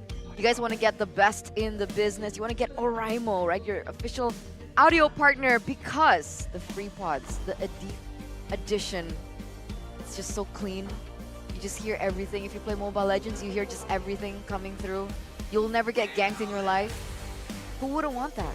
Yeah, maybe that's what Bigatron used, right? People read stuff because of Oraimo, and there's a 10% discount, I heard. 10% discount code if you guys want to get your hands on it using the code. You can actually see it down below us here, Oraimo MPL, to get that 10% discount. Check it out, ladies and gentlemen. And of course, Oraimo is up and available for you. Chris's audio play. There you go. That's 3 movies. I'll add another one. Whoa. Well, actually, I'll add a few more because that's how many activities you guys get to enjoy at MPL ID Festival Season 13. Don't forget, 5th to 9th of June 2024, mark your calendars. It's going to be in the Jakarta International Velodrome. We have community-based activities. We have the bazaar happening. There's merchandises being sold. So much entertainment for you guys. A fun match, watch party. There's a meet and greet. And there are several other activities that you guys can enjoy at the venue when we get to playoffs. The meet and greet with Miracle as well. Arashi will stand by 24/7, I believe. Don't forget Gani, and obviously Eterna, Uh-huh. and Realize, and the GOAT, Sheffin. I like how it's the GOAT, Sheffin. Oh. Why? Because he's the GOAT. He's always present during the MPLID festivals that they can also participate in. I heard that he's really good at Magic Chess too. I wonder if he's actually gonna try out for MCNC? Yeah, the Magic Chess tournament. Magic Chess National Championship. National Championship. Not just any championship. I'm sorry. I apologize. Do the winners of the MCNC go to the MCIC? Do they? The Magic Chess International Championship. Oh my lord. Well, we have an M series for Magic Chess. Oh, that would be so cool. That would be pretty cool, actually. Yeah. But also, I'd love to watch that. Me too. you talked about MCIC. What about MICC? Oh, what about MICC, Eterna? Why me? He brought it up. All right, what about MICC, You Connie? can register till around end of May, which you can have perhaps a opportunity to go to M6 and also catch our MPL chaos. Yeah. Don't forget. Don't forget, man. We've reminded you 3 times already. 3. All We'll remind you right. 3 more times tomorrow. 5 to 9th of June, 2024. How many days is that? 5, 9, 5, 6, 7, 5 days. 9. 5 days of exceptional fun. Don't miss out. Just don't. Did you guys buy your tickets already? Just go on the website, all right? Don't forget to use GoPay, remember?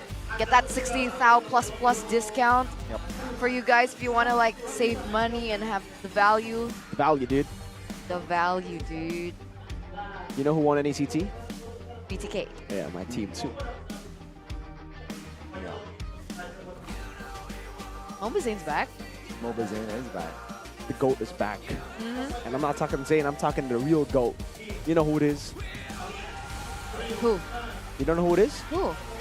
Moontalk. For giving us the MLBB ranked party that's in the game. That's MLBB finally back too. First ranked party, yeah, is back, Eterna. I love it, right? Get ready for the rank party bonuses frenzy. Please don't make me do this. I cannot. January, February, March, April, May. It's 11th of May. Okay, so 4th of May to... No, it's 11th. not. 12th It says of May. 12th of May.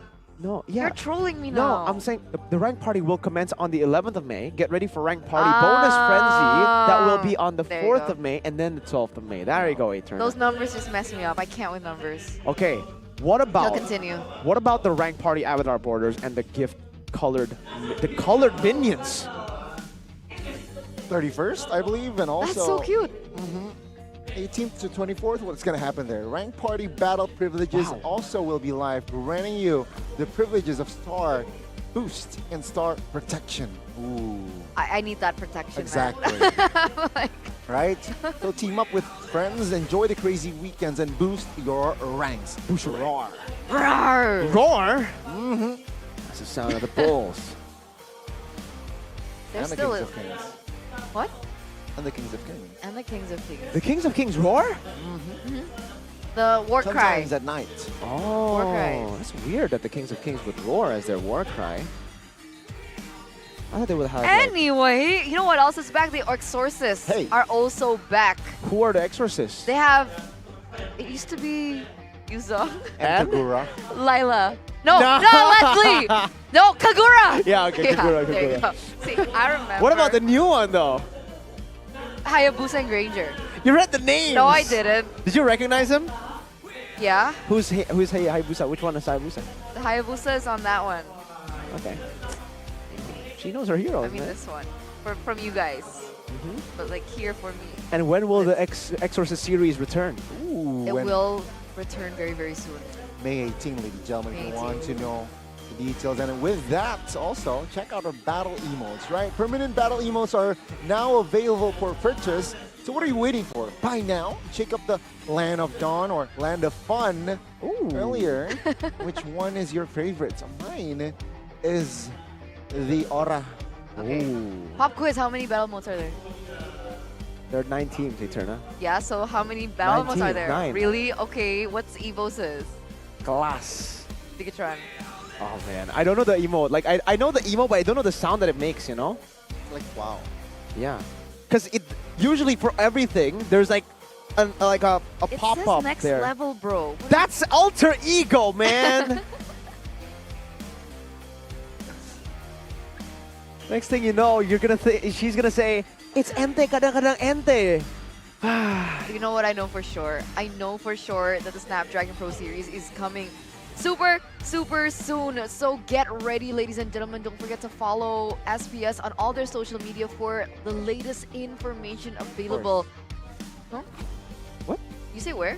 That was Oh, Connie. I was like, I said, of course. Oh. Check Well, it out. what did you hear where? I don't know. I'm deaf apparently so now. Whoa, whoa, whoa. Take a look at the APAC here. Whoa! Asia Pacific. We got 1, 2, 3, 4 times 4, 16 teams. Quick math. Wow, multiplications. Multiplication. Multiplications. And we have JP Niners, Burmese Ghouls, Bleed Esports, AE, Alter Ego, Next Level, bro. We got D-Roar Legends, So- Evo's Holy, Homeboys SG, Deo United. So even if Alter Ego and W United don't make it to playoffs, at least they have something to look forward to. Yeah, Right? TNC is also here, right? They also didn't make it to playoffs in MPLPH. They've not made it to playoffs for 4 seasons now.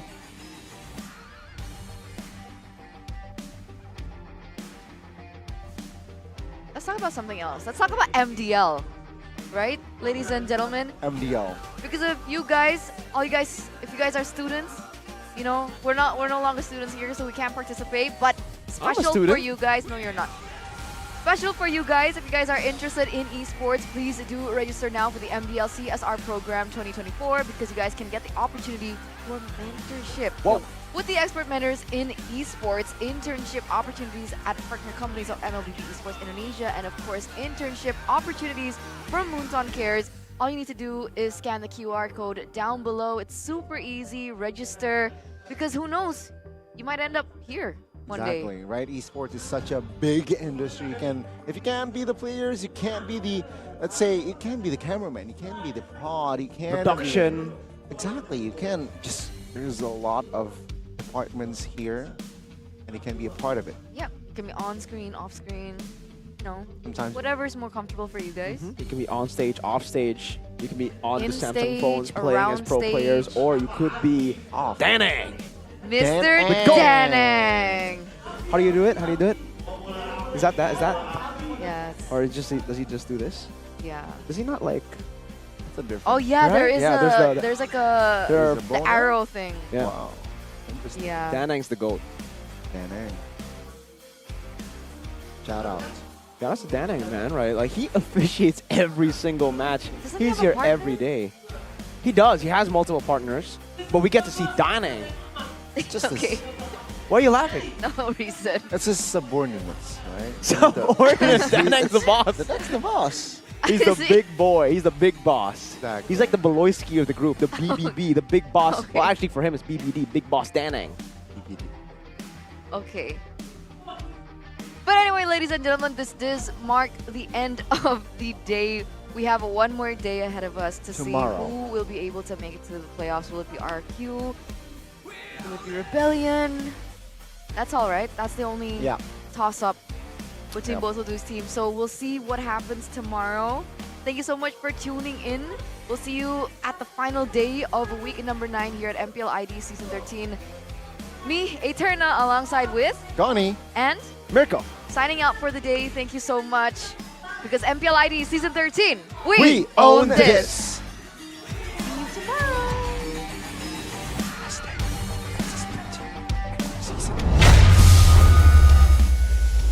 Untuk menjadi tim dari 6 tim yang akan bertanding di babak playoff. Tinggal satu lagi. Kita sudah mengetahui 5 tim. Namun siapakah? Akankah RRQ atau Rebellion? Hasilnya tentu akan kita ketahui dari esok ataupun dari hasil di tiebreaker. Jika memang terpenuhi. Dan di sini Bunda Clara Mongsar ingin mengucapkan banyak terima kasih kepada super fans yang terus mendukung sampai hari ini. Di mana malam minggu kita bersatu untuk mengelu-elukan kedua tim, keempat tim, dan bahkan keenam tim. Karena ada 3 match yang sudah kita saksikan hari ini. Terima kasih kepada semuanya dan terutama kepada para sponsor karena MPL Indonesia Season 13 powered by Moonton. Presented by Official Turnamen Smartphone Samsung Galaxy. Official e-wallet GoPay. Official Gold Partner UBS Gold. Dan kita juga punya partner in esports. Ada Dunia Games, GamesMax, Ora Imo dan juga Telkomsel. Bersama dengan supplier Indomaret, Point Coffee, Samsung Neo QLED Super Smart TV Plus dan juga Saturday. Last but not least, our government partner PBSI. Hari ini hari yang cukup panjang. Banyak sekali pertarungan yang membuat hati berdebar. Namun pertarungan akan masih terus berlanjut untuk memperebutkan satu slot babak playoff di esok hari. Di hari penentuan kah atau akan berlanjut ke tiebreaker. Jadi di sini Bunda Clara Mongsar mengajak kalian semua untuk menjadi saksi pertempuran epic dari tim-tim yang beradu di MPL. Masih akan berlanjut. Hari ini kita harus berpisah tapi sampai jumpa esok hari di MPL Indonesia Season 13. We own this.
Kan berdiri dan terus berlari, terus ke arah puncak tertinggi. Ku takkan berhenti hanya sampai di sini. Kemenangan